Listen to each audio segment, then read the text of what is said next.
And here we are. We are live once again. It is day 2 of our Streaming to End Alzheimer's Streamathon.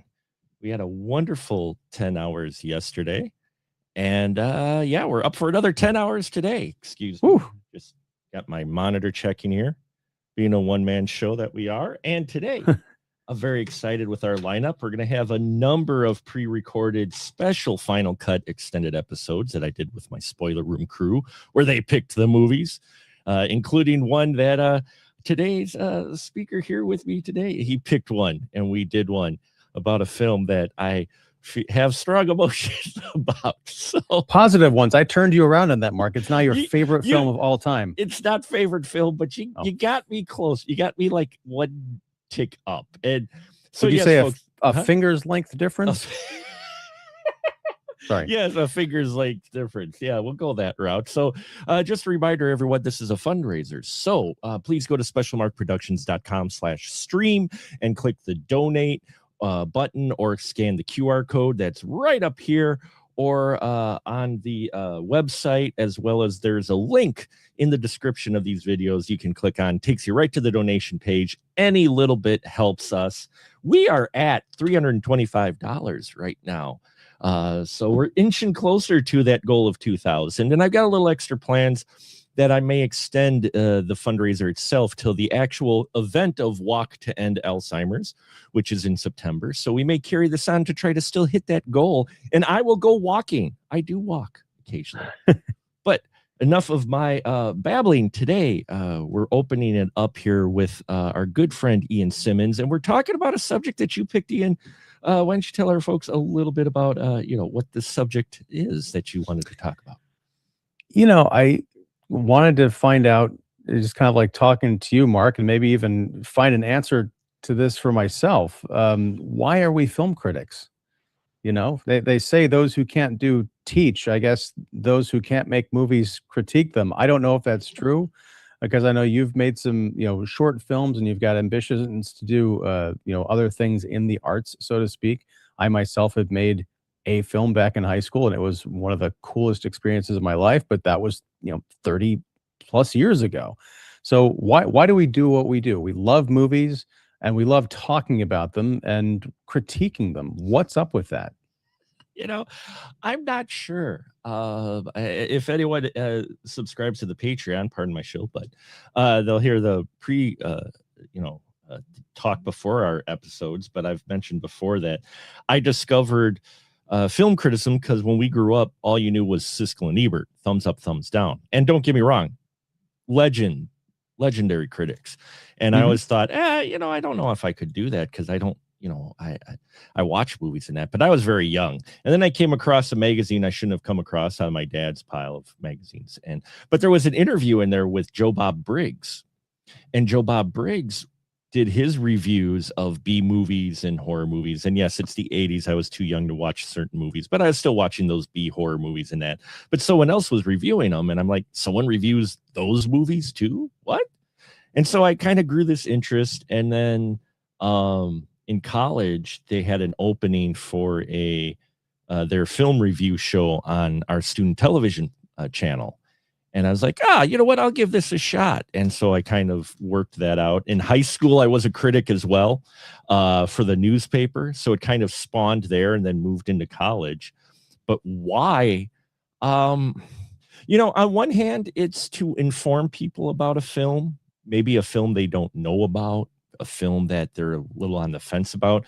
But it was more about, I think, sharing my passion for film and hoping that someone else shared that passion, but why? I've been trying to chew on it for a while. Why really did I want to do that? And I'm still kind of chewing on it because I'm particularly not sure as far as my self-motivation outside of I like sharing and having discussions with people about film, hence our 20 years here in the podcasting and that. And what about you? You're high level, and we can dig further, but well, yeah, I feel like I should have brought my couch because I feel like I'm going to be laying on it talking to my therapist for the next hour. Yeah, it's a great question because there are times, I'm an artist by trade. I've worked in several different art forms personally, professionally, my entire life. And, when I was younger, I thought, oh, I'm gonna make comic books, or I'm gonna get into movies or whatever.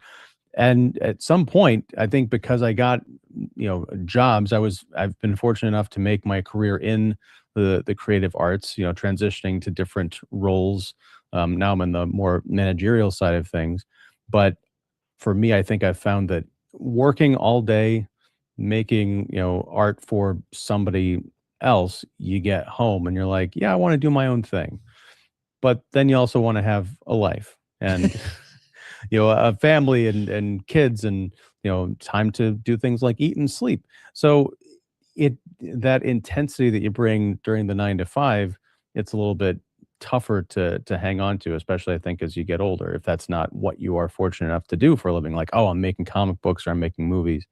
So watching movies, it sounds the life of a film critic sounds easy. Oh, you just go watch movies and then you talk about them or write about them. But it is kind of strange because even though it's something we do for fun and relaxation, I don't think you fall into the category. I certainly don't. Of, oh, just watch something and turn your brain off. We're actively thinking about what we're watching. At a certain point, we're crafting our arguments. I think while for or against while we're watching it, we're considering things deeply. We're thinking about the context of all the other movies that we've ever seen, and then we talk about it. So in a way, because you've got a YouTube channel, I've got a YouTube channel. We both have websites where we write very occasionally, or at least post videos. It is still a creative endeavor. We're making thumbnails, we're editing video, we're in the process of making something that is sort of like the art form that we are critiquing. Now, some people might laugh and say, that's ridiculous. You're not, Christopher Nolan or somebody. But to that, I would say, well, have you ever published a YouTube video on the internet, and do you know all what goes into that, and also trying to be conscious of presentation, making sure your ideas are uh, suitable. How good are you at speaking? Yeah. Now, I'm not good at speaking right now because I haven't had lunch. I'm a little bit loopy, but I do my best to put forth coherent, hopefully persuasive arguments, and also to have a good time. Yeah, I mean, you bring up a good point, and just to let you know, this is my entire lunch right here, my Dunkin' beverage. I got the worst item as far as calories on their menu, and it also has the worst name. Talking about creative, this is the Flutter Nutter Frozen Chiller. It's of a piece, Mark, because I don't know if you caught it, but earlier when you say you came across your dad's magazines, my mind went somewhere I'm completely sure it different. did. I'm sure it did. I should have picked my words more carefully there. Yeah. But no, you're right. I think people, and it's not a slight to anyone, putting yourself on the internet for one, or anywhere it out with your opinion, one is you got to prepare yourself accordingly. But to create a video or criticism is a bit of an art form if you want to do it well. I will always say I don't do it well, but because we're our own worst critics. But at the same time, there's just reviewing, just just dumping some thoughts out there, and then there's actually getting into the critique part of it, of layers and such. And there's various levels, and you can find it on YouTube. But even those who just post themselves talking on their bed, which we've come a far away from that, because when I got into starting this 20 years ago, not a lot of people were doing videos like an actual type of show. They were mostly doing it to where they were sitting on their bed or at their desk and just talking in the camera for a few minutes, and boom, no real production at all. And then they'd upload the video and that, and no slight to them, but a lot of people. But now we have a whole generation of folks who've grown up on TikTok. They've got more tools at their disposal. You're seeing more and more production value in these videos. And I think people still don't realize, yeah, there's a lot of work to do a proper video and a proper criticism, because it's one thing to say with the hyperbole, oh, this is crap or this is good, I mean, and it's another to go into, well, why do you feel this way? What opens up? And then when you start to think about it, you go, well, maybe this film wasn't completely crap. There were some good elements to it.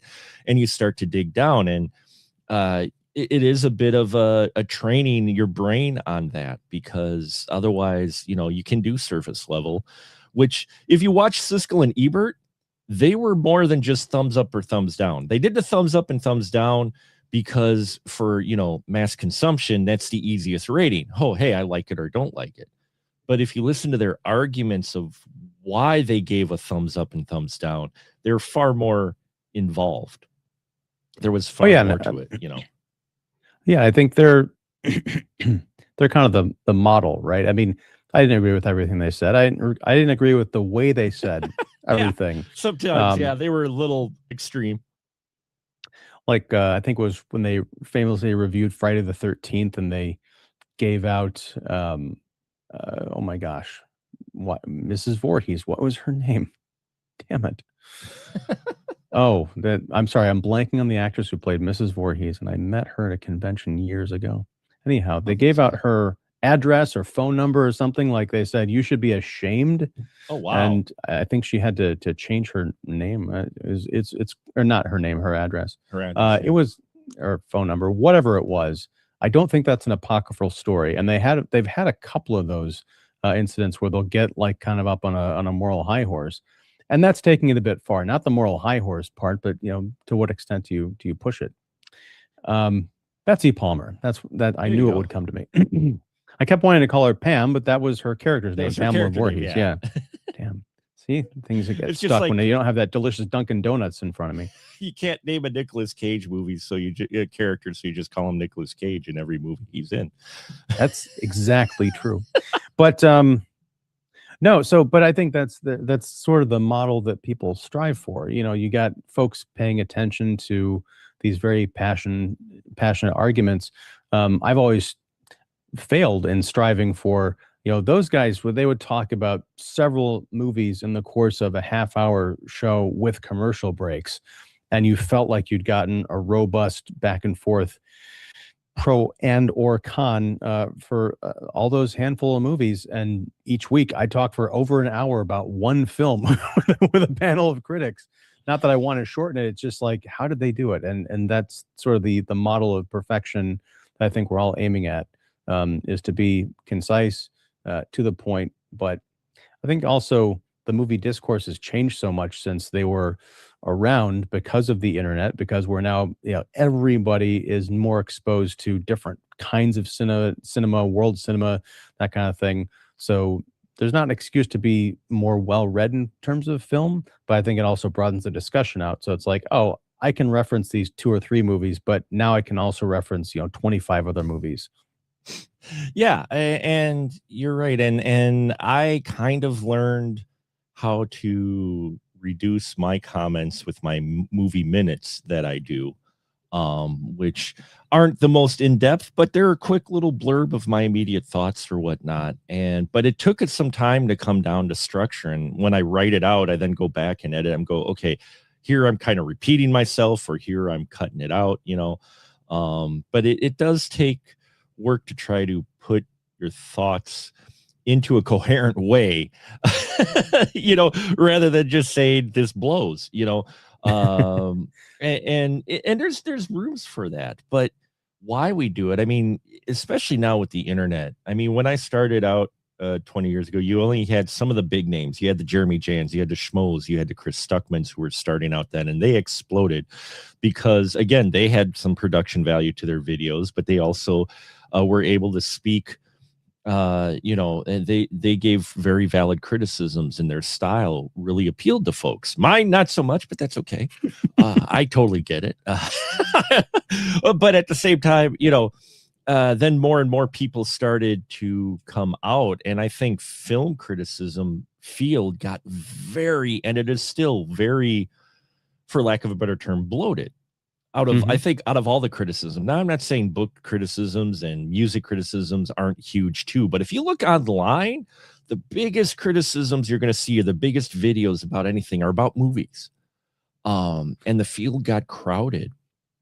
And you wonder why some folks are reviewing. Again, it's a great question. For me, I do think it just boils down to I like sharing my passion and the conversations it starts, and not the uh I would have liked your review, but your voice makes my fist want to punch you many times type of comments. Not those comments. Okay. But the constructive comments, the ones where people ask, well, what about this? Or what did you think of this or whatnot? Or they might even point me to a movie after they say, oh, if you like this, did you check this out? And I'm like, oh, I've never heard of that movie. That's what I like about reviewing, and why I do it is the social aspect. I don't care if I get a pull quote. I don't care if I end up on some box or poster or whatever. That's not why I do it. I do it because I have this passion and I have to share it. Otherwise, I drive my wife nuts to just talk to her all day. She'd just be looking at me like, Hollywood chainsaw hookers? Really, Mark? Really? I mean, okay, but really? Uh, But has she watched it? I don't think she's actually watched it. She wouldn't watch. That's just not her film. Uh But if she had, she wouldn't ask the question because she'd understand. yeah, that's true. That's true. But it's one of those things where that's, I think, for me, is the social aspect, the connection of connecting with someone who either likes the movie you love or hates the movie you love, and just having, and I think people are under the standing that when we do this, we're trying to sway people. And I don't try to sway people. I just try to present how I feel. And maybe it makes you reconsider it. You've done that with me a number of times, to where, you're not trying to say, well, you're wrong. You just say, well, what about these aspects? And they're like, oh yeah. And then I go back. So I mean, there's room for that discussion, and that's why I do it, I think, really.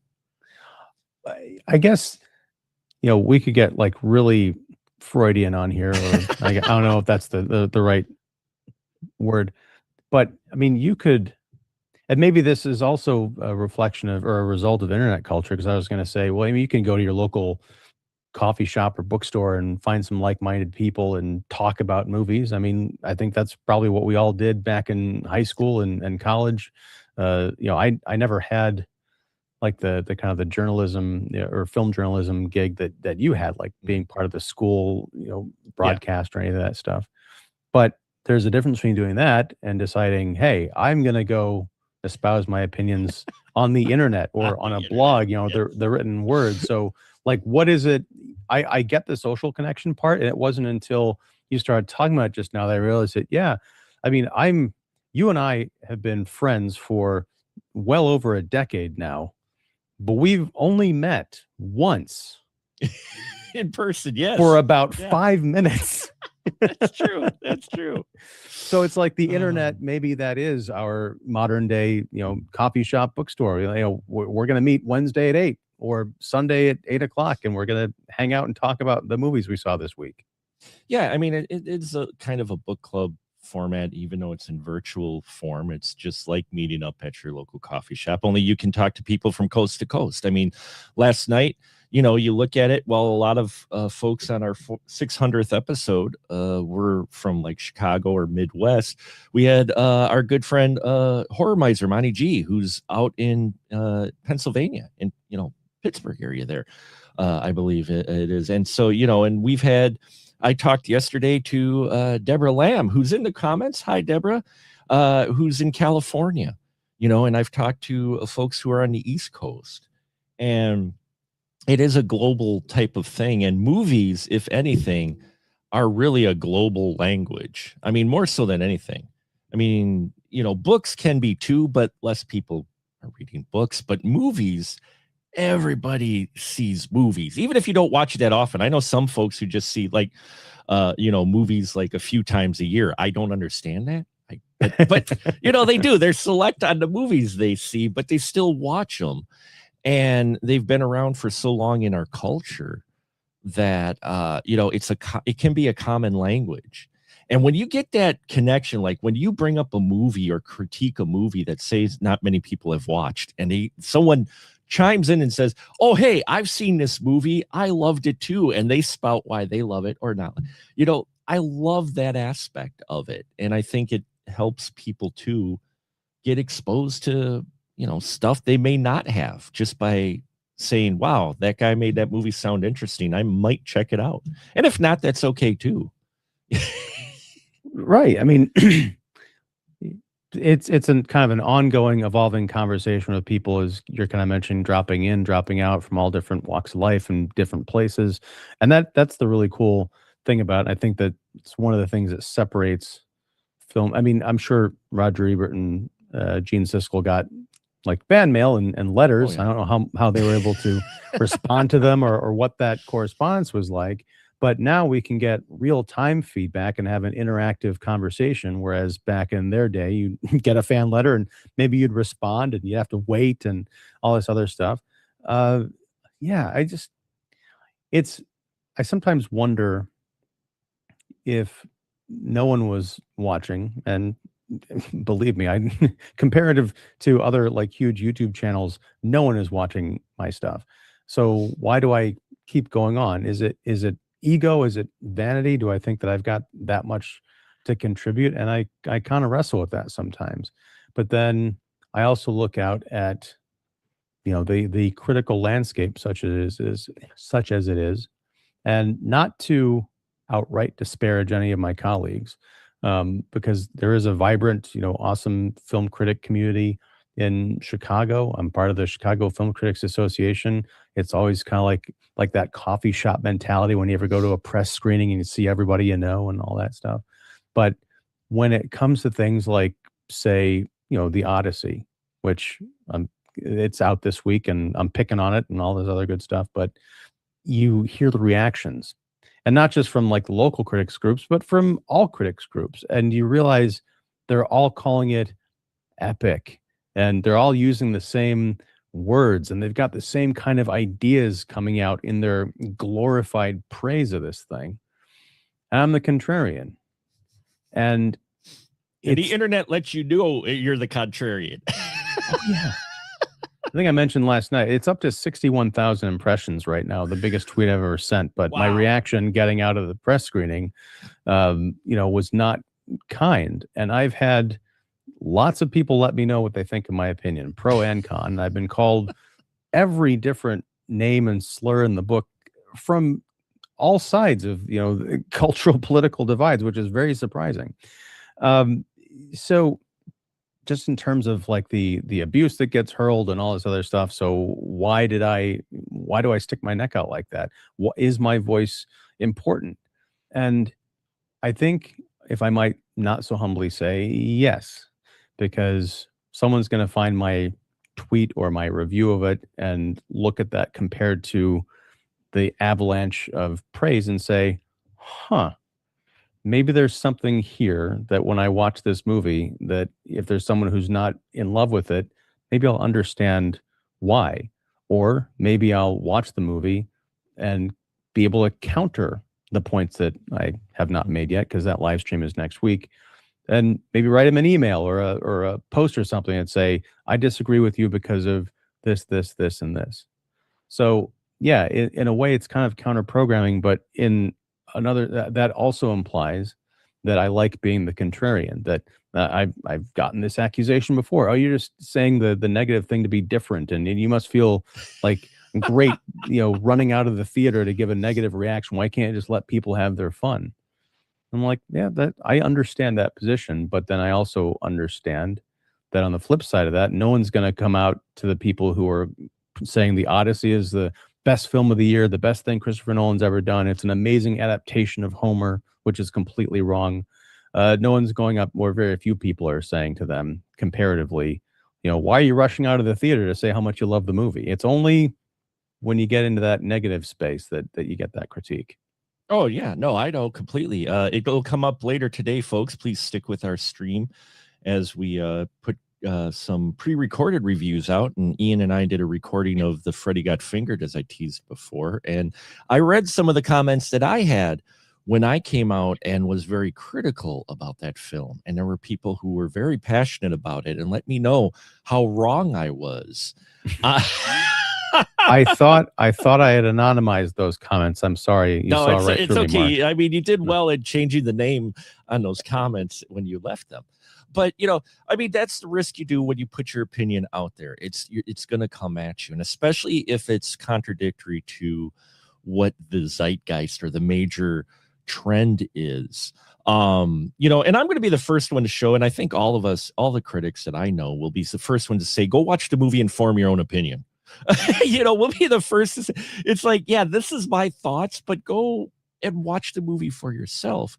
Because I've said it before, and I will always say it, is that why I really love movies is because you collect folks from all walks of life, all different sides of whatever political spectrum, everything. Everybody can sit down and watch the same movie, and they will all come out of that movie with a different experience or different opinion. While the hyperbole is epic, great. So when you start talking to them, and that's part of the reason why I like criticism and dissecting films, because when you talk to them, go, well, why is it great? And then they start digging about it. And this has happened before where I'll talk about a film where I didn't quite feel strongly about it as the person I was talking to. And they start to consider things like, well, oh yeah, you're right. There is this part of it, and then they'll come back with the positive, and I go, yeah, you're right, that's positive, and you kind of have that discussion, and I think there's room for that.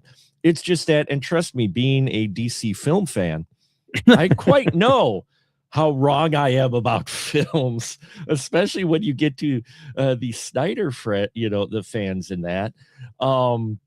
They let and I think that's the one thing that has changed, and for not the better with film criticism, though, is if you like something and someone else doesn't quite like something, I think sometimes people feel attacked indirectly. Like it's Or directly. I or mean, directly. it's You're not directing it directly at them. You just wrote this review of a film that you just came out and you loved. I mean, I've seen it 3 times already. Yeah.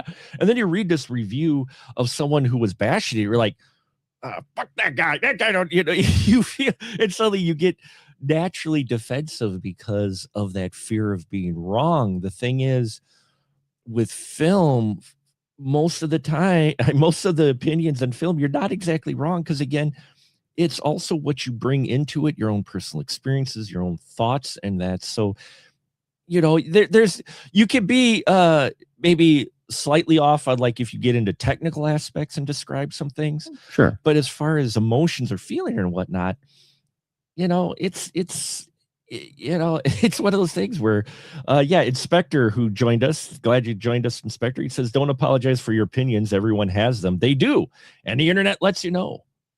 um and I think what I like about doing the film criticism too, though, is occasionally I've had, because covering indie film for so long, which I didn't realize, 15 years now for that.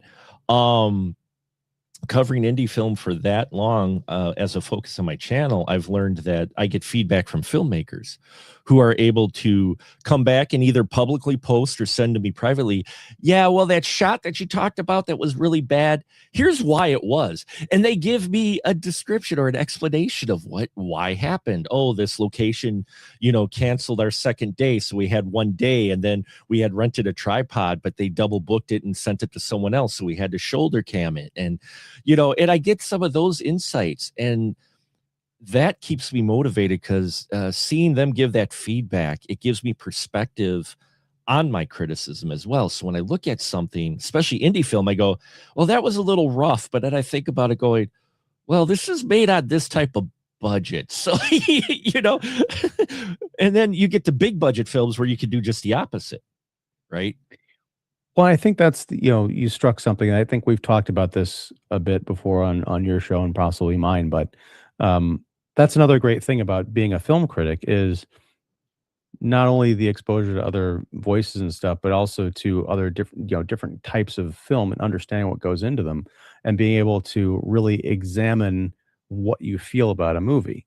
I don't When I'm watching something and I see that there's a mistake, yes, I've been in those situations before, that what I call asterisk filmmaking.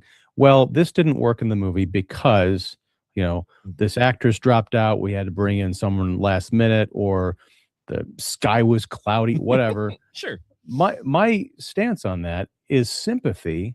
Like, I get it. I know that it's a very arduous task to make a movie, but it's not my responsibility as an audience member to shoulder something that takes me out of the film.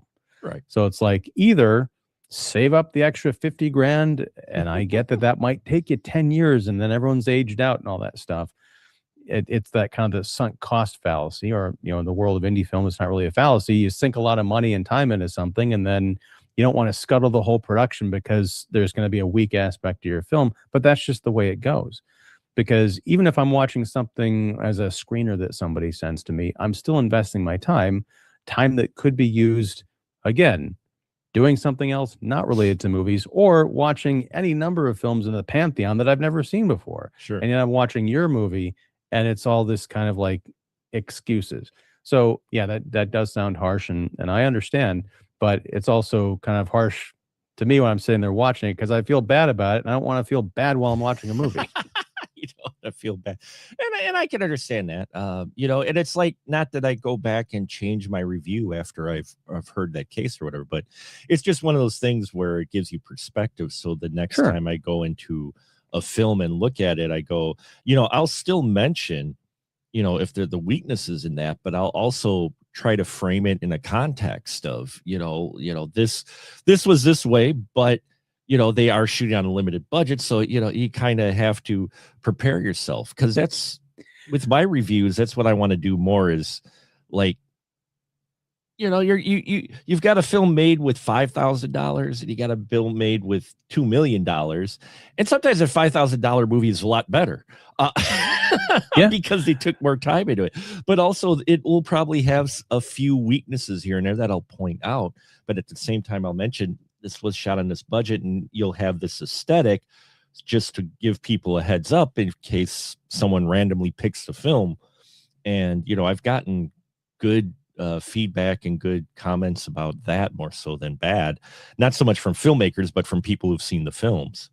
So, yeah, it's tricky, because my mindset as an artist is that the best art is created under like terribly challenging conditions. mhm. I mean, we're all procrastinators at some point. It's like, Yes, and we there's are. that, but there's that saying that art is never finished, it's only abandoned.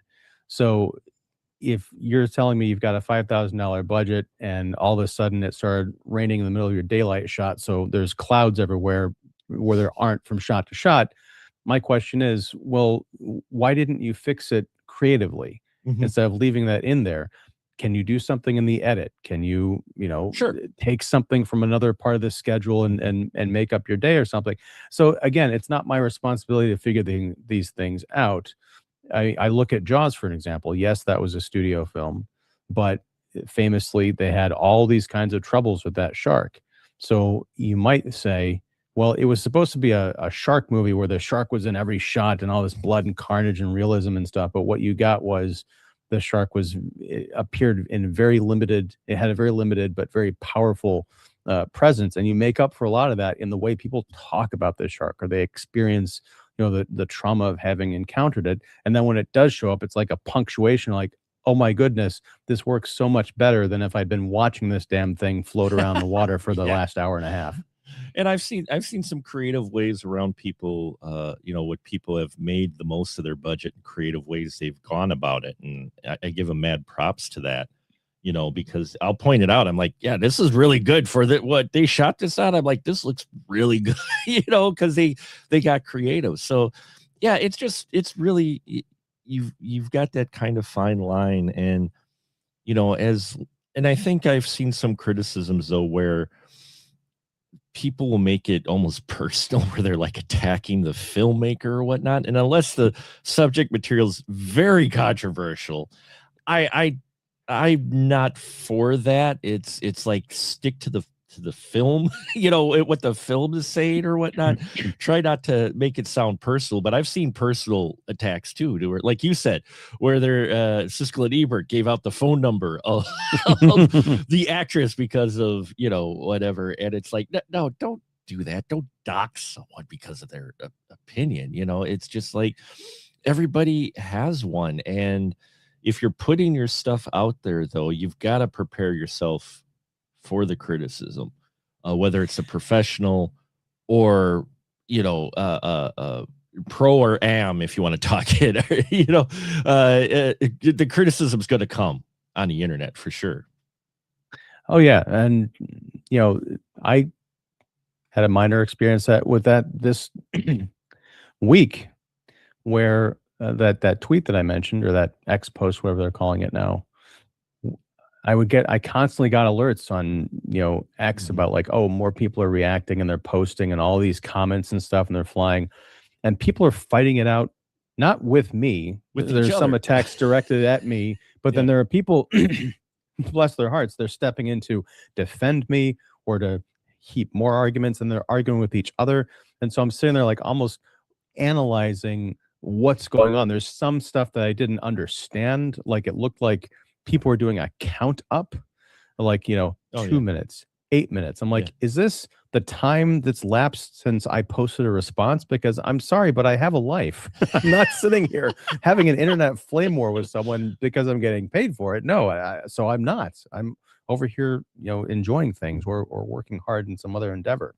But in terms of that, it's just really funny to watch that fray go on. But then I thought, this is making me uncomfortable because, again, people are calling me all sorts of names. They're accusing me of things. That was the first thing I got because I posted this like late Monday night.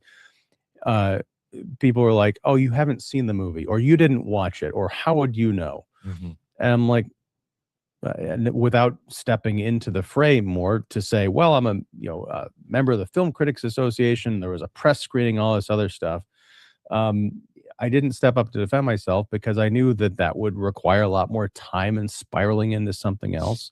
But it's fun to watch the things that people will say, the criticisms that they will have of you, which always devolve into the personal. But the point of this is, I thought, I did this with one tweet. There are people out there on YouTube, probably the ones that have like the massive channels and everything, who get this with everything they post. Oh, yeah. And I'm sure they get a lot more hate and threats and all this other kind of stuff. So it is scary. And it got my blood up a bit. I'm like, and I thought to myself, I'm glad that I'm not, the one time I've said this, I'm glad I'm not famous. Because imagine having to deal with this all the time, and that just those little like dopamine hits.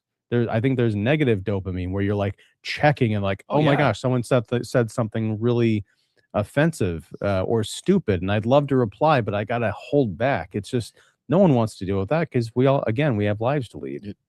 Never read the comments, as we say.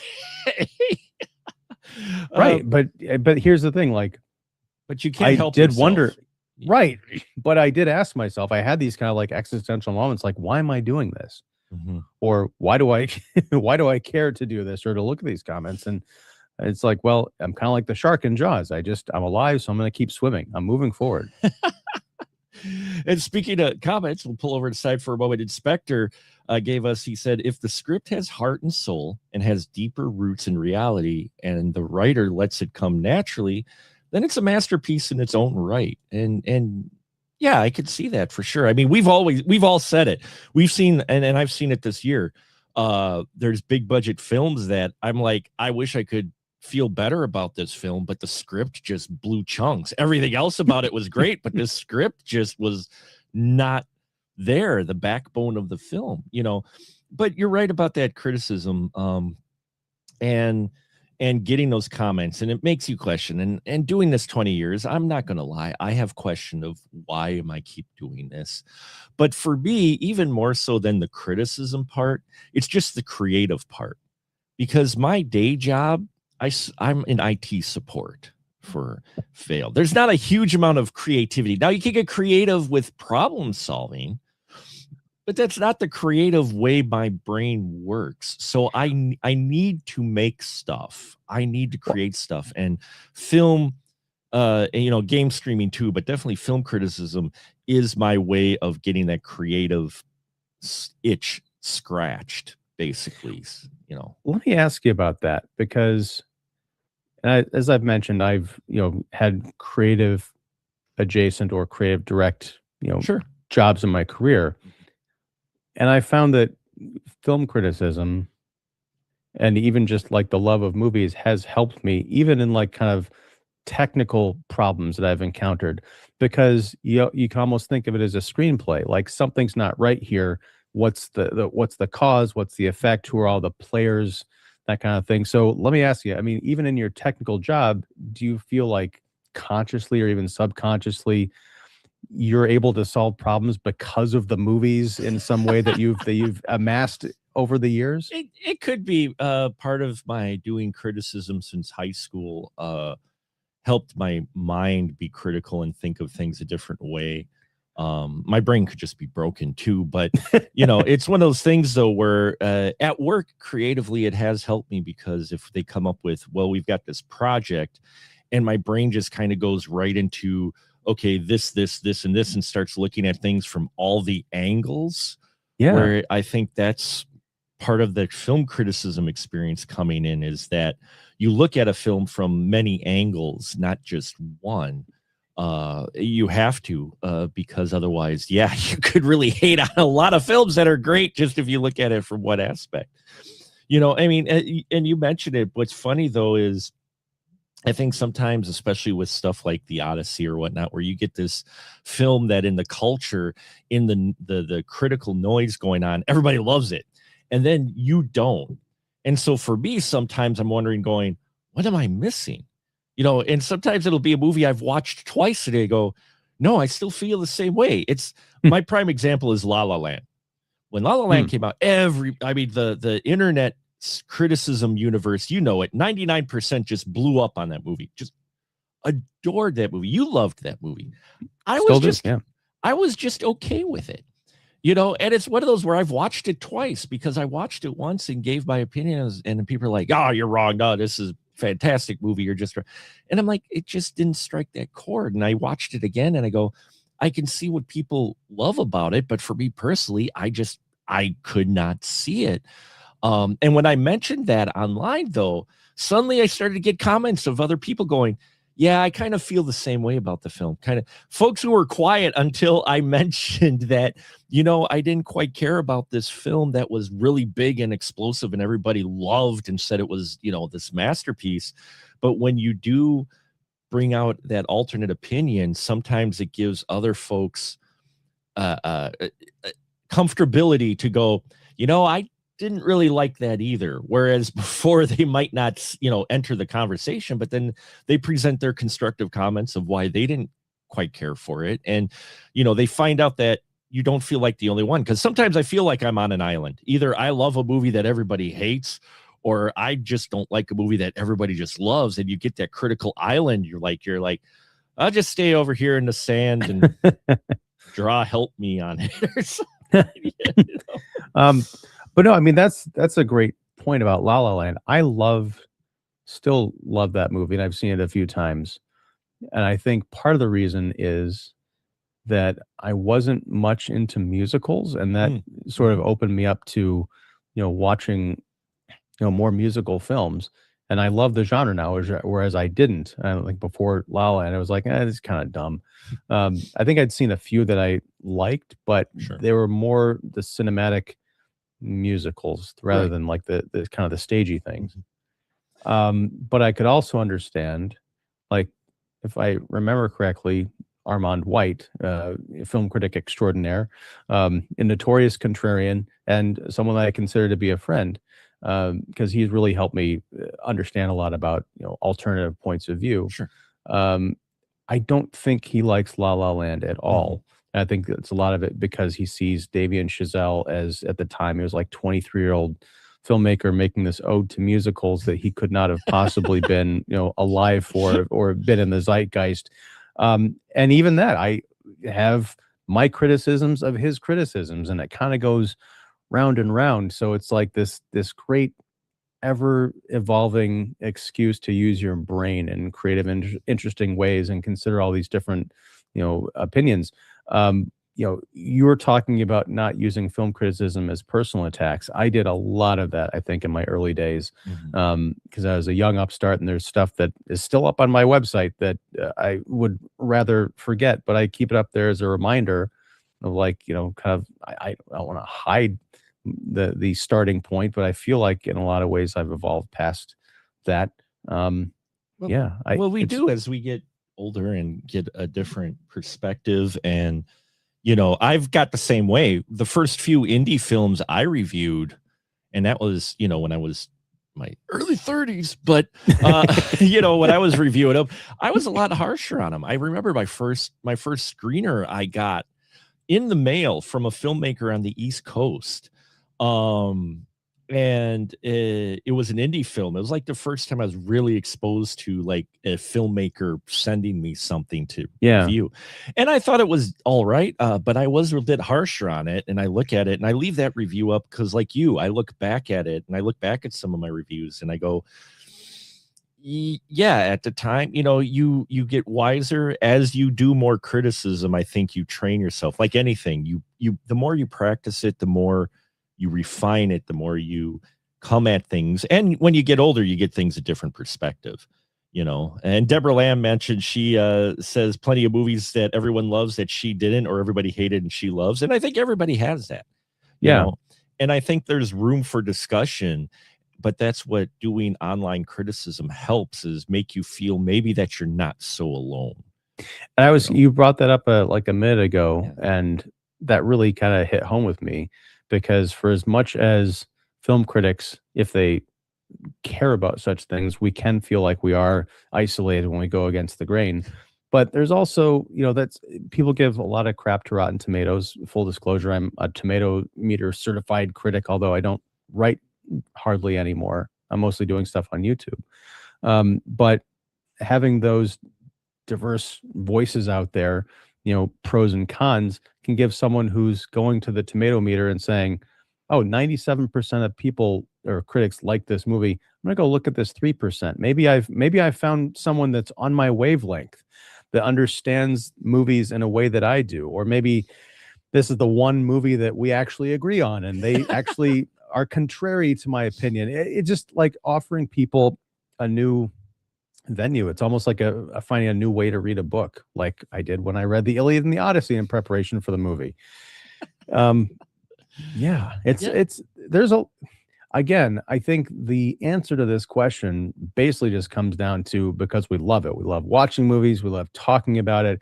I think part of it, is us, we're Gen Xers. So it's like the idea, if you had told us back when we were like 7 or 8 years old that one day we could be like Gene Siskel and Roger Ebert on camera talking about movies for tens of people to to watch and appreciate, we would have thought that's crazy. You have to have all this money in a studio and an agent and all that stuff. Like, no, it's all in our hands, which is great. That's the blessing. The curse is, of course, then you end up with ridiculous comments on Twitter, and you got to wade through this swamp of nonsense criticisms of your criticism to get to stuff that you think is really juicy and worth something.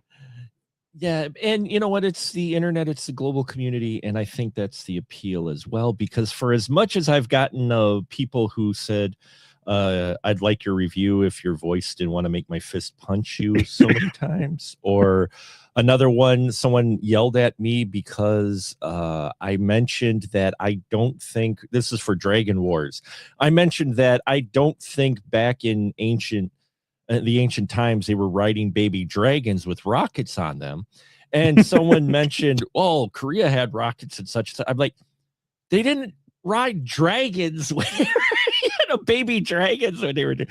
But I've gotten those. But then I got the letter of the grandchild of an actress, and I think it was She Devil from Mars or whatnot, who appreciated my review and commented saying that they like appreciated my thoughts, and they gave me this whole little spiel about how that was their aunt. It wasn't the only movies she was in. She was very proud of it. And I'm like, holy crap. Yeah.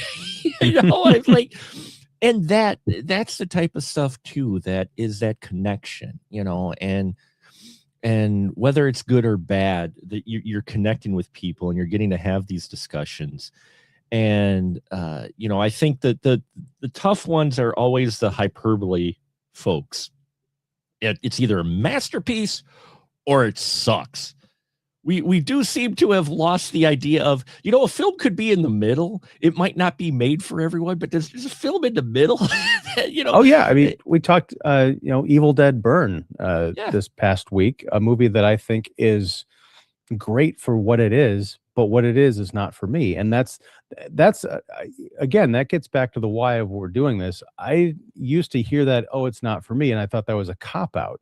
But now I've got a shining example of something that's very well done that I just have no interest in, but I can understand why people would be interested in it. And it's not like something like, oh, it's just a dumb popcorn movie. I don't respect your opinion or something like that.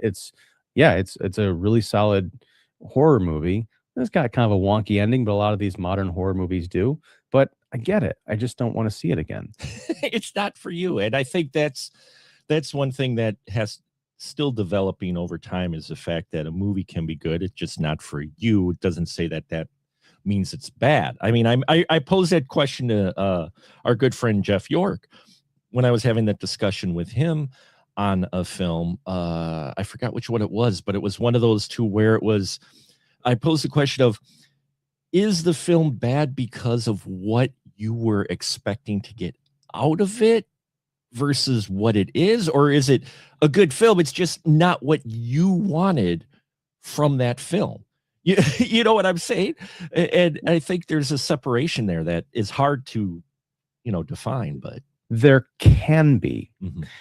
And again, I'm going to bring up the Odyssey. What I expect Sure. when I watch a prestige filmmaker like Christopher Nolan saying that he's going to make the Odyssey and that he's adapting the Odyssey, then having read the Odyssey and the Iliad and having loved them and experienced them as being books that are or poems that are very cinematic, when my expectation isn't met because he decided to tinker with a bunch of things and change things and all this other stuff. And I'm like, well, yes, my expectation hasn't been met, but I also feel that he as a filmmaker has failed. Now, Mhm. some people, and I've gotten this criticism too with my critique of the Odyssey earlier this Sure. week. Some people are like, you're wrong. The movie's going to make $1 billion. I'm like, that's not the conversation I'm having here. Yeah.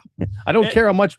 It's like saying McDonald's is really healthy for you because it's the most popular fast food chain on the planet. I'm like, no, that's a different argument. I was gonna say that's the one argument I people hinge so much. It seems like a lot more nowadays. See, people hinge so much on box office, and I'm like, the box office is, in all honesty, not reflective necessarily of the quality of the movie. No. But a lot of people hinge on that, and that's their choice. But me personally, I'm like, I never pay attention to box office numbers because we're back from old school Gen Xers to where if a film made $100 million, holy crap, you weren't weighing it by box office, you were weighing it by the film. Well, I have become more invested in box office Mhm. because of this is another, it's not one of the reasons why I'm a film critic, but it's also one of the benefits is learning about the business aspects of it. Mhm. And stuff like, well, you got to care about the box office on some level because if a studio keeps putting out movies that lose hundreds of millions of dollars, then those studios end up having to be sold to other studios. Fair So enough. people are like, Yeah. oh my gosh, why does Paramount want to buy Warner Brothers? I'm like, because they've lost $2 billion on their last handful of really terrible movies. And Mhm. like those movies weren't terrible. I'm like, then why do they need to be sold to another, But that kind of thing? Yeah. that's a whole other conversation, the Yeah, business that's of the that's out of film, the scope of this but thing. But the point is like when I think because I don't know if you have these thoughts, but there are multiple times a week where I'm like, I'm gonna hang this up. I've discovered through film criticism a renewed love of reading that I haven't felt in a decade. I'm just gonna go read books. I'm not gonna worry about putting myself online. I'm just gonna read books and hang out with my family. And then I think I'd be, I love my family and everything, but I really want to make a go of this because I'm constantly evolving and learning, and I think enriching myself, not just as a creative person, but as if I might sound so pretentious as a human being through the art of criticizing film. and that's a great way where we could end that. You're right. I mean, there's a lot to this and on why we do this, and um Yeah, no, this has been a great discussion. We're going to end it here, though. So Ian, thank you so much for doing this solo discussion, and why, because it gave me a lot of food for thought, and I've still got a lot of things to think about. But we got JB Thompson coming up next, so we're gonna have to talk to him. But please give the folks where they can find you at, so they can tell you how wrong you are about films. Bring it on. No, I'm Ian Simmons. I run Kicking the Seat, which you can find at kickseat.com. But you should really go over to the YouTube channel, because I have to update my website. It's been a few weeks since I've gotten all the reviews posted there. But mostly I do YouTube live streams and interviews and roundtables and all that good stuff. And I'm Mark's faithful co-host for as many Sundays / sometimes Mondays / sometimes Thursdays, whatever the mood strikes, live streams on the Spoiler Room. It's one of the great joys of my life. This guy here is one of the reasons I'm still hanging on, because you've opened up my mind to all different kinds of movies I never would have thought to critique. So I appreciate it. I am humbled by your comments, but thank you. I just do this because I love to create, and I need to create, and this is the venue I've kind of chosen to create through. So thank you so much for a great discussion, Ian. Please check out his stuff, Kicking the Seat. Also donate, please. QR code up above, link in the description. If you're on Special Mark Productions /stream, click the donate button. And we're going to end this here. Stick around, though. Top of the hour, we have screenwriter, producer from Wisconsin, JB Thompson, talking about his latest projects, including we'll probably talk about his involvement in the Giant Spider Invasion reimagining 50th anniversary they did. So stick around, folks. Don't go away. And yeah, we'll see you soon. Take care.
And here we are, folks. We are live as our streamathon continues. Please, if you haven't yet, check out the QR code, the link in the description. And if you're on specialbarkproductions.com/stream, you can click the button, the donate button, to help donate to the great cause of the Alzheimer's Association, a condition and something that's very personal to me. And as I've just learned, a bit personal for Mr. Thompson here, our great guest here, one of the many talented independent film folks here in Wisconsin. You may not think of Wisconsin as filmmakers environment, but trust me, there's a lot of great talent here. And I have one for us today, Mr. JB Thompson. How you doing, sir? I'm doing wonderful. Thank you very much for the great intro, man. I'm starting to think I'm somebody now. Gotta be careful. Gotta be careful. Gotta be careful about that. Well, I appreciate you taking time to coming on today, because one of the things that I really wanted to talk to you about was your involvement in what's been going at showings that seem to be selling out or packing the houses, is the reimagining of the giant spider invasion, where you were involved in adding footage and such. And so tell me just a little bit about that. What was that experience like working on that and getting to kind of help revisit and retool, if you will, a cult classic, I should say? Well, to be honest, it's been awesome at points and trying at points, and it's been great. I mean, working with like a director that's 89 years old, who's been in the business for 70 years, right? Like back since he was 18, 19, when he kind of started his career in the industry. I mean, he has a great story too, if you've ever heard Bill's story. But kind of connecting with him and having a lot of great conversations, and then putting together the whole production. I production managed on that one and was one of the EPs on it, and getting the footage, getting the different DP, and then trying to integrate it all. And it was challenging to kind of find the gaps, but Bill was excited to jump in and figure out the different places where things could go in. Then of course we had the awesome Dan Davies, you know, as far as he's an executive producer and the main actor in the remake, as well as Aaron Yanda, which he's getting a lot of buzz right now from the Chad Vader, Jamie Lois, Eric O'Branson. We had a bunch of Wisconsin actors that teamed up and really helped out. So it was cool, and we're still tweaking on it, getting it ready for international distribution. So international distribution, that's exciting. Yep. There'll be a physical release eventually too, because you know me, physical media. I love my physical media. So. we'll have to do a special release for that for sure. And we've talked about it. And I mean, we're going through a theatrical run right now. Like you saw some of the initial ones. We're hoping to push into a wider theatrical release with it. I mean, it did over $150 million back in the 70s. It's been critically acclaimed. Bill calls it the most pirated film of all time. So I'm surprised you don't have a poster of that somewhere in the the giant spider invasion. I didn't get a frame for it. I got the small one upstairs that was signed, but I do have back there. There it is. I have the program and the signed ticket when I went to see the special showing of the original at the Wyowega Film Festival. And that's really where it all started, was where, you know, Craig Knitt had a great relationship with Bill for many years. And we had talked about bringing Bill in to maybe work on with Dearmageddon, which is still, it's kind of like my unattainable goal or whatever. But we've got the proof of concept done. But so then we started talking to him, and then we're like, well, we should honor this 50th anniversary of the Giant Spider. And that's when Ian and Kathy at the Wyowega Gerald Opera House were like, oh, we'd love to host it. And then Dan and Craig and I and Eric, we put in a ton of work to get that showing done. And that's what really spawned the beginnings of, well, what if we added, well, we wanted to do a shot-by-shot remake, but what if we added footage to the original, because it'd be a shorter shooting schedule and it'd be a little more authentic. Mm-hmm. So, but thank you for the question. Yeah, and in seeing it, some of the sections I think worked really well, and I'll be fully honest, some of them didn't quite work for me, but there were some humorous moments, namely with the reporter on the scene. I think that's seems like a great reaction from everybody is when you have Dan out there as the reporter with the cameraman, and they're reporting on the spider attack on the festival. Yeah. Which is a great scene. And my son, it wasn't really for him, but he did appreciate quite a bit some of the spider effects, even from the original shots, with the Okay. spider eating the person and that. And so he really appreciated that. And what I loved was, at least the showing I was at, was seeing a packed house for this 50-year-old cult, basically B film. And I don't say B is because it was a big box office hit, but I mean over the ages people have looked back on it. It's been, I think, on riff tracks and that. But seeing so many people show up for this 50-year-old monster film shot on a limited budget was just great. Mhm. And you've been seeing that everywhere, haven't you? Oh, absolutely. And I think in Stevens Point, that was really attributed to Mayor Mike. And Mayor Mike really helped out a lot with the promotion and publicity because part of it was shot in Stevens Point originally at the observatory and then in the science building. Can I ask one question though? I know you said you didn't totally love it, but was that contrasting the original from the remake? Or was that just taking the remake on its own, or not the remake, but the reissue on its The own merit? reimagining, it was taking, there's just a couple shots in it that I think could have been maybe done a little better, but that's a personal choice. Okay. Via I just asked. but yeah. The reason I ask is because there were the majority of the audiences that we're seeing did not see the original film. Oh, okay. So they're coming out to see something that's Wisconsin based, something that's independent, something that's not like a Marvel trope, something that Hollywood's done over and over. Like you're a big Batman guy, and now you got the guy that directed some of the Batmans putting out like the Odyssey. So it's an interesting time in cinema where these type of films, where you should watch the success of Obsession, Backrooms, things that were shot on a really low budget independently, that people are interested in because they're tired of being spoon-fed jokes. They're tired of being, placated on like, here comes the funny part, get ready to laugh. They want to see these kind of raw situations. And I think that's why I asked if it was contrasting to the original, because when we first started, we shot for that audience. Yeah.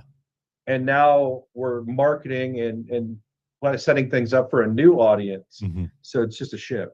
Yeah, no, and it's not that I hold the original so tried and true. It was just some choices, personal feelings for some of them that I wish had been different, but that's just as me. But overall, I enjoyed still the reimagining. There's a lot of the added stuff that I did enjoy, and I enjoy the film in general because there's so much charm. And I think that's the appeal. It sounds weird. Oh, giant spider invasion, people getting eaten. But there is a charm and authenticity to the film. And I think that's lost today because we see it, especially covering indie films for so long. You see films that are claiming, oh, the new cult classic. And I just look at them going, that's you can't say ahead of time that the film's going to be a cult classic. A cult classic comes naturally, like Giant Spider Invasion. Yeah, it was big at the box office, but it didn't really get into conversations again. But then Riff Tracks, features it, kind of like what they did with Manos Hands of Fate, and suddenly it's in the discussion again. People rediscover it. Or like you said, people hear, oh, a Wisconsin-made film? Yeah, I'm going to come out and see it because Wisconsinites love their state. And they come out and see this wonderful monster film made with so much earnestness to it. And you find the charm in it. And there's a lot of charm in Giant Spider Invasion. And so I think you really, by doing this, are reintroducing this to other people. And like you said, opening their eyes up to indie films, or a little bit more ones that aren't necessarily high production value, but have a fun story. Yeah, the story is the key to everything. Is the story is the key. right? And I think like the new cult classic, maybe they have to say that now since the physical media used to be the reason why a lot of films became cult classics, Yep. and that's not there as much as it used to be, right? When things came out on DVD or they came out on reruns or they got syndicated, then people would discover these things on the late night shows. And a lot of those don't exist anymore because of the streaming. They're in the streaming world. Yeah, we had that discussion, I think, last week or a little while. Yesterday, I should say. I had the discussion where we're talking about how you were limited at the time with your choices when we were kids, because you only had so many TV channels. Yep. And you only had so many choices. And even the video store, you had whatever your video store carried. And it's one of those things where you didn't have this thousands upon thousands of library to be exposed to. You just watched whatever. So like for us, I discovered a lot of old horror cheesy movies from Shock Theater, which came out of, I think, Chicago or whatever. It played on an independent channel. I remember this distinctly. Sundays, we would go to church. Mom would take me to church. We'd get home. We'd get TV dinners. We heat them up, and I'd watch Shock Theater. I'd watch just erase your earlier experience, right? Yeah. or we'd watch they play before like sports on Sunday. They'd have that block of time in there, and they'd play like Ma and Pa Kettle or one of those movies, or Mr. Ed, series, or what. They'd play some older film, and that's how I got exposed to those films and everything, because that's all you had to watch, and you wanted to watch something. I mean, as a kid or whatnot, you love watching TV, and so it's like news, fishing. Oh, look, here's a giant, pterodactyl attacking some claymation thing. This looks fun, and so that was our browsing and our exposure versus what you have today, and I'm not slighting a new generation. It's just so many options for them. They can find the stuff they like and never have to go outside that box of things they may never touch or watch that they could enjoy, but they'll never know because they don't want to venture out because they don't have to. Well, it's not only that, Mark, but it's the amount of time you have in the day and the amount of content that's created and not only created, but regenerated, from stuff that's been lost forever. Mm-hmm. Now, all of a sudden it's back and it's got a home somewhere. Yeah. And how do you get through that? Like in my youth, right after college, I worked for Warner Brothers Records in Chicago and LA. And when I saw streaming kind of come out and you watch that was really the first physical media that started to go away was CDs. Right. People were still watching movies at home, but you started to see CDs go away.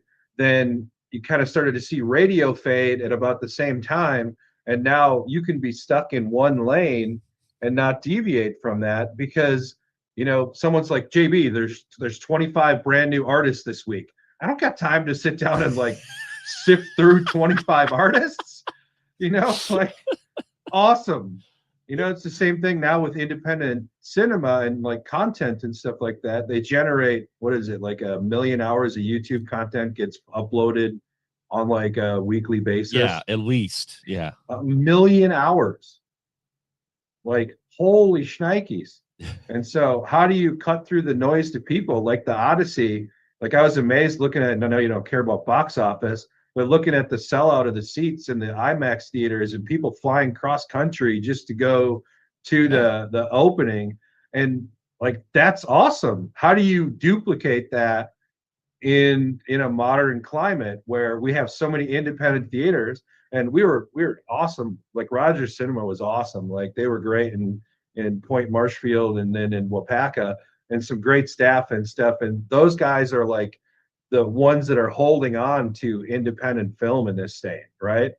Because the studios, they charge them very high. They get very low margins on like these big films where independents and independent creators can go in and they can create an event around it, and they can bring in people like you said and fill out a theater, sell them concessions, occupy them, maybe bring them back to going to movies instead of sitting home all the time. Well, and also exposing them, like with Bill Rebane, exposing them to a director they may not be familiar with, and it'll make them seek out the other stuff, I mean, in the Q&A, Bill Rebane was honest about his feelings about giant spider invasion. He's very honest about his feelings, but at the same time, he talked about his other films, and I saw some people in the audience go, "Oh," and they made a note of it or whatever. You could tell that they were thinking, "Oh, I'll have to seek that film out." We were just talking about film criticism with Ian in the previous hour, and it was the same thing. It's like part of the reason I like talking about indie films or obscure films or whatnot is to possibly put them in the conversation again and just get people out there to go maybe consider them. Now, maybe you might not like it, but you may not know about that film unless someone says, "Hey, have you seen this film?" Like Giant Spider Invasion. How many people didn't know before you guys were doing it that was made in Wisconsin? I honestly didn't have any familiarity with that picture and a lot of other stuff. And Bill has directed a lot of other great films. I mean, like The Alpha Incident's great, The Cold, or it was called previously The Game. I mean, he's got a number of films out there that were shot here in Wisconsin with Wisconsin actors that are out there, and they're on all the streaming services, so you can watch them. Yeah, and that's what that's why it's so great that you're doing this reimagining and getting new people exposing to it. And you've got shows like Riff Tracks and that too, where I think some people take away the wrong idea from that show. Some folks, but other folks, they get exposed to these films and suddenly they're like, "Oh, this, I want to watch the original version, not the Riff Tracks one necessarily." And they like, "Oh, I prefer the Riff Track," which is fine, but at the same time, they're getting exposed to older films and not even realizing it. Well, I mean, to be honest, like the sensibility and the humor that they use it's like Bill loves the MST3K version of it that they did. Riff Tracks, they had a little bit of a riff with, but they fixed it. But I mean, come on, go Packers! Like Packers win the Super Bowl, yay! I mean, those type of things. That's Minnesota people poking fun at Wisconsin, right. Which in this audience of Wisconsin, we really think it's hilarious. Oh yeah.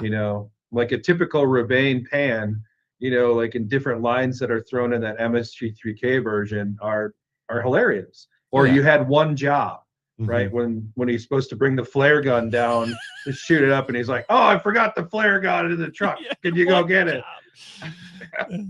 Yeah, well, MST3K, that's the thing is, I said Riff Tracks, what I meant was MST3K, but I think people misconstrued that, when they make their comments in that, they aren't hating on the film. The so bad it's good type of movies, I think get lost sometimes in people thinking that, "Oh, you're hating on the film." Well, no, the people find charm in it. We're poking fun at it. I mean, my buddy and I, my good longtime friend, Jim, I've known him since middle school. We love Star Wars. We share a passion for Star Wars. We're Gen X kids. We grew up with Star Wars as a kid.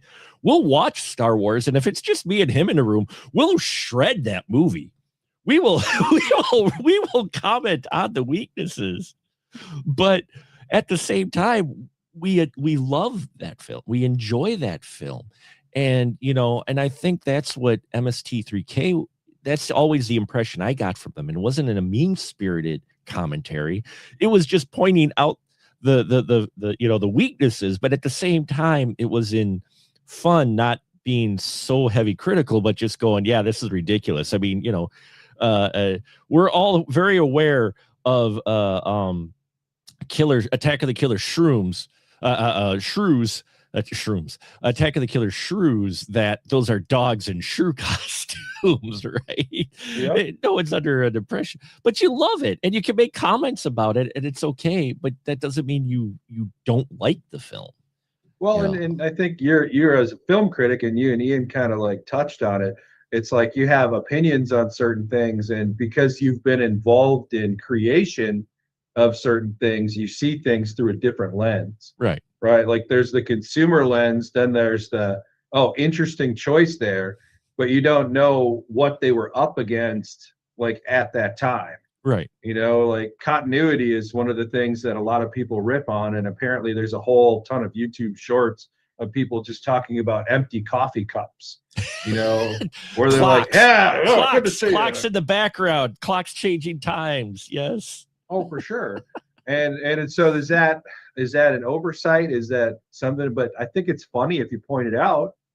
I mean, does it hurt the original filmmaker's feelings? Maybe, you know, but at the same time, it's just making comedy out of, you know, something that might have been taken itself too seriously. Like I've been privileged to work with like John Wayne's Freaky Flicks, so John, Nikki, and Mark, and I've never really been exposed to the horror host world. I remember Elvira like when I was a kid. Well, we all remember Elvira. So that's true. At least the boys do. But I have never really looked at public domain stuff to the degree that these guys have a knowledge base of all this stuff in the public domain. And so going through these movies where you see like Glenn or Glenda is one that they did like early in June, and just looking at the producers' interjections of we need more exploitation in this movie, then something random happens because that producer needs to be, you know, placated. Right. You know, and it's just looking at it to that degree is really intriguing. And even being on set shooting some of the stuff, like maybe some of the scenes that you didn't enjoy out of the new film, there was definitely like a unique perception that I have of those because I saw how it all went down and I saw how we had to make things work. And some days you're just like, you know, it's probably not going to be the greatest, but we're going to shoot it anyway. and again, it didn't take my enjoyment from it, but as you know, it's one of those things. It's the tough part as a being film criticism or whatnot. You pick out the both things. You know, I like to try to think myself, and I may be totally off as a balanced person. I try to lean more towards the positive, and there is a lot of positive in that. You know, than negative, because negative's easy. You can take any film just about, except Shawshank Redemption. It's really funny.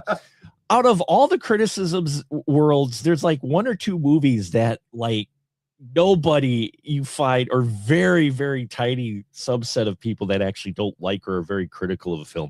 Shawshank Redemption is one of those to where pretty much any critic you talk to, they're like, oh yeah, that movie's great. You know, it's one of those movies where it's very, I think even nowadays with more critics out there, I think it's very few people are hate on that film. Do you have a list? Do you have a list of these somewhere, Mark? Huh? Do you have a list of these somewhere? Maybe we'll do an episode of where we'll just find criticisms of these uncriticizable movies. Yeah. Or, you know, Princess Bride's another one where very few people so good, you know, and the reason is they're so good, you know. The story is beautiful. You know, the story is beautiful. And that's what sword fighting, they got swamp rats, they got, it's got, you know, everything. love, they got, it's got everything. Well, who kills Prince Humperdinck? Well, nobody kills Prince Humperdinck. Well, why are you reading me this story? Yeah, it's got Fred Savage, right? It's got a young Fred Savage and Peter Falk. Columbo. Yeah, Peter Falk. Oh, it's great cast. That's just a wonderful movie. Rob Reiner, rest in peace.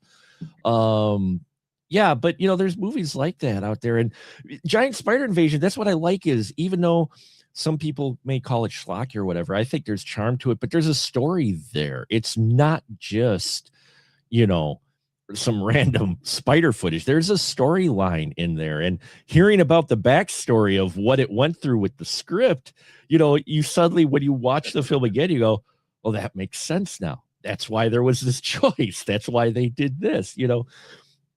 And you probably heard a little bit of it in the Q&A, but I've definitely heard bits and pieces from Bill, and like I talked to Bill quite a bit, and definitely bits and pieces of what happened on set, how things work. Like when Leslie Parrish fell into the thing and there was the horse head and she screamed, she literally landed in a pile of cow poop, and they only had one wardrobe change. So she like flipped a lid. They had to take the stuff out, go get it laundered.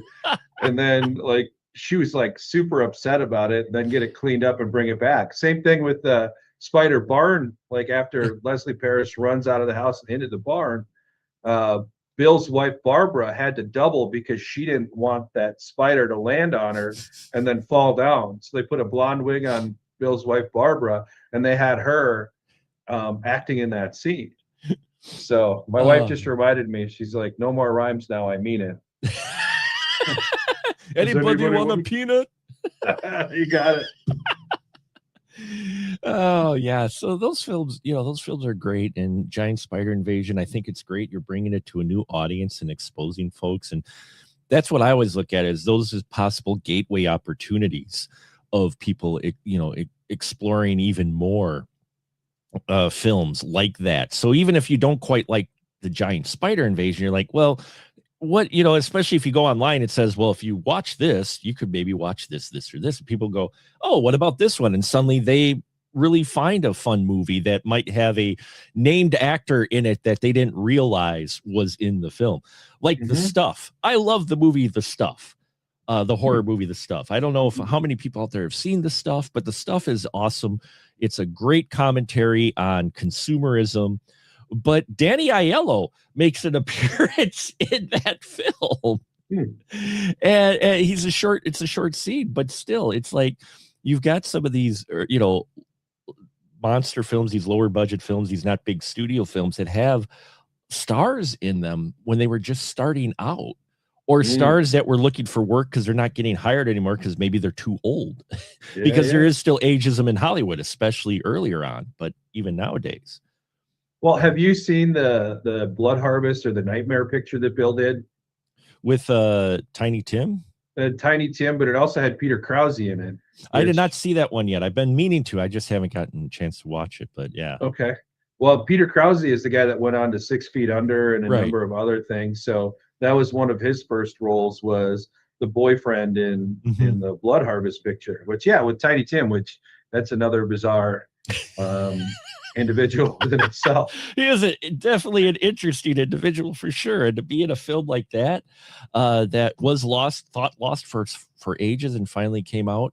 A lot of people, I remember the buzz about that one. But yeah, so I mean, you're doing stuff like this, which is great. I've always been a supporter of indie cinema, and it's great to see that discussion, that film in the discussion. And in general, I think people, like you said, backrooms obsession, people are starting to seek out and realize, oh, there is this other venue to where you can find film. And they're not all going to be like that. Don't get me wrong. It's what I say is we've hit critical mass media in that we have so much out there, and not all of it's great.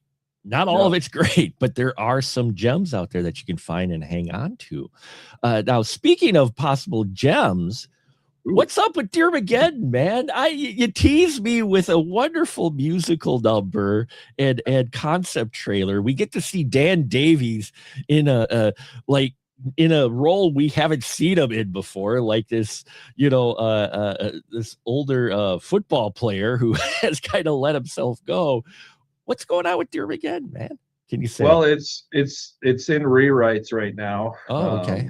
Because I don't know, I've been focusing a lot of time, like Dan came up with the story, Eric's kind of contributed, but I've really done the bulk of putting everything together for the screenplay. And then I recently joined a mastermind with some other writers, and we've gone through and I looked at it and I'm like, I gotta dial back a lot of this dialogue. And because sometimes, like I'm like a screenwriter to a certain degree, like I'll write short things, I'll do narrative commercials, other things, but like going through and doing a feature is like that unattainable thing for a lot of filmmakers, where they always want to do a feature. So I wrote it and it kind of became an and then picture where it was just like this happened and this happened and this happened and this happened. And it's a series of events. And I'm like, I got to get better with arcs. I got to get better with story. And so I've kind of gone back and really working with this mastermind group to kind of curtail it. But I mean, that's one project, like I'm directing this weekend with Ezekiel and Drews and Dan Davies again, and a bunch of other awesome Wisconsin filmmakers on something called The Visitor. We just did a series of other short films like not that long ago. So there's just so many projects going on that JB needs to dial in some specific time just to work on it. And with that, I was very blessed to work with Brooke DeRosa, which she's done scores on numerous amounts of films. She did all the music for those the two songs that were in the proof of concept, and then I wrote the lyrics. And yeah, and she does a phenomenal job. I mean, she turns around. She's professional. She scored like a ton of Hallmark movies and a ton of like Netflix type movies, which I'm actually working on producing like a Christmas Hallmark movie right now with my wife Caroline Oh, that nice. she wrote, and then Nice. Dr. Jeff Blankenship, and then a producer out of New Mexico. So Well, that's we're exciting. we're always doing like a bajillion things. Well, you should. I mean, you know, keep it busy. You know, nothing wrong with keeping busy. I was just wondering though, because we saw the proof of concept for Dearmageddon. You know, that main song for the bartender was really, really, really well done, and it was like one of those where it's like, oh, I want to see more of this, and you know, the idea of zombie deer as well. I mean, come on, we're from the Midwest. The idea of You're zombie right. deer, And it's difficult, like if you put yourself in that world and going, well, did the zombie deer need a song too? You know, like and then like, how are you going to do a song with zombie deer? Yeah. well, I was talking to this, Big Steve, which he's a friend of mine, and this guy is just he's an electronics genius. Like he's the guy that he works all day at his day job, then he goes home and comes up with cool projects. He's like, I think we can rig it up practical with, you know, some of these FISO things and some other stuff. Yeah, like literally, he's like, we'll get some deer mounts, we'll do some full mounts, we'll get some things, and we'll put it together. Then we'll wire it up so we can make it happen. And I'm like, I'm a big fan of practical over AI, and I know sometimes AI needs to happen if you can't do the practical. Like you're a Star Wars fan, so yeah, the admiral that passed away, that you know, they used AI to bring him in, and same thing with Carrie Fisher. But like, I want to see practical, so that's where that stands. So thanks for asking about that. Yeah, no, because I remember it, and I knew when talking to you, I wanted to talk about that because I'm like sitting there going, oh, what's, you know, and I know how that goes in indie film. I've seen it before too, to where you get this teaser for what an indie film that looks really, really cool, and then you're looking at your calendar like there's like 2-3 years, and suddenly you see a trailer for it, you're like, oh, finally, it's like 4 years since you've seen or heard about the film, and it's like, but I mean, Hollywood gets it, you know, that's just the business in general. And I think that's the problem with internet and trying to, you know, 24-hour news cycle and all that, is you hear about some of these projects and suddenly they go into development hell and you never hear about them in Hollywood, and then they kind of fade away. Yep. Yeah, you know, so it's whether you're big budget or small, that is a problem in general, is just trying to get that one film done when you got everything else going on, or just can't bring it together. But I hope you can get Dearmageddon together. And if you can put a practical deer singing that doesn't look terrible. It doesn't look terrible. Oh, you know, when a film like Rise of Dearmageddon, I think, you know, even if it doesn't look completely sharp, I think people can be a little forgiving with that if it's a fun song. Now I'm just picturing animatronic zombie deer singing, and that warms my heart. And dude, I think it's definitely, like, Dan had come up with the story of that like probably 5 years ago now. And like kind of like this hometown hero gone sour, and you know, the town kind of shrinking, and it really mirrors a lot of rural towns, right? Where you go to these places and it's just like a ghost town. And this was like a thriving, you know, community at one point in time, and it's just shrunk to the point where, you know, they got a few broken down buildings, probably a bar, a church, and, you know, maybe a convenience store. But yeah, so it's definitely a story that needs to be told. And, you know, I mean, with that, and kind of like working on the spider thing, once we kind of get that wrapped, and it's been a couple-year project of pre-production and production. And we were blessed to like partner up with awesome people like Quick Trip in that. And I think you probably noticed the references in the movie. We kind of put some homages in there that I think felt good. Yeah, those were fun. Those were definitely fun. Too jarring. Yeah, no, not at all. No, some of the stuff really worked. The inserts, some of it really worked for me, and I thought, yeah, you did a good, decent job of matching what you could with a 50-year-old film. Should we have had Dan get eaten? You know, Dan's character Ted Tippman get attacked I like think, Amy's. I think Dan getting eaten by a giant spider would have been, or attacked by a giant spider leg or something, I think would have been. You know, we love you, Dan. We love you, Dan, but a big fuzzy leg that just kind of does like a hook, almost like a stage hook thing, like just pull him off stage left. You know, there you go. And then you could do the old, you pull him off stage left, and you have someone off camera just throw a bucket of blood against the van. There you go. See, so you don't. That's all you see is that. And, yeah, because Dan, it's in Dan's rider that he can't have a bucket of blood thrown on him. So, well, no, you just throw it against the van, though. You pull it off screen. That was a joke because you said throw it on the van, and I said yeah, because it's in Dan's. It's rider Dan's contract. Yeah, no, I caught that. Although I can see Dan going, you know, no, don't throw a bucket of blood on me, please. He would totally, and I can tell you this about Dan working with him. He would totally, if it added to the story and it was something that was good, he would take a bucket of blood for the team. Oh yeah, he would. I mean, he played Ed Gein in Ed Gein the musical. So I mean, that's true. So JB, you've worn a lot of hats over the years in the indie scene. Is there one in particular that you really enjoy, or is there one that you haven't really had a chance to do much of that you'd like to do more of? That's a great question. I like to see projects completed. That's what I like to see. Sure. I like to work on these things, but ultimately, you know, whether they live in here or wherever they're at, until they get out to people, you can't really get the message out there, right? Sure. So, like, definitely, like working more on my producer hat and working more on my, you know, connections with both theater owners and international distribution and stuff like that's the hat that I'd like to start wearing more. Trying to help a lot of these people get their message out there. And there's a lot of projects that, like you said, they fire up and then they run into either snafus or life happens or something. Like, how do we help them get those projects advanced and over the goal line? And I think in this state, like everybody from, you know, like, well, I think Austin left the state, but you got like Austin Galante, Doug Montoya, you got all these amazing filmmakers like in this state that are willing to help move that ball forward. Sure. You know, like Dan has been instrumental in helping a lot of stuff move forward. Ezekiel and Drews is really kicking butt with MIFA and the things that he does down there.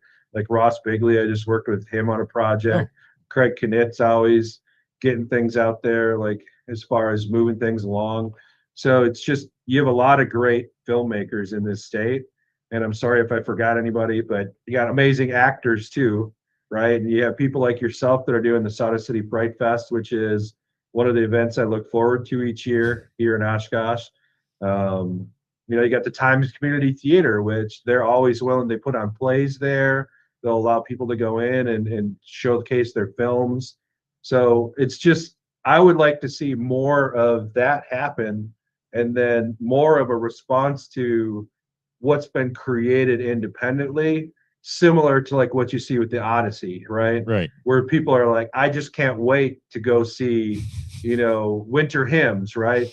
Like Nate Deming's done great with that and getting a theatrical presence out there. Yeah. Like people showing up and like dedicating their resources, because when you pay for a ticket at a movie theater, you're showing your resources and bringing that back to these independent scenes.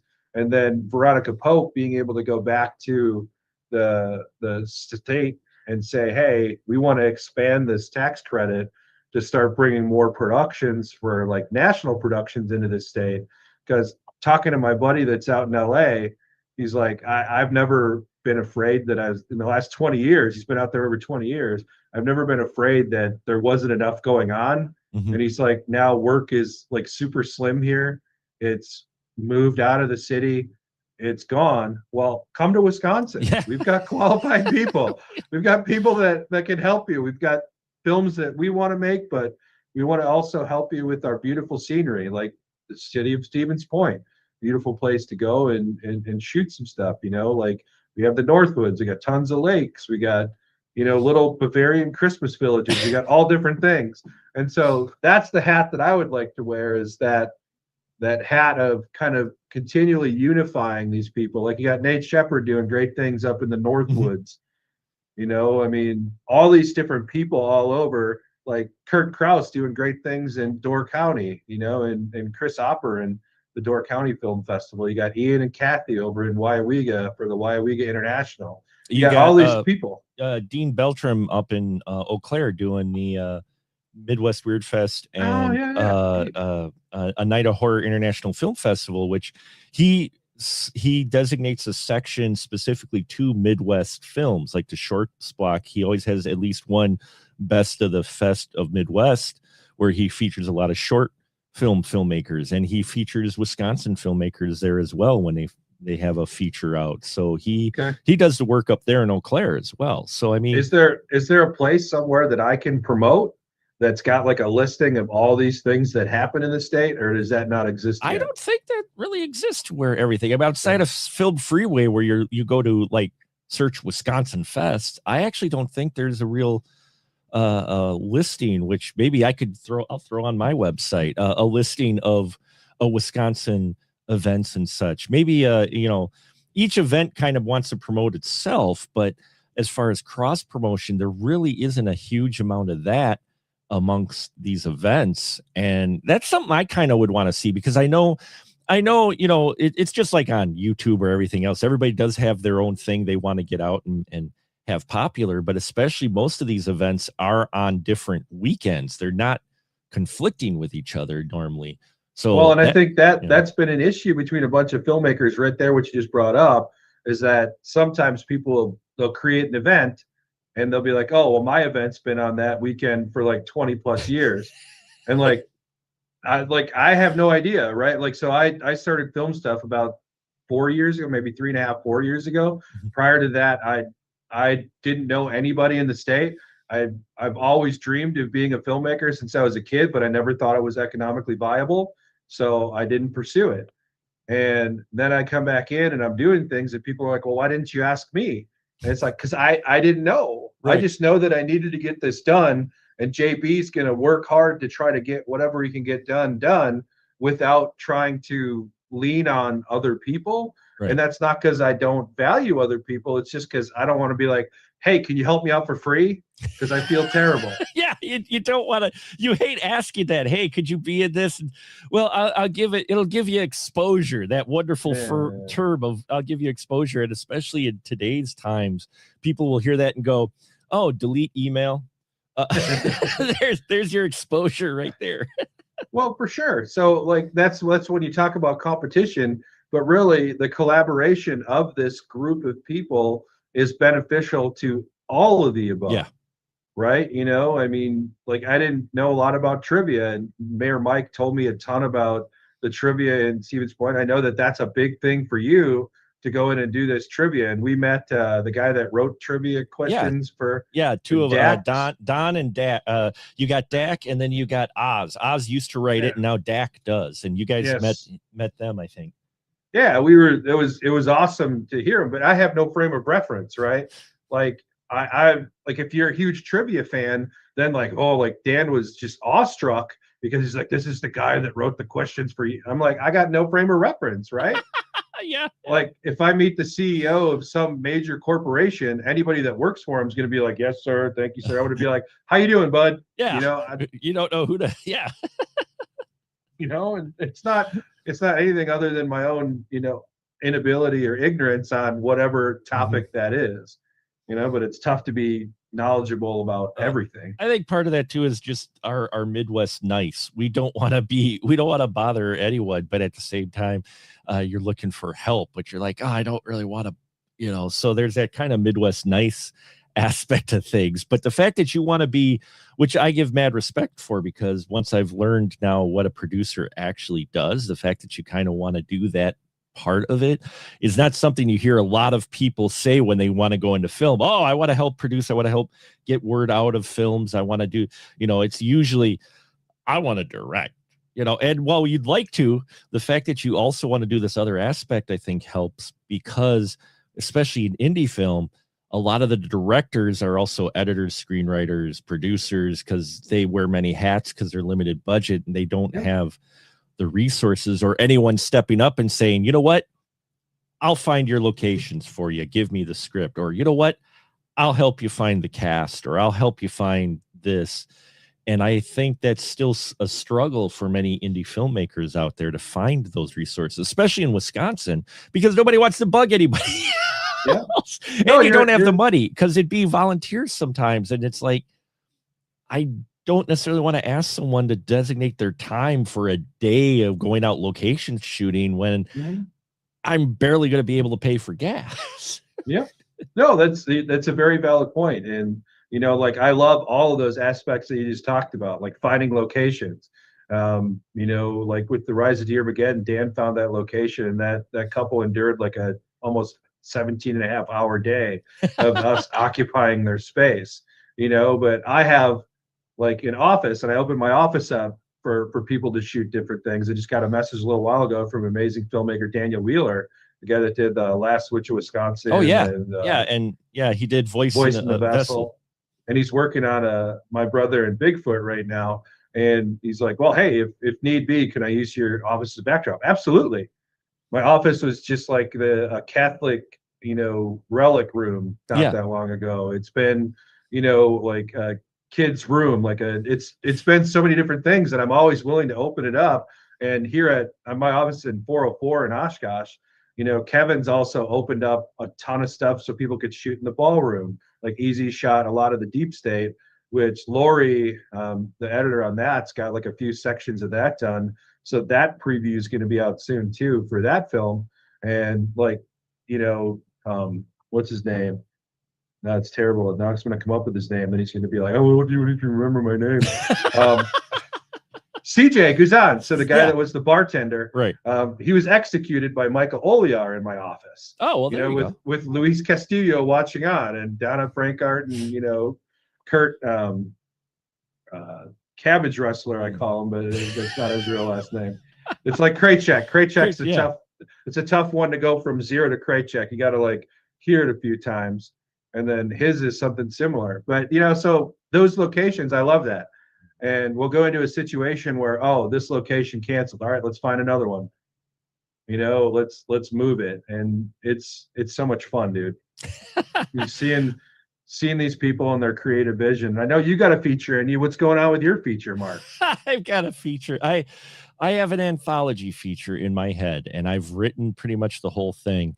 I just have to get off my butt and do it, which means I have to cut some other projects out, which I haven't been ready for, but I do. It's an anthology one, you know, and that's the thing, is a lot of us online film critics do have ideas for films, and that's what you're now seeing in the big cinema, is these YouTubers who are far bigger than me have these huge audiences, and they want to make a feature film. They always wanted to, and then they build their audience up ahead of time, and then they get their films into a theater or whatnot, and then they have a huge following. You know, isn't that genius? Isn't that genius? I mean, you build the community of people that are interested in what you want to show them, and so you promote. Yeah, and then they show up because they're like, oh, we like Mark.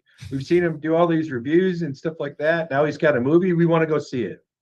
Yeah, and you know, that is kind of the structure you have to take now, and I think you're going to see more of that, only because YouTube now has been around almost as long as I have on YouTube, which is 20 years. I got in when it was starting, you know, so you have a whole generation now of creatives who want to make films, who have had this outlet to be creative, to hone their, you know, it's kind of the modern version. And I've talked to a couple of filmmakers about this. It's the modern version of shooting on your 16 millimeter, you know, Super 8, or shooting on your VHS. And now it's shooting for YouTube. You have a whole generation of creatives now who have shot for YouTube and learned how to craft things and build an audience, and they want to make something bigger, but they've gotten that practice. So I honestly think that whole thing of, oh, they got this YouTuber a job, I think that's going to be more and more common as you go along, only because it's the equivalent of Spielberg, Raimi, Scorsese shooting with Super 8 back in the day. Yep. You have all these kids now doing it with phones. and having far more tools than what we had when I was a kid. Kid started out on YouTube, 20 years ago. I had my mini DV camera and my Corral Studio, the program software. And that's another big advantage that they have is they have a lot of automations and a lot of shortcuts that are built, like people that use certain editing software. It's got transitions and everything built into it. Like my first movies that I made when I was like 8 were filmed on a 8mm camcorder and edited with 2 VCRs feeding into another VCR, with the audio coming from my Walkman into the RCA ports on there, that I had to time everything like perfectly to get it right.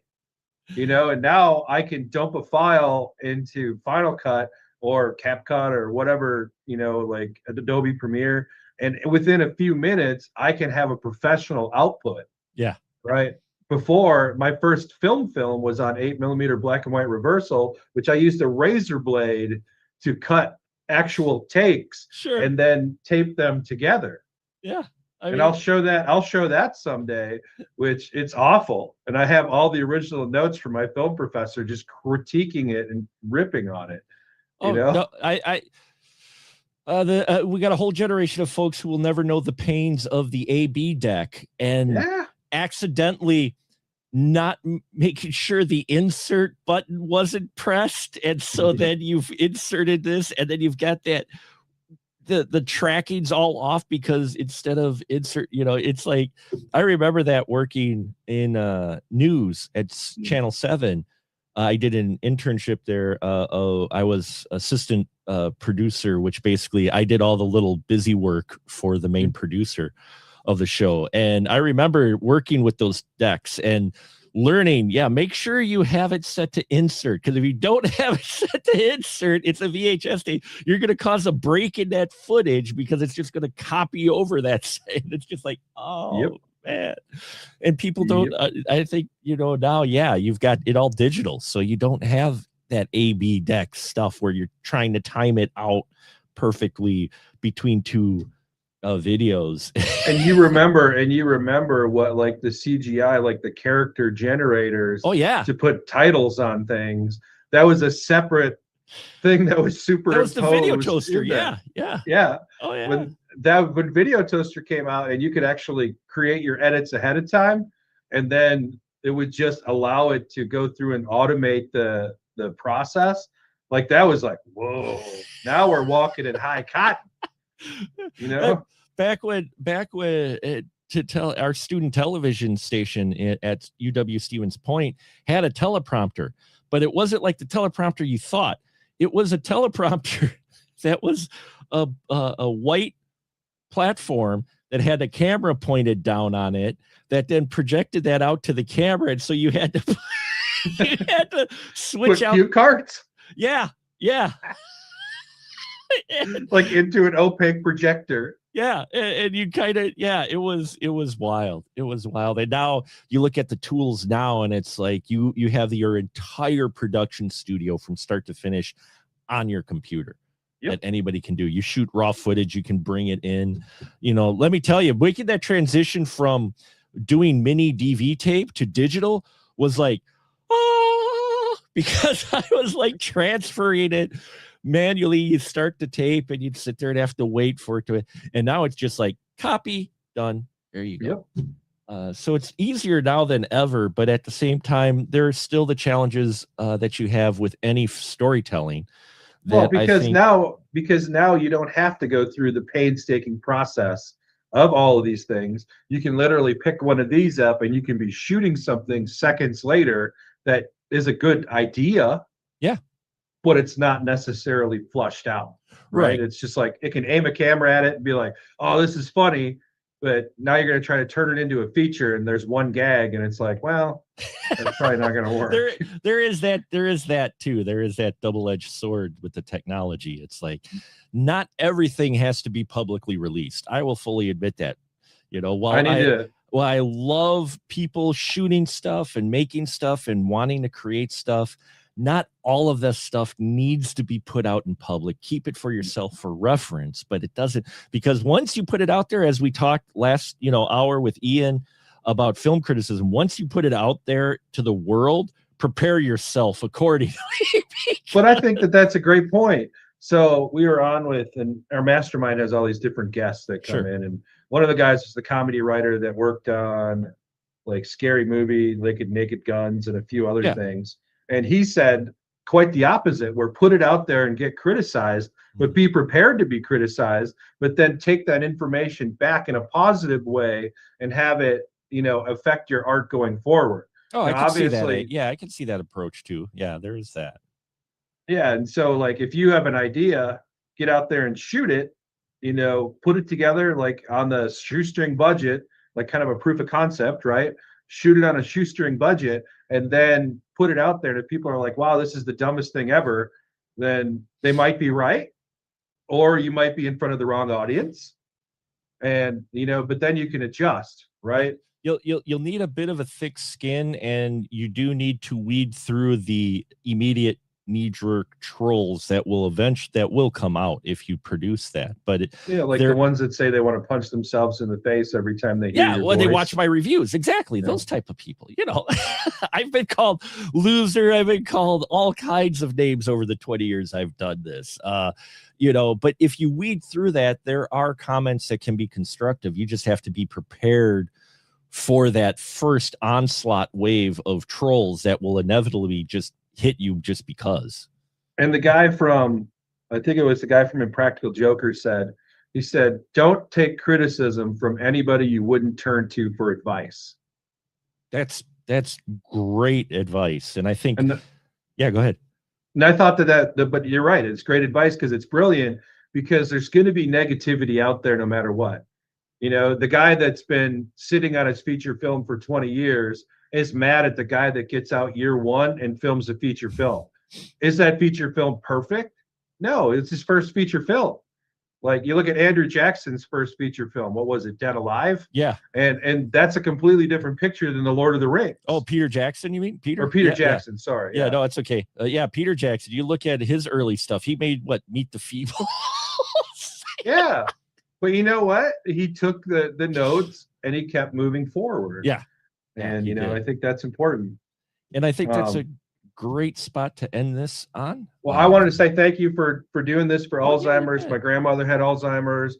It really affected the family quite a bit. So I appreciate you raising money for research and the stream to end and the part of your walk to end. This is a great concept. And I really appreciate you thinking of me to bring me on. So. Oh yeah. Well, I mean, you're one of Wisconsin's creatives out here. And that's one thing. While I do focus on indie films, I really want to bring focus to the Wisconsin creatives around here, because I think there's a whole lot of talent that we talked to yesterday when I talked to Nathan Deming, and even talked to, Winter Williams and, Matthew about they're in the Pine studio and them wanting to start up a production and all that, and them saying that while there hasn't been a huge response, they're very surprised by some of the talent they've found, that of people who didn't think they had that, Yeah.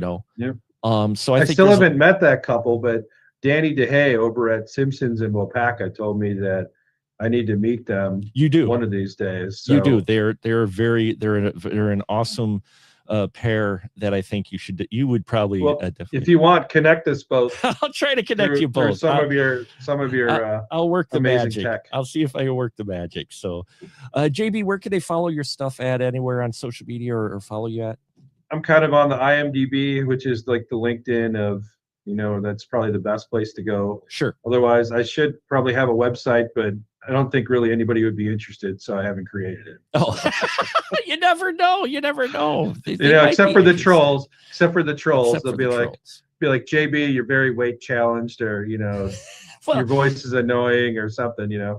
But they don't realize that's still engagement, which jumps you on the algorithm. So please, if you're going to troll, fine. That just gets me comments and puts me up on the whatever mysterious thing they call the algorithm is. So there you go. My wife did want to start a podcast with me to talk about how she's funnier than I am. So we'll try that. We'll see what happens. I think there's an audience for that, JB. Just to see a married couple bicker, right? Oh yeah. Everybody loves conflict. So Thank you, Mark. You bet. This has been great. Everybody check out JB's stuff. Giant Spider Invasion. Please look for updates on it for the reimagining, and keep an ear out for Dearmageddon. And I do mean ear and eyes out. Hopefully one day we will see that as well. So thank you so much. And now we're going to take a short break, folks. And then we come back, we'll have a little game streaming. So stay tuned, please. A lot more to come. Don't forget to donate to this wonderful cause. And thank you, JB, for your time. Thank you.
Okay. I think we're live.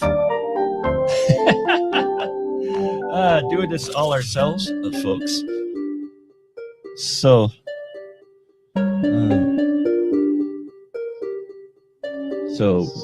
yeah, we're gonna play a little Plants vs. Zombies, I think.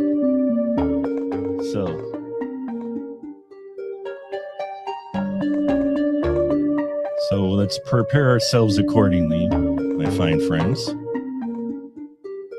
Give me. And yeah, let's play this fun game.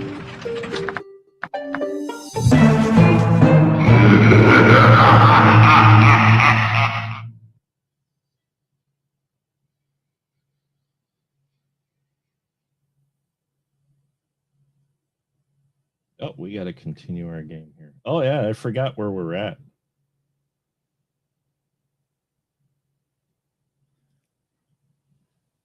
Let's restart this level.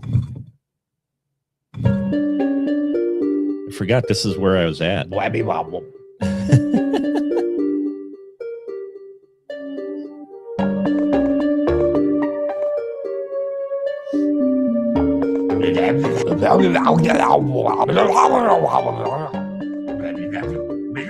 Oh, we got the bungees on this.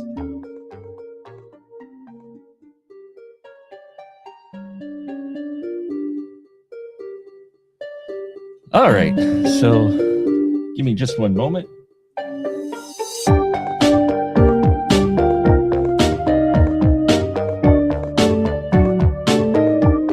All right, so we are going to do this. Yeah, continue.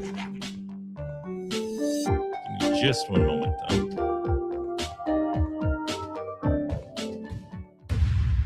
Oh yeah, and this is one of those where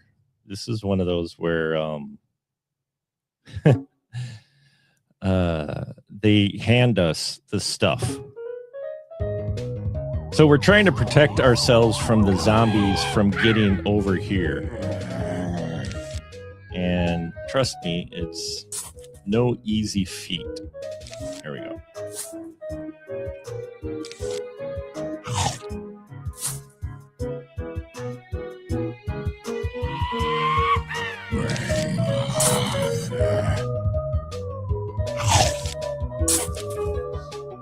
So I don't know if anybody here is familiar with this game, but this game is a lot of fun. This game is definitely a lot of fun, but also challenging.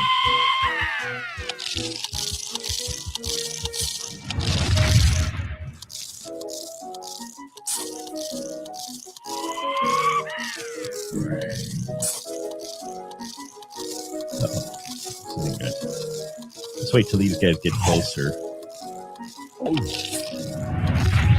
There we go.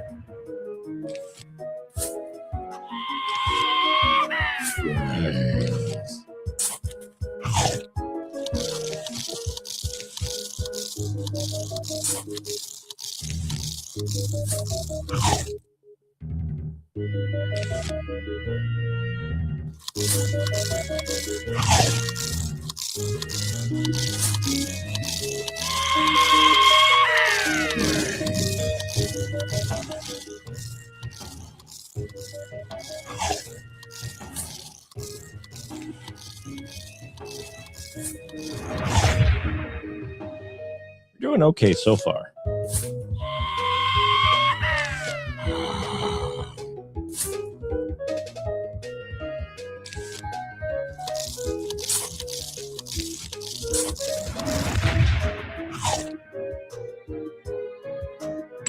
Hey, we got some money for that one.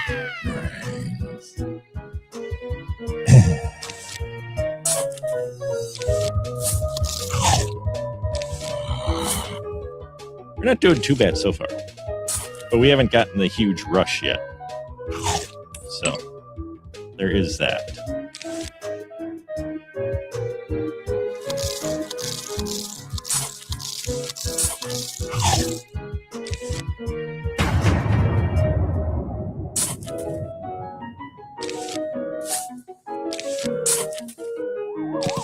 Uh-oh.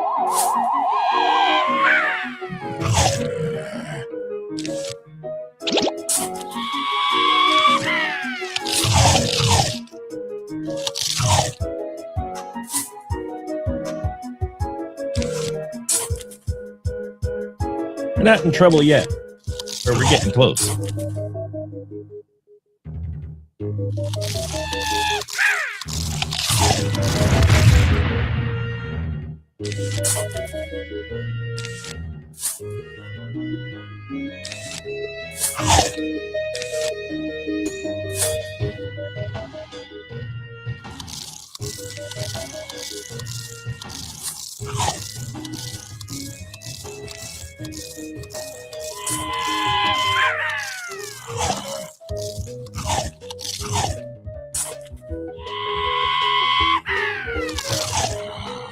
Uh-oh. You got a ladder. Ladder guy ain't good, as you can imagine.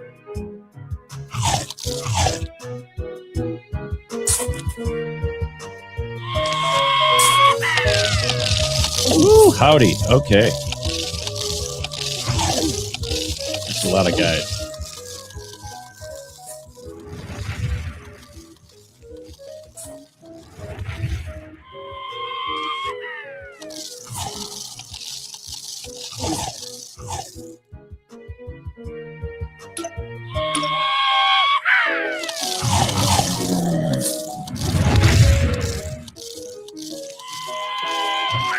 Uh-oh.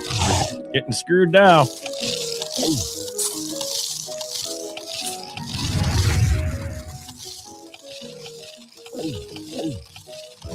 That.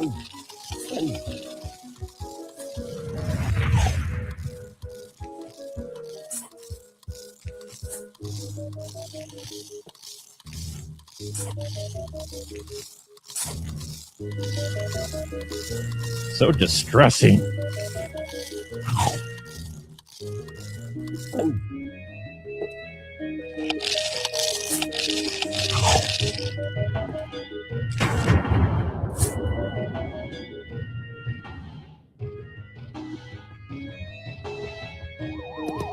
Yeah, these guys are always the toughest.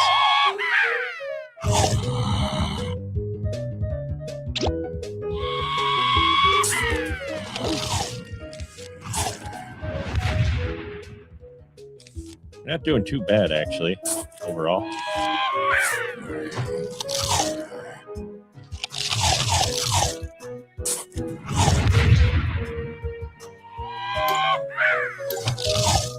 This is such a fun game.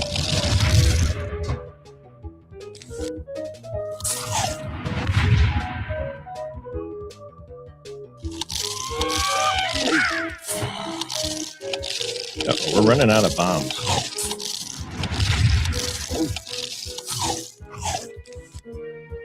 Not liking that too much.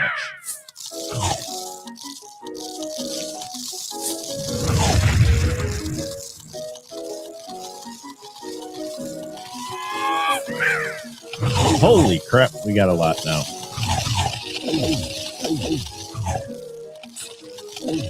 Time to build up our defenses, boys. All right. Oh man, there's more. So many. Could be screwed.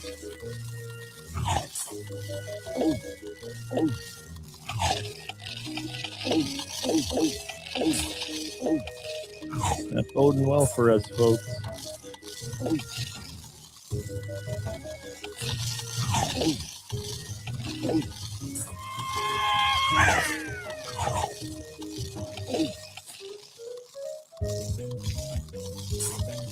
Could use a bomb. Could definitely use a bomb in here.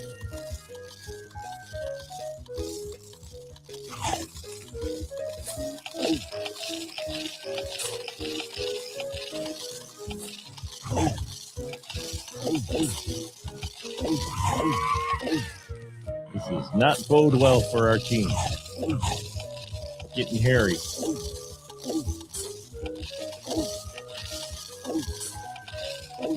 I don't need all these pots.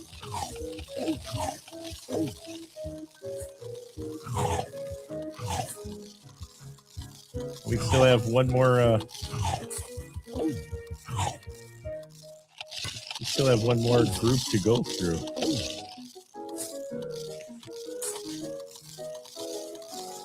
I don't want to use that yet. Come on, digest. Digest, dang you.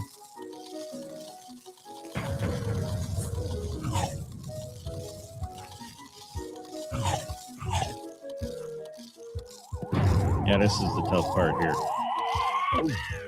Oh my lord.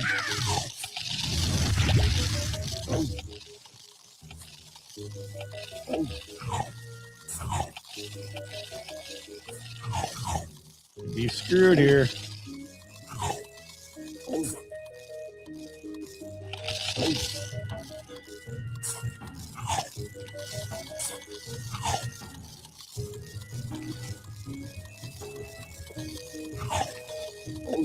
Oh, there we go.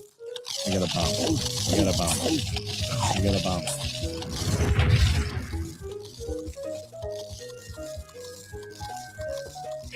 Okay.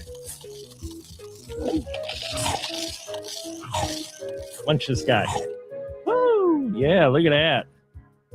What kind of operation is this? Hey, Thee, how you doing? Hey, we're doing a little bit of a fundraiser here. So, folks, don't forget to donate. We're doing some game streaming till 3 o'clock, and then we're going to have a recorded 20th anniversary review of what do we got? I forgot what I got coming up. You got Fetty Got Fingered and Habit. So that'll be at the 3 o'clock hour. And then 4 o'clock, we're going to have a live review with Joe Randazzo. And we're going to be talking about the classic Black Sabbath. So there is that. And we got another donation. Oh, my God. Thank you so much. Appreciate the donation out there for the support. We got to update our counter here. That's fantastic. Thank you. Thank you so much. I appreciate it. We are just rolling along here, getting closer all the time to our goal. And appreciate everyone tuning in, even if it's for a short time. We had a great conversation with JB and Ian this morning. We're going to have more folks coming up this afternoon into the evening as I stream for 10 hours. So glad everybody's tuning in and watching along. And thank you very much for all this. So let's pick our weapons of choice. Oh boy, we've got one of these launchers, guys. I hate them. So we definitely want the bomb. We want the squish guy. We're going to need sunflowers, obviously. And we're going to need pots, obviously. Protectors. We're going to need some shooters in here. And some launchers. We only got 2 more spots here, so we want to double our capacity, and I'm guessing we're going to need to do some defense here. Yeah. All right, so I'm kind of feeling that. Let's see if that does any good for us. We got any cheapy guys? Not really. All right, so let's rock. And we need that flower out there.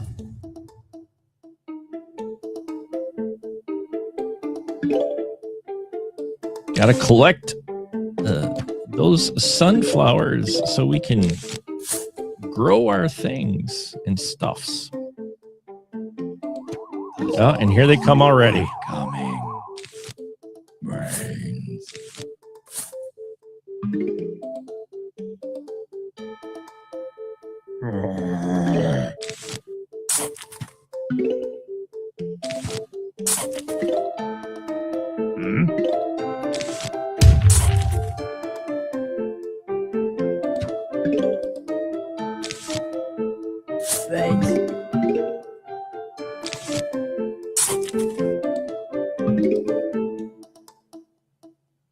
Brains.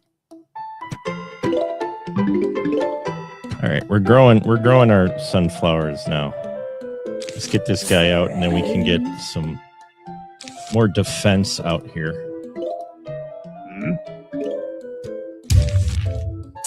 Oh, shouldn't have done that. A little premature, but that's okay.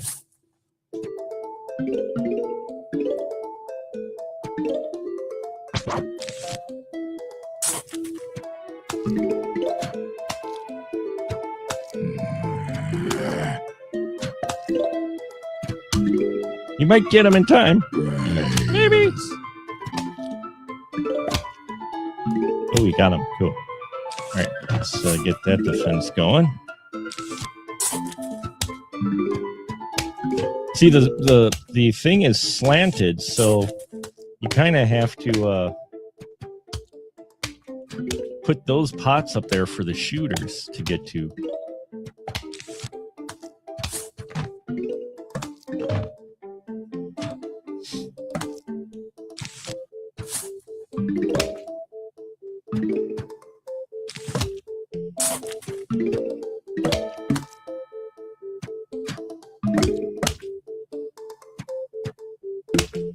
Hopefully we can build up some defense and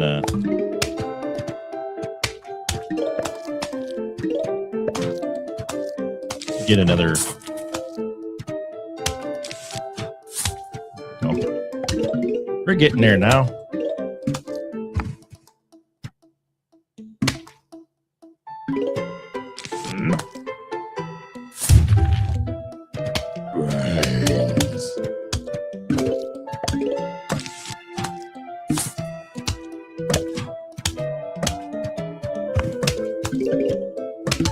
I haven't gotten a double flower out as quick as I wanted, but here we go.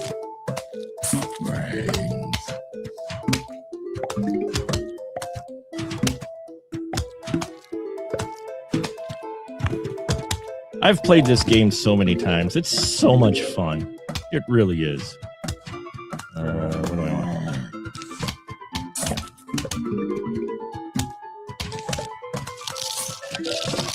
Uh-oh.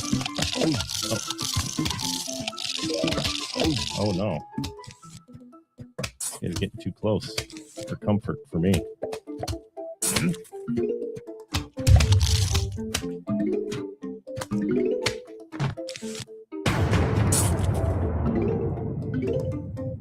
I don't really have the defense up I wanted.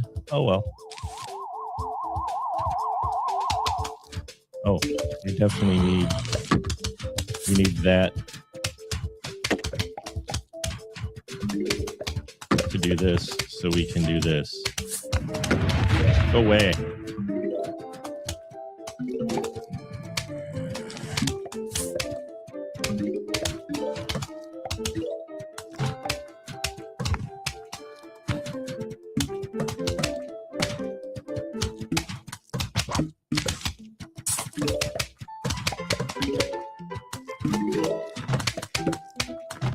We're holding our own pretty good here, folks, but could be better.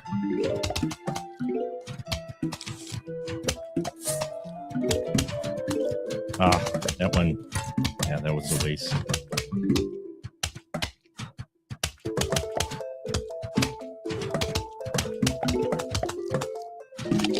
Ah, just in time.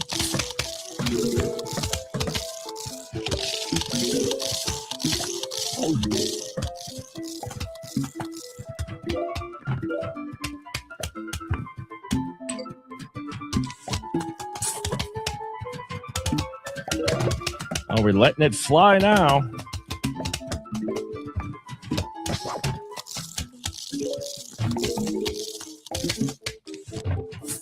We need to get that sunflower power going.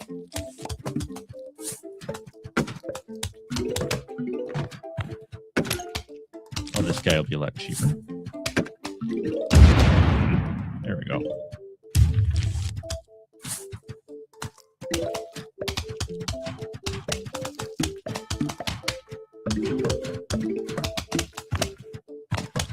Oh, thank you, man. You sport them. Nice. Well, I appreciate that quite a bit for the donation and the tuning in. It is a great cause. So Every little bit helps, and I appreciate that so much. Our little sliver of the internet, doing what we can. So, I'm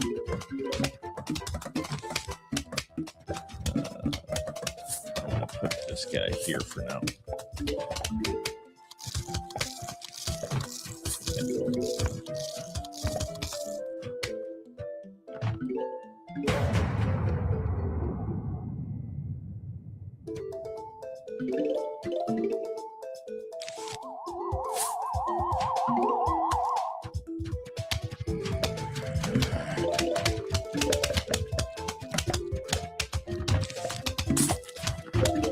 Yeah, I'm looking forward to Starsucker. Definitely looking forward to Starsucker.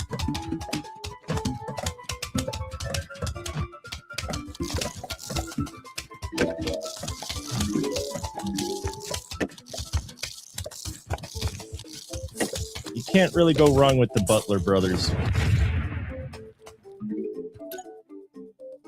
I have dug all of their stuff.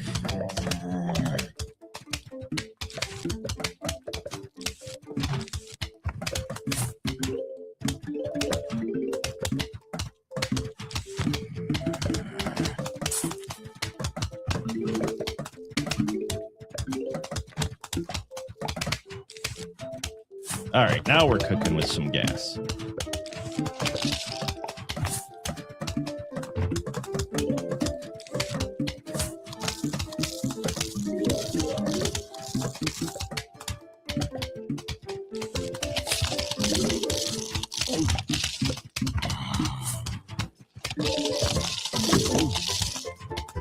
Oh man, they eat through that real quick.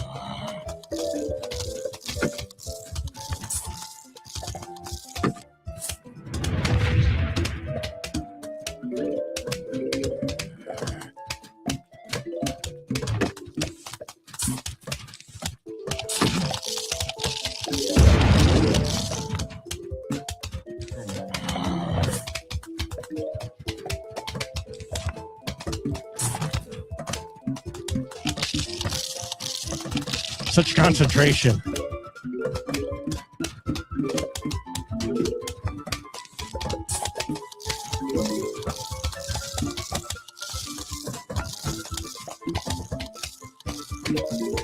Oh yeah, that's what I can do. I can put that on this poor guy. Put this out here. Put that. Yang.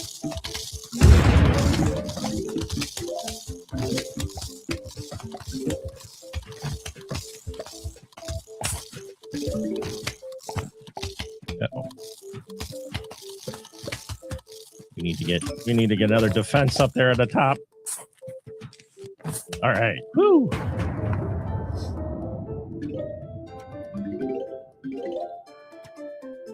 Here they come.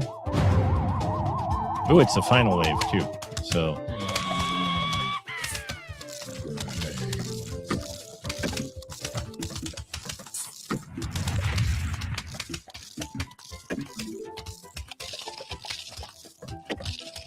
need to get rid of this guy here. There we go.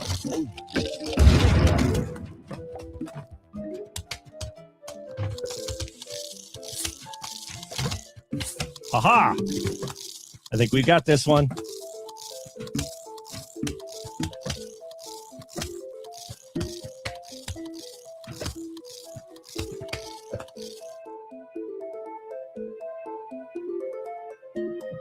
Hey-oh, we got this one, folks. Woohoo!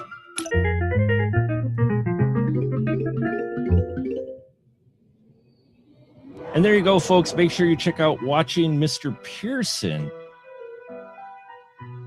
And check out all the stuff. If you haven't heard of the Butler Brothers, shame on you. They put out some great stuff. And I saw Starsuckers was on the radar of their stuff coming out. And yeah. Appreciate everything, and they rock. They really do. The Last Anniversary, Purgatory Jack. Yeah, good stuff. Good stuff for sure. Stuff we've played at the film festival in Oshkosh. So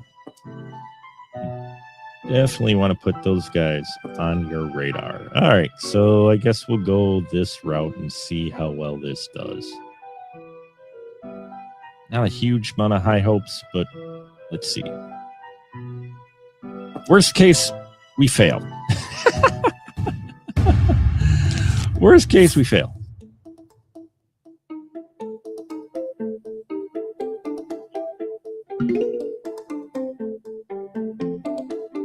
Thank you for tuning in as well, Ombre. We've got a review that we did with our good friend Doc, Mr. Ombre there. That'll be playing later today. So, talking the classic horse feathers. And I do mean classic.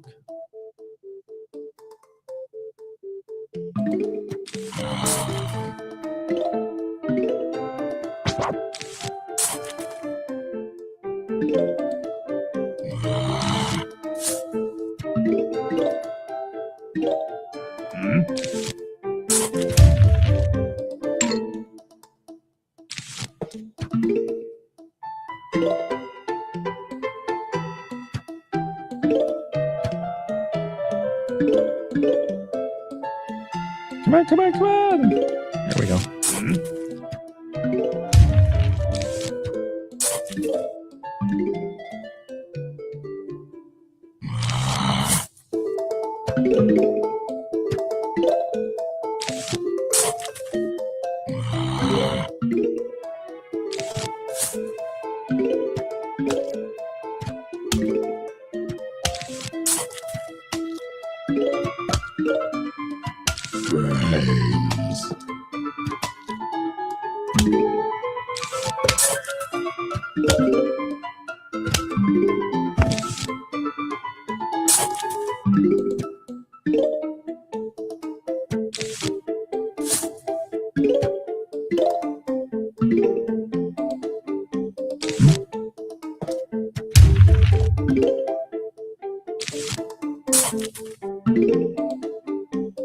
Brains.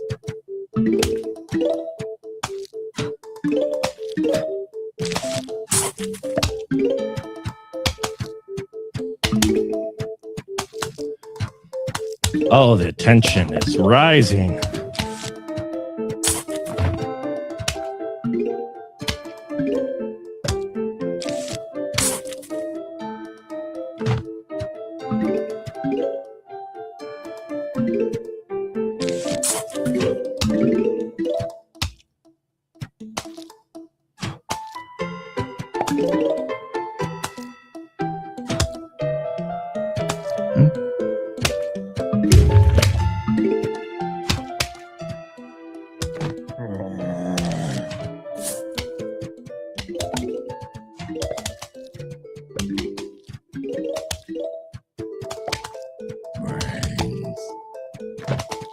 Oh, we got more waves coming in with this one. Yeesh.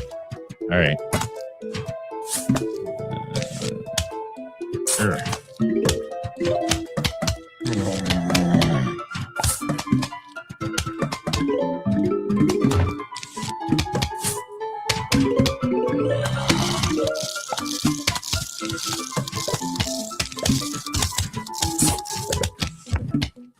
Oh, I put that in the wrong spot.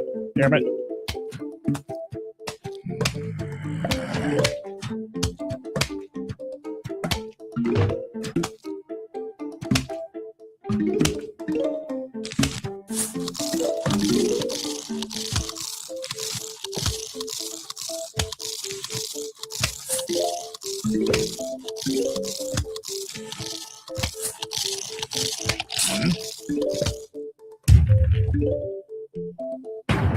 Uh-oh, we're going to be screwed here, folks. We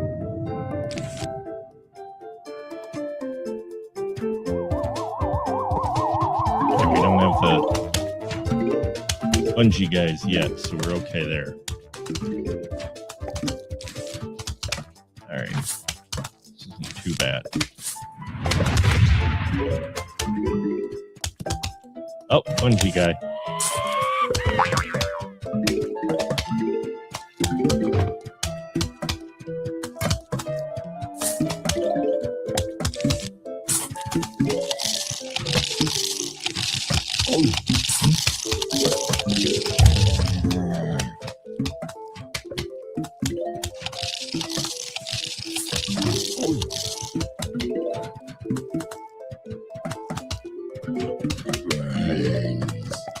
get some more defenses going here.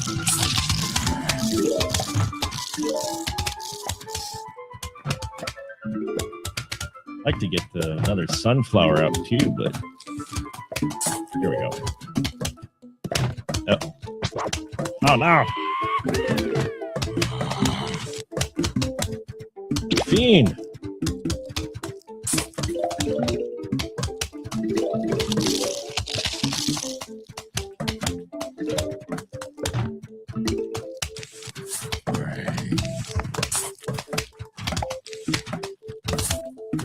Oh, I don't want to do that. Oh well.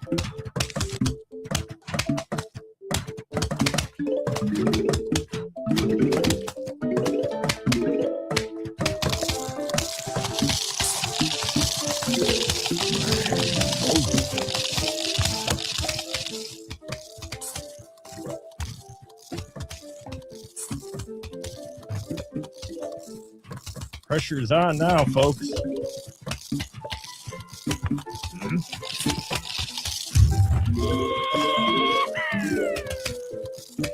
It's fine. You can do that. That's fine.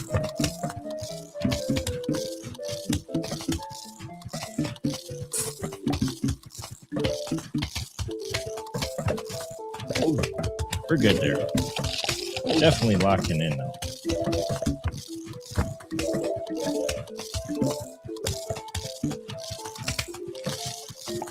All right, cool. Oh, now we got one of these doofuses.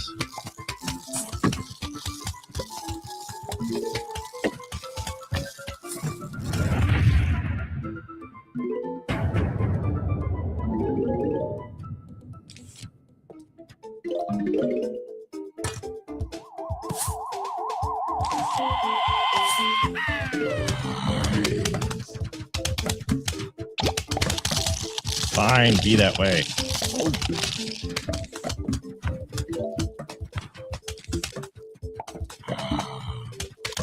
It's still okay. It's still okay.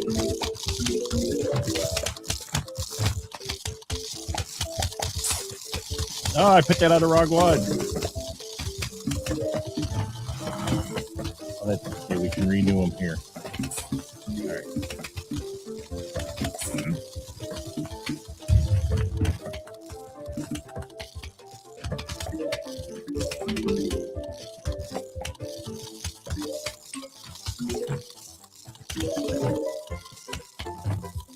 Oh, the humanity!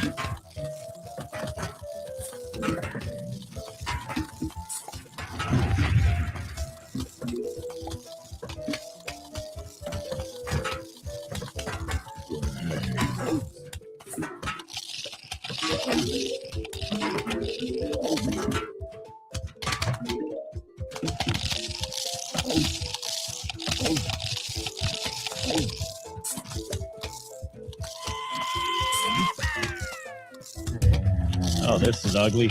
You got guys behind enemy lines. Oh no!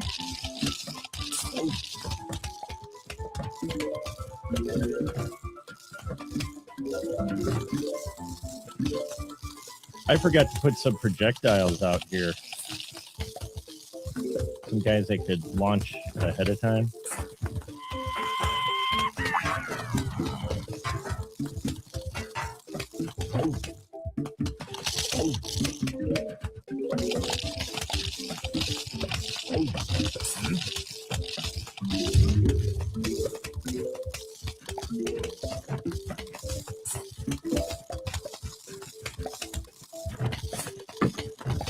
Come on, sunflower, give me some sun. We're going to be screwed here in a minute.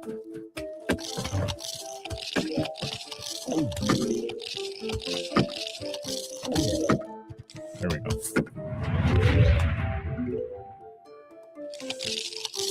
We are hurting here. We are hurting here, folks.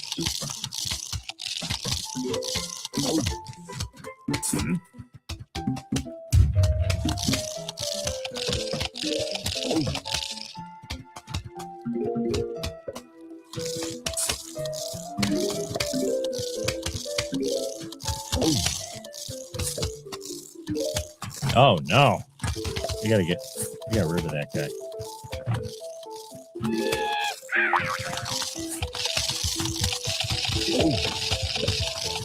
Oh, we're gonna be screwed here in a minute. We have done the wrong thing. Yeah, I was dumb and I didn't put any projectiles out that could get over the hump. So that was on me. I picked the wrong ones. Yeah, this level's lost. We're only barely halfway through. I am so rusty at this game. We're going to die.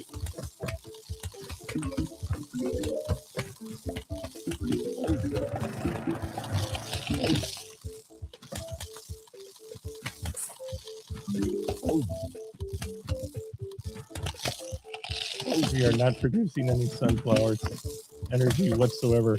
We're screwed. We're so screwed.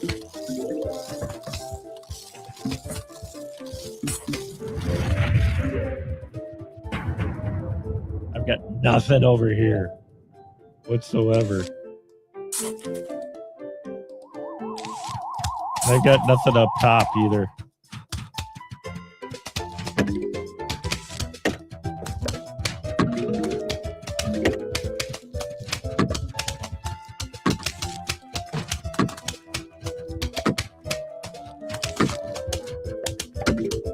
Yeah, we're screwed. We're screwed, folks.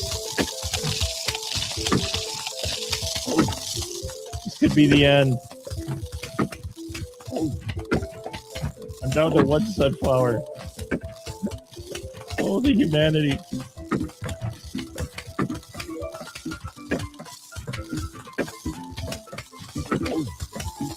One sunflower.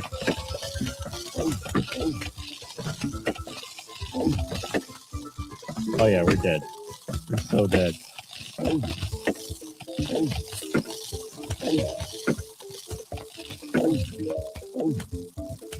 Yeah, that's game. That's game. Oh man, I did not do any projectiles like I should have. I needed the I didn't put any catapults in here, so.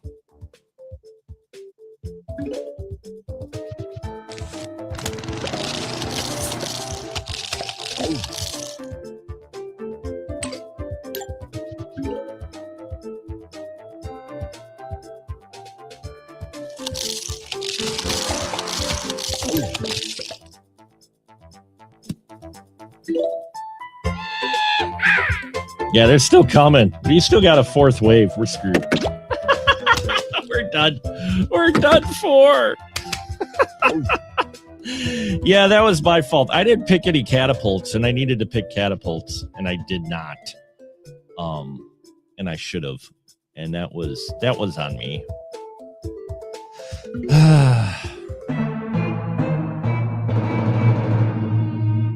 Alas.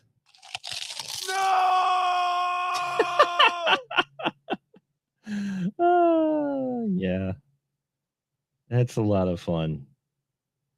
This game is a lot of fun, though. It really is.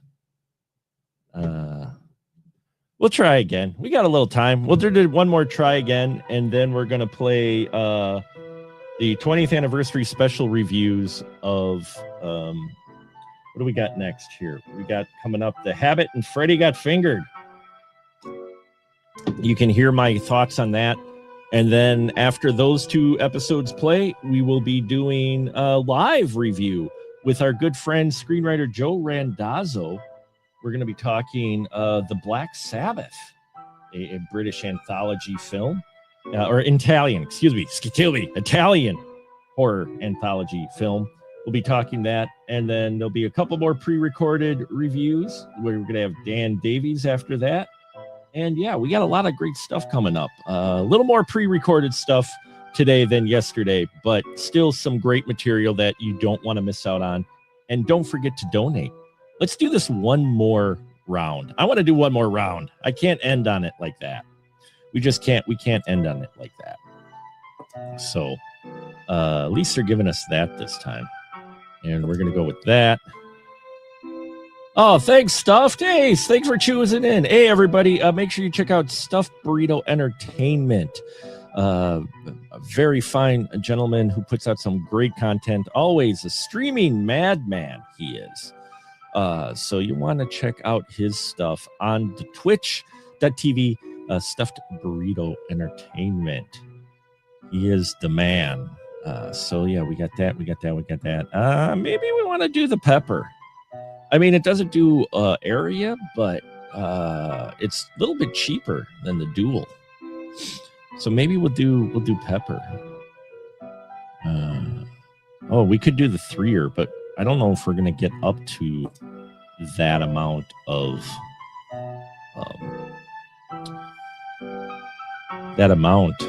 in time before they start coming in real quick.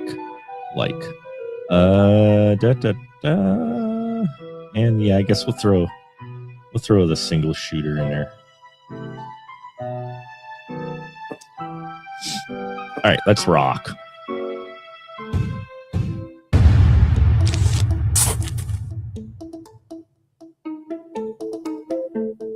But I hope everybody's been enjoying this entertainment, trying to put together 20 hours of programming for 20 years here on the YouTube. So the zombies are coming. Brains.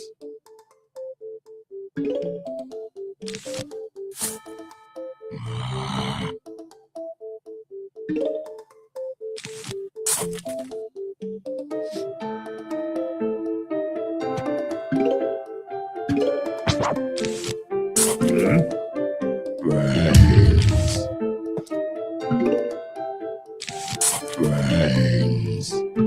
Gotta get them sunflowers out, baby. Need that sun juice. So.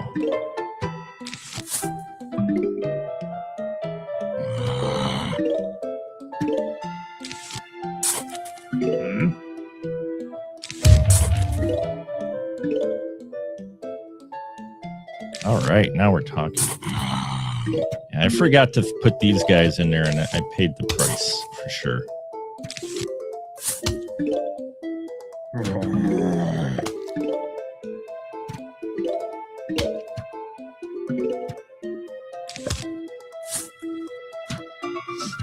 All right, now we're cooking with some mojo here.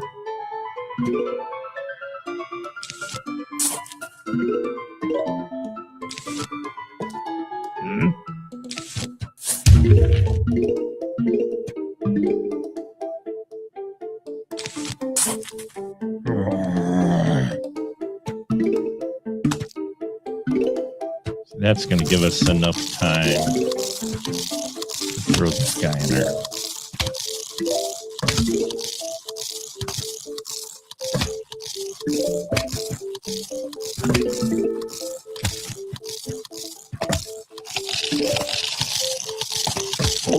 Ah, damn.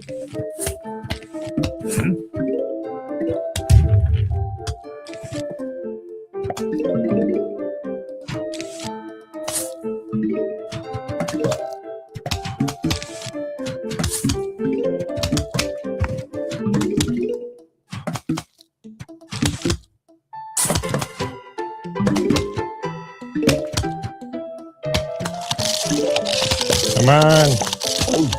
Ah, shit. Forgot how fast these guys eat through this stuff.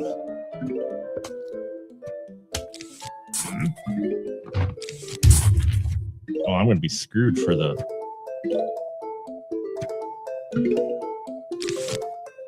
I'm going to be screwed here in a minute.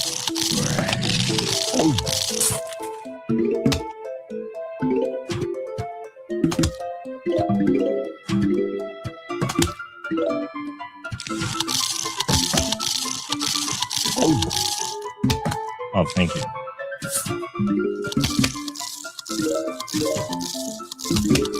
The guys with the helmets are the toughest, really. Wow, I have not done well on this. I can tell I'm rusty on this for sure. Oh, you know what? I didn't put any explosives in. That's why. I forgot to put at least one explosive in here. I did not do that.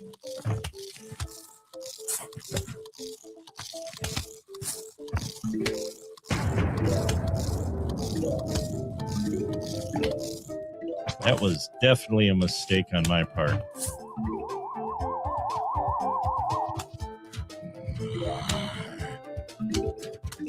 It has been a long time since I've played this game, so.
We got that one in there just in time.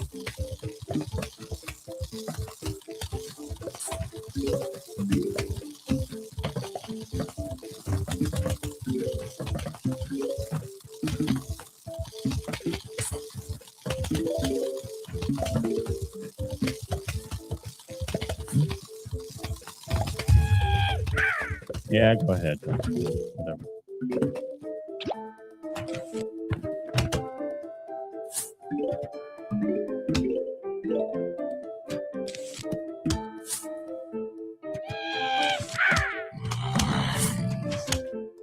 Oh well.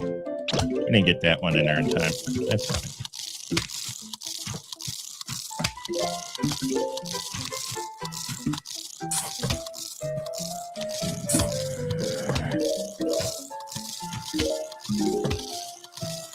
You're all going to die.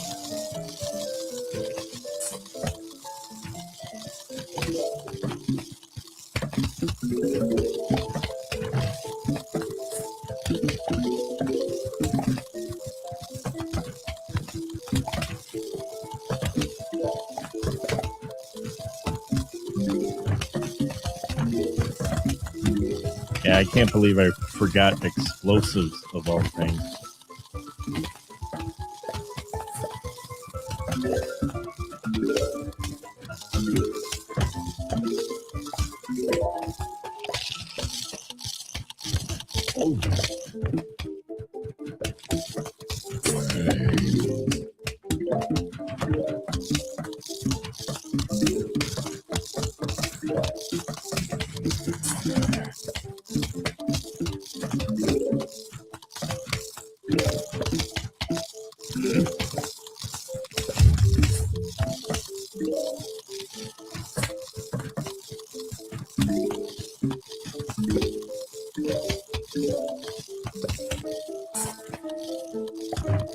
Come on, sunflowers, don't fail me now.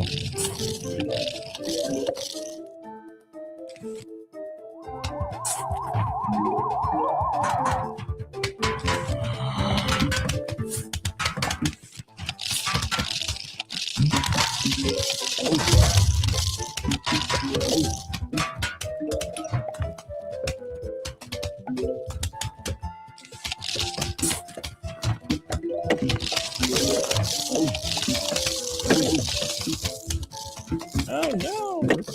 Fudge down!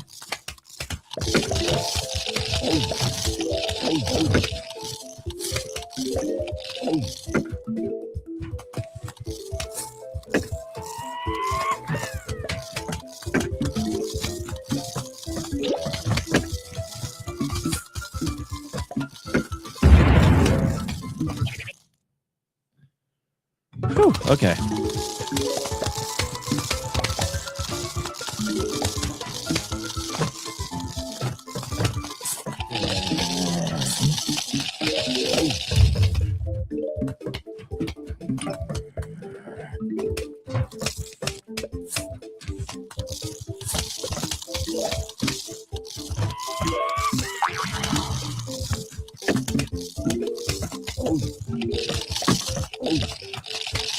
Oh man, we're screwed now.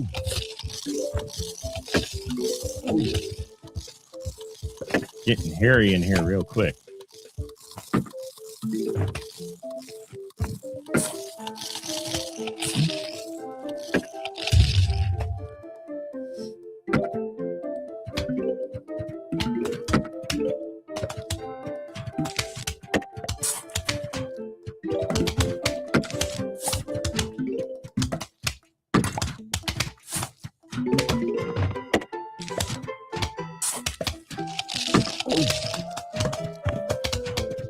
Yeah, I forgot the explosives, man. That's hurting me something fierce right now. I really needed that.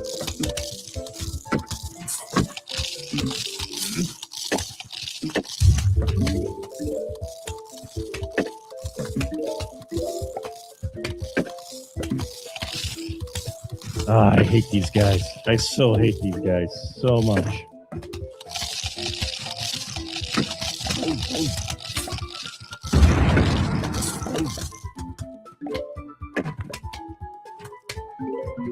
Yeah, I forgot how hard this level was. I really did. And especially because I was dumb and didn't pick any explosives, so...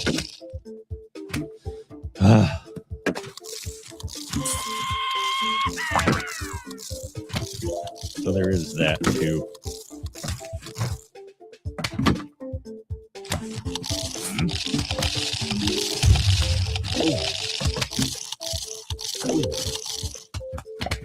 Yeah, here they come.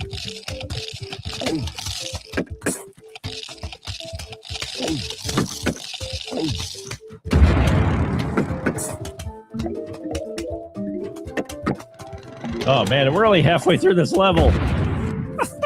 We're so hosed. We're so hosed.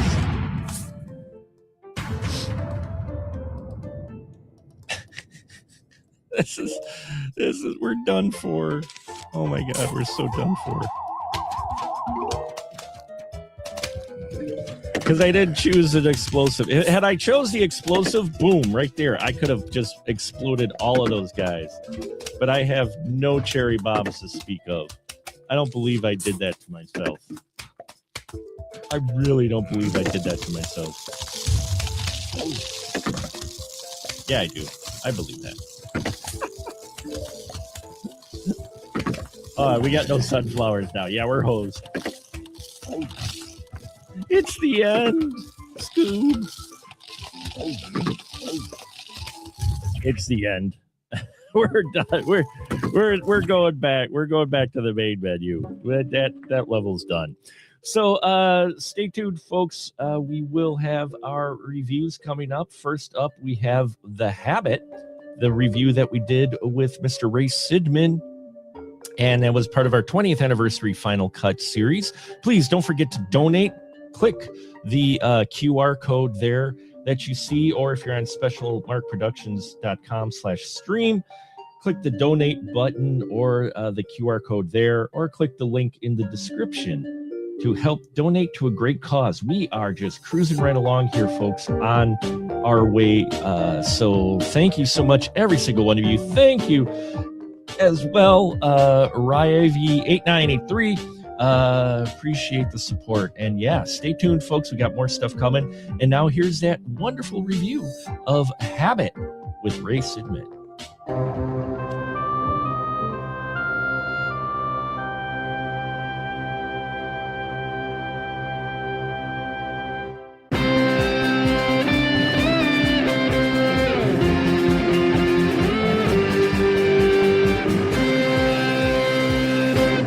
And here we are, folks. Yes, that's another retro opening. That one is from 2016. So that one was 10 years ago. I've been doing this a while. Welcome once again. Yes, we are doing our celebration of 20 years by doing special longer final cuts here where usually I'm picking the film. but I am taking the chance and gambling and have asked many of my friends, especially the Spoiler Room crew, for them to pick the film that we will talk about and review. And I've got one today from Mr. Ray Sidman, one of the OG Spoiler Room folks himself. He's with us today. How you doing, Ray? I'm doing well. Thanks for having me. Fantastic. Could you tell a little folks just a little bit about your background, just briefly? Sure. I am a lifelong cinephile. Started when I was an adolescent, and it even carried me into. I was a pop culture journalist and critic for a handful of years in a prior career.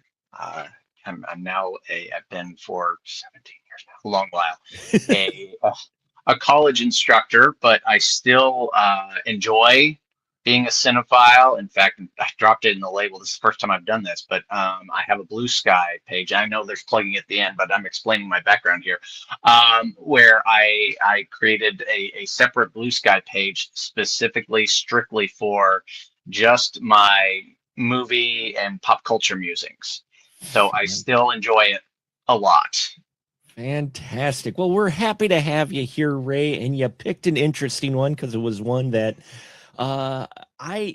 it's one of those where I had seen it on the video shelf / later on, kind of streaming, but I'm like, and when I asked we had a number of them, and we picked this one because this one definitely sounded interesting. It is 1995's Habit, directed by Larry Fessenden, whose my brain kept trying to autocorrect to Fassbender. I don't know why, but that's okay. I mean, I something I've only recently heard is that he actually prefers it to be pronounced Fessenden with the accent on the second syllable, and I didn't know this because for 20 years I've been saying Fessenden like Fassbender. Yes, yeah. Yes. Fessenden. Okay, well, yeah. There we go. Now we got. I can't swear to that. This is something I heard on a couple of other podcasts, and I was like, "Oh, okay. I was not aware. Thank you." We'll just pronounce it both ways. But Larry Fessenden both wrote and directed this film. And could you give a brief synopsis, Ray, about Habit? Sure. Sam is I think at this point he's probably in his mid-20s, maybe late 20s, New York bohemian, kind of drifting through life. He just broke up with his girlfriend. His father just died. I don't think those two things are necessarily related. But he encounters Anna, who we find out is a vampire. And it's kind of his...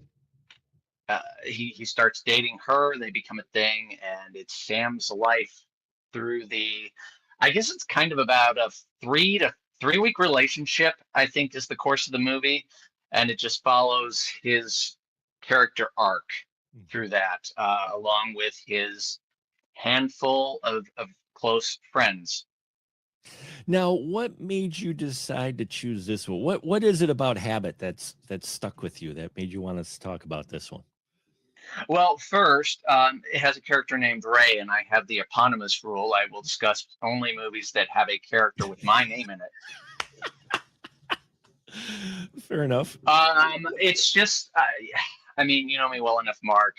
If you give me free will, I'm going to go in a different direction.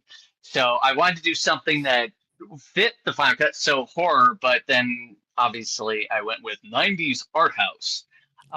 Because that is one of my favorite subgenres of cinema, has been ever since the mid-90s. So, and this is a movie I love. I don't think it gets talked about enough. And so I thought I would abuse our relationship to discuss this movie. Since you gave me the option, way to go. I did. and you picked a very interesting film. Now, this is what our friend Sujiwa would count as a slow burn film. That's fair. It is a slow burn film. Yep. In the past, a younger me used that kind of as more of a negative, going, "Oh, this is a really slow burn." Right. But I've learned over the years, as I've gotten older, right, doing this and watching more films, that slow burn isn't necessarily bad as long as it sticks the ending. Right. You know, and that's the problem that I kind of have with like Terrence Malick films, and it's a big debate, is the fact that they're slow burn films, but at the end of it, you don't feel like there's any real ending stuck. Like it kind of, yep, there you go. Whereas at least with this one, with Habit, it lands the ending, no pun intended. It sticks the landing, so to speak. Way to fall into that. Yeah, thank you. You like that a little bit? Yeah. But I didn't know what to expect going in. I didn't look up the trailer or anything, saw the description. I'm like, okay, let's go. And I'm glad I didn't, because yeah, it is art housey. If you were in the 90s and you would say, oh, that's an independent film, this ticks all the boxes of being a tropish, you know, the what you expect a independent film to be and look like in the 90s. That's what this is to a T, from the aspect ratio, which was interesting. Yeah, it's 16 millimeter. Yeah, you could tell it was shot on film, so it's not widescreen. This is a 4:3. At least the version I saw was not in the normal widescreen aspect ratio at all, which caught me. I'm like, okay, yeah, you could tell it was shot on film, which I think adds an interesting character to it, because this film has its own kind of creepy aesthetic. And shooting it on film versus what would be in the 90s video, almost gives this a 70s feel to it. Yeah, that's fair. Yeah, it has a very, I think it has a verite type feel. Obviously, it's not a documentary, but just the cinematography is brilliant throughout. And yeah, the 16 millimeter, which my understanding from research I've done is that he had an extremely limited budget. I believe the amount Wiki mentions is 60,000, which that's probably in present day dollars, that's about 250,000. About that, yeah. Yeah, but yeah, and in fact, I also think may have been the same source, but he did not have any permits for the filming locations. So it was guerrilla filmmaking.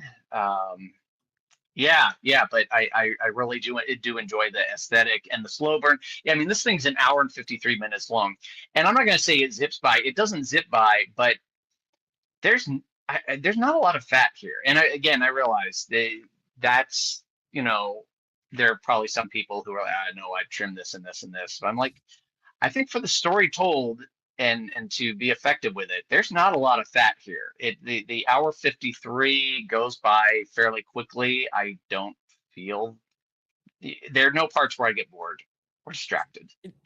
It's steady. I will say steady. That's a good word. Yes. It's not slow. It's not exactly fast, but it's kind of at a steady pace. It never really slows down. It doesn't really speed up till like near the very end, when things start to get really out of hand. And actually, just to let you know, inflation sucks. 60,000 in 1997 is the equivalently to about 124,000 today. So even I was off then. Well, then I was off because I said 250. That's double the figure you just mentioned. Yeah. So I mean, okay, but so it's not nearly as bad as I thought. Woo! The story does move at an even, steady pace. It never really slows or speeds up, which isn't a bad thing. It moves at a nice pace. I mean, this is kind of giving you day in the life type of feel for most of the film. You know, we're really following the Ray character through his life as he's struggling. Well, Sam, you know, Sam, Ray, me. That's okay. No, it's all good. I mean, Ray is Sam. Ray is Nick's girlfriend. Ray is Nick's girlfriend. Yeah, sorry. For Sam. No, I crossed it. Yeah, I threw that out there. That was my bad. That's okay. No, it was Sam. No, I apologize. Right. No, Sam. Anyway, we follow Sam, who, as you said, has hit a rough patch. He's been on a downward spiral. You get the impression he's been an alcoholic anyway. You know, he's had a drinking problem for a while, but his breakup and then the passing of his father and that made things exponential. Mhm. And I think the steady pace helps with showing his degradation of Yeah. his state, not just mentally but physically, you Right. know. And then when you get Anna involved in here, who is played wonderfully by Meredith Snader. Mm. This is like her only movie, I think. There's a lot of, I did some research on this. Yeah. And there's like a number of people, like his best friend, Nick, who I think is excellent in this. The only other acting credit for that guy is he's like listed on IMDb as driver in the end segment of ABCs of Death 2. Like, oh, well, Well, there you go. prolific. Very, very prolific, very prolific. Yeah. But no, I liked. I mean, Larry Fessenden is also in front of the camera as the Sam character. Yeah, yeah, yeah. That true independent style of I can't afford a lead, so I'll be the lead. Mhm. Right. This is my vision. Yeah, Yeah. absolutely. And Yep. you're right, though, the dynamic between Sam and Anna and Nick and Ray and Liza, Liza. Yeah. it's an interesting dynamic. The one thing is I had a little bit of a hard time telling the difference between his ex and his his best friends. Was that his wife or Well, who well, was the dynamic? Because that's the trouble I did have with this film was there was Sam and Nick, who I knew were friends, and then you had right. Sam's ex, but then there was another female character who looked very similar to her. Well, Ray looks very similar to Anna. Liza okay. is the like long-haired. I don't want to say blonde, maybe dirty blonde. Right. So Liza is the ex, and Ray, which is Nick's live-in girlfriend by the end of the movie, he does look a lot like Anna. And that, yeah. It just it made it a little tough at times to try to figure out because I was like, wait, who is that now? Because well, plus every female, Liza is Sam's ex. Ray is jealous of every girl that Sam dates, so she has a torch for Sam, and then Anna is Sam's girl. So every female in the movie either has hooked up with or wants to hook up with Sam. That's the, which I guess if you're going to cast yourself in the lead role, yay. But we only see him with Anna, so who's a very free spirit. I really enjoyed Meredith's performance as Anna. Because she's playing a vampiric character. And by all rights, she's a vampire. We see her behaviors in that. But I liked how she played it because she didn't play it too overly, like we've seen, especially in the 90s, overly vampire. Like you look at the person and you go, vampire. There's no way you can't not be a vampire. The very white skin, ruby, the whole. She doesn't quite have that look to her. She's got a gothic atmosphere about her. But that still fit in, especially the time period that this is in the 90s. So she might just be a rocker. So I liked her look and their approach to handling her as a vampire. And now I'm putting this in quotes, and Ray, because I've looked online and there is debate now. There has been debate, especially because of the final shot, whether Anna, I think Anna existed because she does interact with other characters. We see her act with other, but whether or not she was actually a vampire, or if it was the perception of Sam in his alcoholic, degraded state, chemically induced state that exasperated things. I'm not sure where that is. That's fair, and it could be because there are trying not to spoil here. You know, there are deaths Well, in the movie, we could maybe spoil it a little bit. well, no, I mean there are deaths in the movie, especially near the end of the third act. There are Right. deaths. Maybe this is Sam and his psychosis seeing this. There's the shot probably early on in the third act where we see him sleeping, and Anna she's looking very monstery, and she sneaks up on him in bed, and then the church bells start chiming. I think it's that dawn is coming or something, Yeah. and she disappears. But again, maybe this was Sam's dream that he was visualizing this. It is possible. The movie, and this, I love movies like this. I like it when movies do not just smack you over the head and say, this is how it is. I think Anna is a vampire, but I totally understand the interpretation that she is just a regular human being with some kinks. And Sam has turned her into this because Sam needs excuses to get through life. He's projecting. Yeah. Yeah. He needs these excuses to justify his existence and his own crappy behavior. So I could totally see. I could see that interpretation. And a lot of this, a lot of it is being told from his perspective. Mm-hmm. We only get one real scene where Anna's by herself, and she's not really acting vampiric so much as sapphic. No, just kidding. Yeah, but, no, there's some of that in here.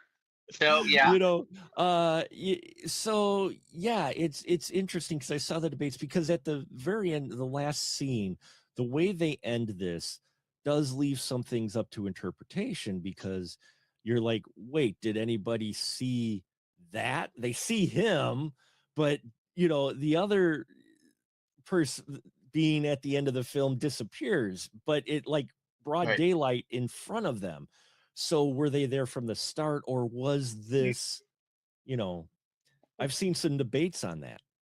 Right. I will say, though, at the end, when Nick realizes what happened right before, he dashes downstairs out of the building, he hears Anna's yell. Yeah. Because she yells, no, as the thing that happens. Right. So I do think she exists. She is there.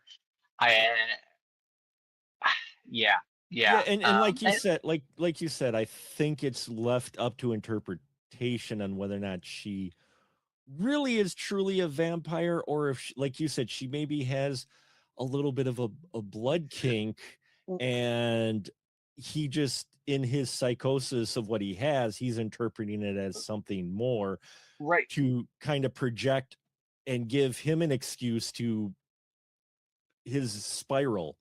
Right. Well, and his own behavior. And one thing I really like about the interpretation that she is not a vampire is it adds to one thing I do see in the movie is Anna is a monster, and she is a mirror to Sam's own monstrosity. Sam is the monster in the movie. And it's the way he treats his ex, the way even how he is towards his friends as he he's takes this further down spiral. He uses people. He definitely uses people, and people, he knows people feel sorry for him, and he takes advantage of that, especially after the two situations he's had. And it makes you feel like that's how he's gone through life.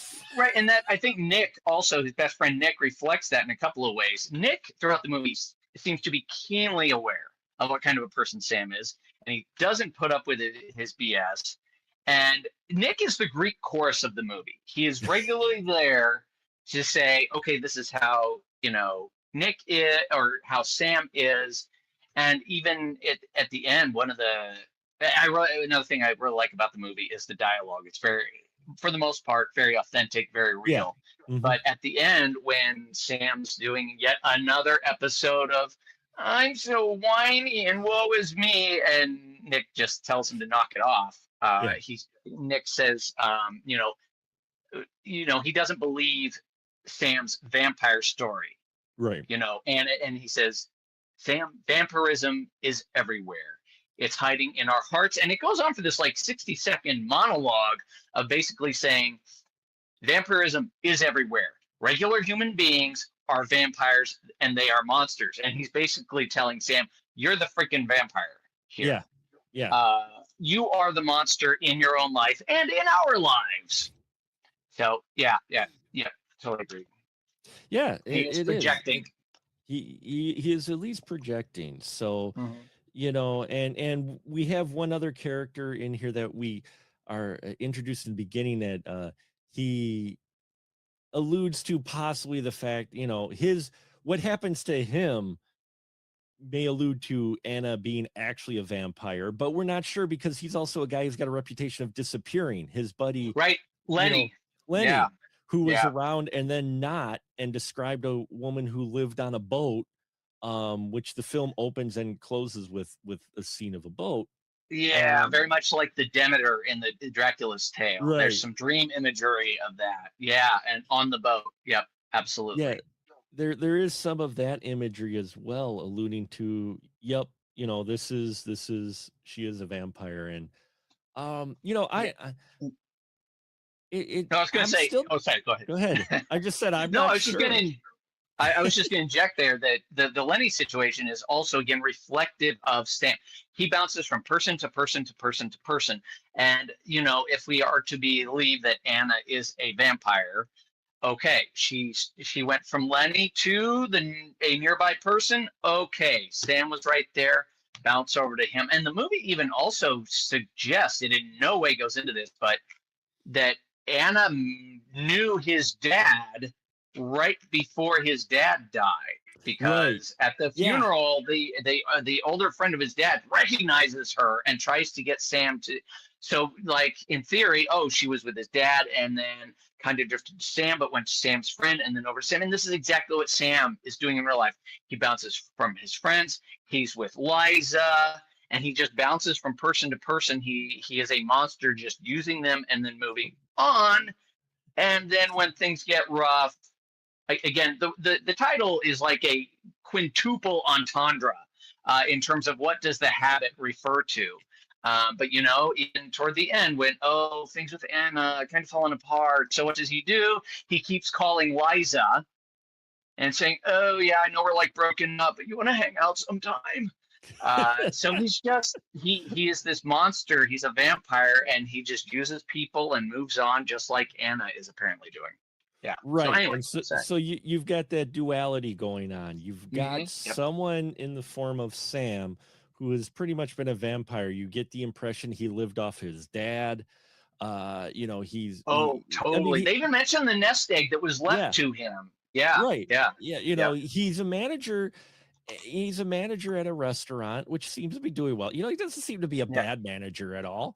But in his personal life, he's definitely a different form of vampire. And so then you have Anna, who, you know, is alluded to possibly being a real vampire, doing the same thing to him that he's doing to others. And so you have this duality, this kind of cross-threading of habits, if you will, where he's becoming the victim of the exact thing that he does, is you know, one of the many aspects of going on in this film. Now, again, this is not an action-packed film. It's dialogue heavy. It's character driven, atmospheric. It really doesn't like ramp things up until the end. You know, and while I'm on the fence, I am more towards Anna as vampire camp than Anna as not vampire camp. But with most of it being told from Sam, it could be pulled either way. It really could, to where she's not in actual what we believe as vampires. She is just, you know, may have some of those aspects, but it's just his perception. But that's what's interesting about this, and this is why I'm glad you recommended it to me, because I love films like this that don't exactly handhold you, but they give you enough kernels to where pretty much whatever conclusion you can come up with isn't going to be exactly wrong. That's the when I was in college, it was called the reader response theory. Like when someone hears a song, reads a book, sees a movie, their own, the person viewing it, their own experiences Right. help provide the interpretation. And that, yeah, absolutely. I'm totally cool if it ended up, and I have it on my list. The Blu-ray I have of this movie has a director's commentary, so I'll be watching that. But just I am, if it turns out, Fessenden comes out and says, yes, absolutely, she was never a vampire, I'm like, oh, I'm totally cool with that interpretation, because there's still again, it's all about the real monster of the movie is Sam, and he's projecting here. Right. She is a mirror to his own predilections and existence. Yeah. In a way, to relate for the younger folks out there, it's similar to Obsession, to where Bear is actually the bad guy in the situation. Only that's a little more direct in its presentation. But same thing here. Sam isn't necessarily your protagonist here. yeah. An Obsession again. It's the emotionally manipulative, toxic male a-hole. Yep, there are some parallels here to Obsession. Totally agreed. So yeah, and if you're looking for a more comedic version of this, look for Vampire's Kiss. So there you go. No, yes, Nicholas. Yeah. But that's far more cagey. So that's in multiple definitions of the word there. Yes. Multiple definitions, absolutely. Yes. Well, thank you, Ray, so much. So there you have it, folks. I recommend this for folks who are looking for something different in their vampire film, who don't mind that indie kind of slow burn approach. It definitely has a lot of food for thought in the film, which surprised me. And that's why I did enjoy it quite a bit. Overall, it's not one that I would regularly watch, fully admit, but I'm glad I did watch. So thank you for recommending it, Ray. Who would you recommend this to? I think you covered it. I mean, if you are into art house or 90s cinema, I would say anybody who's a horror film person should watch this at least once, especially if you are into vampire mythos. Because the movie, and again, this kind of adds to the issue of vampire. Is she not? She's out in sunlight in some scenes, and there's none of this can't be seen in mirrors stuff. So anybody into vampire mythos, vampire cinema, horror cinema, but especially if you are into art house, and Fessenden he's got several films under his belt, and in fact the sequel, he kind of did the M. Night Shyamalan approach with Glass, in that he has a sequel to this coming out this year, but it is a sequel to like 3 of his films where they're different monsters. It's called Trauma or Monsters All, I think, and there's a comma in there somewhere. But Sam is in it, and I haven't seen it yet because I don't think it's actually out. It's supposed to come out this year. But yeah, I mean, it really is for anybody with those sensibilities. I would encourage to see it. Fantastic. Well, thank you so much, Ray, for doing this 20th anniversary special edition of Final Cut. Once again, where can they find you on the Blue Sky? I'm largely on Blue Sky, and I typed in there. The name of the page is Film Nerdness 101 with Ray Sidman, not to be confused with, and I don't want to go down this rabbit hole too much.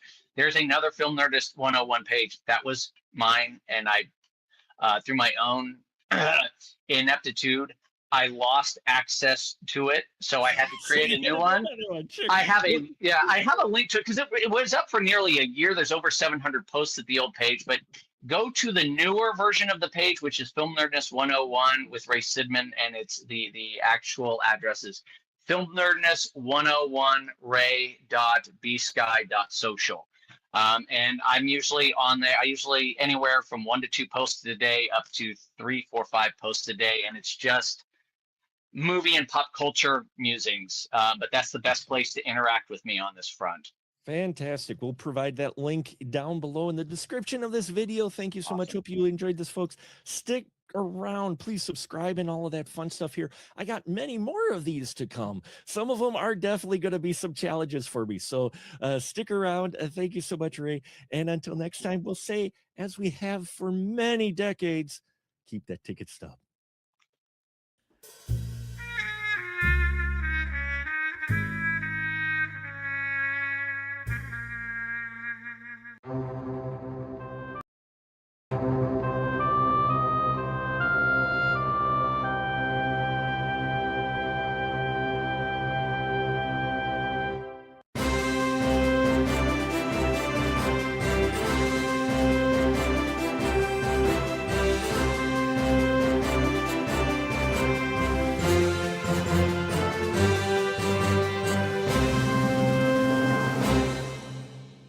Yes, folks, that was the retro opening again.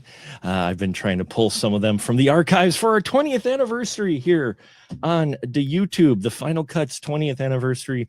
I actually been doing a lot longer, but as far as YouTube goes, this is the 20th year. I don't know when to quit, and I've been doing these special reviews. And yes, tonight I have a special guest with us. If you haven't followed these, just a real quick thing. Normally, I'm the one picking the film I'm going to review or we talk about in the spoiler room. But for the 20th anniversary specials, I've been having my guests pick the film. And when you do that, you do open yourself up to films of all kinds. And tonight, my right hand man who keeps coming back for more is with us, Mr. Ian Simmons, and he's got a wonderful, interesting pick. How you doing, Ian? I'm over the moon, Mark. I've been waiting. I was gonna, because it's an anniversary of this film that we're talking about, I was gonna do a show on this for Kicking the Seat, but then you dropped this gift in my lap, and I just couldn't refuse. It has been 25 years since this film, Freddy Got Fingered, premiered and was exposed to the world in more ways than one. Tom Green directing and writing and acting, Tom Greenish in this Freddy Got Fingered. And before we get into that, if those few of you out there don't know who Mr. Ian Simmons is, could you give you just a brief introduction, Ian, of who you are, what you do? Well, beyond being a co-host of the Spoiler Room for half a decade now, I also run Kicking the Seat, which you can find at kickseat.com and right here on YouTube. Indeed, he holds a lot of panels and he's got Earth's Mightiest Critics with him. And yeah, there are a lot of great stuff. Go check him out when you're done here. But tonight we have Freddy Got Fingered. And it might be best that you do a quick synopsis of this film, Ian, because I have a different synopsis than probably what you might have. So please, by all means. I'll tee you up with a real one, and then I want to hear your synopsis because that sounds fun. No, Tom Green plays Gord. He is as we find out repeatedly in this movie, a 28-year-old man living in his parents' basement, pursuing his dreams of being a Hollywood animator. He loves drawing weird cartoons and hopes to see them one day jump across the screen, big or small. He's a pretty talented illustrator in his own right, but all of his ideas are insane, so he gets no traction. He actually drives out to Hollywood to make it big and meets a studio executive played by Anthony Michael Hall, who basically kicks him out, but just says, you've got something here, but you're nuts. So come back after you've kind of proven yourself. Over the course of this journey of trying to figure out what he wants to do with his life in animation, he gets a girlfriend, where the movie strays into the realm of science fiction because the guy is completely insane and insufferable. He's a lunatic. He hates his parents, or at least his dad. His dad hates him because he won't get a real job. He causes nothing but pain and anguish and misery for everybody around him, including his best friend. And he gets his brother committed to a home for molested children because during a family therapy session, Gord accuses his father, played by Rip Torn, of, yes, fingering his little brother. Yeah, and we won't get too spoilery. I mean, this isn't really a movie you can spoil unless you want to talk about all the gags in it, because this really is just a gag fest. But yeah, things kind of work out for Gord in the end, and you're kind of left wondering, did I want him to succeed? I don't know. And this is a revisit for anyone at all who may actually have followed my channel for so long. I did do a brief review of Freddy Got Fingered as a consequence movie for when I was doing Oscar prediction and consequences. And that was when I would pick movies that people recommended were bad. And that was my first time watching it. And let me tell you, it was not a pleasant experience for me. So I rewatched it. I even paid hard, cold cash to rent this on Google because it wasn't on my friend's Plex, and I didn't want to go to a Russian site to download it. So you don't own it on physical media? No, I do not. You don't have a signed DVD from Anthony Michael Hall on your shelf? Sorry. No, does it say in there Evil Dies Tonight? Anyway, no. I think this might have been right around the time of that, so I should have had him write that. That would have been should have had him write that. But in any case, but I revisited it. I revisited it just for this. I knew you were going to pick it. And again, that's the dangers of letting your guest pick the films because he knew it. He's been waiting for it. Ian, you've been waiting for this moment. And I actually revisited it. I didn't really need to because it had seared itself into my brain. But nonetheless, I revisited it. But I approached it differently because I knew going into it, I knew what to expect this time. So I approached it a little bit differently. And I looked at it a little bit differently. And before I give my take of what I understand now of what he was trying to do, why did you pick this film, Ian? Besides the fact that this is a film that I didn't enjoy the first time around. Well, I mean, that's partially it, because whenever I find out there's a movie that someone will refuse to watch or will never watch again, I'm always curious to talk to them about why that is, and also to see if I can torture them, cajole them into doing so. I've got a couple of those movies. Those who follow me know what they are, and it's going to take a lot of money or a lot of whiskey against my will to get me to watch those films. But here we are. Tonight is about you, Mark, and your 20 years on YouTube. I know a couple of those films too, but I won't ask you. But actually, I'm glad you did, because, well, I still didn't quite care for it, but that's only because, and even in my original review, Tom Green, I never found funny. His type of humor, and we've had discussions on the Spoiler Room and others places as well about sense of humor and how comedy is a very hard genre because it all depends on what you're going to find funny. And I just was never really that. I'm not saying Tom Green isn't talented. I'm not saying that he isn't funny. His type of humor is just not my taste of humor, so I'm setting that up. But this film, which I find is about a 28-year-old man who is still dealing with the abuse from his father, so much so that he has dissociative disorder to where he's cutting himself out to this weird fantasy part, then comes back to reality whenever he's faced with a very traumatic or emotional situation that he has to deal with. And therefore, due to the abuse from his father, which was actual emotional abuse, we see of why he acts the way he does in this very dramatic supposed comedy of no, just kidding. Well, no, but I think you are, even though you're kind of being sarcastic, I think you're onto something there. And it's weird because I haven't watched this movie all the way through in probably 20 years, even though it's one of my legitimately one of my favorite films of all time. Sure. And I will rank that up there. I'm not saying it's on the level of Citizen Kane or 2001, but it's in the same list. It's in the same conversation. Sure. Yeah. But what you can't know these things 25 years previous, but what I get from it today is how I'm not going to give this movie credit for it, but it does illustrate a lot of what we're seeing in society today with people acting out on the internet, main character syndrome, acting a fool. What is TikTok except people making complete idiots out of themselves and espousing opinions and weird beliefs and just like doing things in public that are shockingly rude and upsetting and turning the crowd into content. That's what Tom Green was doing with this fictional movie, but we're seeing it every day online.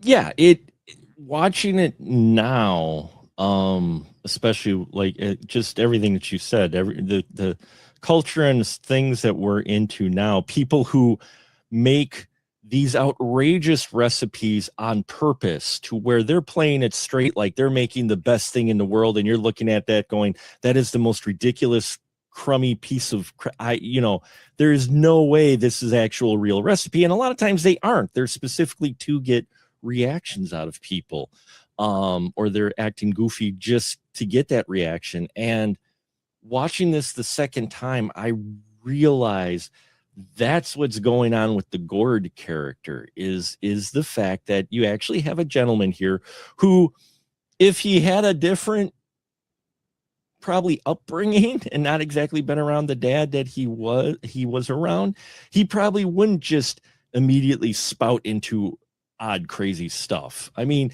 he still might, but not nearly to the extreme he does here, whether it's masturbating horses or elephants or crawling into corpses of deers. Which, and again, watching it the second time, I realized too, not only is that what's kind of underlying going on in this supposed, the comedy, but also this time around, I realized approaching it that he's making fun of those Hollywood dream films. Mm-hmm. But initially going into it, I thought it was going to be a comedy, but not like meant to be specifically satirical about a specific genre of film the first time. Because the first time I watched it, I was just too busy, just my mouth open going, what's this cheese? Why is he cheese sandwich making factory? And then what at the fuck? So well, I mean, but Mark, I mean, he gets a job at the Hollywood Cheese Sandwich Factory. Yes. His friend, played by Harland Williams, works at Old Gray Bank. I mean, this movie, it's kind of like Beavis and Butthead in the sense that it is very stupid, but very smart in the way that it's stupid. I put this on a similar level to Idiocracy, down to the opening scene where he's skateboarding through the mall, and they're stopping to do all those kind of like shutter stop bits where he's pratfalling or like jumping over people. Tom Green is he directed this movie. On the audio commentary, which I haven't listened to in a long time, but he kind of marvels at the fact that he got that the movie opens with the 20th Century Fox fanfare, like the same music that opens Star Wars opens this movie, and you can just tell that he's in on the joke. And similar to the Gord character, who eventually sells his animations, yes, I'll just spoil that, for $1 million, and then like basically blows it in an afternoon on 3 things. He's kind of like, yeah, they gave me a crap ton of money to put this into theaters. I don't care if it bombed. I got to live my dream for like a minute. And again, watching it a second time, once I knew what to expect, what type of film it actually was, then I looked at it at a different pair of eyes. And yeah, that's what I saw. Is I'm like, initially, if you go into this just thinking it's going to be like a comedy of some sort, you're going to probably have that same reaction that a lot of people have had over the years with it. But if you go in realizing that this is very early 2000, I mean, literally 2001, attempt of someone making a satirical film about those Hollywood dream movies we've seen, where the person's going to Hollywood to make it big and they run into obstacles and that, and it's very melodramatic, and I'm looking at you, showgirls, stuff like that, something along that line, but when you realize it's satirical, that he's making fun kind of at that, and a little bit at poking fun at rom-coms or just family dramas in general. A lot of more makes sense of what goes on in this film and what's happening. But it's that first watch is going to be a shocker for you. Well, and it's one of those things where you realize this is a guy who was trying to see what he could get away with. And in 2001, they let him get away with a lot.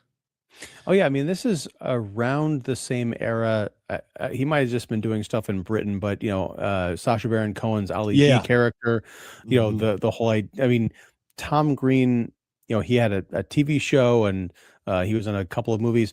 I had no context for Tom Green before I saw Freddy Got Fingered. Oh, really? Yeah, I knew that he was a thing, but I didn't know what that was. I might have seen a segment he did for one of his shows, but it wasn't like I was a fan of his. And I have seen a couple of things he's been in since, and this is kind of it for me. Like I'm a Tom Green fan specifically for this movie. It's like you find a band that you really like, but you like one album and you won't listen to anything else that they've done. It's just that one record. That's Tom Green for me here.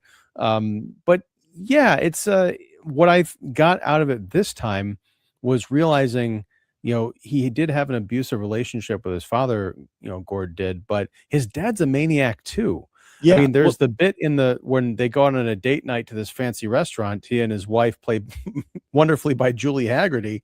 And he's like, now that Gord's out of the house again, we can finally have some alone time. He starts making these really lewd gestures to his wife about what he wants to do. It's like, he is his son. And it makes so much sense that because there's two personalities that are very similar, and I think the dad growing up had to suppress all of that to become a working man and probably a job that he hates, and he kind of resents the fact that his son is the mirror of the person he used to be. This movie needs to go on the couch because it's crazy deep in a weird way. And it is. And again, watching it the second time, noticing the similarities between the dad and son this time around, after you get past Rip Torn licking his teeth, trying to be seductive in the most grotesque way possible, you realize that, he and his son are far more alike. And again, I'm watching it a second time through a different lens. And while, again, I did not find a lot of it funny, I do have more of an appreciation, which 13 years ago when I reviewed it, the folks who commented on this film may appreciate that I look at it through a different lens, because the comments I got on this review, I did not realize how vehement people are for defending this film. Oh, I've got some here. I want to, this is a 20th anniversary. If you'll humor me here a bit, I said in there that, child molestation is funny, not. And someone quoted me and they said that sentence right there, plus the fact you went over the plot of this film, immediately shows you approached it from the wrong angle. Oh, well, not everyone will understand. And then someone else said, I respect your opinion, but this is still one of the funniest movies I've ever seen. This movie was and still is a stroke of comedic genius. Tom amalgamates his best skits into one film, but more than a best of, it contains a cohesive plot reflecting Tom's life. Well, maybe not so much towards the end, but it's Tom Green. You never knew what you were going to get. And someone else said, though, check this out. Someone else, just one more. It says, I didn't find this movie funny, but I found the narrative very disturbing, more on the line of some horror.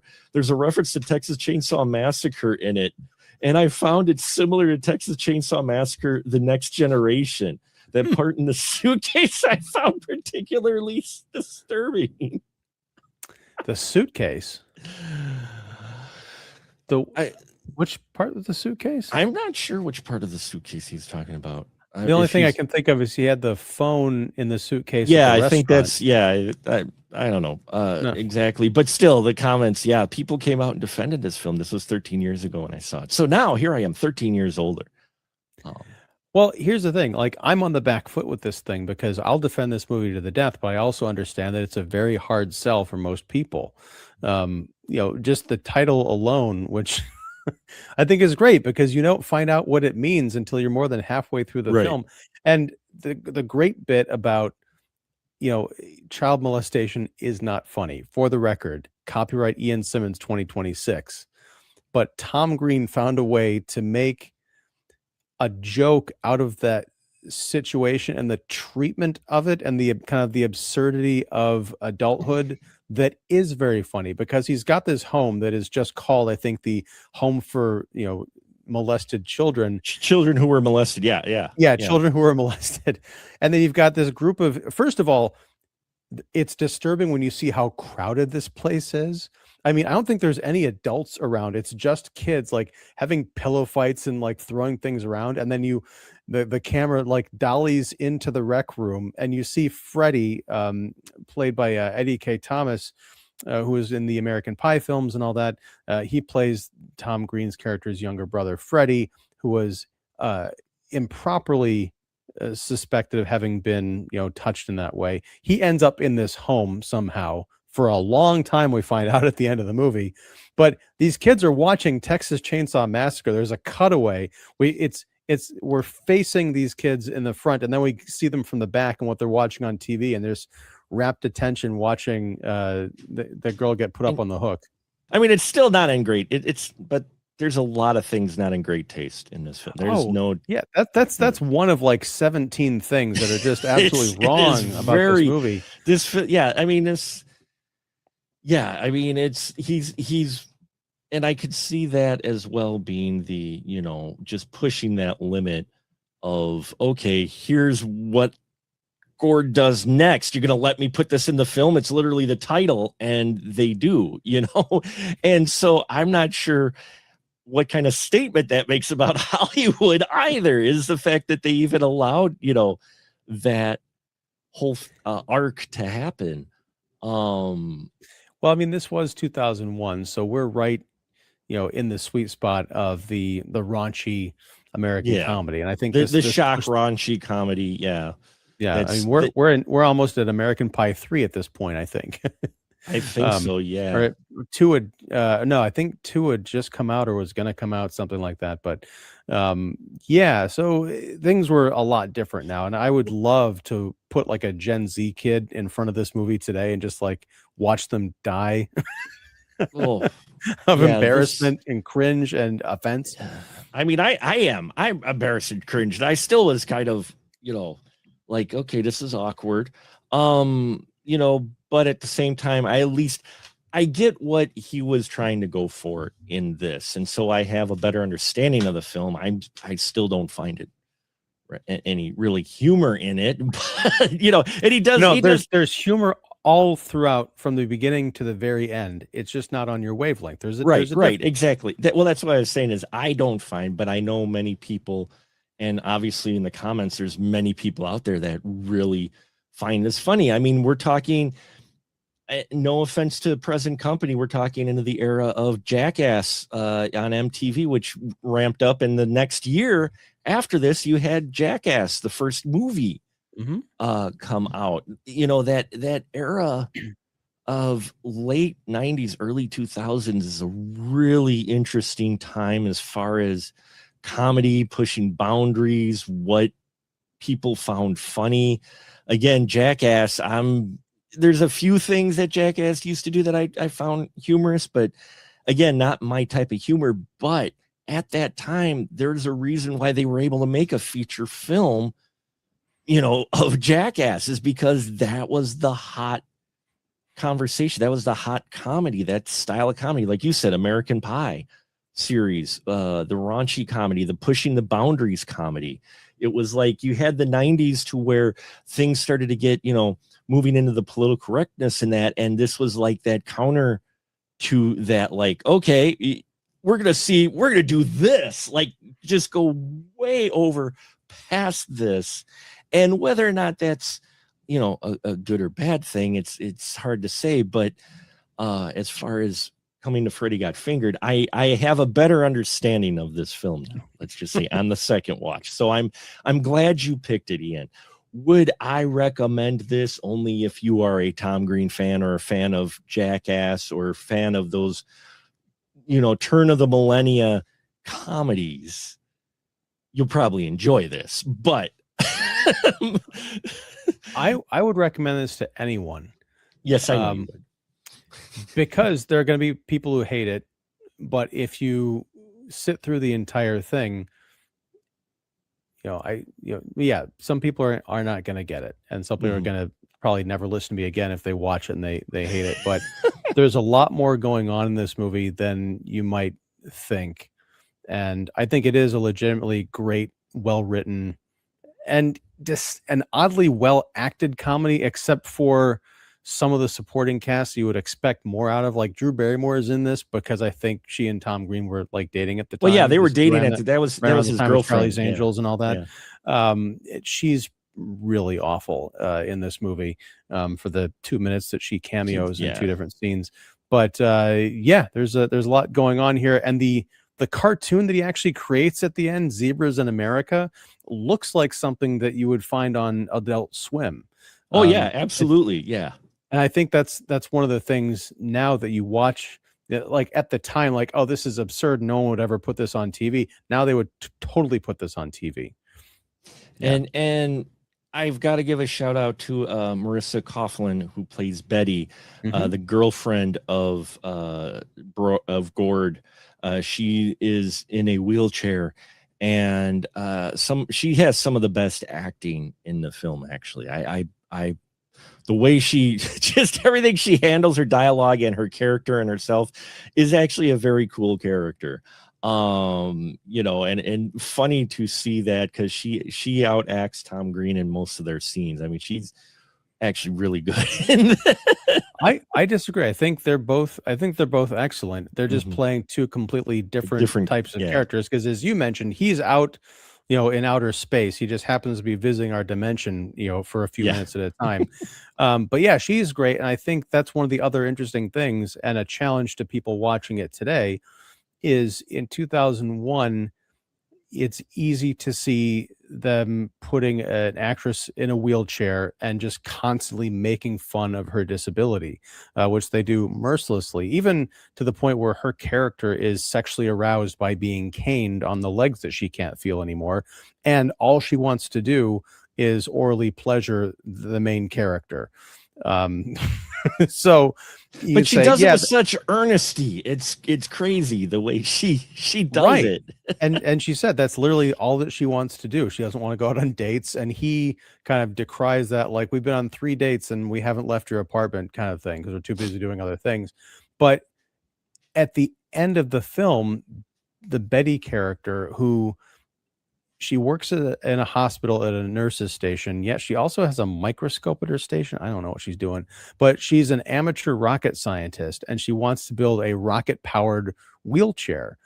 And she does. Yeah. And at the end of the movie, she's the catalyst for Gord kind of growing up and actually getting serious about pursuing his dreams. So you take this kind of a joke character with a disability and show that, yeah, they really can do, anything. They're just as capable as anybody else in certain regards.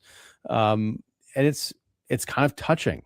Like that when he's watching that news clip of her, it looks kind of ridiculous. She's flying down a runway in this wheelchair, but Gord is inspired and he quits his crappy Subway sandwich job. So yeah, again, watching it today can be a completely different experience, but the messaging from 25 years ago is everything people claim that they want to see in entertainment today. In a weird way. In a very obscure lens, but nonetheless, I see what you're saying now. And again, while I doubt I will probably revisit it again, I do understand the film more than the first time I watched it. And so I at least have a better understanding of it and the approach, and I respect what they were trying to do. It just still is not something for my funny bone. So there you have it, folks. Our review of Freddy Got Fingered. Ian, thank you so much for doing this. And one more time to our wonderful folks out there, licensed to shill still, where can they find you? Kickseat.com and or right here on YouTube with Kicking the Seat, and weekly on the Spoiler Room. And Mark, I just want to say congratulations on 20 years. I look forward to another 20 years because I softened you up with this rewatch. When you watch Freddy Got Fingered for a third time, I'm holding up 3 fingers. 3 fingers, Mark. I've got 3 fingers. You're going to love this movie. We're going to be in the old folks' home, and you're going to be singing the praises of this film. One quick thing before we go. Yes. I've been talking about this movie around my 9-year-old son for probably 2 years, because he really wants to watch it. And my wife, whenever he brings it up, she just gives me a death stare. Well, the other morning when I was watching it for homework for the show, he came downstairs I said, "Do you want to watch the first 5 minutes of Freddy Got Fingered?" And he's like, "Oh," and so he did, and he loved it, and No, he the kept first 5 minutes. Okay, yeah, I could see that. Yeah. he kept talking about the LeBaron, the whole idea when Gord says, Freddy says, "Why don't I get a LeBaron, Dad?" Yeah. And then Gord says, "Because he loves me more than you." My son was like, "Oh, like that's possible." So he did a little growing up watching this movie, and I told him this is the only 5 minutes out of this entire thing that you can watch until you're probably 14, and he was just amazed, like That's what is in that hilarious. other 80 minutes. So yeah, there you go. It's a family film. The first 5 minutes is a family film, then just turn it off. Yes. But thank you so much, Ian. Hope you all enjoyed this. We've got a number of other anniversary reviews coming, as well as a whole lot more. So stay tuned, folks. Thank you for your support. And we will say, as we always have on the Final Cut, until next time, keep that ticket stub.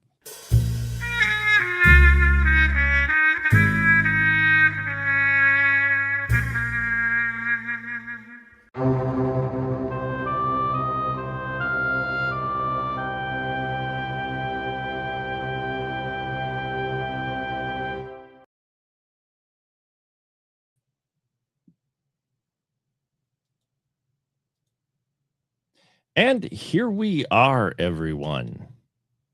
I think we're live. Yeah, we're live. We are indeed live. Cool.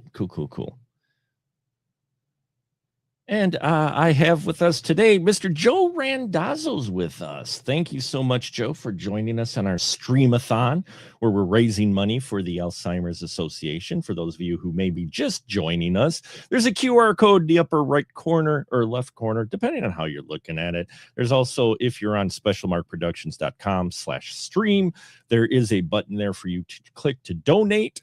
Or you can scan the QR code there or click the link in the description of the video. Many ways for you to donate to the Alzheimer's Association. Help us get closer to our goal. We're at about $385, which, you know what? That is nothing to sneeze at. Well, I did set a lofty goal.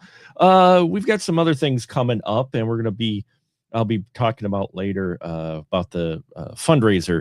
We may be keeping it going past the Streamathon. So, because the walk to end Alzheimer's is in September 19th. And so I may extend it till then. But now that we have that going on, please check that out. I've got the fantastic Joe Randazzo here with us, multi-talented screenwriter, producer, man of many hats, is with us today. How you doing, Joe?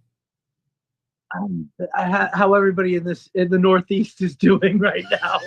Trying to breathe shallow and hopefully trying to breathe. Period. Trying to breathe. Period. Yeah, there is that. Yeah, it's not pleasant. Still, it's better than it was here today. We're down to below, I think, 200 parts per million or something. But yesterday it was, and even this morning, we were still in the unhealthy, don't go out unless you absolutely have to level. Yeah, we were in hazardous yesterday. Yeah, so, hazardous. So yeah, we're in unhealthy now. Last time I checked before coming in. Well, being in the city too, I imagine it's hanging a little longer. But yeah, and we've got folks all over. I mean, Pittsburgh, we had Horror Miser Lamont. He was out there, and we had some folks in the comments as well talking about they're in Ohio, and they got kicked out of work early because of air quality. And I believe it. Their East Coast is now getting what we were getting. So, but smoking aside, glad you're here. And today we're talking about a very interesting film that I've not seen until now. It was always on my radar, but I'm like, but you've seen almost every film that this inspired, and there's a lot of them. Yes, you have seen. I've seen many films that this film inspired, but we're talking Black Sabbath. So thank you everybody for joining us here. We're doing a live Final Cut. I know we've been doing some pre-recorded stuff today, but it's the 20th anniversary live Final Cut with Joe. Hi, Joe. Oh, could you give a little synopsis of Black Sabbath? I mean, it's kind of hard to give a synopsis of an anthology film. Basically, excuse me, my throat's a little raw. Boris Karloff was fresh off of doing Thriller, which was his ABC omnibus series, kind of like the Twilight Zone, where he'd have a different story every week. And clearly, he's in thriller mode at the beginning of this, where he's introducing the stories that we're going to see. The first one, well, depending on which version of this movie you've seen, you might be seeing different stories at different times. Oh, really? We watched the original Italian movie. There's a lot of differences too. I suggested to Mark that we watch the original Italian version because there's not a lot. There's a lot cut out in the U.S. version, and we'll get to that. The Italian film opens with the telephone, where Rosie, played by the beautiful Michelle Mercier, gets home. The phone's ringing before she gets there. She doesn't even know that the phone was ringing. It kind of begins like Once Upon a Time in America, with the phone ringing and ringing and ringing and ringing. So maybe Sergio Leone saw this. Eventually, she does answer it. First few times, there's nobody there. At one point, she goes to take a bath or a shower. The phone rings. She comes out. She's got her bath towel wrapped around her. And that's when we hear the voice of someone. We don't know who yet, who is telling her that he sees her and that she's going to be dead before dawn. The second story. Sorry. We have Mark Damon. AIP regular Mark Damon. This is an AIP co-production. AIP regular Mark Damon showing up at this house in the middle of the wilderness with a body that has no head and a knife attached to it. We come to find out that the knife belongs to the patriarch of the family, played by Boris Karloff, who went out to find a Turkish vampire and instructed his family, if he's not back in 5 days, do not let him in. And we will get into why. And in the final story, we have Helen, a woman who I don't know if it's not clear to me if she's a nurse or she's some kind of like jack of all trades who just does whatever menial jobs are necessary to kind of get along. Is called to a job in the middle of the night because she needs to dress a corpse, the corpse of a medium who died while performing a seance. So that's about as basic a synopsis as I can give. Because, it is 3 stories. There is 3 stories. There is not really a wraparound story this time around. It bookends at the end, but it definitely, unlike some other anthologies, you don't. Although you do get that opening with you do get the opening with Karloff with that's basically a William Castle opening. Like, yeah, he appears and he's like gives this introduction and he's like, it could be the person sitting next to you. You could be sitting next to a killer right now. Yeah, so he does kind of this little William Castle intro. Which is also what he was doing when he was presenting Thriller. And if you watch the American version of this movie, excuse me, from what I recall, I haven't seen the American version in a long time. There are more Karloff interludes in between. So I guess your mileage will vary. If you want more of Karloff introducing stuff, you watch that version. But you're missing a lot if you watch that version. Well, I mean, this first story, the first story, the telephone, man, that's a story we've seen many times. Yeah, you know, the calls coming from inside the house type of stories. You know, the consistent phone ringing, and you don't know who's on the other end. I mean, that we saw so many times, especially later on in the 80s. But not only that, this opening, there's certain elements of Italian horror that people come to recognize, especially giallo. Yep. This is basically the beginning of the giallo. And you check mark all the boxes. Oh, was this before really the giallo movement? It's before Blood and Black Lace. It was released around the same time as The Girl Who Knew Too Much. both of which were directed by Mario Bava also. Because you get, at one point you get a knife, and it's not just a knife. You never get just someone grabbing a knife. They will grab the shiniest knife from their collection, and then they will angle it so there's a reflection. Yep. With gloved hands. You got to have the gloves as well, because if you don't have the gloves, it doesn't feel right. And I love the way he lights the scene so that their faces are gleaming from the knife, and it's you can tell this guy was a cinematographer before he became a director. Oh, absolutely. And I loved the apartment setting that our character Rosie was in. It's not your basic apartment. It's got like a little rail section in there for the bedroom, and even though it's pretty much all one room, the setting and the way it's lit too isn't just like some flat lighting. You've got some shadows in there.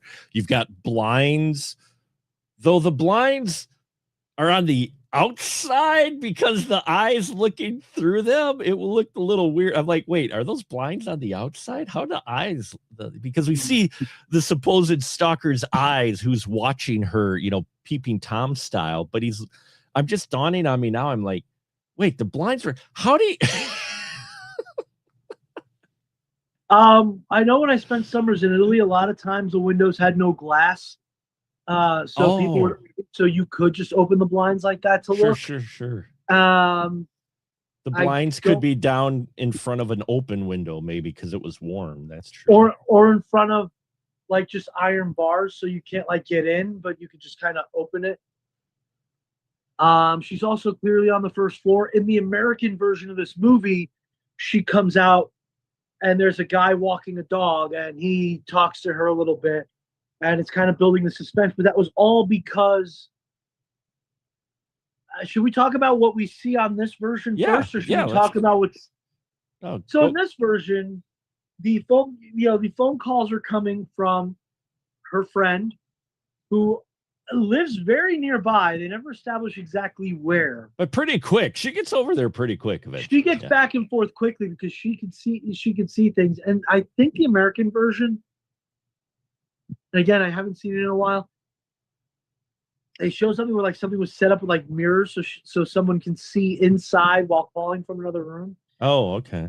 I don't remember that though. That might be something I'm hallucinating because we don't see that here.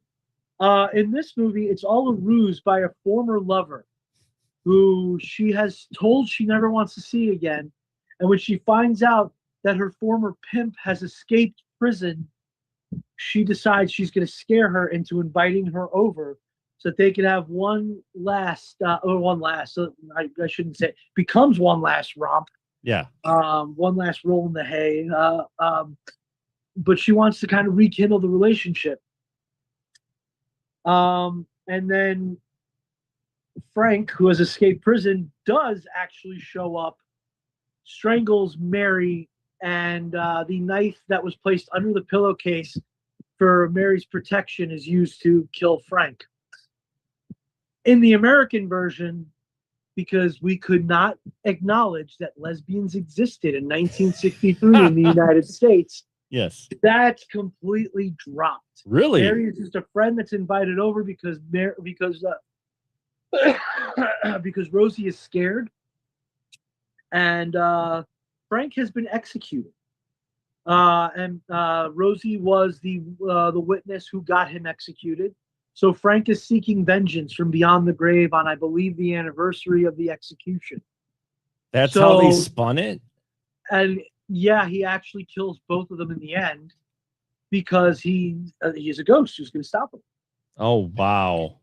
Because it's a completely different... Yeah, well, I'm going to say that for the time period this was made, it surprised me you had the lesbian story in here from the time, but then again, it's Italian, not US, but I'm watching it going, it wasn't a bad thing. I was just like, oh, they are more than just friends. Okay. This is an interesting angle for 68 or 60. 63. 63? Yeah, I Yeah. mean that's And what really hammers it home is when she takes the phone off the hook.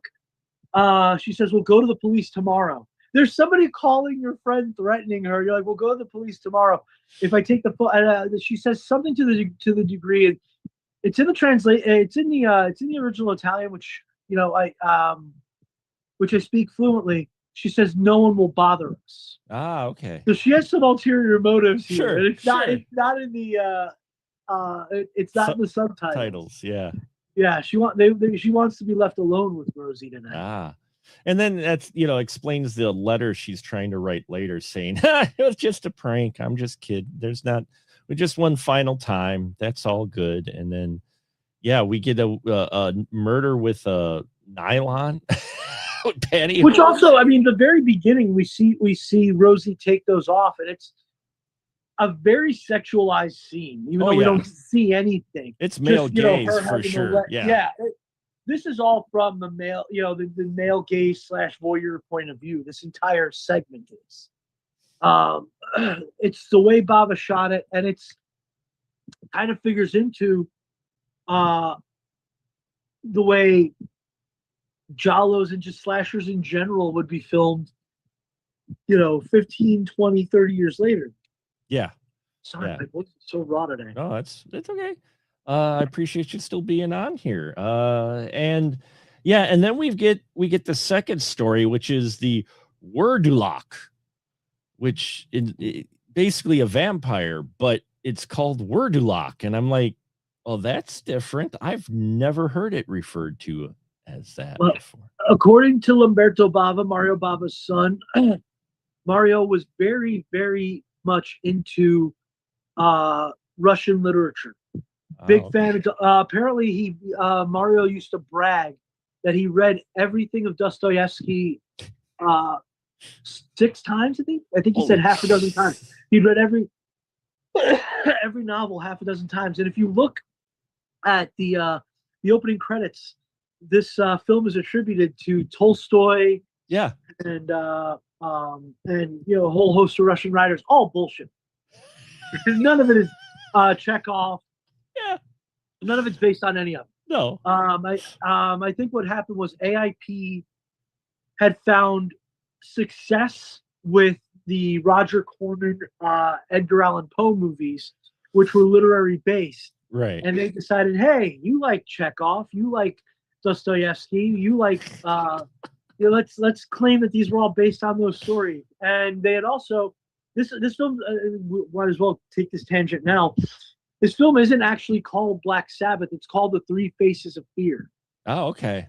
It's renamed Black Sabbath because Mario Bava's Black Sunday was a huge hit for AIP in 1960. So they're like, hey, same guy. Let's do another movie. Sabbath Sunday. Oh, we'll do Black Sabbath. So the Wordulok is based on Russian and Slavic folklore. It is a vampire who goes after his loved ones first, because your loved ones, one, will trust you and let you into the house like this family does here, and two, they'll become basically your army. Yeah. And which we see by the end of the story. Where was I going? I kind of threw myself off track. Oh, it's okay. Well, then you've got the family. You stick with your family forever. It makes sense. The vampire gets let in. You got not only your army, but now your family gets to live forever with you, as long as you drink blood. Yeah, and the interesting thing about this is this movie, which Martin Scorsese says is one of the greatest vampire movies ever made. He considers this segment to be one of the greatest vampire movies ever made. What you have is everything not to do in case of a vampire. You don't let them in. Karloff's Gorka, that's the character's name. He's I guess this is the Gorka family. He's the patriarch of. He tells them when he goes out to kill this Turkish vampire, he tells them, if I'm not back after 5 days, when the bells toll on the 5th day, do not let me back in. And sure enough, as he's crossing the bridge, the tolling of the bells happens, which creates this idea of everybody like, oh shit, should we let him in? Should we not let him in? What's going on? And then we get the Dark Shadows like baying of the wolf. Yes. Which is going on in the background. As he says, my dog doesn't even recognize me anymore, which should also be a hint that something is not right. He starts crossing the bridge as the bells toll, but he gets there after they've tolled. So the family is kind of confused as to whether or not they should trust him, or is he now a vampire? Right. Mark Damon is already at the house. He introduces himself to the patriarch of the family after trying to put his after noticing the knife that he finds in the body is missing from this from the wall underneath a knife that is identical. So, yeah, that's clearly the knife that was used. And Karloff's eldest son explains that his father left on a mission to kill this monster that had been killing all the villagers. When Karloff gets there, he's like, "Well, how do you know it was really him? You found a knife in a body. You don't know that it was really him, but I have a way." And he pulls out the head of the vampire. Yeah, he pulled out the head of the vampire. I love how he's just walking around with it in a bag. He's like, "Oh, hey, look, here you go." So that evening, Karloff gets the little boy, his grandson, takes him off into the wilderness, and soon enough, we have Salem's Lot. Yeah, because we have the boy coming to the door, knocking on the door. The way it's shot, you could make maybe not a 1-to-1 comparison, but there's definitely a comparison to be made between the little boy here and the little boy in Salem's Lot appearing at the window. In this case, calling to his mother to let him in. And the boy's father is like, "No, he's dead. We buried him. We buried him tonight after we found his body." She stabs her husband and goes out, opens the door, and it's Karloff behind the door. So again, you have another scene here that, and we're already. Actually, I neglected to mention the color scheme at the beginning. While the Thriller TV show was in black and white, the color scheme in the beginning very much looks like the way the Creep segments were filmed for Creepshow. Oh, yeah. Mm-hmm. So you also have the George Romero aspect of it. Another movie that this is kind of reminding me of, Night of the Living Dead. Because you have a mother who knows that her son, or in the case of Night of the Living Dead, her daughter is dead, but is now back. But she still has that maternal instinct that she has to love her child, even at the detriment of her own health and her husband's health, because the kid does kill her. Well, and it was at that point they realized the dad was a vampire, the grandpa was a vampire, because he had taken the kid at night out into the woods. And it was like, yeah, it's definitely dark. I was like, I wasn't expecting the kid aspect. That was pretty dang creepy. And then you have our young man who showed up, and he instantly is enamored, of course, with the sister. I mean, he's just like, oh yes, he just like Sedka, beautiful busty blonde who's lit the way only Mario Bava could light women. Yeah, always in this soft light and lens, and no matter what else, she's glowing. Yeah, she emanates her own light, it seems, at times. She does. And what I thought was interesting, I thought what they were going for at first with her character was how this guy was enamored with her so immediately. I always thought it was alluding to, is she already changed? You know what I mean? I was like thinking there was something hokey with some of the family, because I'm like, because she just keeps urging him, yeah, you got to get out of here, dude. You got get out. Leave. And he's like, not without you, my dear. And she's like, and I thought for a minute they were going to play an angle of like, she was already turned, or a familiar or something along that lines. But I mean, they do set it up very early that if he comes back after a certain time, then Yeah. he's clearly a vampire. So I think she's going off of that, and she does have, and I guess it's just the Eastern European otherworldliness about her, because she does seem to have this otherworldly quality about her, and I think it's that mysteriousness that kind of draws Mark Damon in. Yeah.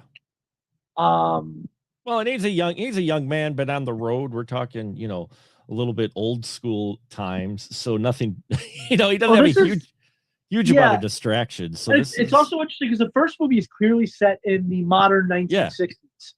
The second film is the second segment is clearly sometime in the 1800s. Right. Yeah. So this is very olden times. And I think it's because to kind of make a vampire story work, I think it works better in that setting. Yeah. Than it does in the modern day with modern conveniences. Well, it's just more atmospheric in that. I always like the older or period piece vampire films than modern, just because it feels a little more spooky. You hiding in the shadows more in that. There's not a, I mean, there's some room for, don't get me wrong, I love my goth vampires of urban age. No, don't get me wrong. But if you want to talk about overall spooky atmosphere, period vampire films got it. Oh, yeah. And there's something, excuse me, there's something to a vampire film set in that period. And I think it just works better. And also, like the Universal, I'm going to grab a cough drop here. No worries.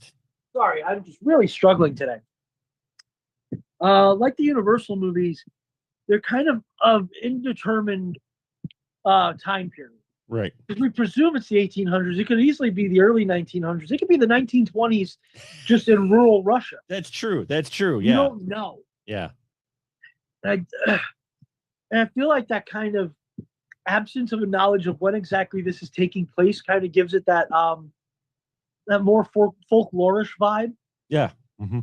And I think that's what makes these kind of vampire movies work. But sure enough, Karloff ends up kind of picking off the family little by little. We find out that the younger brother has already been dispatched by Karloff. He's got a massive bite mark. Can we just pose the fact that this whole time Grandpa's around, the whole time they let the patriarch in, even though they probably shouldn't, because he arrives exactly at that deadline.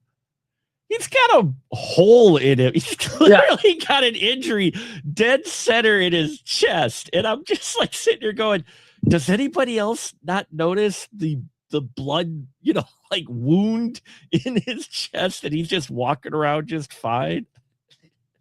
He even says as they come near him, and one of the sons goes to touch. After he asks, "Why has nobody embraced me?" The son goes over to embrace me. He's like, "Get away! You'll hurt me." So yeah, that's also kind of interesting. But yeah, there's something I guess about the family dynamic here, because you have the patriarch knows all. The patriarch is, his word is final. But I guess it's which of your word do I follow? The word you gave 5 days ago when you left, when you said, if I come back after this time, don't let me in, or your word now. Mm-hmm. And if he had suspicions, he kind of throws it off because he had the head in the bag. And so people are like, oh, you did dispatch him. Oh, silly me. I was just being paranoid. And no, you're not being paranoid. And also that's why the dog was was freaking out. The dog, which he has killed, unfortunately. Yeah, he is. At least it's off camera, and all you hear is the gunshot. Silent. Yeah, the gunshot, and then silence, which kind of is very much like the old Val Lewton movies used to do that a lot. Mm-hmm. And the one that I always love to talk about is The Body Snatcher, where you have this blind beggar girl who's constantly singing in the streets. And one night, Boris Karloff, again, he's in that movie too, which, now that I think of it, maybe this was specifically Mario Bava's way of paying tribute to Val Lewton. The girl's constantly singing, and she walks through the streets begging, and you hear her song, and Karloff needs to deliver a body to the local doctor, and he kind of follows her slowly on the horse and buggy as she turns the corner. Karloff's buggy turns the corner, and her singing just stops just mid-syllable. Sure. And I kind of feel like maybe this was Bava's way of paying tribute to that. But again, we're digressing into other Karloff movies. It's hard not to. And also it's going to be hard not to talk about the movies that this movie inspired, especially when we get to A Drop of Water later on.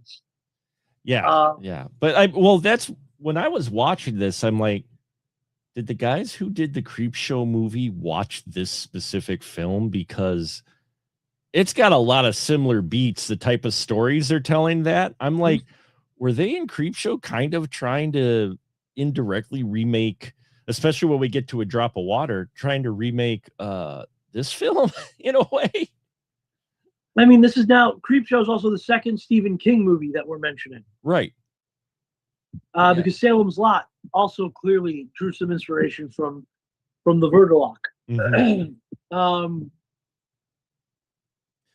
Excuse me. But the setting and everything that you have in here, and the makeup is vampire-esque. We don't really have fangs. I don't remember ever seeing actually fangs, but everybody is made to look like sunken, little desiccated. Almost, their skin is pale and everything. Which is also making me think it could have been this could be set during the Russian famine, which was early 1920s to late teens, early 20s. So it could be that. It could be that. Absolutely. I could see it set during that. And, here you go. Karloff gets to play a vampire. And by this point, he was kind of the horror elder statesman at this point. He hadn't really played a monster in a little while. Last one I can think of where he was definitely, I think, the villain that I could think of off the top of my head was 5 years prior in the 1958 movie Frankenstein 1970. But he hadn't really, he'd kind of graduated to kind of being, the kindly old gentleman, the kindly old doctor and things like that in a lot of these movies. So yeah, I still love him, even though he was sick as a dog during it. I still love The Raven. The Raven, Roger Corman's one of my favorite films. Which was shot the same year as this. Yeah, so, that was shot the same year as this. Incidentally, him doing the Corman movies and being under contract to AIP is how he ended up in this movie. Because otherwise, they would not have had Karloff. AIP was a co-producer on this. And that's how you got Mark Damon. That's how you got Boris Karloff. Sure. Oh, that makes sense. Mark Damon, where he should leave. He absolutely should leave. He should leave, but he's so enamored by the sister. Besotted with Stenka. Yeah. That he decides he's going to go back in. And, of course, we close with her biting the neck. Yes. Biting the neck of of our young man, and he befalls. The whole family's been turned at this point. So, and then it's tragic, and then we move on to A Drop of Water. Which, watching that one, I'm like, if the first one didn't check off all your boxes for giallo or Italian horror, this one finishes up that list with the colored lighting and everything. So the reason I picked Black Sabbath, part of it is this story, which is horrifying. It is. But Black Sabbath, I feel, along with Psycho and Peeping Tom, and then later on again with Bava, because he would make Bay of Blood. I feel like Black Sabbath is the bridge between the old Universal and RKO horror movies of the 30s and 40s and what the genre would become afterwards. Oh, yeah. And I think that Bava, of everybody, I think he's the most influential director in modern horror. Because if you watch this movie, you look at the framing of the shots, even at the very beginning when Helen's just sitting there, she winds up she winds up her record player, and it's just kind of playing music, and it's kind of drifting, kind of dying out. How many movies have we seen that in since? And the way the shot is framed, with her sitting at the table, the record player on the other side, and behind her in the background is this window with this flashing green light. Yes. And we don't know the origin of the light. We don't need to know the origin of the light. It could be from anywhere. You don't need to know that. But when you look at that kind of off-centered shot, this is James Wan. James Wan has made this movie a million times. You're absolutely especially right. with Dead Silence.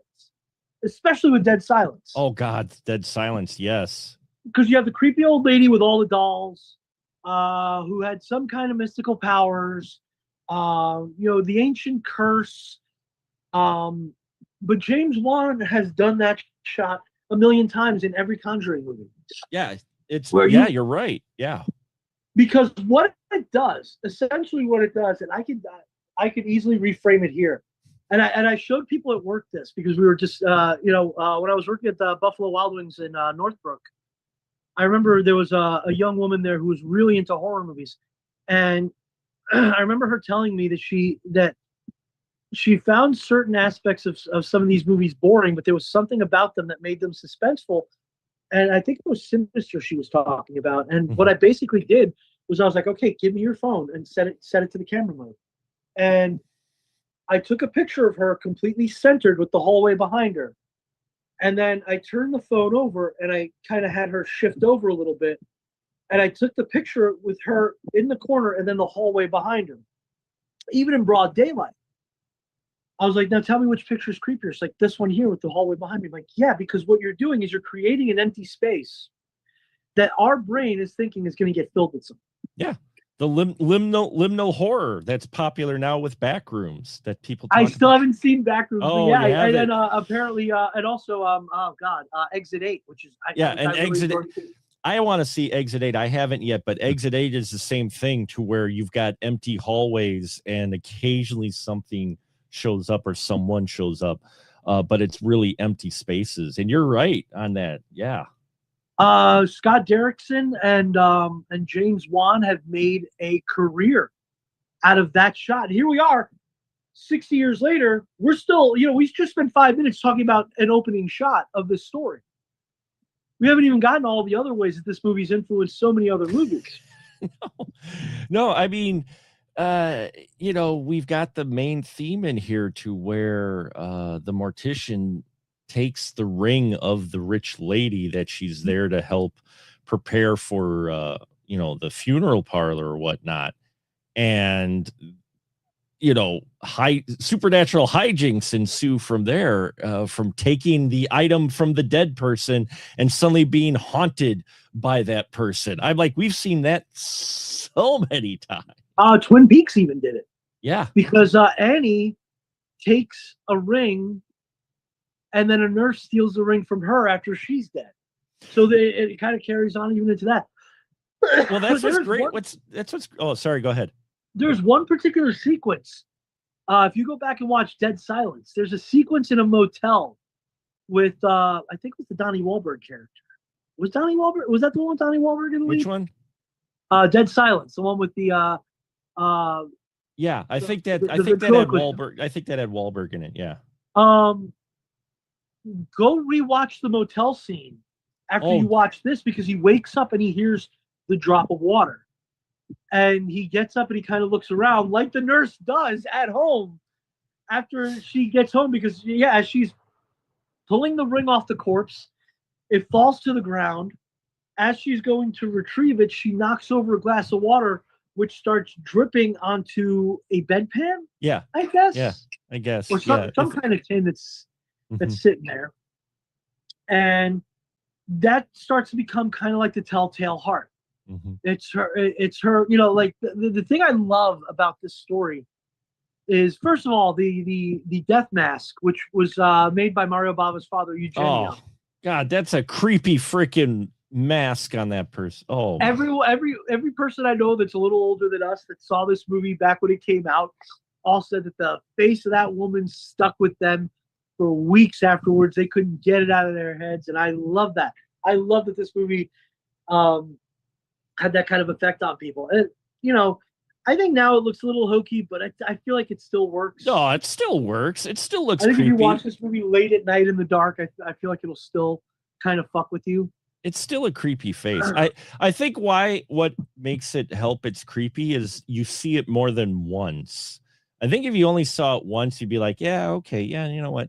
But the fact it shows up, especially later on, as she's tormented by this, this person who she took the ring from. But is she though? Yeah, that's the question. Is she really, or is it just her guilt? Yeah. Is it just her guilt that makes her kill herself at the end? Yeah. But in that case, why not just return the ring in the morning? Right. Well, and one of the things I love about is especially, I mean, yeah, you got Telltale Heart in here. You got, like I said, the colored lighting in here. You've got the creepy mask, but what I love is the very end, because you have the caretaker of the woman who died, and she's standing there next to the corpse of our main character who died. And they're like, yeah, she took the ring. And they're like, well, where's the ring? They're looking for, and it's almost implied that the caretaker took the ring after our main character died.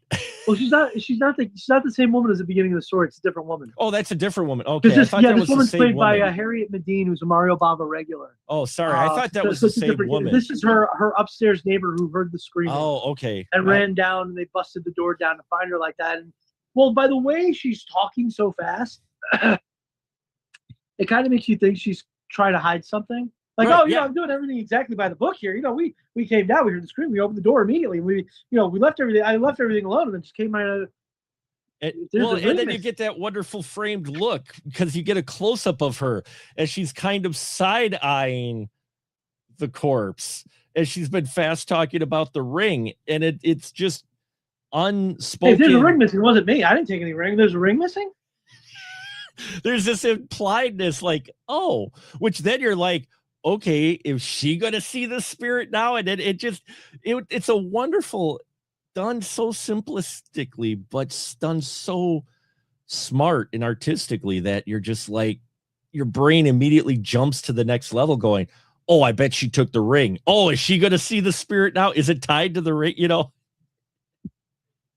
And that's the thing. Is the spirit tied to the ring, or is it just?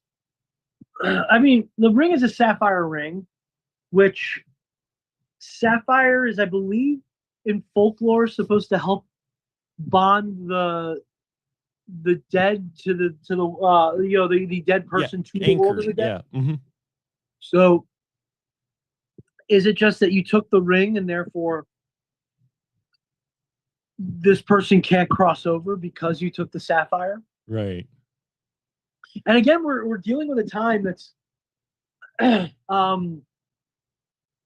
entirely certain. Like, when is this taking place?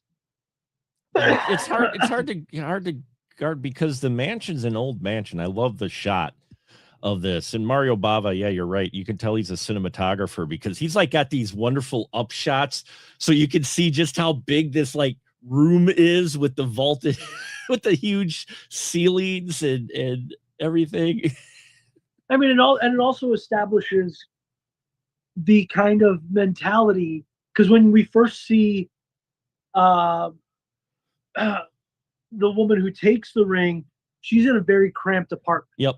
Mm-hmm. And that's one way to always kind of distinguish between the haves and the have-nots, incidentally, is to show the have-nots with lots of stuff, but it's all kind of compressed into smaller quarters.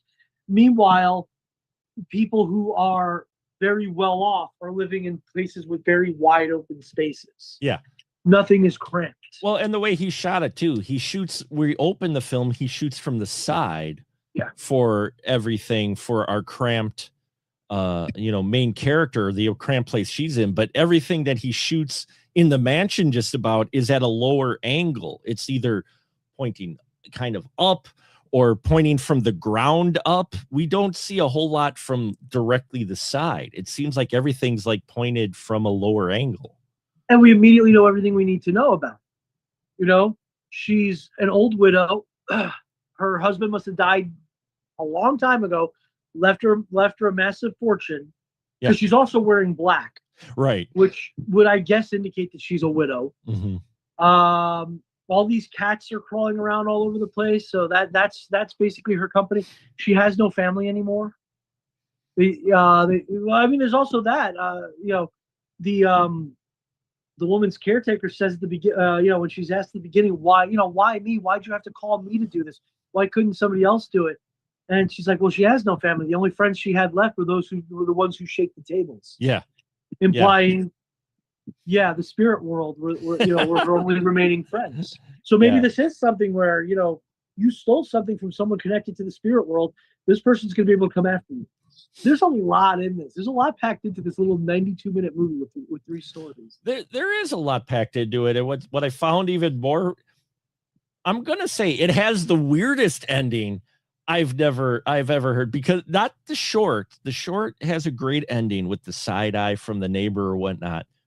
Then we cut to Karloff in his Verdelok makeup, doing a little bookend William Castle thing, and then the camera pans out and we see him in the studio. We see the studio lighting, and we see these guys acting like horses running, or with the beat in that, running in a circle, like, we see the guy shaking the fake horse. Shaking the fake horse. And I'm just like sitting there going, that's unusual. But I guess that's, hey, listen, these stories may have scared you a bit, especially that last one, but just remember, it's only a movie. Yeah, maybe that's he was going for, but it just surprised me, because the other, the stories are kind of serious. It's serious horror. It's like pulling this, and then also we pull back to this, pulling back the veil type of shot, and that's done with humor too. I mean, it's done with a little bit of humor too. And that's not in the American version. Oh, that isn't. No, the American version just ends with Karloff kind of sending us off like you would send off an episode of Thriller. Wow. So there's a lot of differences. It's an entirely different experience, which incidentally was the first time I saw it was the English version. It was back when I was really seeking these movies out. I saw, Boris Karloff is in this movie, and I'll watch it. And I remember being like, it was kind of meh. But I had watched the American version, and then when the DVD came out, it had an Italian audio track, and I was like, okay, well, I can watch it with my parents. Yeah. I would specifically go get movies that had Italian audio tracks so I could watch it with them. And I rewatched this with them, and I'm like, holy shit, this is a completely different movie. Because the order of the stories is different. The Drop of Water is the first story. Oh, man. In the American version. Yeah. Then the telephone, then the Verdelok. Well, I imagine they probably did that because then it would make more sense with Karloff at the end and the Verdelok makeup. That's probably what they were thinking. But that's not in it, though. So right. Oh, but that's not in it. Yeah, you're right. So it's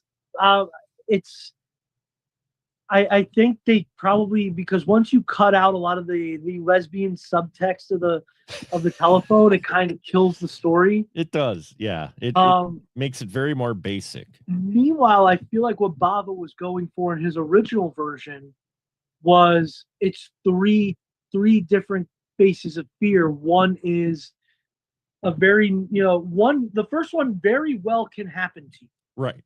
Yeah. It's somebody breaks into your house and kills you.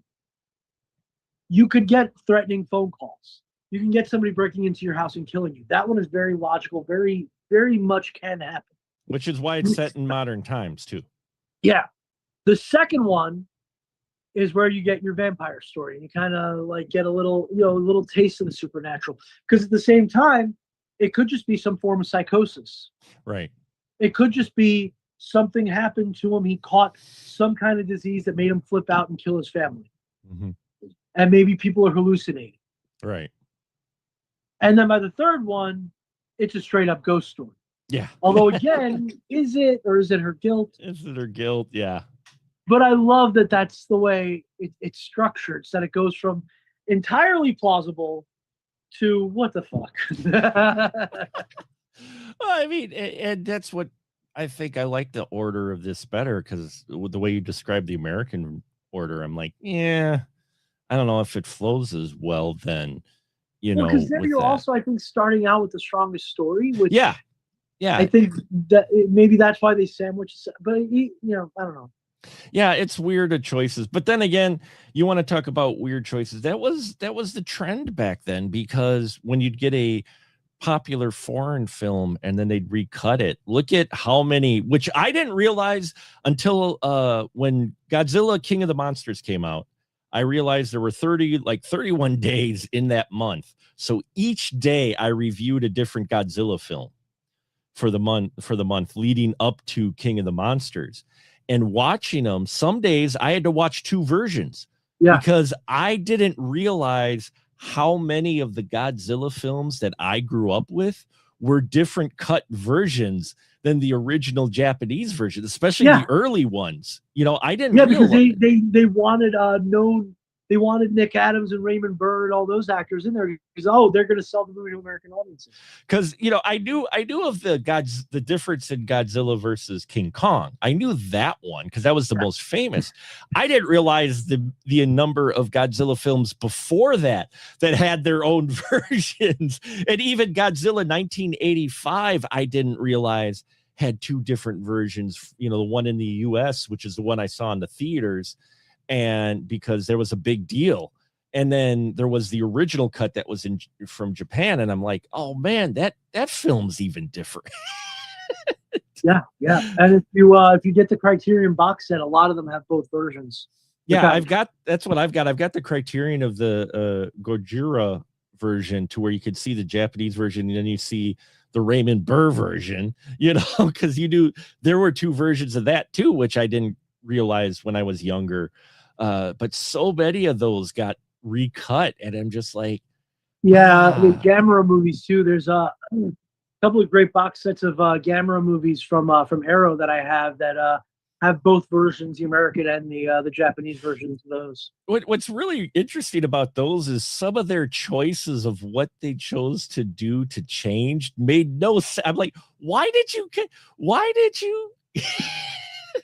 the one, I forgot which one it was, where they added an American submarine and they had all the footage, but they didn't put much budget into it, kind of like the recut Godzilla, to where it's like on a soundstage with minimal built set.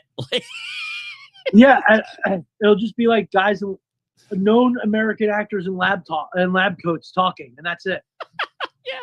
Yeah, so I mean, I can understand, at least with this one, it was mostly just a reordering and re-subtitling. Well, for this one, they also, because it was a co-production with AIP had representatives in Italy instructing Baba to, we need you to film this for our version, which is how you get the old man walking the dog in the telephone for that story. So yeah, so I mean, you do just be aware out there, folks, that the version that you may have grown up with or known of a very popular, say, especially film from overseas, over either sea, may not be the one that was actually played. And sometimes, very rarely, are the cuts actually, the new cuts, better than the old cuts, because it just messes with the narrative and the flow of everything when they try to do that. I mean, also culturally, when you think about it, who's going to know more about Italian or Japanese culture than an Italian man or a Japanese man? Yeah, exactly. You let those filmmakers tell their stories. Exactly. Exactly. Well, thank you, Joe. Everything needed to be Americanized. I don't know. They don't trust American audiences, which is sad. But I trust our audience, and I thank you, Joe, so much for doing this. Remember, folks, to donate if you haven't already. QR code link in the description. If you're on the Special Mark Productions /stream page, there's the button to donate. Thank you so much for that, and thank you, Joe, for donating your time as well as helping out with our fundraiser. Much appreciated. License to shill for you, sir. Where can, if anything, find your stuff at? I mean, mostly here. Most of what I do right now is with you. So if there is one thing that I will shill, it's go watch more Mario Bava movies. Like I said earlier, I feel like he was the bridge between the old school horrors of the 30s and 40s into the modern movies, because when you watch this movie, when you watch Blood and Black Lace and Michael Powell's Peeping Tom, I feel are the two movies that basically created the Giallo, even though it's weird to say that a British movie helped invent the Giallo, but without Black Sabbath, you don't have any James Wan movies. You don't have The Conjuring. You don't have certain sequences in Creepshow and Salem's Lot. David Lynch seems to have taken cues from this for Twin Peaks. Without Bay of Blood, Bay of Blood especially, you will see a lot of the Friday the 13th kills done exactly the same way as in Bay of Blood. So yeah, he is, I think, the godfather of the modern horror film, more so than anyone else. And as I'm going to be checking out a lot of these newer horror movies, a lot of the liminal horror that has started coming out, it sounds like a lot of it may have also come from here, which is interesting. It may have either consciously or subconsciously come from here. And so, yeah, everybody takes from something that was taken from before, which is why when we were doing our pre-code movies, I always graded those movies more on a curve, because I'm like, they didn't have anything to draw from. You know, they were creating everything on their own.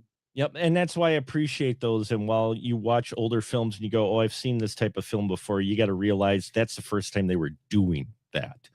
And so that's why I'll be in. Yeah, we saw recently with Adventures of Robin Hood. Yeah. We realized how influential that movie is. Yeah, you don't realize it till you watch these older films. You're like, oh, especially Hitchcock. We did those 8 weeks of Hitchcock way back when I did on this.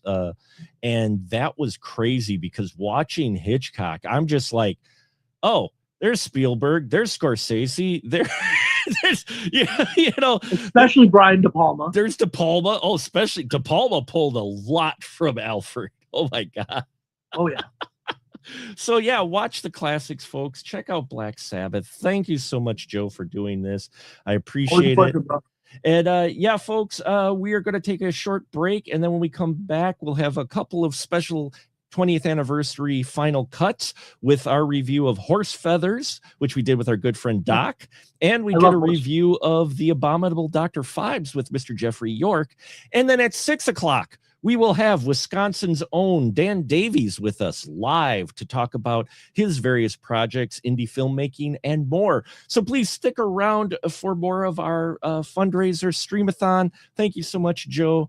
And yeah, as we always tell everyone, until next time, you'll want to keep that ticket stub.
And it is a 20th anniversary way back edition. And that's the way back opening I made way back when I was doing way back episodes. The theme, of course, done by our wonderful friend Mark Woldridge, who's done all the music for our show for the 20 years. And yes, it's a 20th anniversary Final Cut special today. And if you haven't been following these so far, yes, normally I'm picking the movies to review either on the spoiler room or for the Final Cut, but nay, I have given my friends and fellow podcasters the opportunity to pick the film that we would review. We will keep these somewhat spoiler free. There will be some spoilers if you caught the others, but it's hard to do that when you're talking about certain films, and it's hard not to talk forever with my longtime friend and very talented creative in his own right. Doc is with us today. How you doing, Doc?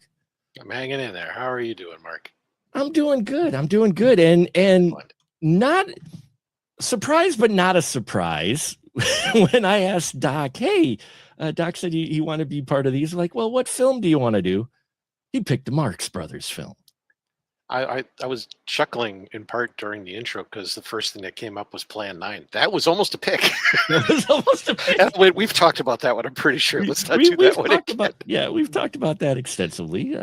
We haven't talked about this. So it's been a long time since I've seen Horse Feathers from 1932, Marx Brothers. I think this is their fourth film. Yes. This is their fourth actual film. Animal Crackers, Monkey Business, then this one, and then Duck Soup. Yeah. Fourth of the 5 Paramounts. Yes, 4 out of the 5 Paramounts. So, and yeah, we've got for those trivia folks out there, we've got Groucho, Chico, Harpo, and Zeppo. Let's not forget Zeppo.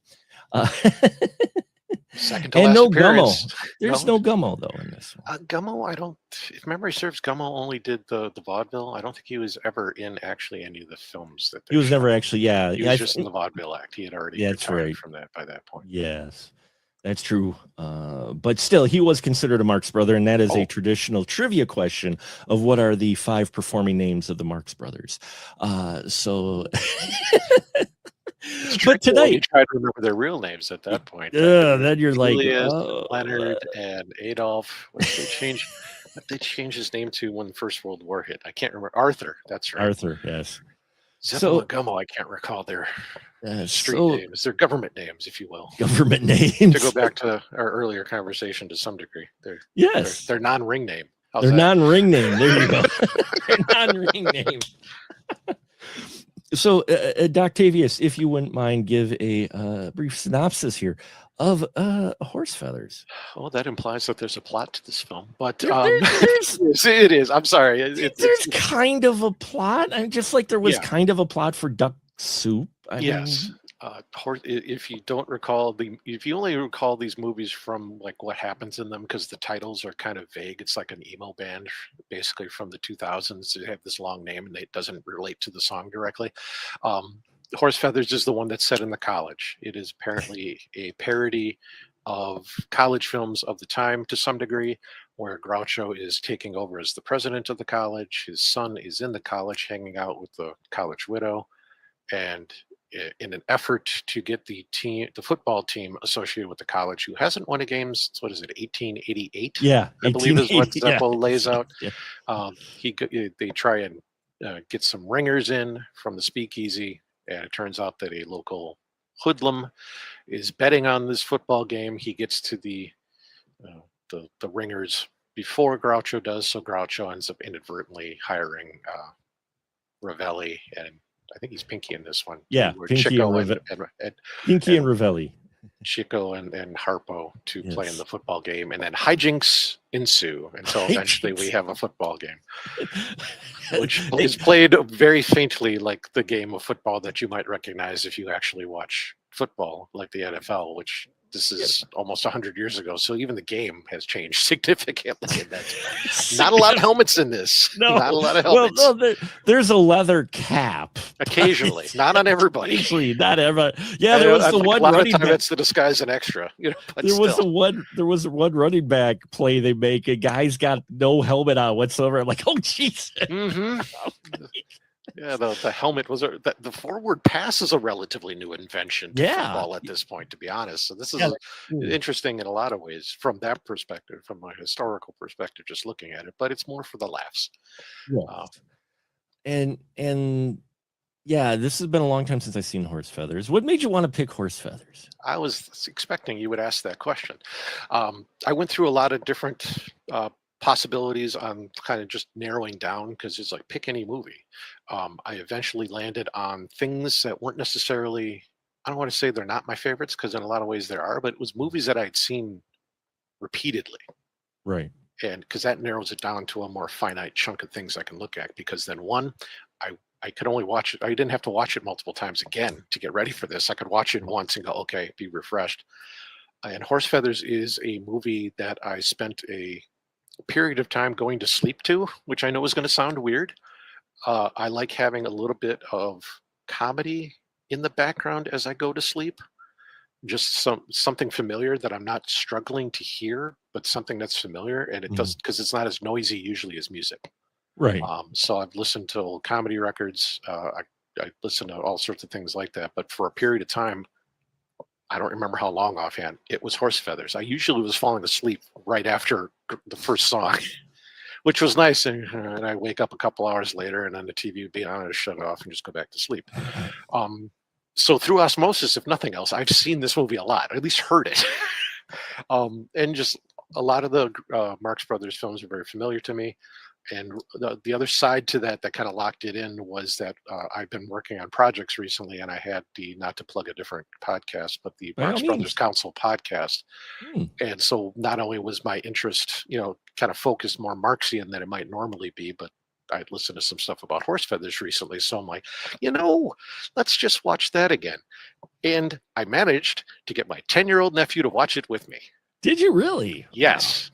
Was your 10-year-old nephew able to follow along? Because in true Marx Brothers fashion, that dialogue flies at you like a mile a minute. There were a couple of things I had to explain just from context because he especially what's a college widow, and I'm trying to explain this nicely to my 10-year-old nephew. Well, it is 32. Even at that point, he's just kind of phrasing it as like she was kind of hanging out with dudes, and he was kind of like, oh my goodness, and I'm like, it'll be okay.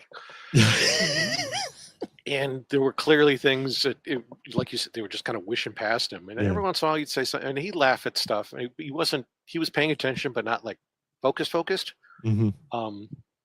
And one of the benefits in that regard is that Horse Feathers is not a particularly long movie. So that helped in that regard because we got partway through, and he's like, because we were starting it when we were going to eat. So we're eating through the first chunk of it, and then we get done. And he's like, "Can we go outside and play catch again?" I'm like, "This is almost over. It's about halfway through. You'll make this." And he's like, "Okay." And we got done. He goes, "That was a weird movie, but good." And I'm like, "You know what? There you go. Welcome to a Marx Brothers film." Compliment before personally, so I understand. He was kind of that awkward pause, just enough of a pause where he was like, "Okay, like I did enjoy that, but I don't completely know that I understood it." I'm like, and I'm like, that's fine. You're 10. You can watch this again in a few years, and we'll figure something else out. But he definitely did. There were can't remember exactly but there were parts where he just started. Once the football game starts at the end, he was a little more engrossed and laughing at the physicality happening. So I think that was easier for him to grasp, and the sawing through the different floors and stuff like that near the end. So yeah, I believed him when he said he liked it. Let's put it like that. That's all you can take. That's all you can take. It's a start. Yeah, and I mean, it's a Marx Brothers film, so it's plot thin. If you're wondering why we haven't really dove into any of the plot, it's a Marx Brothers film. Their scenes, they're pulling from their vaudeville experience of skits, basically. Scenes from the film are loosely connected together, but they're pretty much like bits. It's kind of it's almost like they're all generally kind of pointing towards moving the plot, but they will pause and just do a thing. Yeah, it's almost like they're a sketch comedy troupe who have written a bunch of sketches and then found a way to tie them together slightly, which is really, it kind of sounds like what their their vaudeville act to some degree was. Yeah. It's like here's this general plot, and they kind of move through phases of a story and get you through, so you feel like you watched something at the end that wasn't completely just them making fun of things. But yeah, I mean, really you get a wonderful musical number with "I'm Against It." That's why I was listening to it so much. Which was a great opener. That's Groucho as Professor Quincy Adams Wagstaff. And it goes directly from whatever it is I'm against it into Always Get My Man. Right. Which is something I hadn't really paid attention to. I was like, it's weird, they're two songs, but his other entrances in Animal Crackers, because there he's Captain Spaulding. The song does the same thing when they introduce him. It goes from "Hooray for Captain Spaulding" into how he has to leave and things like that. So it's two songs with a little bridge that bookend each other. And I'm like, I didn't really click until like more recently that's a standard thing for a Groucho intro in these movies. It doesn't happen so much in Monkey Business because they're all together already. But when they're separate characters that come together, that's a thing that kind of happens for them. It does, and that's what was interesting watching and revisiting this again, is finding the similar beats in a lot of ways to Animal Crackers. Yeah. I mean, you've got just a wonderful story there, but watching that, I'm like, And actually, not so much Animal Crackers, but Duck Soup. Excuse me. He does the same thing there, yeah. Duck Soup. Duck Soup's even more. I mean, that was after this, and it follows pretty much the same beats. We've got here. He is the dean of, he's the dean of colleges. Yeah. In Duck Soup, he's the leader. And they have a song that's introducing him. He's not even on stage yet. He slides down, and they start another song right away. They have a song for him. He ends up getting two guys who end up working with him, who end up going into a conflict, only that was a war. But I mean, still, versus football game. But I mean, football is a game of war. Yeah. It's about taking territory and attrition. It's similar beats. It's still fun. And this movie, 94 years old, Groucho to this day makes me laugh. Groucho's one of my heroes, yes. Because the understanding of the English language you have to make fun of the English language. People don't realize that. That was like the pianist comedian Victor Borga. Victor Borga. Oh man. Who was freaking hilarious. And he'd stumble sometimes and make fun, with his songs and that, and play silly songs or really fast or whatever. But you don't realize the talent he had to have to be able to parody that talent properly and fun in a funny way. And that's Groucho with the English language. I mean, you still get wonderful dialogue in here, like, you should go home to your wife. Better yet, why don't I go home to your wife? You should pull over to the side of the road and show your marriage license. I mean, outside the improvement, she'll never know the difference. and you have the brain of a 4-year-old child, and I bet he was glad to be rid of it. I can't even do it correctly. It just boom, boom, boom like that, and it's like, oh man, it had me just laughing constantly. Or, all of the Marx Brothers. I mean, Harpo obviously doesn't, but he does it in other ways. They just released a concert from like the early 1960s where he's introducing Peter and the Wolf. No way. You actually get to hear Harpo. You actually get to hear his voice. It's really weird. It's almost it sounded like I got to hear the intro. It's on YouTube somewhere. And he sounded like Chico, not doing the Italian accent. And after a few seconds of me kind of going, I don't know, I'm like, no, that's probably how Harpo would have sounded. Holy crap. My whole life I've gone without hearing this. Other people longer, certainly, but it was just like, what I love that's weird. What I love is each Marx Brother has their own style. I mean, Harpo, obviously, they had to have the harp nearby. And yes, we do get a breakaway for Harpo to go play the harp beautifully, but they had to be sure and get ready because you never know when he's just going to go over to the harp and play. Yeah. And Pinky does that in this at one point, just drifts over to the piano harp, starts playing. It's beautiful. And Chico's style, it's obvious in this, but in all the films, is where Groucho is like bam, bam, bam, bam, bam, like just rattling off the lines. Chico has a little bit more of a cadence to a beat to him, like a little more of a pause to his, like, you know, Yeah. it's similar in structure as far as the jokes that Groucho does, but his is a little bit more steady paced, a little bit slower, Yeah. at a different beat. And I just love that. I just love, you know, because then when he gets with Groucho, the two rattle off each other. When Chico's by himself, he's kind of like yada-da-da, yada-da-da, yada-da-da. You know, Groucho's like da-da-da. But then he's with Groucho, and they're just going back and forth. Those two going back and forth. And some of the scenes in here, you know, just you're like, did they script anything? Yeah, that's the craziest part about that, because that's one of the things, you know, because you could say that, well, Groucho's just funny because he's reading these lines, and it's like, yeah, but then go watch him on a talk show, watch him with Yeah. Dick Cavett and everything. He was just that guy. A lot of those things that they wrote in there were things he would come up with. They were constantly, if it was one of the stage shows, they were constantly working, getting bored, is the legend. And he would, yeah, they'd all just tinker with stuff. So it's like every night would be a little different while they, you know, figured out kind of how, you know, just let's try that. Oh, hey, I like that. Let's keep that in. How do we play with that? Just, you know, because otherwise you're like, they're doing the same show 100 times across the country. And Well, these are not guys who, you know, these are guys who would get bored and play and just have a good time.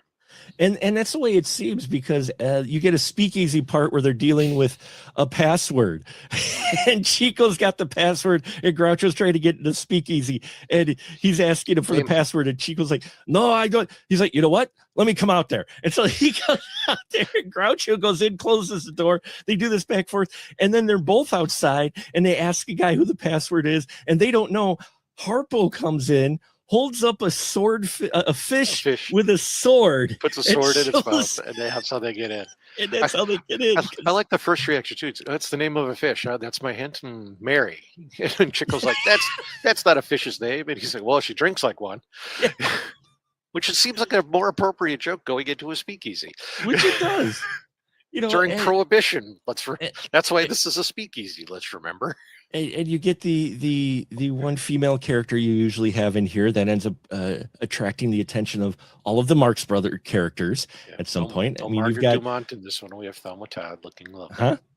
Yeah, no Margaret Dumont, just Thelma Todd looking lovely. Yes, Thelma Todd looking lovely, playing straight, playing the widow who, yeah, don't think about the age gap too much. It's 1932, but she's a widow who has the college guys, you know. Widow, yeah, widow.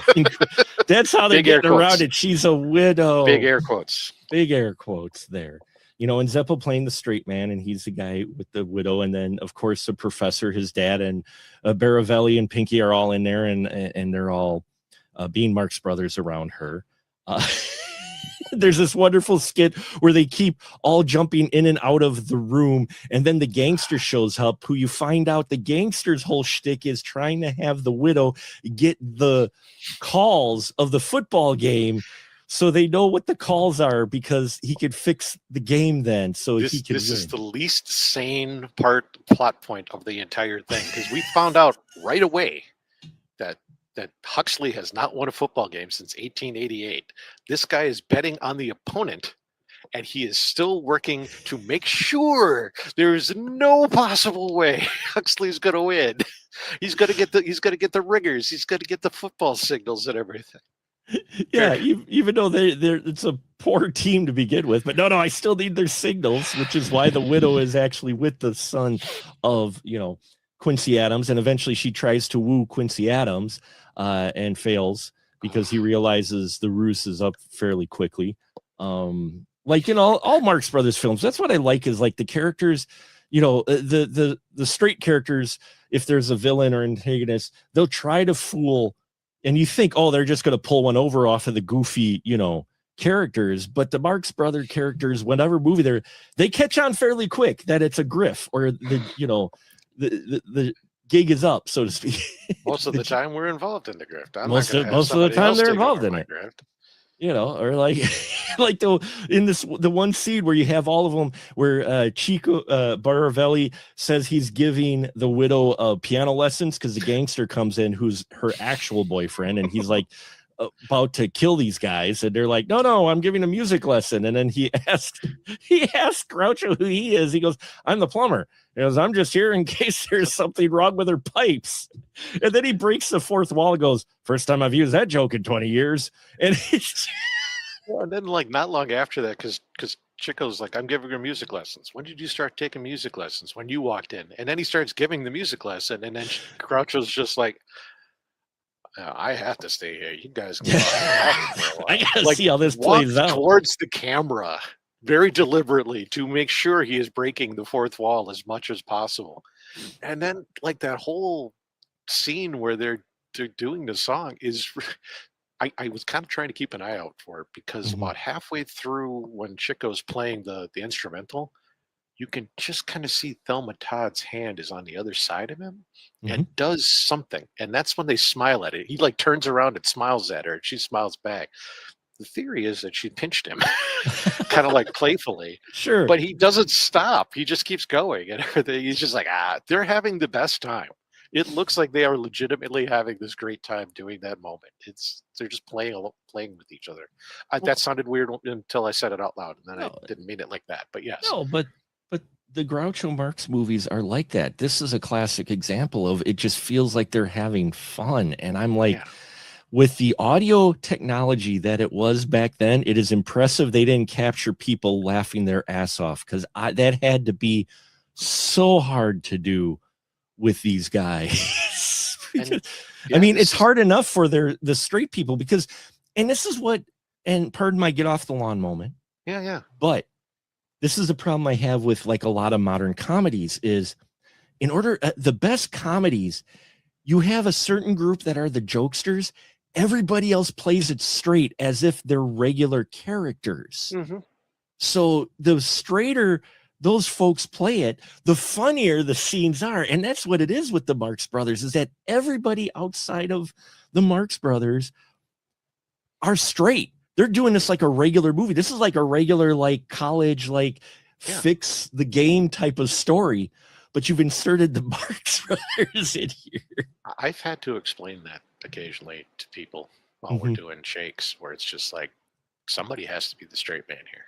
You know, if you've got a comedic character, you got to have, and I'll if I'm playing and I'm playing that, I will almost instinctively become more serious to try and make that joke land harder, because if it depends on the moment and depends on who's playing. Because like Groucho and Chico are obviously both meant to be the characters, and they're allowed to play off each other. If those characters are supposed to be playing off each other, you need to play those strings. There's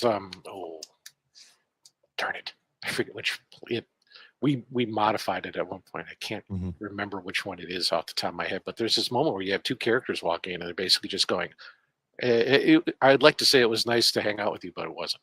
Yeah. And so there's this awkward kind of pause this whole time where it's like, okay, I wish we were better strangers, stuff like that. And just kind of like, just go away, and nobody leaves right away. But you've got to have that kind of pacing to make that sort of thing work. You can't they're funny lines, but you have to let them land in a way for them to be their maximum funny. Well, you can't just read them and move on. and that's where the vaudeville stuff comes in, and that's what noticing it with all of these films, especially here in Horse Feathers, is there are moments when they're delivering dialogue where it almost seems like, Groucho or whatnot, they missed a rehearsal or something, because there's either a pause or like they do some kind of physical comedy thing, but it's almost like they remember, oh wait, I'm not on stage anymore, and they kind of flub it. They're still pausing for a laugh in a lot of but cases. They're pausing for laughs that aren't exactly there. So occasionally you'll get them and you're watching it, all of a sudden it almost seems like they're searching for their line or something, when they're just like, no, we know instinctively we have to pausing for laughs. Well, you see that a lot in Night at the Opera, because that's another one where they toured a lot of the Thalberg had them tour certain scenes, so they knew how to pause it properly. Sure. And that's why that one feels weirder if you're just watching it by yourself, because you don't have an audience laughing and filling that sound in that moment, because that's what's supposed to be there. There's a component missing, and it's called an audience. It's Yeah. why sometimes being in a theater with people and watching something together works out really nicely.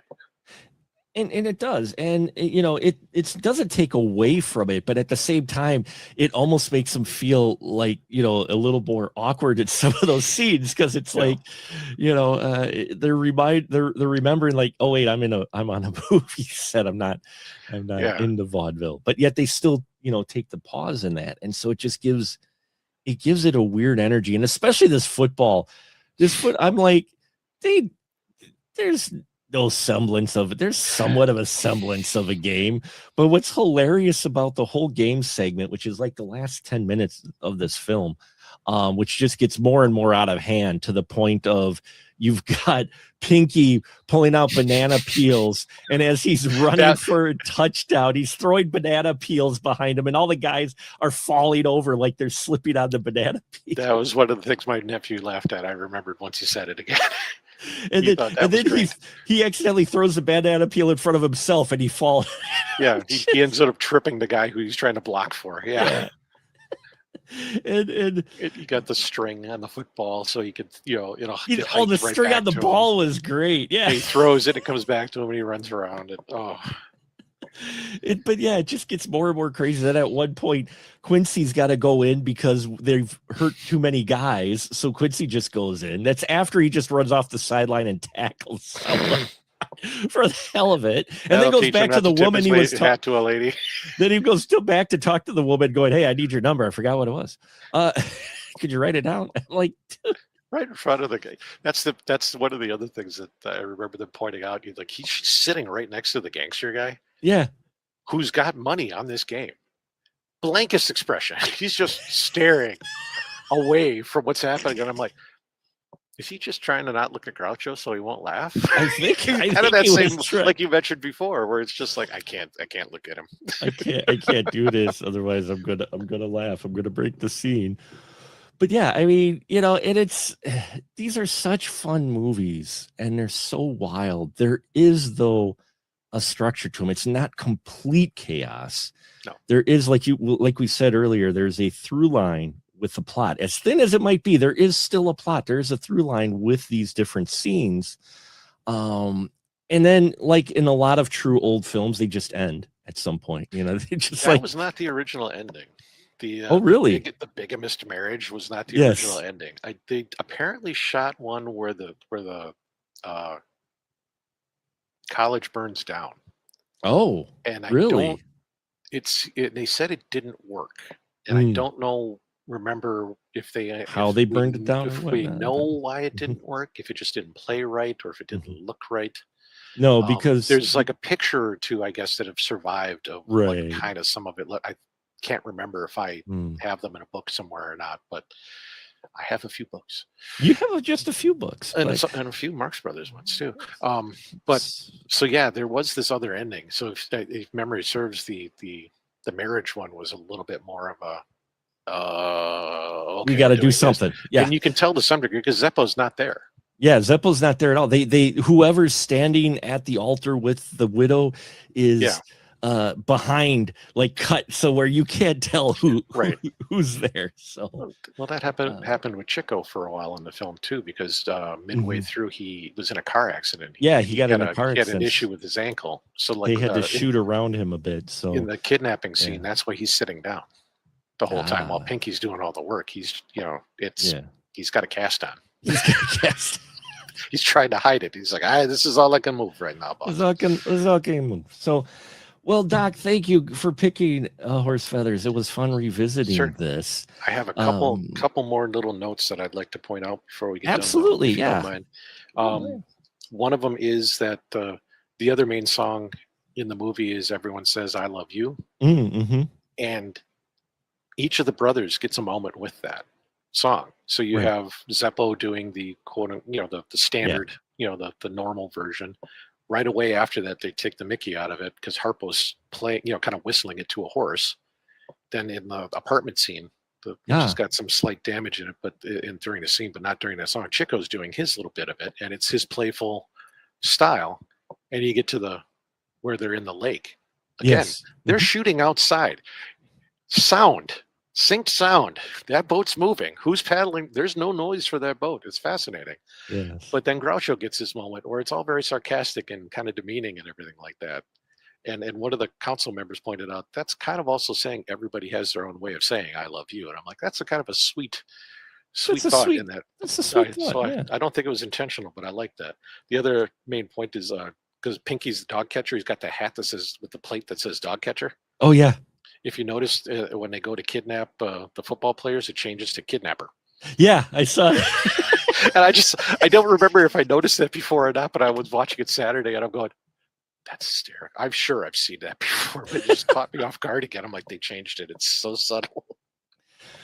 But yeah, this is a wonderful film if you're a Marx Brothers fan. If you're looking for, classic older school comedy or seeing how to do comedy properly, these are the guys to watch. Having fun. I'd recommend this film. I really do. I mean, it's not that long, and if you like quick dialogue, jokes, because that's what they had. They didn't have a huge amount of budget, so not a whole lot of effects or anything in here, or even set pieces for that matter. Number of them, the cards. But yeah. I suggest you watch it. Doc, your final thought with Horse Feathers. It's a lot of fun. It's hard to pick a favorite Marx Brothers movie because it always kind of changes depending on what you're in the mood for and what you see. But I wouldn't necessarily say Horse Feathers is my favorite, but it's quite often in that top spot, if nothing else, just for the fact that it's just silly and weird and it doesn't take up a whole lot of your time. And I've most familiar with it. I'm not trying to say anything about like Night at the Opera. Don't get too excited. Those people are duck soup, but they all have their place and they all have their style and they're all a little different. And this one just blows by really fun and exciting. It's relaxing in a way for me.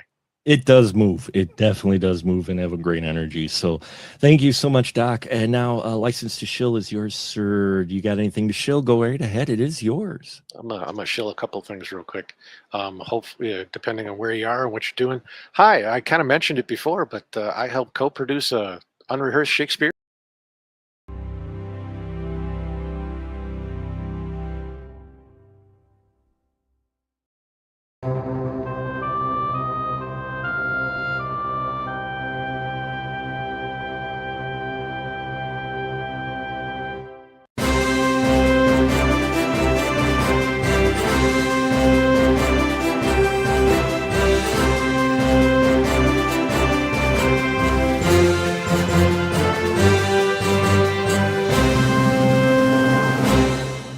And yes, that is another retro opening from the Final Cut. That one was from like 2009 I put together. So I've been doing some retro openings for our 20th anniversary specials here of the Final Cut. Yes, I just don't know when to quit, 20 years. And if you've been missing out on a series, basically, I've asked my good friends and folks who have been on the Spoiler Room and other shows for them to pick the movies that we review instead of me always doing the picking. And sometimes that works out. Sometimes we get discussions like we did with Mr. Ian Simmons and Freddie Got Fingered. And today, though, we're going back again, 1971, The Abominable Dr. Phibes, or just Dr. Phibes, depending on how you look at it. And I have a wonderful individual with me who picked this film. It is none other than the man himself from the establishingshot.org, as well as many other things, Mr. Jeff York. Hi, Jeff. How you doing? Great to be with you, Mark, as always. Oh, so glad, so happy. It was interesting that you picked this one because I recently just picked up the soundtrack this past year on vinyl for it. Yeah. And before we dive into it, just briefly, could you give folks just a little bit about yourself? Sure. I have been a film critic for, I think, 16 years now. I come from the world of marketing and advertising as my main venture, but I've also done illustration and writing for various periodicals along the way, mostly caricatures, but I'm just illustrating my 8th book starting this week. It's been fun to be a guest on these podcasts. I used to have a podcast so many years ago called Page to Screen, which was done for the International Screenwriters Association, where I talked to a screenwriter each week about a movie that was out and sort of talk about the script and how that showed up on the screen, which is kind of things that we talk about on your show, Mark. But anyway, it's been fun. And my very start as a film critic was in this genre of horror. They needed a horror film critic for the Examiner online, and they had read some of my articles. I guess they saw them at the Establishing Shot and said, well, he's written a lot about horror. Let's see if he'd like to do it. So they called me up and I said, sure, yes. How much does it pay? Oh, not that much. Well, still, it's a good platform, and it was a lot of fun. And that lasted for 5 years. Ultimately, I started writing other reviews too. Usually I did 2 a week. And that's how I got to know Don Shanahan, because he was one of the writers for them. And, I was there at the beginning when they started the Chicago Indie Critics. And it's all been fun, and games really sort of a great hobby turning into sort of, part of my week each week, and make a little bit of money off it, but mostly just have fun, and certainly thrilled and tickled to always be a guest on a show like yours. So thank you. Well, thank you. We are honored to have anyone who will be on my show. I am always so honored and humbled that you'll want to talk films with me. And we're talking about an interesting one today. This has got a known name in it.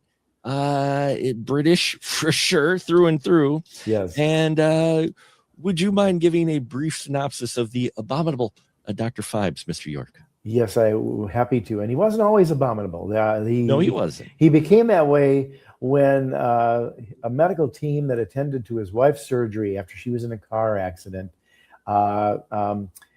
ended up not doing a very good job, and she died on the operating table. And he was trying to get back to help her. He was a famous concert organist with the doctorates. It's kind of misleading. His doctorates were in both music and theology. I wonder how that's going to combine, but we'll get there in a second.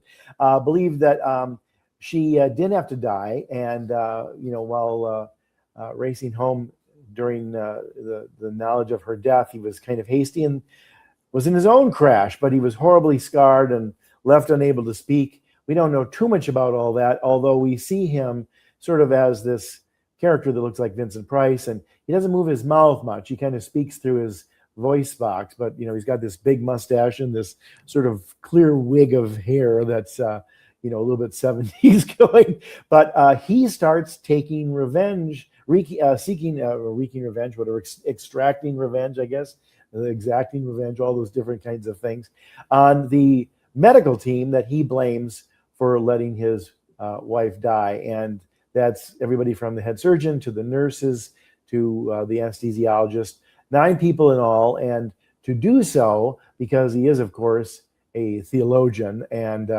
pretty smart guy, decides to exact that vengeance on each one of them, inspired by the, dare I say, the murder spree instituted by God in the Old Testament with the 10 plagues of Egypt. So you're saying, how does that work? How is somebody going to die from locusts or firstborn, or the different things that we all know from the famous Charlton Heston and Yul Brynner movie for the legendary Cecil B. DeMille? But it's very cheeky on the ways that Dr. Phibes chooses to kill them. Very surprising to watch, because even the police inspector played by whose name is Mr. Trout, Inspector Trout. Trout, yeah. Because he's kind of on like a fishing exhibition. He's played by Peter Jeffrey, a very famous British character at the time. He's always saying like, well, how are they going to do this one? How are they going to do that one? Same questions we're asking at home as the audience. And then you find out, or in the theater as an audience, as it were. And then you find out, and it's suddenly like, oh, how clever is that? Those locusts crawling through that tube from the ceiling, there's just the grasshoppers is like, oh, yeah. But anyway, rats, frogs, bring them on, baby. The Dr. Phibes has a clever way to do it. And interestingly enough, Mark, I'll just say this quickly, and maybe this is a place to even start with the conversation. Not that I want to usurp any of your questions, but before the show, we were just talking about, it would be a good idea for some of these venerable institutions like the MCU or the DC universe to start bringing in different genres to help them. We talked about the DC idea of doing a caper comedy, almost a sort of a slick Devil's Wear Prada meets Batman world with a Catwoman story that won all kinds of awards back in the day called When in Rome, where she's over in Italy wanting to do a heist, and the Riddler's over there and some mobsters, et cetera, et cetera. Or, obviously Batman with the famed Arkham Asylum, which has been the backdrop of 3 very big video games. Dr. Phibes, I think, in a way, combines a number of things, not only theology and music, which is funny because Dr. Phibes is always playing this big pipe organ, which is to be sort of scary and reminds us of the Phantom of the Opera, but it almost plays like a Agatha Christie story because, and then there were none where she's killing off people according to the nursery rhyme 10 Little Indians. That's what he's doing here, according to the 9 plagues. And again, it's sort of lots of character actors from the British world, all sort of in for their little brief role until they're done away with. And, it also sort of created another genre of horror in that this is really leaning heavily into the comedy, which became a thing now with horror comedies, whether it's Fright Night or, Scream, which is, direct satire. But also, this film, as we'll talk about, I'm sure, spawned a sequel called Domino 5, I think, Rises Again. Is that what it's called? I think it's Rise Again. Yeah. Yeah. And then the best of the 3 films, arguably, in a way, which is a little bit more serious in its sort of tone, even though it was a comedy. Of course, Theater of Blood, which I think is also Vincent Price's high watermark as an actor because he got to play a Shakespearean actor who was killing off his critics who denied him a Best Actor prize on the London stage, according to Shakespearean plays. So, very derivative, but very well done and clever in many of the same ways that this one is. But this one is shocking because it's gross, it's gory, it's violent as hell, but it's also cheeky and it's also funny. It's very well acted.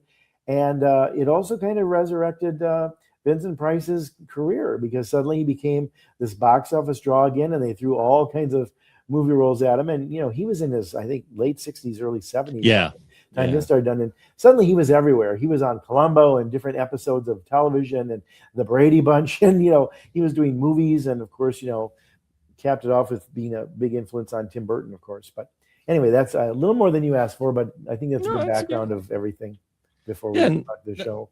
No, it's an interesting and odd film, very British. Yes. So when you say horror comedy, we need to put the comedy in aspect of it's very British comedy. So it's very dry. Very dry. Very dry comedy. And kind of nasty.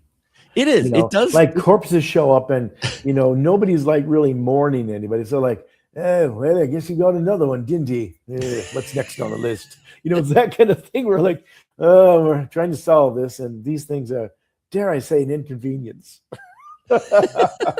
So I mean, it is a very dry, and I saw descriptions of it being tongue in cheek in that, and yeah, there are comedic elements in here, but I would add that there are far darker moments in here than comedic moments. Yeah. Although when we first are introduced to Dr. Phibes, you're like, oh, you're kind of doing Phantom of the Opera, and then he has this wind-up band.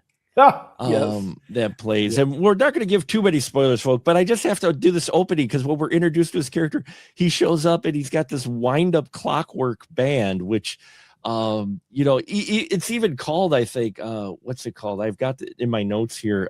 Dr. Phibes Clockwork Wizards is what it's called, and it's these animatronic robots playing this band, and it's very 70s music. Trust me, I've got the soundtrack here. And it's the most unusual soundtrack for this type of film that I've heard, I think. Yeah, and they kind of announce it right off the bat, don't they? That they're going to have a little cheek with all of this. Yeah. And even Phibes, when he shows up, I mean, you can recognize Vincent Price in the Dr. Phibes face, but it has a kind of ashen face to it. Doesn't seem real in a way.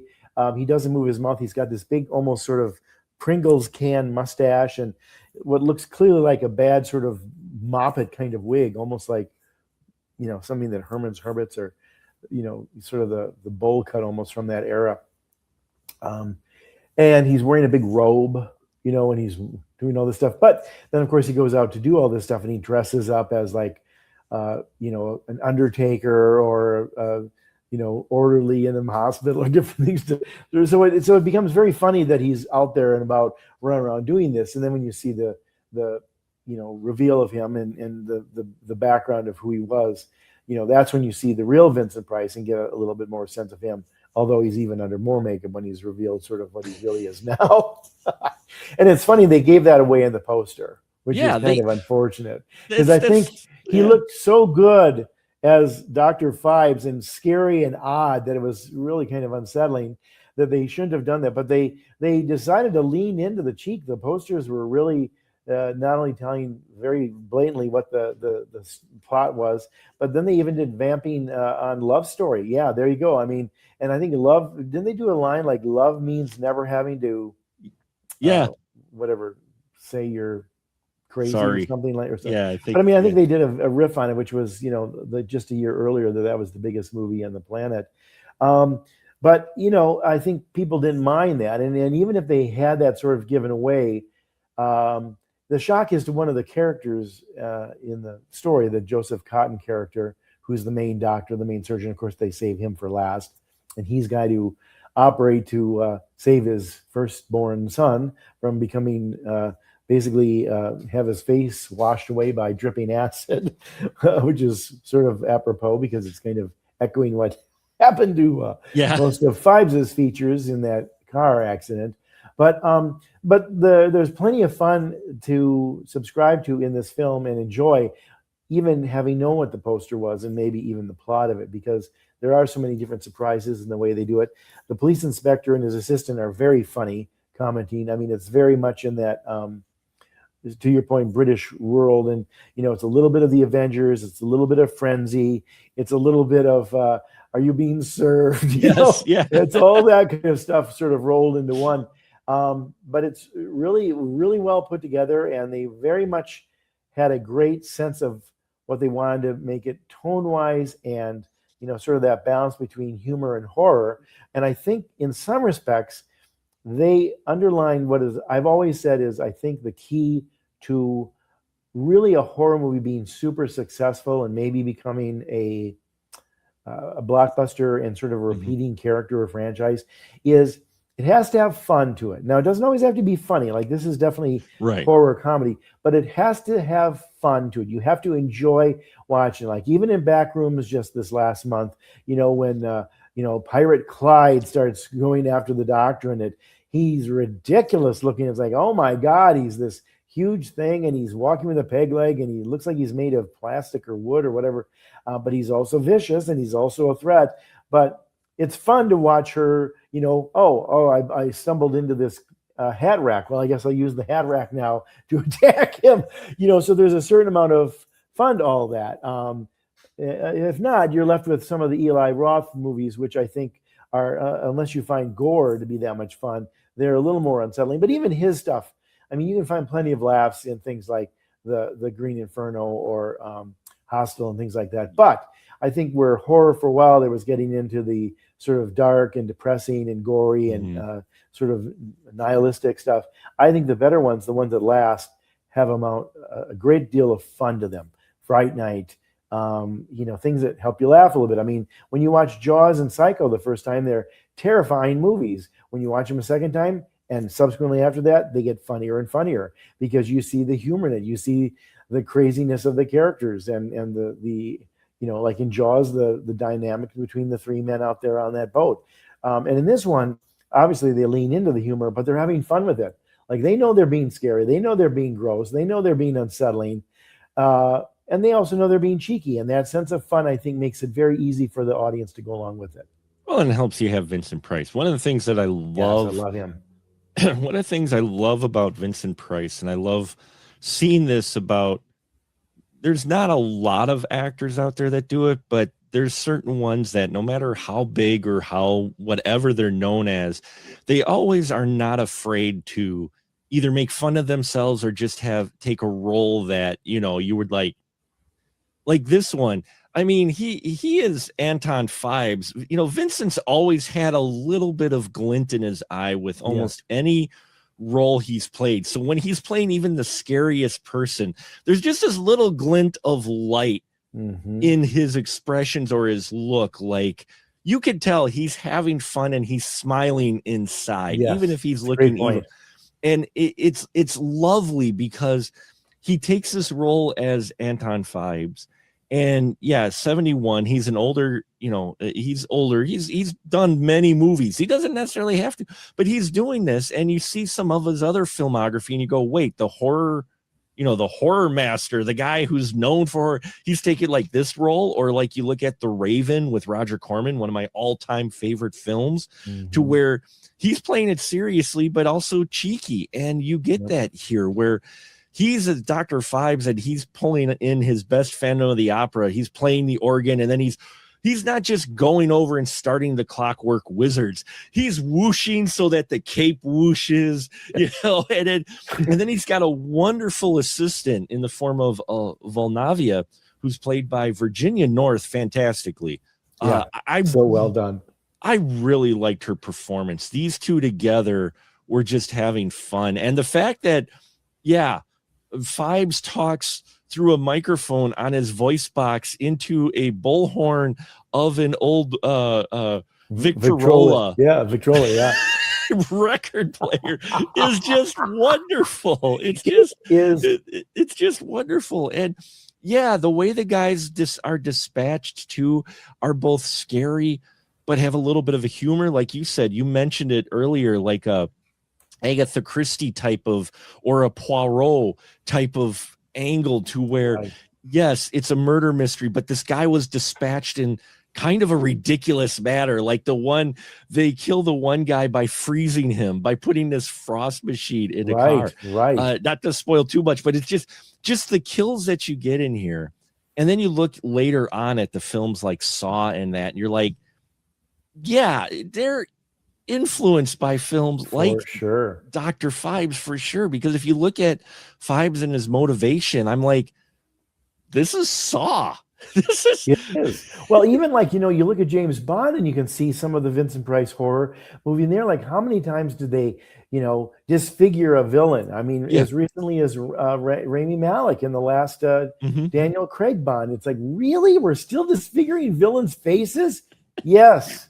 Yes, we are. And Vincent Price, even in Fibes, it's a callback to the House of Wax, where, we meet him. He's, this genteel artiste, maybe with an E on the end, because it takes place in France. Yes. Do you really think my Marie Antoinette is that perfect? Yes, she's my favorite. And he's so cheekily affectionate, but then, there's the fire and all that happens, and then he comes back, and we don't know that, he's now under a wax makeup to assume the look that he had at the early part of the film. And then when it's finally knocked off, we realize, he's got this terribly scarred face, not dislike Dr. Fibes. So, it's a callback to Vincent Price's oeuvre. The funny thing is, if you look at Vincent Price's films, he's played villains that are straight villains almost rarely, because there's always a bit of fun to them. I mean, I would say you'd have to go back to maybe the Witchfinder General to find him playing a very straight villain in a very evil piece. That's a very scary story, and it's a true story. That's a dark, very, very dark, and he's brilliant in it. But in everything from Laura to the Ten Commandments to The Fly, there's, to your very point, that glint in his eye. He's having a little fun with it, and you can tell too, because the way he's such a good actor and he's got such control over his voice, but he almost sings a lot of his lines in it to show you that he's having fun. And one of the things I always love too is, like, he has this sort of voice like this when he's talking sort of normal, like, oh, I could do that, but I don't really know. Laura, she was such a wonderful woman. Oh, are we going to really give the slaves that many days off? I mean, he's almost, a little bit of a Nance kind of character in some of those. But then on a dime, he can turn vicious. And when he turns vicious, there's that, like, still think that this is bad, and he almost spits it out, like he's, just right before he's going to kill somebody. He did that to very great degrees in Theater of Blood, of course, where he gets to pontificate as, Shakespeare, and then suddenly he turns into the angry Edward Lionheart, who just sort of, practically is full of venom when he says certain lines. But that's all part of the fun too. That's a glint in his voice, if you will. I think, where he's using his his dulcet tones to let us in on that he's having fun with this, and you should too. Yeah, I agree, and there's still some tension-filled moments, especially at the end, where, again, not giving spoilers, but let's just say the solution that he comes up with for the final doctor that he wants to put him through this test, this curse, is actually rather tension-filled. Very much. You know, and just before that, you're having jokes about people misnaming trout. They call him, you know, various fish names, but not trout. Yes. You know, and then how he he uses locusts is an interesting one because of how his method to figuring out where the person on the second floor below him was. He lays this outline of this. Yes.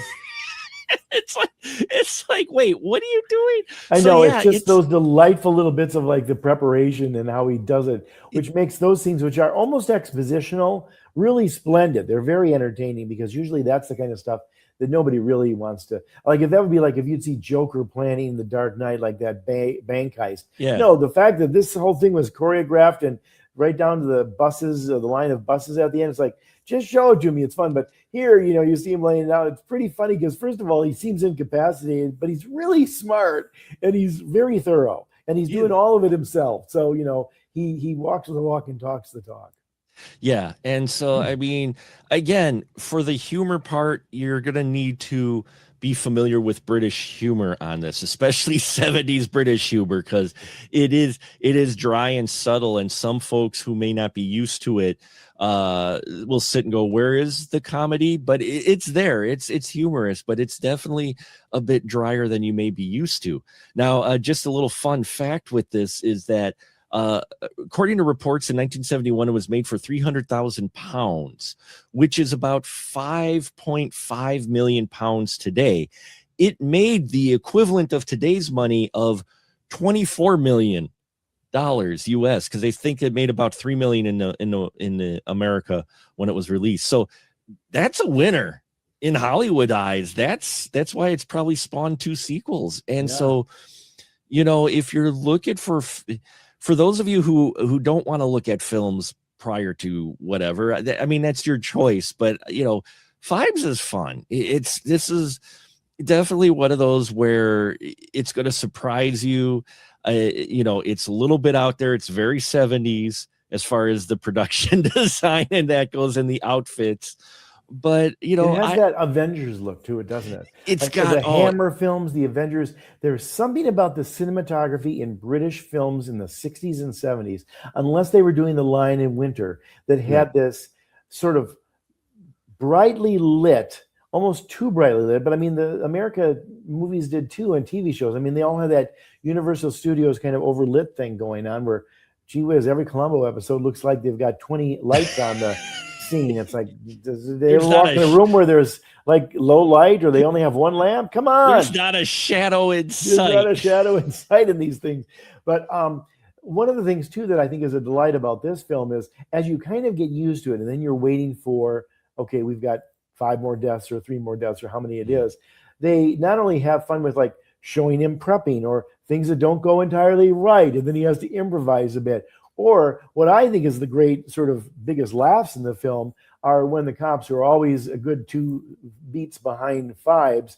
They enter it, and we've already been grossed out because we've already seen the gross thing, or we see it before they do. And then we cut to their reaction. And their reaction is always twofold. One is like, what are we going to do now? You know, he just kind of slides right into that, like, and to the point where they almost get unfazed by the last couple of deaths. Like, well, there it is. I guess that's the end of him. What's next on the list? And it just becomes like, you're not expecting that now, you are if you've watched the show, but their reactions to it become also, dare I say, part of the dark humor, because I'm not so sure that they're moral or good, or the contrast that you expect in a good versus evil kind of story. They just want to do it and get home and have dinner, I think, but they can't just yet. But sometimes it's funny too, like when they go out into the scene where they're out in the car, as you said, or there's a couple where there's a plane that's flying and it has rats in it, you know, which is funny. I mean, they did a little bit of stunt work in some of these things. They did some location shooting. They had to go out and scout a field and get a airplane pilot and make him sure he's a stunt pilot. So, I applaud them. Every dollar of that rather small budget is up there on the screen. Oh yeah. Yeah, no, they made the most out of their money, which is always fun to see. But we'll wrap it up here, folks. The Abominable Dr. Phibes, or Dr. Phibes, however you want to name it. Vincent Price, a lot of fun. 70s is a weird time for cinema. And production designs, especially artistically wise, and approach to films, or just even art, writing in general. 70s was a weird time. Well, it was caught in between, Hollywood studios and big pictures and the indie cinema, which was burgeoning. Right. On. So, in a year like 1967, I think it was 67, the Best Picture nominees were these landmark films like In the Heat of the Night, Bonnie and Clyde, The Graduate. I mean, all these classic films about this very 60s time and the new sensibility and new minds and all. And Dr. Dolittle was also nominated. Guess Who's Coming to Dinner was the other one, I think. Yeah. But Dr. Dolittle, which is this big, sort of corny musical with all this special effects. And, it just felt like one of these studio almost dinosaurs where it's like, really? They're making movies like that still? Yeah, they were. And they're nominated for Best Picture because they're still that faction of the Academy. But this one is one of those where, if you look at it, I think it's a precursor to the edgier horror that was coming, where we had the Hammer films of the 60s going well into the 70s as well, but this is really dialing up the humor where you're like, oh my God, I was laughing as much as I was being sort of grossed out or scared. Yeah, exactly. So I'm glad you recommended it. It was a fun watch, sir. Hope this has people seek this out to try to catch it as well, because I think it's worth a watch. It breezes by. It's not that long, and you may find out you enjoy it and seek out other, especially Vincent Price films. Which, if you haven't, shame on you, because those are the stuff to watch, especially. So, Jeff, thank you so much for doing this. Real quick, once again, License to Shill. Where can they find your stuff at? Well, as you said, and you can see it there. You can read me at theestablishingshot.org. I generally write about the week's movie that is opening, or sometimes television shows that are opening or premiering then as well. You can follow me on Instagram at Jeff York Chicago. I also do caricatures. I have a website called jeffyorkcaricatures.com, a secondary Instagram page as well called Jeff York Caricatures. I am available for commissions. So if you have a favorite movie or actor or singer or pet or wife or significant other you'd like me to draw, I've done Christmas cards many in my day. Let me know. I'm happy to be an illustrator for you and your special one-of-a-kind drawing. But those are the main places you can follow me, and most of them link to this website, theestablishingshot.org. I guest on a lot of podcasts, including Mark's, which I'm always grateful to be asked to. And at least once, if not twice a month, I write for pipelineartist.com, which is a online magazine about the arts, and I tend to write about sort of trends in showbiz and mostly movies and television there. That's a fun outlet too. So if you get sick of me, I understand why. I'm everywhere. He is everywhere. Couldn't get sick of your opinions, sir. So yes, folks, check that out. I hope you enjoyed this 20th anniversary final cut. And as we say at the end of each one of these, till next time, keep that ticket stub.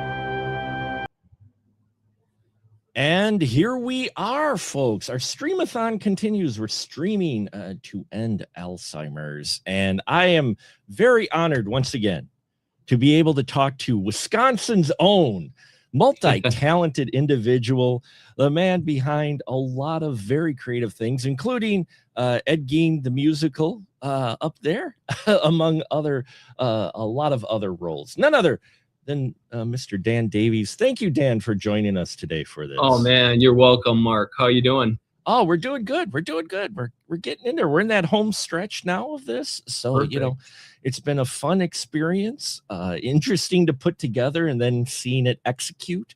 So Yeah. putting a program together like this, but I've been very fortunate to have folks like you who've been volunteering to come on. So I appreciate this quite a bit. Well, it's my honor, and Alzheimer's is like a lot of families.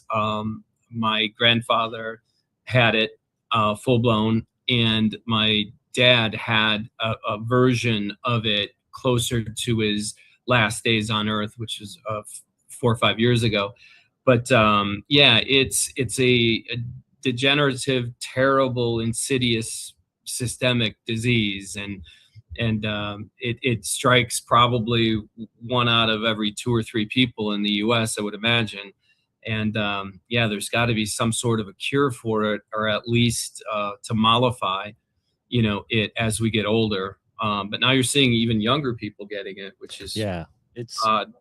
It's a crazy condition, and that's why I wanted to kind of do this for the association, because my mother, we pretty much had dementia. It wasn't like completely diagnosed, but we pretty much, they're like, that was one of the things that was she had before she passed. So, it's touched everybody. I don't think there's anyone that I know who doesn't either have a direct connection to someone who has the condition, or knows someone who knows, and it's one of those things. So I appreciate you coming on, and you've been a busy man. You've been you're always busy, but you've definitely been busy lately. Especially, we talked to JB earlier, the giant spider invasion tour you've been doing. How's that going for you? Boy, that was so much fun. And by the way, thank you for showing up in, was it Marshfield or Stevens Point? Stevens Point. Yeah. Stevens Point. Roger Cinema was so gracious to have us and really promote the heck out of it. We had, a few hundred people that came to see it, which is odd to see a 50-year-old film in, a theater. But with these new additions that we added about 9 to 11 minutes of new footage, period correct footage. People really enjoyed it. But it was so cool. And I made a post of this, Mark. You're one of the few people that's actually worn a T-shirt of one of my previous movies, and you wore it to my latest film. Well, I'm a fan of yours as well, and Ed Gein the musical. I love wearing that shirt for Ed Gein the musical, because it starts some conversations, or at least gets people to double take, and then they chuckle a bit, and then I tell them, "Hey, it's a real movie," and they're like, "Wait, what?" And I'm like, "Oh yeah, including stage play. It's including stage play." Yeah, now it's a stage play, and that's and the T-shirt that you wore, I've never seen that iteration before. Oh, really? I've seen the black with the white lettering, but not the black with the red lettering. The black with the red lettering looks awesome, man. It does. It looks more amazing. fitting too, red and blood. It really is. Yeah, I don't remember seeing that when we sold merch, and SRS Cinema actually has their own line of merch out of LA and Salt Lake City, and their stuff is really kind of cool as well. But it's funny how when we do the showings, people bring these things, to the screenings, and I'll be like, "Where the hell did you get that?" Where'd you find that? Yeah. So, and that's always a compliment. Your film is kind of graduated to quote unquote cult status when it has that type of following, and people bring different posters and different merch that they bought online from it. So it's always an honor, and I'm real thankful for that. So that's always kind of fun. And it's great that you mentioned cult, because we had that discussion earlier too with JB talking about giant spider invasion, and how even though it was big at the box office in 75, it still kind of faded to obscurity till, was it MST3K came out with it. And people discovered it again, and now you have the enhanced version, reimagining version, however you want to name it, for the 50th, and it's brought it back to light again. What has surprised you at these showings? Because it seems like you're getting a huge turnout of new fans for this. Yeah, and that's the thing too. It's great to see people, because I always ask them, is there anybody here old like me that originally saw it in 1975 or 76 when it was in the theaters? And I actually saw it. One of my uncles was drinking, and he took me when I was about 9, 10. to the Rosa Theater in Wapaka. And so just a couple of old timers, raised their hand. Oh, I saw it. Or they saw it in 77 when it went to the CBS Friday night movie. Mm-hmm. And then I asked, well, who's seen it at Mystery Science Theater 3000 and who's seen it on Riff Tracks? And that's a whole different audience, but it's only about, all told, maybe 40% or 50% have seen it before. There's this brand new audience, which is really shocking. And it's younger people too. And I remember we were at, in Platteville, at State Theaters there. And usually a lot of times if I don't have to do the MC and all kinds of crazy stuff or sell merch, I'll figure out my film is like 90 minutes. Say it's Ed Gein the Musical's 93 minutes. So I set a stopwatch on my phone. I got my Google Maps. I find the nearest bar that has nachos. And then we head to the bar and have a couple beers and nachos or pizza or whatever. And then at about 10 minutes before the film ends, I saunter back in. I usually sit way in the back, so it just seems like I've been sitting there the whole entire time. I hate watching myself. I really absolutely do. So it's always kind of a pain to do that. But in Platteville a couple months ago, I said, the hell with it. I'm just gonna sit down, relax, and I had my soda, my popcorn, and I listened and I watched the reaction, and it was heartening. It was amazing, and it was a laugh track. And not laughing because they're laughing at you. They're laughing, with you, I guess. They're getting the true comedy of it. And it is campy, but there is this very funny element to the film. And that was wonderful to see that. I was like, that is so cool. And having these young people too get really excited about it. And which is weird because I think back to when I was 20, I would not have wanted to see a film that was 50 years old, other than maybe Casablanca, or Wizard of Oz, or It's a Wonderful Life. That'd have been just about it. Those three films. So, and those are classic beyond classic. Those are three of the greatest films ever made, and they're still some of my favorites of all time. So it was so cool. And I asked, what did you like about it? Oh, it was campy and it was funny and it was different and it was exciting, but it was just very funny. And I was like, that is so great. And Bill, had that in mind, that campiness, when you're doing a full science fiction film with only a $300,000 budget. Now, granted, this was 1975 and 300,000 would be about, $2 million in today's dollars. But that's still, chump change for a science fiction film, which are probably $40-50 million they're spending just on the film alone. So they had to not cut corners, but they had to amp up the campiness and the comedy to make it really interesting, because they couldn't, have another 50-foot spider and another Volkswagen in the chassis with the spider, or have a billion spiders, crawling around. This is before FX or, green screens and things like that. So for what it is, and for the amount of, like, just the great reaction that we've got from it it's just been amazing. It's really, really cool to see.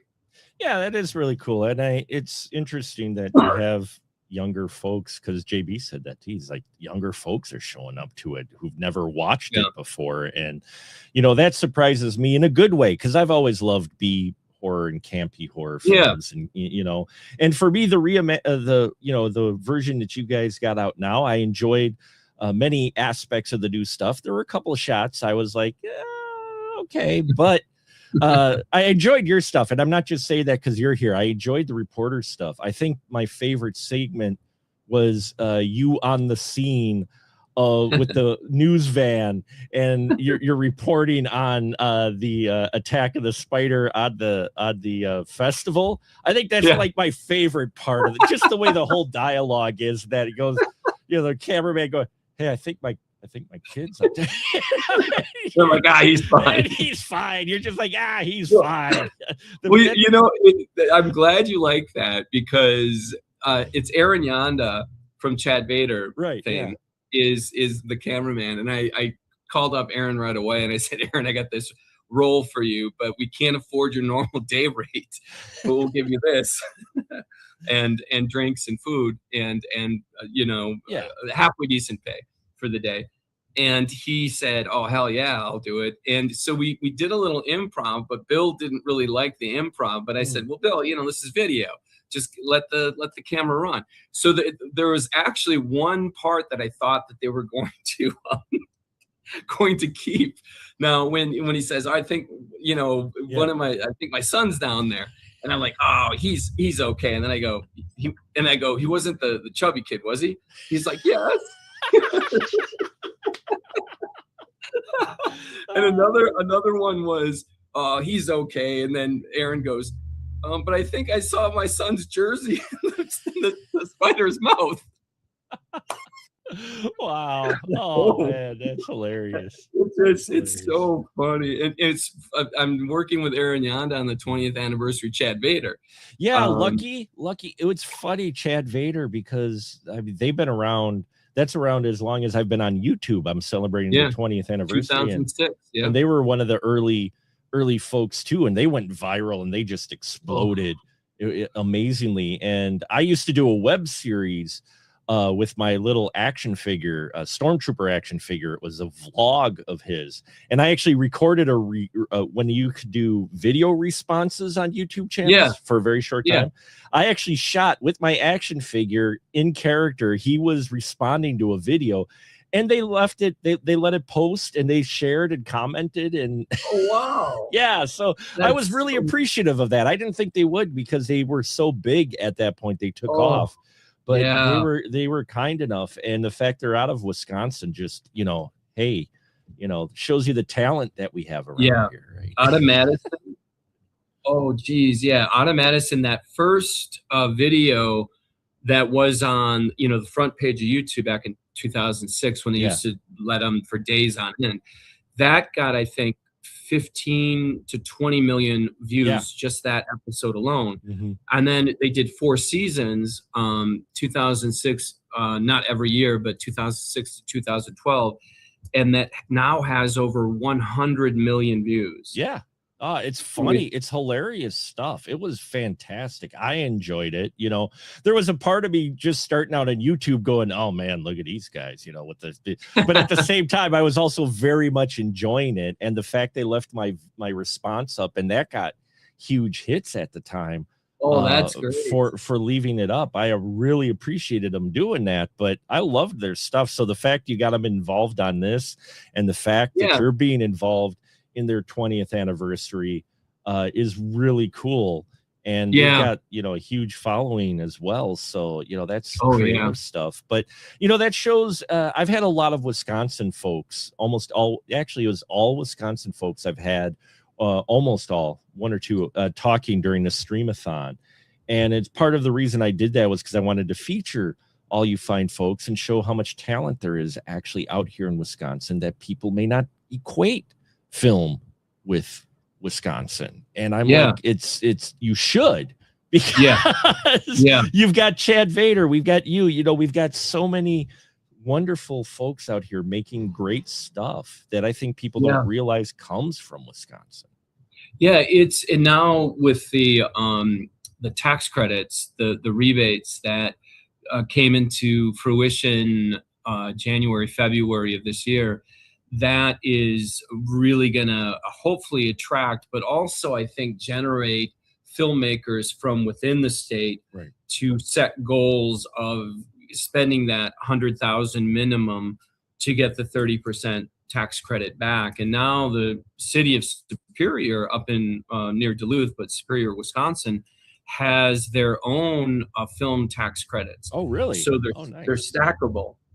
So you can add those onto the 100,000 or the 30% from the state. So now I think theirs is like 20 or 25% cash back. Yeah. So, and I think the minimum buy-in for the city is either 10,000 or 25,000. I don't know for a fact which one it is, but that alone, once you have a cast and crew with hotels and food and transportation, that gets eaten up real quick. Oh yeah. So and so that's good money for the city of Superior. And then you're hiring your PAs and craft services and drivers and all those jobs that people in Superior could get while the film is up there. There's some really high-ended jobs that are very specialized. So you're not going to get someone who's a DP with a $150,000, red camera, or, a director, or, but you do have a lot of people who are educated and hardworking, like a lot of Wisconsinites are, that would love to have pretty halfway decent, well-paying jobs for 2, 3, 4 weeks at a time. Sure. And Superior is really kind of cool. It's right on Lake Superior, across, the river is Duluth. So between the two of them, it's about 100,000, maybe 125,000 people. So it's not in the middle of boondocks. You're, you have all the amenities of a city would have. And I've done pictures, I've done films where, like on the Pine Ridge Reservation in South Dakota, where there is, it's the size of Connecticut, the Pine Ridge Reservation. They have one Taco Bell and one supermarket, when it's not even really a supermarket, it's a market. And it's vast, plains basically, and sprinkled with a home here, and then you go 5 miles, there's another home, and then and all kinds of stuff. So that's difficult. But yeah, I'm excited about just to see what Wisconsin has in store with these tax rebates, and how to be a part of it too. That's interesting and exciting as well.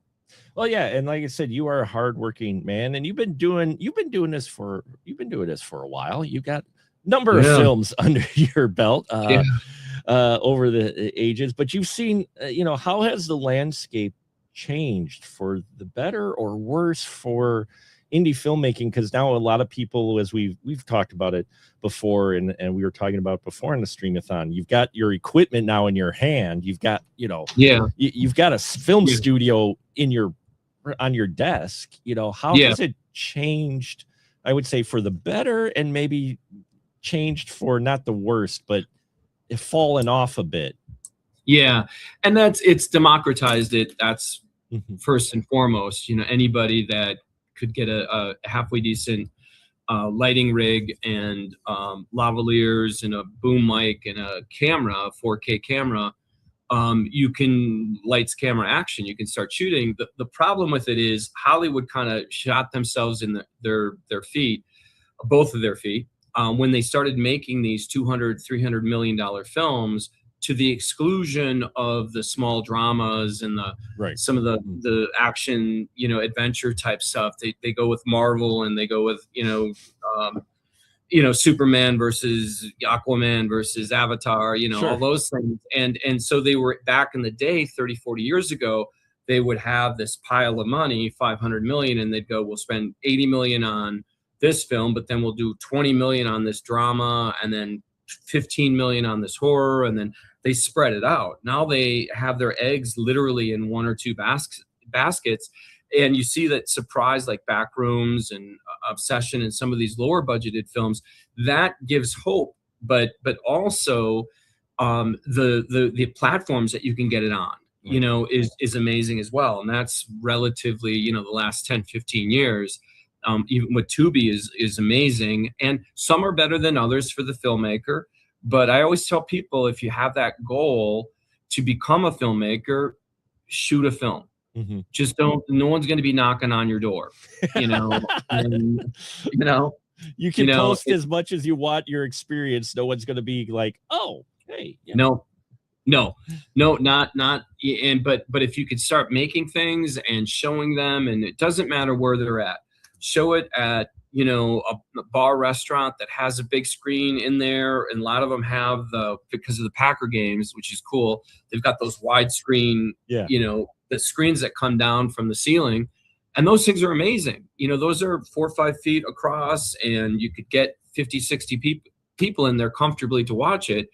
And, go to the bar owner and the restaurant owner and say, hey, can you give us a deal on soda and beer and pizza while we're doing this? They'd love it. Well, I got 50 people here drinking and eating, and so everybody wins, in that scenario. But you want to get it in front of people, and you want people to see your product. It's all fine and good to make a film, but if it's just you and your buddies in your living room, and that's okay if that's your goal, but you want to get people, you want eyeballs on your project. And that's the bottom line. And then work it from there. You start with a bar and then get into a cinema and try to do a 4-wall or try to rent it or try to do a deal, a 60-40 or 70-30 split, and do all the hard work, do all the promotions via social marketing and media, and get people there. And like with Rogers Cinema now and State Theaters, we have a really good track record for other projects. That was their most, watched film of the year was Giant Spider Invasion, which is really cool. And we were just there for an extended weekend. It wasn't a full week, and they did really, really well. And Bill Rebane did great with merch, selling all the posters and the DVDs. And it was weird because I didn't want to steal any of his thunder because he's a living legend and I'm, an alcoholic. So I just kind of stood kind of ancillary to the table, but then people would come up and have me sign all this stuff. And then they brought me Twister's Revenge, which is one of Bill's films. And he's like, could you sign my Twister's Revenge poster? I go, do you know that I wasn't in that? I don't care. So I ended up signing films I wasn't even in. But that was so amazing. And again, just to see Bill Rebane at 89, seeing these people and people lined up for the films and lined up to buy merch. And it was really kind of cool. At the end of that night, we had to drive them back, JB and I, up way past Merrill. Right. And he was in seventh heaven. He was just like, this was such a great night. And, he wanted to stop at a bar restaurant and buy us a dinner and drinks. And JB's like, Bill, we got another 4 or 5 hour trip. we got still some time to go. Dude. Yeah. We can't celebrate, we can celebrate when we get closer to the Fox cities, Appleton or Oshkosh, but he was in seventh heaven. And to see the original director 50 years later at 89, that happy, that was a good moment. Well, that was awesome. A really good moment. That's awesome that you had that moment for sure. And you wear multiple hats. I'm not kidding, folks, when I say that Mr. Dan Davies here, not only is actor, who is a big bulk of your work, but as you can tell, producer as well, learning the business. How has those two positions, or doing the multiple positions as you do in indie film, has that helped you in your acting, knowing kind of the business, directing, all of those little hats? Does that help you in your acting, and vice versa? Does acting help you kind of, understand the other positions? Kind of how do they complement each other? Yeah, I always, because I studied a lot of my favorite actors are kind of hands-on people that Sure. eventually ended up, a lot of them, directing and or producing. And a great actor should know about lighting and should know about sound and should know about the cameras and should know all of these things. And the business, it's called show business. We're part of the show, but then the other half is business. They should realize about, timetables and time schedules and overtime and all these things, and know what it takes to produce a film, even a short film. All that entails. It'll give an actor a better understanding and an appreciation of the craft, knowing that it's just not them. There's 30, 40 other people working all in conjunction to get this project off the ground. And for me, that was humbling too, because once you learn about all the jobs, and it's like, these jobs are tough.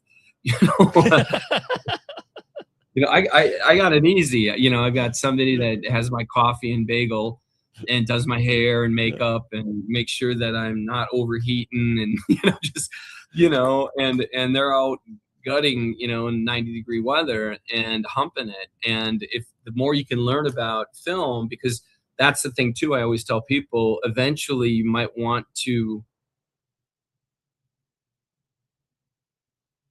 Oh, I think we lost you there for a minute. Uh-oh. We did run into a problem. Hopefully he can come back. We lost you for a minute, Dan.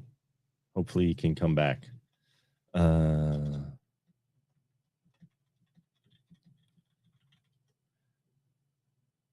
He was in mid-sentence too. Of course, that's always the way it goes, right? When someone's in mid-sentence, that's when the tech issue happens.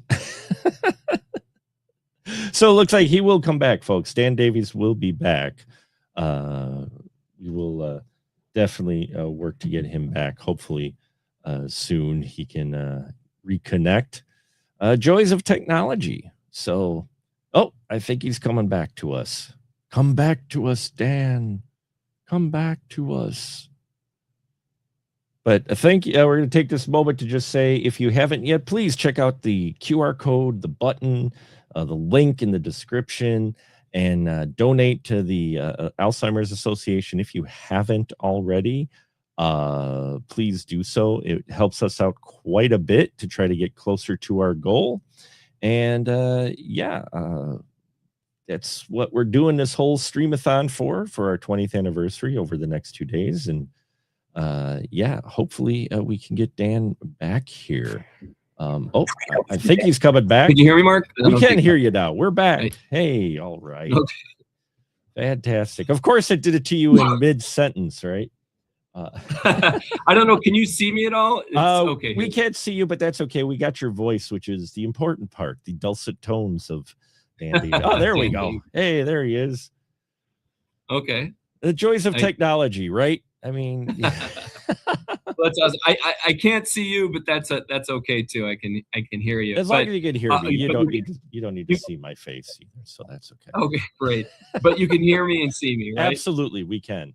Thank you. And I guess to reiterate, a filmmaker, an actor, a screenwriter, a director should know and have an appreciation for all the jobs on set. Mm-hmm. And understand why a director might be a little bit short with you because he's under a lot of pressure or they're running behind time. And your most days on films are, 12 to 16 hour days. Right. So you get really burnt out really fast, and you want, the setup is half the battle. That takes the most time is setting the cameras and lights and, gaffing and electrical and sound. And it's the more that I learned about it, the more I appreciated it. And the more I love acting, but I think, and I love writing, I think probably even more so than acting. It's more creative. Mm-hmm.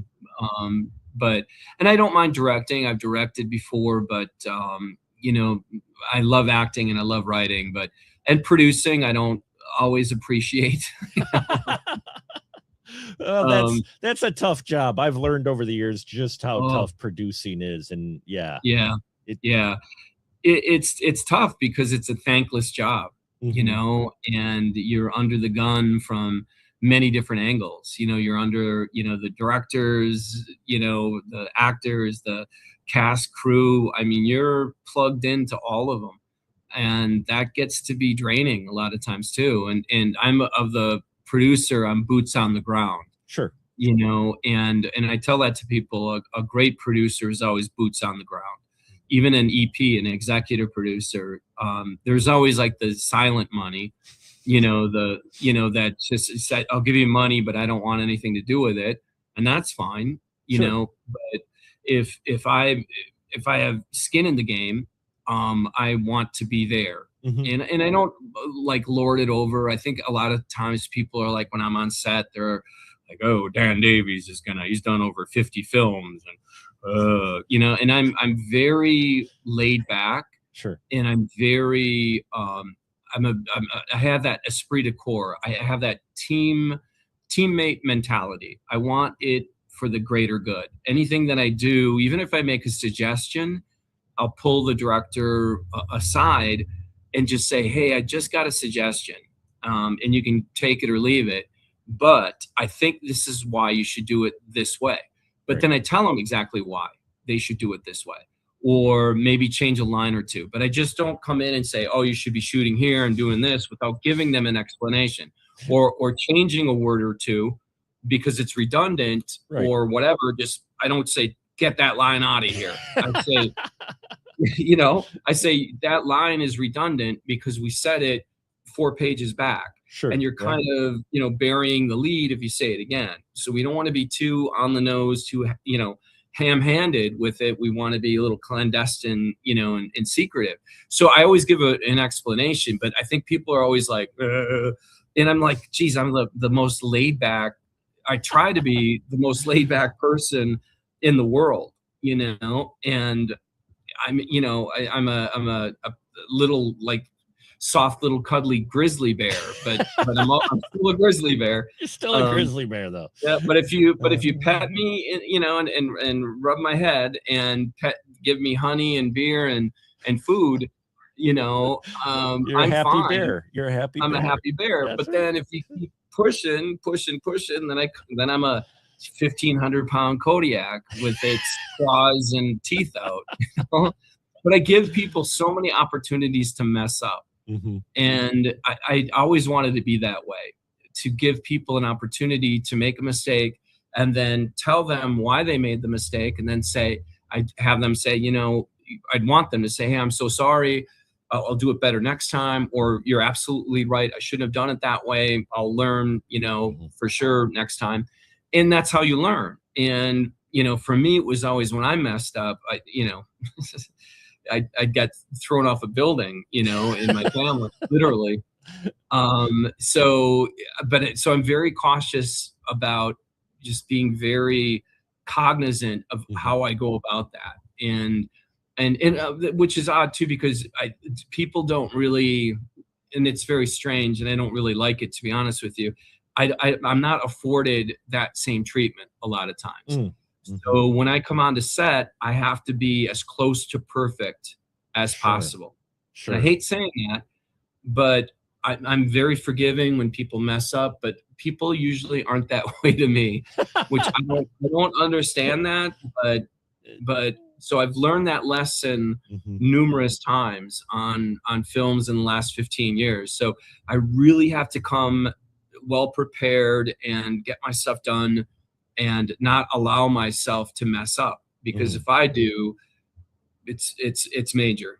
And people, that's unfortunate you don't have that kind of leeway for that, because everybody's gonna make mistakes or whatnot, and it's a team effort too. Making a film is a team effort. I mean, we've reviewing films for so many years that I have, it's like, man, production was great. Everybody's performances were great. That script sucked. You know what I mean? And it's unfortunate that you get that element of, man, this is really good, but you have the one element that'll stick out if everyone's not kind of working together for the same goal.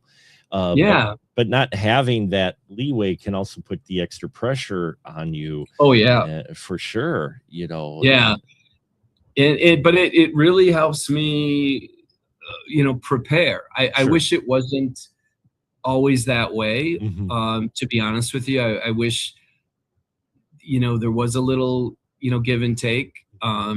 But I've learned that lesson, and you just have to come in exceptionally well prepared. And I've also learned the lesson of, and I tell this to everybody, if someone messes up on set, be the first to own up to it. Say, hey, I made a mistake.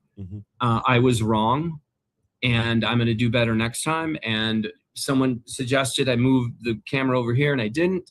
They were right, and I was wrong. It's real difficult for people to ever have that mea culpa, that moment of saying, I am wrong. It's so difficult to say that, because we hate, obviously, being wrong. But if you can be the first to admit it and also point out who was right, you're in like Flynn, because it's so rare and difficult for people to say that they've messed up. Right. They're always trying to point fingers, or it wasn't my fault, it was because of this, and this. But I'm the first person to tell people, yeah, that's my fault. And I almost do it in slow motion.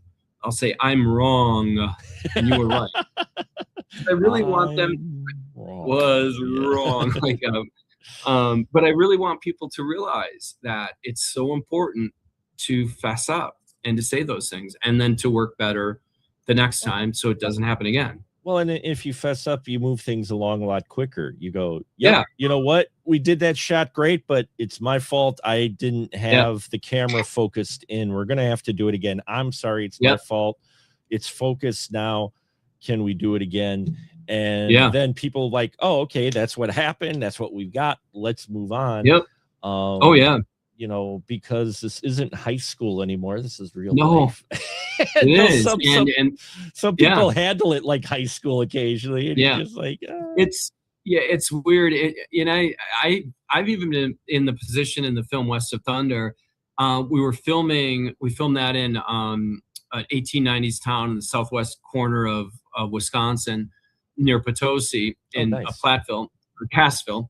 And then we shot it at the Pine Ridge Reservation in Agua Dulce, California. But when we were at Cassville at this 1890s town, I had a brain fart.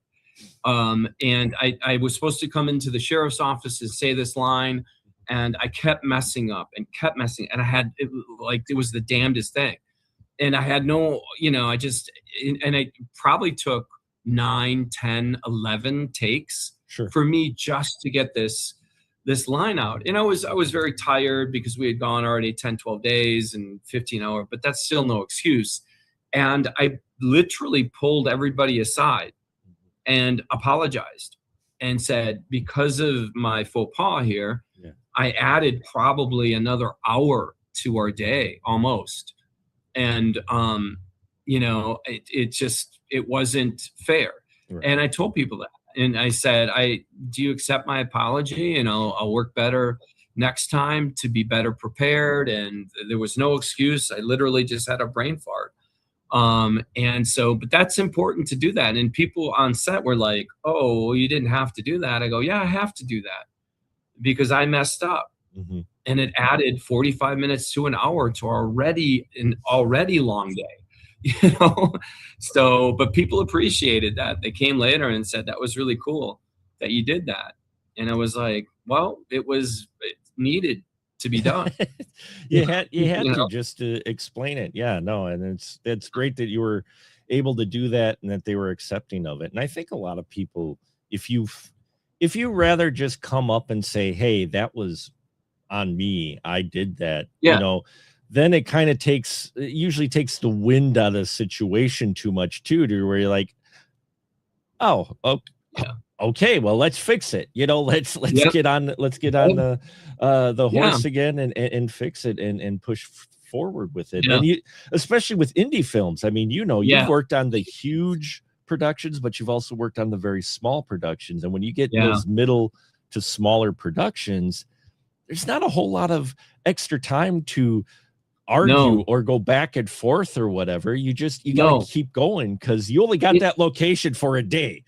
You bet. And in great filmmaking is finding answers to questions, right? Because you're gonna questions and obstacles will arise throughout the day. You might not get the right location. The location, we thought we could be there at 10 a.m., but the place doesn't open until noon. They thought it was noon. You got 2 hours. What are we going to do? So it's always about finding solutions to those obstacles on a daily basis, on an hourly basis. Mm-hmm. And if you're able to do that and think on your feet and say, well, we can't waste 2 hours, guys. Let's set something up and do a quick scene. We can maybe get his scene where he's doing his monologue and boom, boom, boom. And so it's all about solution finding. And that's what great filmmakers do. And that's really kind of fun too. It's like a jigsaw puzzle in finding the right pieces in it, but especially independent film, you got to wear many hats because a lot of times you're a skeleton crew of 6, 7 people, and some of the films I've been on, there've been 50, 60 people, 60, 70 people, and which is cool because then you can just kind of concentrate on just acting. And for me, it's acting and eating because, the food on set usually is just amazing. So the craft services is so tempting. I've heard on it is, and especially in LA and Atlanta, it's it's or overseas, it's amazing. And I try not to gain a lot of weight when I'm on set doing films, but sometimes you do, because it's just, you have downtime, and it's a Wisconsinite at like an all you can drink or all you can eat buffet. Yeah, no, it's just that's an explosive combination, like permanently It is. explosive. It's like, even with a trip to Jamaica, when we're filming in Jamaica, we had to do a little problem shooting. Sure. And the hotel we were at, which was an all-inclusive hotel, was under construction. So the manager said to our whole cast and crew, said, "I'm so sorry, it's going to be loud. You guys need your sleep. We own a few other places in Jamaica. Would you like to check those out?" So the director and one of the executive producers didn't know I was right behind them. And so they're talking to this guy, and he apologizes, and he goes, "Well, are there all-inclusive ones where they have all you can drink, alcohol?" And the hotel manager goes, "Yeah, we have 3 of those, and we have one that's just all you can eat food, but not alcohol." And so they go, "Well, we're going to go with the all you can eat food and no alcohol, because we have Dan Davies on our cast." Dang Wisconsinites, those damn Wisconsinites. And then I'm like, "What?" So then I click him on his shoulder, and he turns around and goes, "Oh shit, you're right behind me." I go, "I heard every word." He goes, "But it's true." I'm like, "Oh, I'm not lying here." I'm not lying. I'm like, "Yeah, you're right." But then everybody was like, "Oh, we can't go to an all-inclusive because Dan Davies was going to drink the hotel out of beer and brandy." I'm like, "Wait, what?" All of it. Not all of it. I'd share. You share. A little. We're from the So Midwest. We that's share. Yeah. So it's been really a great adventure, and there's so many great, projects coming up. You mentioned Giant Spider Invasion, and J.B. Thompson is directing The Visitor that Ezekiel Drews wrote, and we're filming that in Lake Mills, Wisconsin, starting first thing tomorrow morning. And that's going to be fun, and it's part of the script is in Ukraine, the Ukrainian language, which is just very difficult. But so tonight I'm really kind of doubling down on my memorization and getting myself all set for the start of the shoot. But yeah, that's really cool when you can keep these projects going with filmmakers that are motivated and that are bright and that are hardworking, and that's really, really cool. And we also have yes, Mr. President, in your head of state. the deep state. The deep state. That's what it was. Yeah. How are you done shooting that and all of that? So it's a sequel to Happy Birthday, right? Yeah. Which won like over 50 film awards, and Ezekiel Drews did an amazing job helming that as well. And so this is the sequel to it. It's actually a prequel to it, because my character in Happy Birthday doesn't survive. So they have me come in prior to this pandemic. And I'm kind of like, I guess if Bill Clinton and Donald Trump had a baby, that's who I'd be. Oh, wow. That's a mental image I didn't need, but nobody needs that. Yeah. So that's been really fun. So they got the proof of concept for that. It's about 30 some minutes long. Okay. Sure. So it's essentially like a TV pilot, basically. But we filmed that starting last summer, and over about a 3-4 month period. And we're going to show that snippets of that August 15. I've got a book coming out. The sequel to A Forest Dark, A Forest Savage, is coming out August 15th, and we're having a book signing at Tardigrade's bookshelf in Appleton, Wisconsin. But they also have a large screen and projector. We're going to show some really cool little vignettes that are ancillary to the book, called Miriam Tribunan, the Mother of Invention. Supernatural kind of weird, freaky stuff. Sure. And then we've got the Deep State proof of concept, which will be essentially its premiere on August 15. And that's really, really cool. So really, got my work cut out, because I still have to finish the book. So I'm about 2/3, I'm about 3/4 of the way done with the book right now. And so but I'm concentrating, this weekend, with the acting, visitor. and then you go back to the writing, and you just which I've got all of next week kind of cordoned off just to get the book pretty much done, to get it to Amazon, KDP. So so that's going to be cool. And with Giant Spider and Deep State and The Visitor and Chad Vader 20th anniversary, it's really been kind of cool. I just need to keep working hard and keep saying my prayers, eating my vitamins, and like Hulk Hogan, right? Yeah. Say your prayers, eat your vitamins, listen to your mom and dad. Yeah. No. Let me tell you, brother. Oh yeah. All right, brother. Yeah, all right, brother. You gotta act, brother. Just act, brother. Yeah. Oh man, that was a bummer when he died. Hulk Hogan. He was an interesting character, but wrestling, that's a Midwest staple around here for sure. It is, and I think a lot of those wrestlers don't much live past 70. I think that they brutalize their body so bad, and then when you add in steroids and all the abuse that their body takes just with the human growth hormone and steroids that they were taking, all those guys that were that huge, over 300 pounds, not many of them, gosh, a lot of them didn't live much past 50 or 60. And have Ric Flair is like one of the few, but Ric Flair wasn't he wasn't a muscle guy though. No, Hogan, you could tell when. That's what's always interesting, is not to get out of wrestling tangent, but you could always tell with Hogan when they really pushed down and pushed back about them not using steroids. The 24-inch pythons weren't exactly 24 inches anymore. No. It's just so weird how they just kind of, we didn't mention that anymore. Yeah. It's weird too. When you have Lex Luger and a lot of these guys that were these really big muscle heads and almost like bodybuilder turned wrestlers, and the amount of physical problems that those guys have is just a lot of them are, in wheelchairs in their 50s, 60s, and 70s. And wow, is it worth it? I mean, you ask a lot of them, they say, because they enjoyed that, much like, you enjoy acting and pushing yourself and doing all kinds of projects. That was their thing. And, you got to respect that at least. And I respect you quite a bit, sir, and your work for sure. It's always a pleasure. Well, thank you, Mark. So thank you so much. And thank you for supporting and always being in our corner. Giant Spider Invasion and Ed Gein the Musical and all the projects that we do, and love to see there August 15.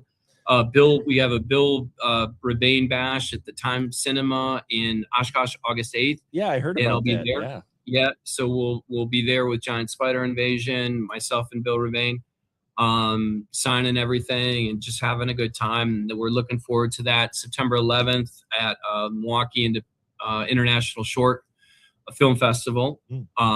Ross Bigley's September 11th. We got Giant Spider Invasion. So lots of fun stuff. Lots of great stuff. And where can they follow all this great stuff for you, sir? Do you have a site or Instagram or what do you want? So dandavies.org, which I do need to update, actually. Thank you for reminding me. Sure. So dandavies.org. And if people, now my Wikipedia page gets pretty much updated as well, which is cool. So just Dan Davies actor on Wikipedia, and Grokpedia, which is even better than Wikipedia, is Dan Davies actor as well on Grokpedia. And whatever that AI, that Terminator keeps my page up, up to snuff. So you just want to double check on Grok, because sometimes, they want to just put something in there that they want. Yeah. Never sure. But thank you much, Dan Davies. Support independent cinema, folks. Thank you so much. Please like, subscribe, and also donate if you haven't yet. Please donate to the Alzheimer's Association. We appreciate all the support, and every little bit counts. And we will talk to you again soon, Dan. When more things come out, I'm sure we will definitely see you around. Oh, thank you so much, Mark. I appreciate you and all you do for independent film in the Midwest and in Wisconsin. We try, sir. We try. Thank you. Okay, buddy. Take care.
And here we are. Yes, it is a Final Cut 20th anniversary special.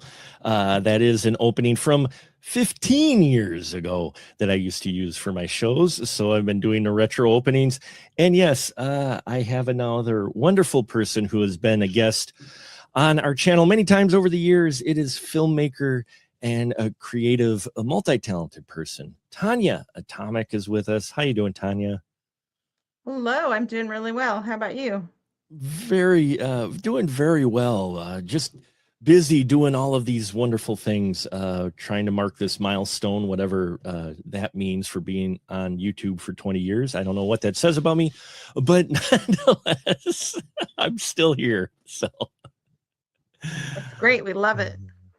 well, today I love it because doing these specials, I have my guests pick the film that we are going to review. And tonight we are going to review a film that is a Robin Williams film that some folks may not realize is out there. And I'm so glad she picked it, because not only is our film called The Final Cut, but our show, but the film tonight that we're talking about is the final cut from from what, 2004, I think it is. So before we dive into it though, Tanya, why don't you tell my fine folks out there just a little bit about yourself? Well, I'm primarily a filmmaker, indie filmmaker. I'm known mostly for Monos Returns, which is the sequel to Monos: The Hands of Fate, the notorious worst film ever made. Although people argue it's not like actually the worst film, but it has the title of the worst film ever made. I've also done a few other films, some comedies. I did Plain Devil. I have a film that just came out, A Stab at Love, which was a mix between comedy and horror. Hobo with the Trash Can. And hopefully for there's several other movies coming out. I'm also an actress. If you look me up, I'm in a lot of movies, and I'm in a lot. I realized this one time. I'm in a lot of sequels. Oh, well, there you go. Most of the movies I'm in are sequels, and some of them are pretty high numbers, like part 6, part 7, that kind of thing. So it's kind of funny. But yeah, so I feel like I have a history of being in sequels and creating sequels, and you're a sequel scream queen. There we go. And tonight you picked The Final Cut, starring Robin Williams, among other fine folk, from 2004. Would you be able to give a brief synopsis of The Final Cut? Yeah, it is a little bit different than what I even expected. Reading a little bit about it before going in, but it's a sci-fi film set in a world where people can buy for themselves or for their children, actually, an implant which records all of your memories. And then upon dying, there's these people, and this is their profession. They're called cutters, and they actually edit together sort of a little bit of history of your life, so that friends and family can have a memory of you out of your memories, like a movie of your memories that they can watch. And the job of cutter is kind of like, it seems kind of like a union thing or something, where kind of. Yeah, they have a creed, and they have meetings and things like that. And Robin Williams played his character is a cutter, and he has memories of his own that haunt him, and he as well as he is interested in other people's memories. It's his job is actually consumes him. He very much reviews these people's lives for the most part, and finds honor in the crafting these what I forget what they're called, rememories. Rememories, yeah.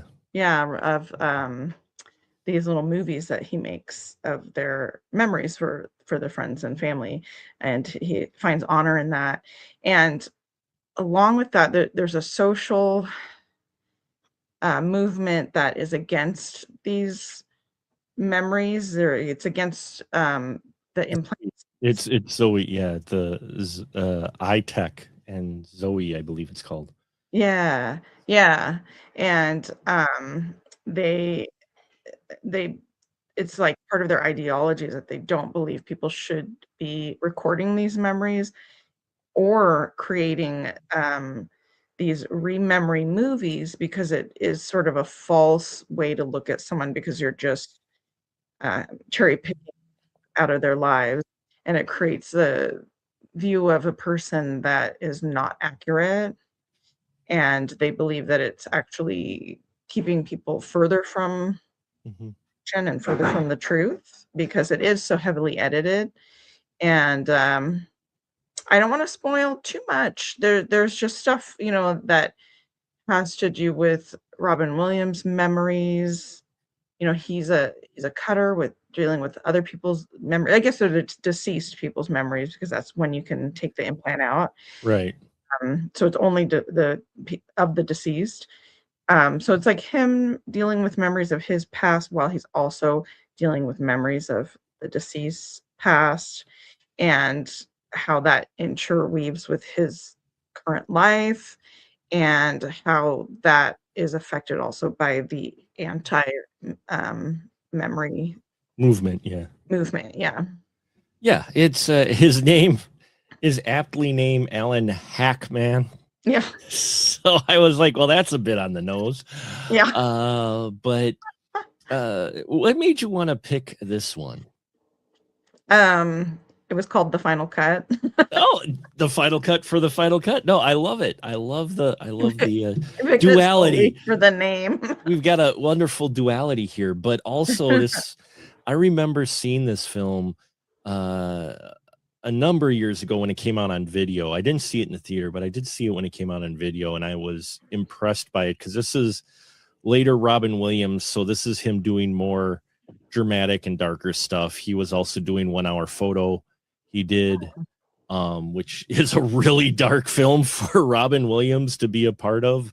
I don't know if you've seen that one, but 1 Hour Photo is such a dark movie, and I think. Let's see, because he did this one in 2004. I'm trying to see quick when 1 Hour Photo was. I believe that's what it was called, was 1 Hour Photo. 1 Hour Photo. So that was the year before this. A couple years before this, he had done 1 Hour Photo. Then he had done Death to Smoochie, Insomnia, and then this. So he is in a more darker.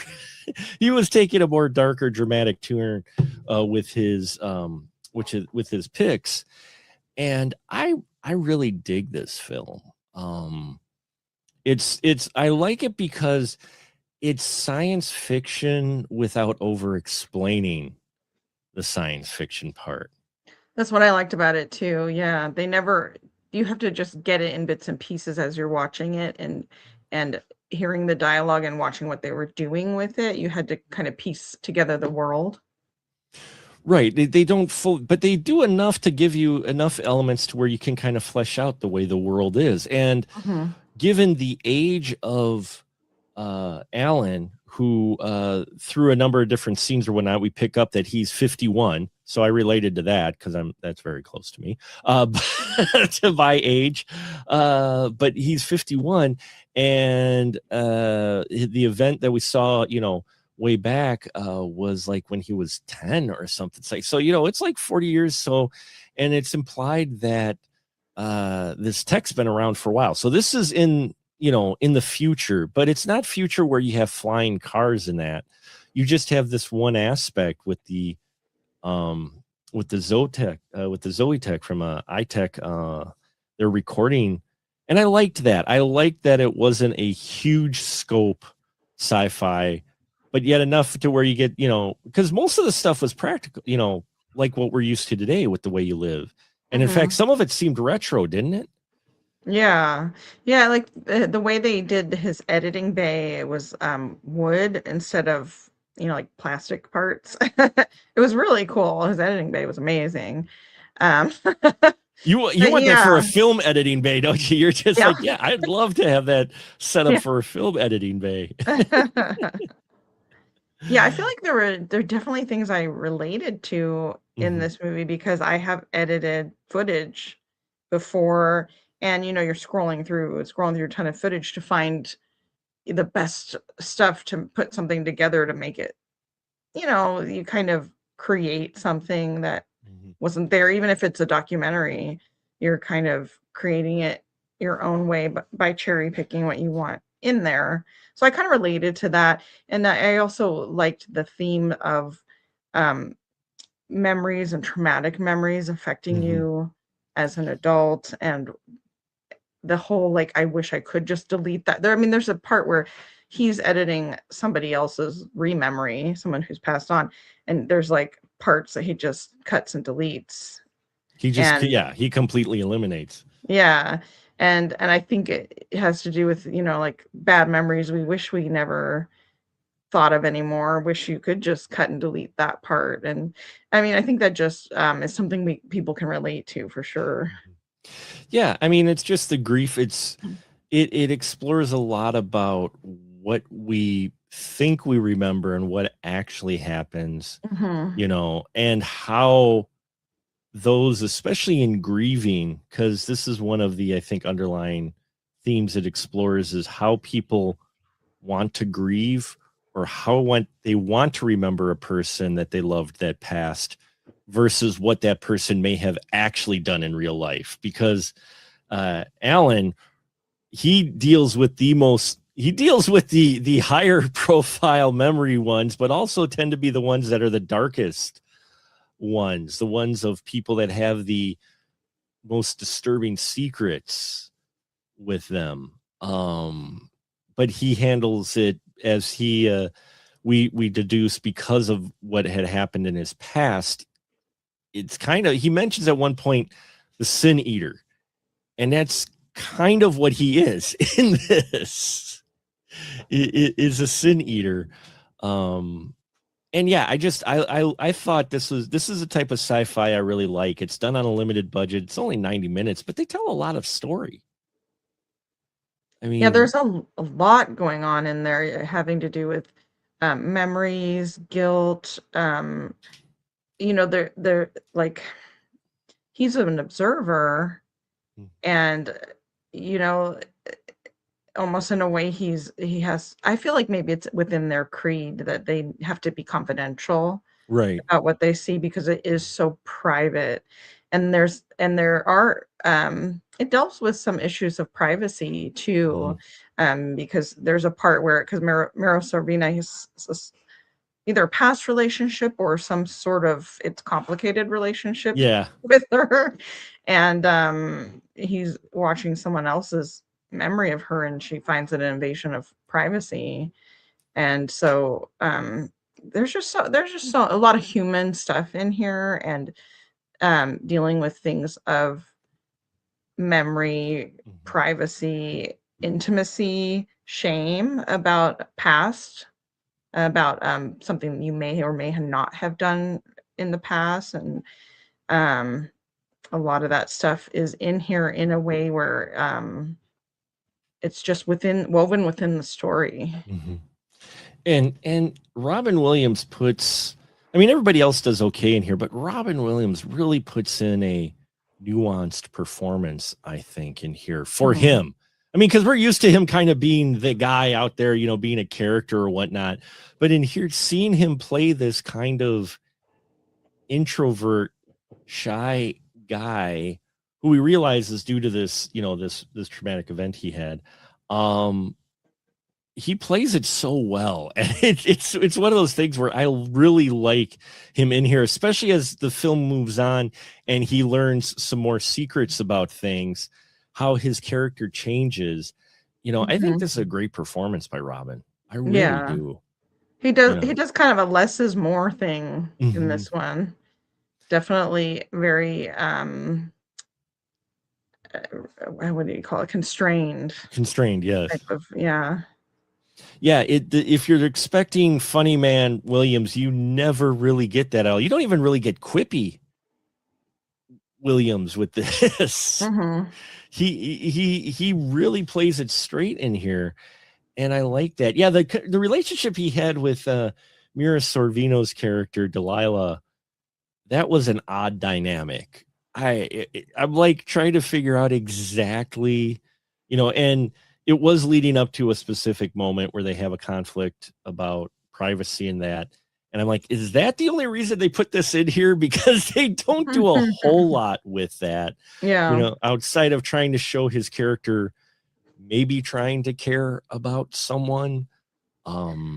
Yeah, I felt like they were kind of at the tail end of something, or it hadn't been working out or something.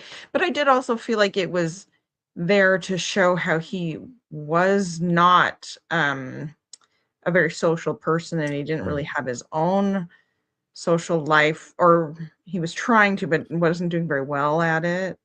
And really, he was living his life through the memories of these deceased people. Well, and it all hinges on to, and that's another, I think, thing that is being explored by this film is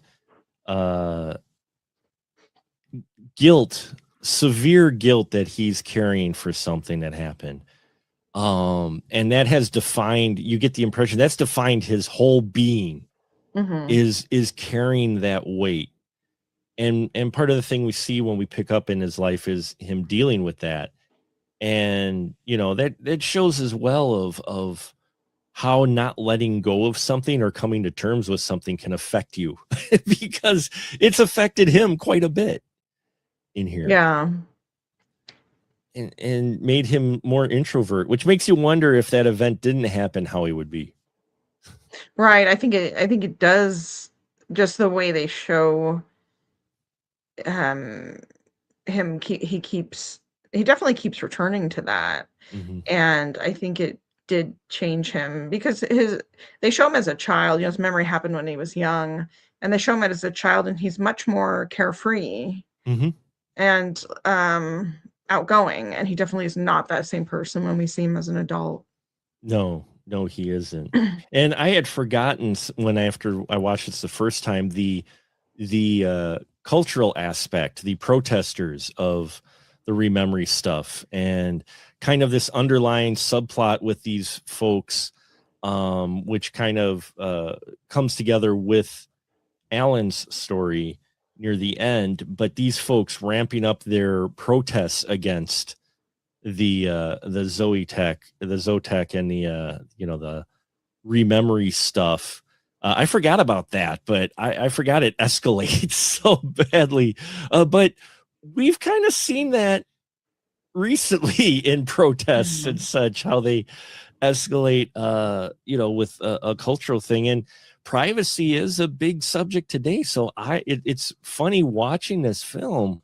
I'm like, this is only like a half a step away from being relevant to topics today, especially about privacy and what folks know, right? Because of social media. I mean, this is like going through someone's social media.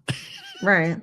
Yeah, at the time when this movie came out, there wouldn't have been, I mean, there was social media, but it wasn't like it is today. No. And there is a lot more out there that it's harder for people to be private unless they're offline.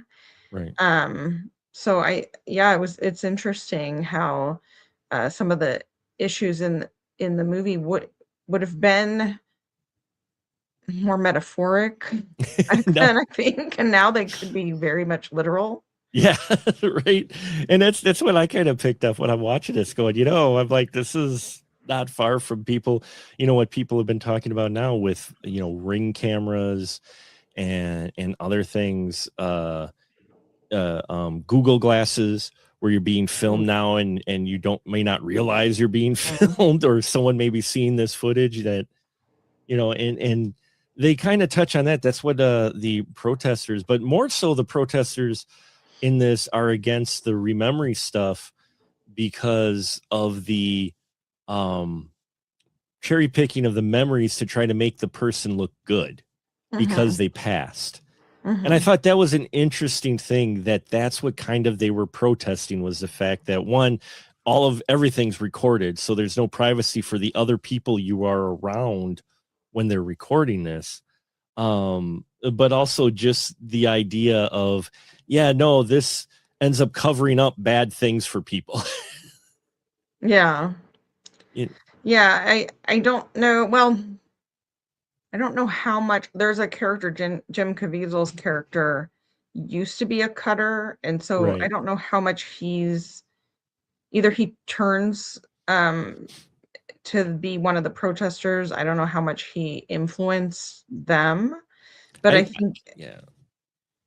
I think as far as his character, he's seen that he doesn't like the fact that certain people, especially people maybe that had more money that were able to purchase these kind of things, are the kind of people that might be committing crimes that end up getting covered up. Right. And I think that was what he saw.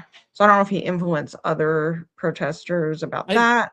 I think he developed, the impression I got with Fletcher was that he kind of developed on his own, and that's what drew him to the protesters. I think Mhm. the protesters were there all along.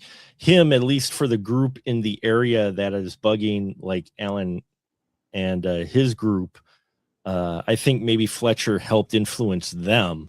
But you get the impression this is a movement that's bigger than this. It Yeah. just so happens that they're near the company, the headquarters of this technology that's been around for a very long time. Mhm. And so, yeah, I think they do very well in here. The director of this film is Omar Naim.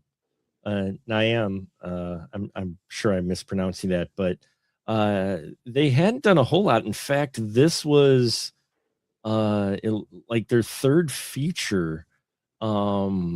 The other two before that was a film called When Simon Sleeps, and then a Grand Theater Tale Beirut. So almost like a documentary. And there wasn't much done after by this director, but I really liked how they handled this whole story.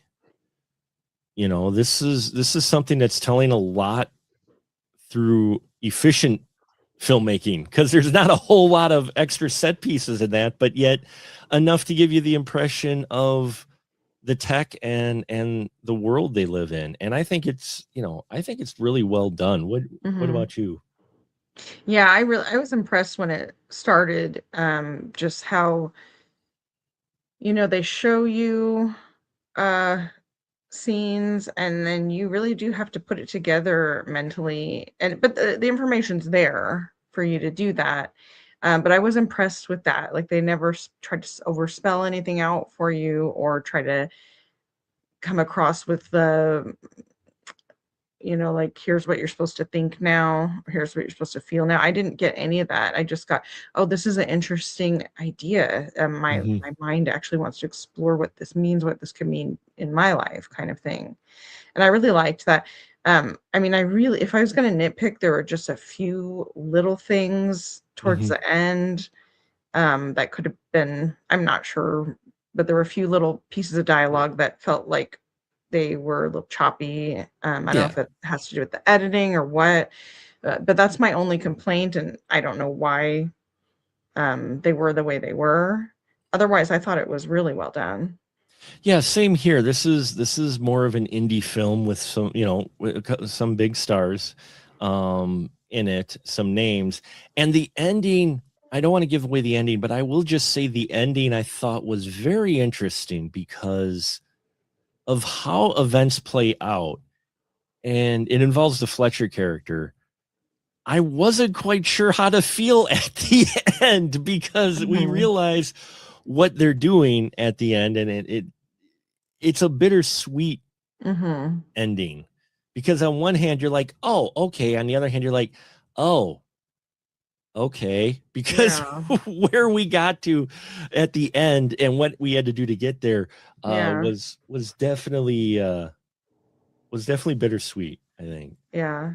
There's a resolution to sort of the overarching problem of the film, but then with the plot, it's definitely tragic. Yeah, it is a tragic film. So not exactly a happy ending, but an interesting one. Just like the rest of this film, while it's not completely depressive, it's not exactly a happy film either. I mean, especially as they dive into, when we get Hackman talking to folks who are grieving, talk about how they want to remember this person versus maybe the way that person actually was. So almost like people are lying to themselves in a way, and using the rememory as a way to kind of lie to themselves and ignore maybe the bad things that happened. You know, and so yeah, there, and it's dark, folks. It deals with some dark subjects. So it is not exactly, I mean, it could trigger some folks. There are some situations presented, though briefly, and not shown completely, just implied, but still it goes to some dark places. But you know, that's kind of the point. I never felt like those were put in there just to shock people. I think it was there to be more making a point, personally. Yeah, what are your final thoughts with the final cut? I thought it was really well done. I thought it definitely was dark. It wasn't like every moment you felt eerie or on edge or anything like that. But when you thought about the situations, it led to a darker part of the human psyche, of a real human psyche. People, the whole like idea of lying to yourself or not wanting to see truths. Even the name rememory, it's like it's not a real memory, it's an edited memory. And that has to do with the, you know, people, we lie to ourselves every day about certain things, or, you know, or have the tendency to. And it had to do with that and why that was so dangerous. And also false memories that just happen naturally, and how that can also affect a person. And I thought those are very interesting and important things to explore, and I thought this movie did it really well. Yeah, it did efficiently, really well, and within 90 minutes, it told a better story than some films take 2.5 hours to to tell. So, yeah, I hope you enjoyed this review, folks. The Final Cut. I'd say go seek it out, especially if you're looking for Robin Williams' more serious work, and you like some interesting sci-fi that definitely covers topics to discuss as we have here tonight. So, yeah, Tanya, thank you so much. And now, where you got your chance to plug your license to shill. What would you like to shill? Just, you can find me anywhere, Tanya Atomic. My movie that just came out is called A Stab at Love. You can find that at skullfaceastronaut.com. He has a link to buy that DVD. Yeah, monosreturns.com. Check out Monos Returns. It's streaming lots of places. Thanks so much. You're welcome. Thank you for doing this, Tanya. And yes, folks, check those films out. They're a lot of fun for sure. And yeah, until next time, we will say, as we always do here, yeah, keep that ticket stub.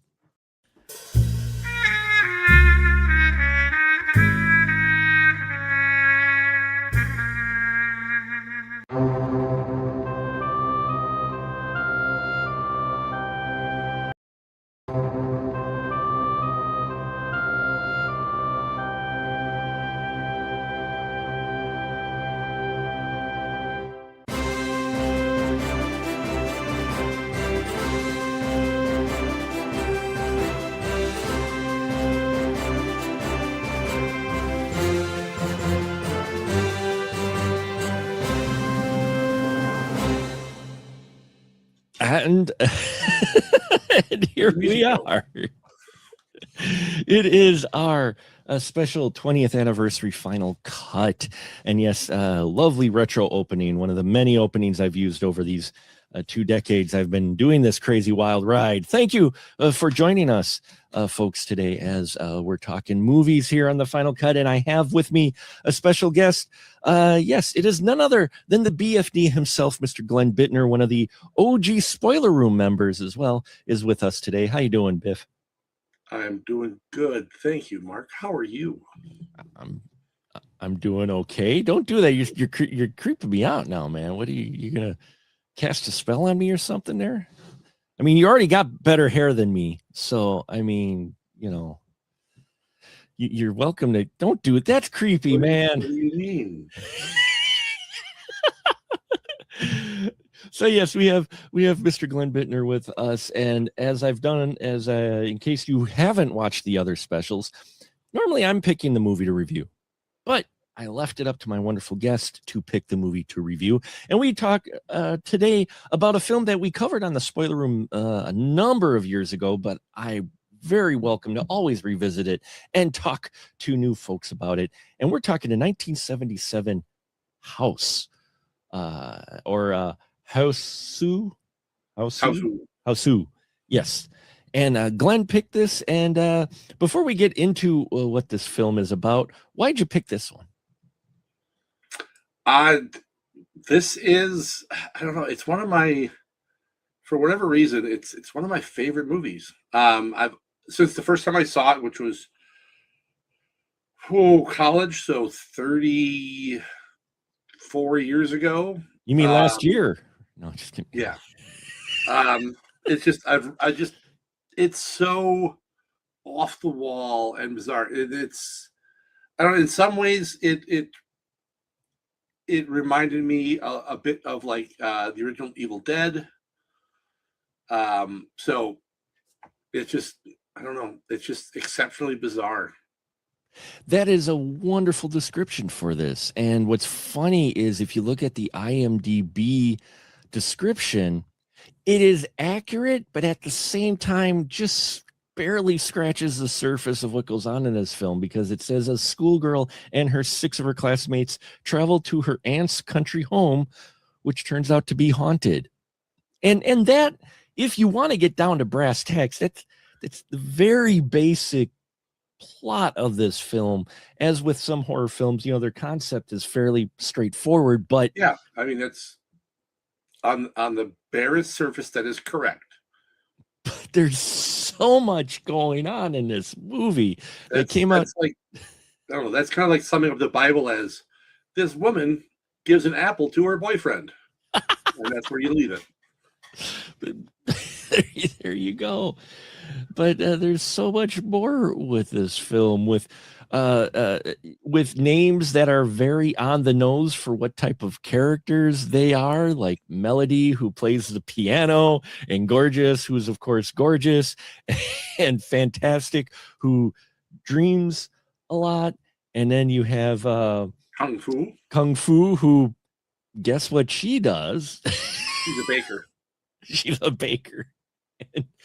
And yeah, so you have this interesting group of characters, and man, I get it too. This is, I only more recently watched it. It was one of those to where it's discussed in many cult movie and many of the groups of films that you and I both enjoy quite a bit. It's always been discussed. And then one time I sat down and watched it, and I'm like, I get it. I'm like, this film, it's like someone took the rails off and they just said, here's somebody, whatever you make, make it 87 minutes or 97 minutes. That's what I need.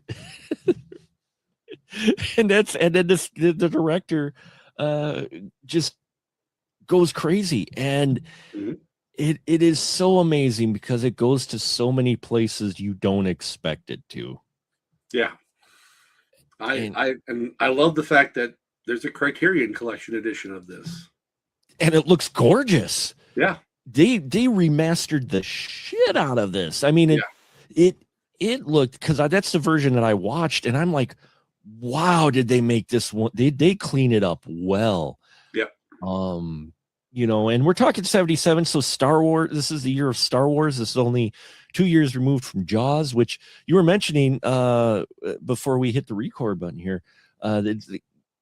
This was kind of a connection to Jaws in it. Well, it kind of in a way. So yeah, Toho Studios, who made this movie, they greenlit this because they were trying to find like their version or their answer to like Jaws and Western horror, popular Western horror, and they were hoping that this could be something that would do that. So, but it was interesting because no one at Toho none of the directors wanted to do it because they felt it would ruin them because the movie was too bizarre.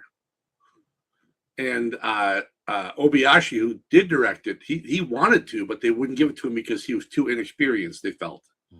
But he made a manga series about the story. He did like commercials. He did like a whole bunch of other stuff, like merchandising, like that wasn't a movie. And when that all took off, they finally agreed to let him direct it. So nice. So he used the marketing for the concept in order to get the nice. Yeah. That's an interesting way to go about it. I mean, and we're talking, you know, late 70s. So that's not a bad way to go about that. I mean, that's the equivalent of doing, you know, a website and building up your fan base before you actually ever shoot a film. Yeah.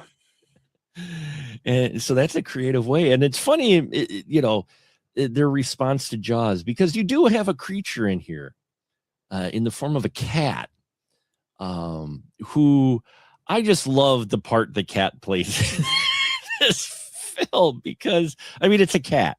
So, I mean, you know, for one, he's an a-hole, but the fact that they make it centered around this cat who seems like just a docile, innocuous, you know, just a cat. And then you come to find out, no, it's more to it than just a cat. It's Demon Cat. Which is almost an oxymoron. Which is almost an oxymoron. Yeah. But not an oxymoron. It's more redundant. I mean, it's redundant, Demon Cat. But yeah. But it's interesting because like in you know, in a lot of Asian culture, cats are revered at kind of being at least the ones that I've seen have been more malevolent. You know, they've been not malevolent. They've been more on the positive portrayal. They're good spirits. They're they're watchers. They're that. And then you get this one, which is like a completely opposite of that. Yeah. So yeah, it's interesting to put the cat in here. And what surprised me about this was the sheer volume of comedy that is in this film. Comedy? I don't know what you I didn't think it was funny. It was all, yeah. You know, because you look at the cover and you think about it, you're like, oh, this is going to be, you know, serious and that with it horror themed. And no, I mean, they're breaking the fourth wall when they meet up with Auntie, who that's when things really start hitting the fan. When you meet up with Auntie, she's constantly pulling like a Deadpool. Yeah. She just pops into frame and then she'll just look at the audience and smile and then dance in the rafters at some point for whatever reason. You know, Glenn, would you say don't try to think of why something's happening in this film, though? No. This is not a thing of the well, now how is that plausible that they would do that? Let me think about the physics behind this person's floating head. You know, the handless fingers playing piano. Let's see if we can delve into the science behind this.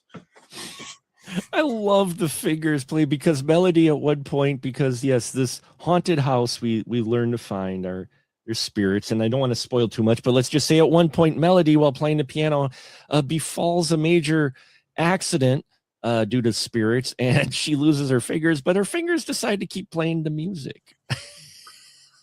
It's all muscle memory. It's all muscle. There's your science behind that.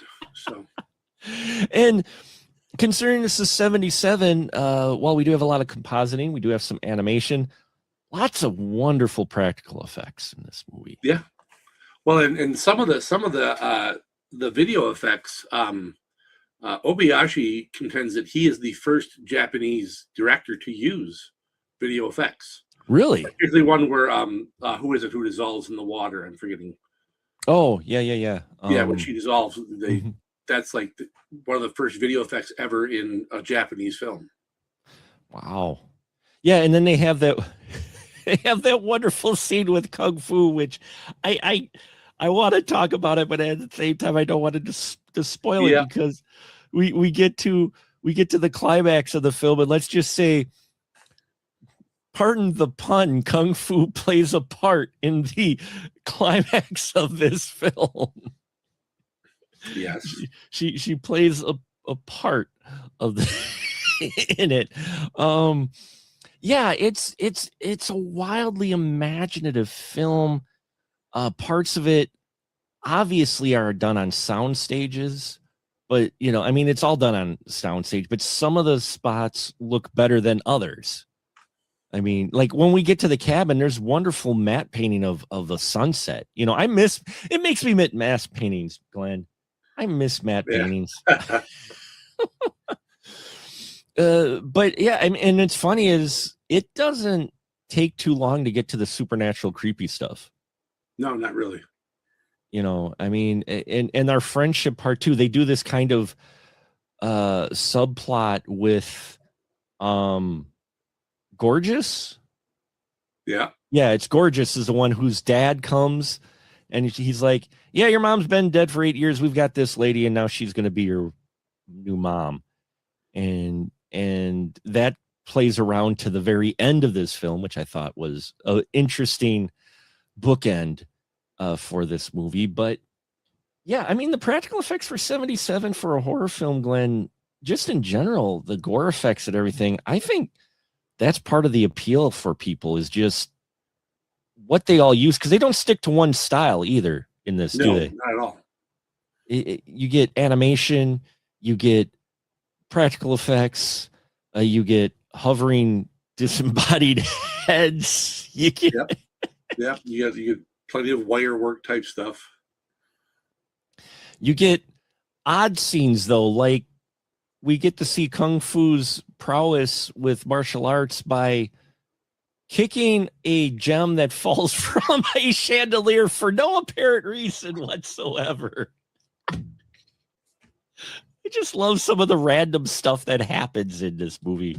They find a panel that's loose, so Kung Fu just decides to kick it. Never mind, it's her auntie's house.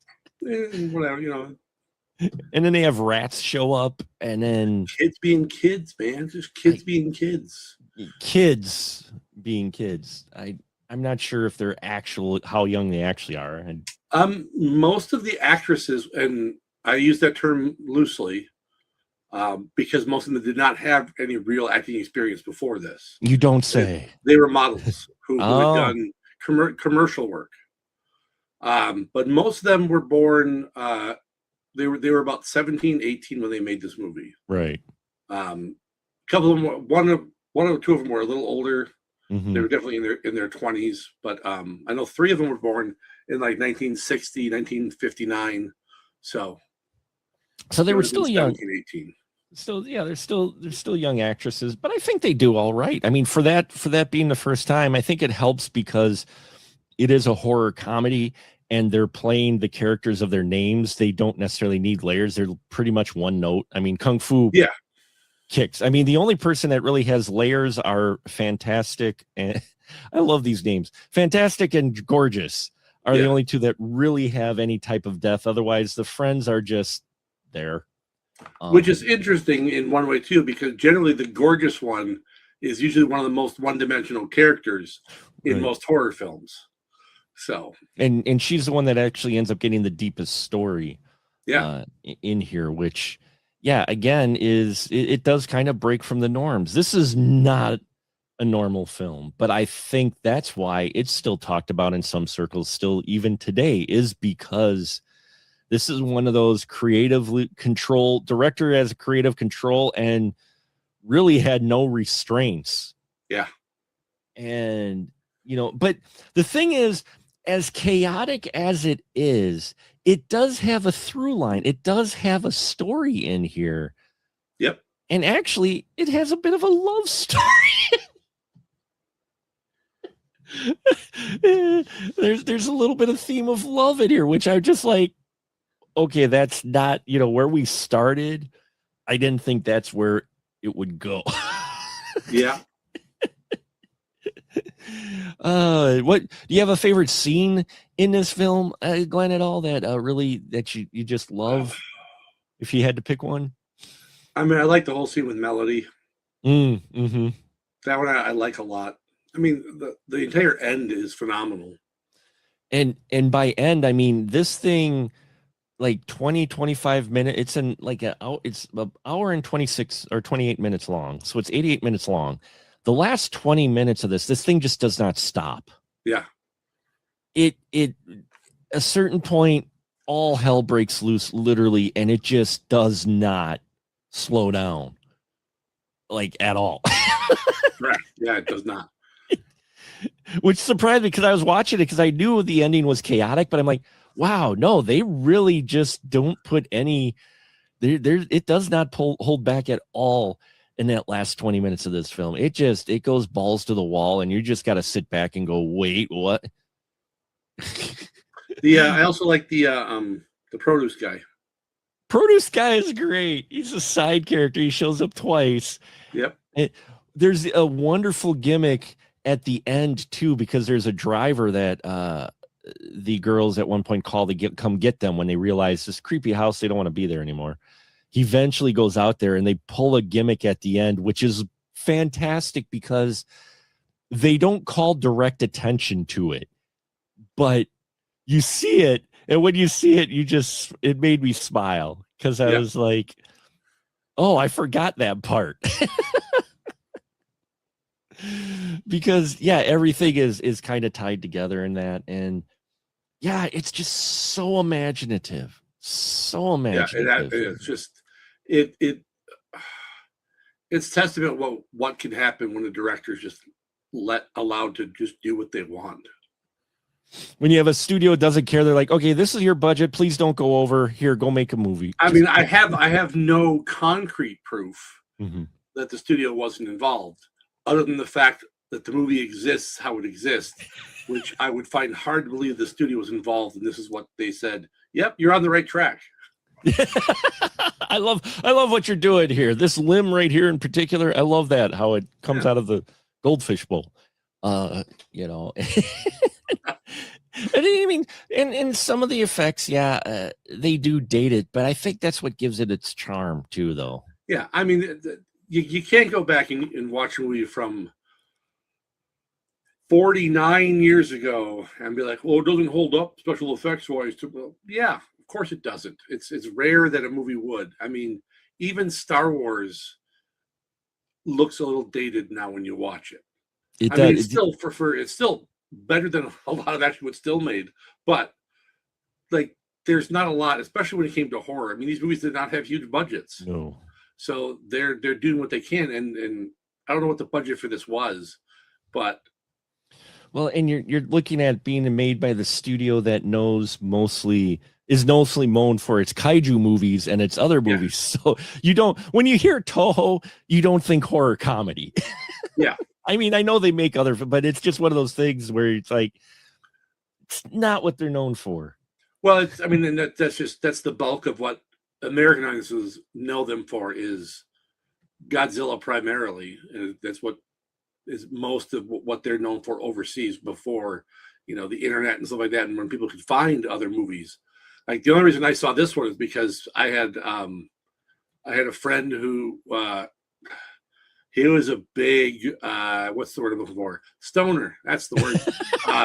So he just had all this weird stuff that he would find because his family would go on trips everywhere. And he got he had a VHS that was a dub of a dub of a dub. I mean, the video quality was pretty bad the first time I saw it.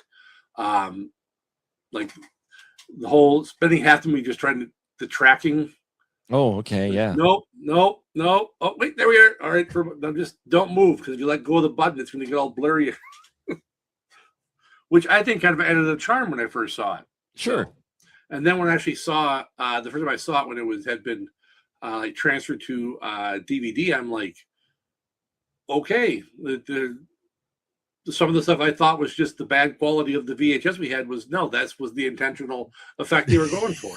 So that was the effect they were going for. So yeah, and this is one of those movies I love introducing to people, and also I use it as a small amount of a litmus test if someone has seen this and if they don't like it, I'm like, do you not have joy in your soul? Is that the problem?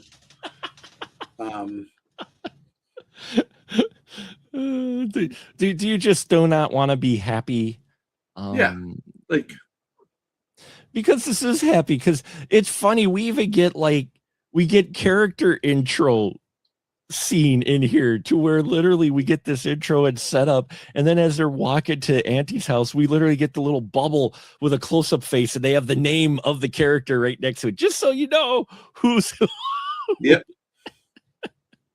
And there's some upbeat music playing, and yeah, I mean, it's the sun is shining. It's great.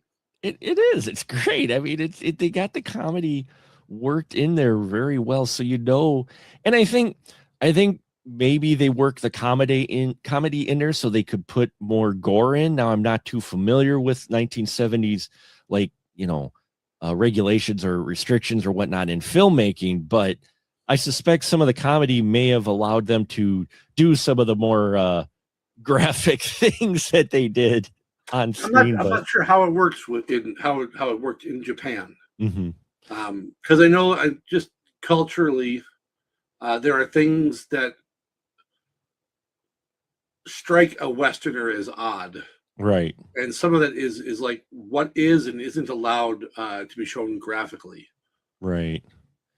Yeah, so, it's definitely something different that many of us aren't quite familiar with.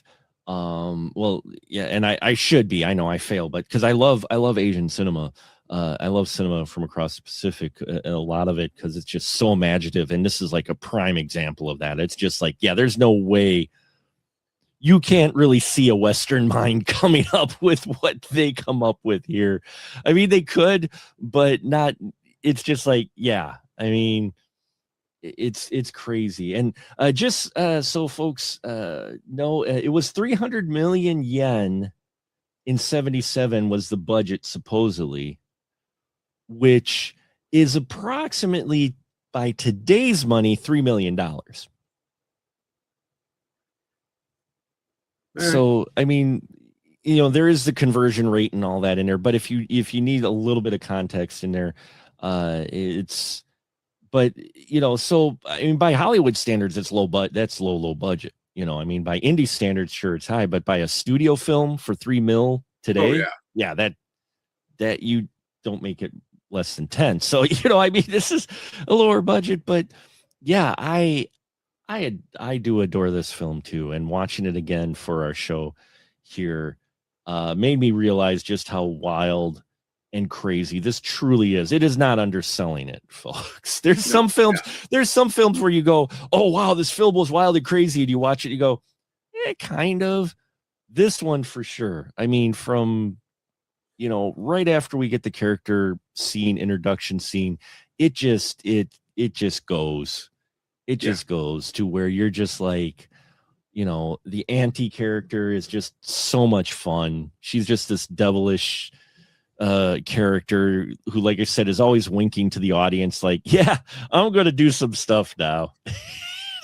Yeah. And I'm pretty certain that I could be having a horrible day, and if someone popped this movie on, the second I hear that voice go, house, I'd be like, all right, day's better. Day's going to be better from here on out, at least for the next 98 minutes. It's going to be better here. I can enjoy my day now because we've got this complete with cat with glowing green eyes and one of the best movie posters ever. Oh, that movie poster is fantastic. I wore the shirt I'm wearing on purpose because it looks less like a cat and more like Fizzgig from The Dark Crystal. Just with the, like, it's just, the hair is just. Yeah, the cat they had in this was fantastic, and that poster is so great because you look at it and the poster will not give you anything away of what goes on in this movie at all. You look at the poster and you're just like, oh, there's a cat, and then you see the cat in the beginning, like, oh, everybody's liking the cat, and then you get into the house, and well, then just sit back and prepare yourself accordingly because what you see. Yeah, and then it comes that fucking cat. And it's that fucking cat. Then it's like, really? That cat? That cat. Yeah. So thank you very much, folks. Glenn, who would you recommend House to? Everyone over the age of 4. Over the age of if you are a horror fan, I mean, this is a must watch. I think if you are just a cinema buff in general, I think you should watch this. This is a piece of cinematic history. I mean, I don't know. It's just, I think everyone should see this movie at least once. And any cinephile should really see this movie once just to experience it, because movies like this that are so unhinged, that are just so like, you know, we've taken the training wheels, just go, you know, there's no breaks. We don't get as many movies like that as we probably should. I will say, if you are a little squeamish around gore or lots of blood, bear that in mind when you watch this movie. There is that. Yeah. There's a lot for 77 though. It's 77 gore, so that's a little bit. It's a little bit different than today's score. And you know, and I'm not saying that they don't make wild imaginative films like this, but we do get far more few in between from bigger studios. Like if I forget all the time that this came from Toho. I really do. I always forget that this came from actual Toho studios. So and the fact that it did, you know, it's like, it's one of those that should be seen just to experience, if nothing else. So thank you so much, Glenn. We appreciate you, sir, quite a bit for doing this. Do you got anything you want to show, or do I right now? I don't know. I mean, I do some charity stuff with role-playing games online occasionally with a group called For the Cause. We use a game called For the Queen, and we give it different themes twice a month. And we raise money for different charities every month. Last month, we raised, I don't know, it was like $430 for Trans Youth Equity Foundation, which does like summer camp for trans and non-binary kids. I forget what we're doing this month, but it's already looking to be fun. I am going to be on one that's going to be a Cthulhu-esque themed one, so that should be a lot of fun. Looking forward to that. That's coming up on the 21st of July, which I think is one of our game nights, so I won't be there. Oh no. Maybe we should move it to next week. I love you guys, but this one's for charity. So it's charity. You got to do it for charity. So well, thank you so much, Glenn. And you know what I forgot to do though? Happy 20th, man. Huh? Well, thank you. Thank you very much for that, sir. But I forgot to do this at the beginning. I've been doing it at everything. So we're going to do it just a little bit at the end. Before we go, Glenn, could you just tell my audience just a little bit about yourself? Anything you want. Or nothing. Well, I was born to a family of tin miners in the hills of South Dakota in 1744. I am. Well, I do love movies and stuff like that. I am more of a gamer, tabletop gamer. I do a lot of role-playing games. I write role-playing games. I review them. I read them. I run them professionally. I sell them for a living. That is what I do. I am a big game nerd. I have made a couple of short films that you can find out on the YouTubes. Just look for Games in a Bunker Productions, I think is what my YouTube channel is called now. Yeah, that's still what it is. Yeah. I got my 3 little short films. My most of the budget was spent on lunch. So on those I have them on my shelf of DVDs over here. So they are part of the collection for sure. So awesome. And I'll put links for that down below. So thank you so much, everyone. Hope you enjoyed this discussion. Hope you made it. You go seek out House, and we will say, as we always do here, folks, until next time, keep that ticket stub, my friends.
And here we are once again, my friends. The last segment of our streaming to end Alzheimer's. I mean, it's been a long journey. It's been a fun journey. Reminder, this is for a fundraiser. So click or scan the QR code at top, click the link in the description, or go to the specialmarkproductions.com/stream, click the donate button, and help contribute. Any little bit helps the Alzheimer's Association. It's a great association, and it's been so much fun doing this 20 hours for 20 years of being on YouTube. So Pretty impressive. No, thank you. And tonight is a show that has been a long time discussed, especially amongst some of us. They're always like, Mark, you love soundtracks. You should do a soundtrack show. You do. Well, we're doing it tonight, folks. I've just called this segment, yeah, that's soundtracks. So,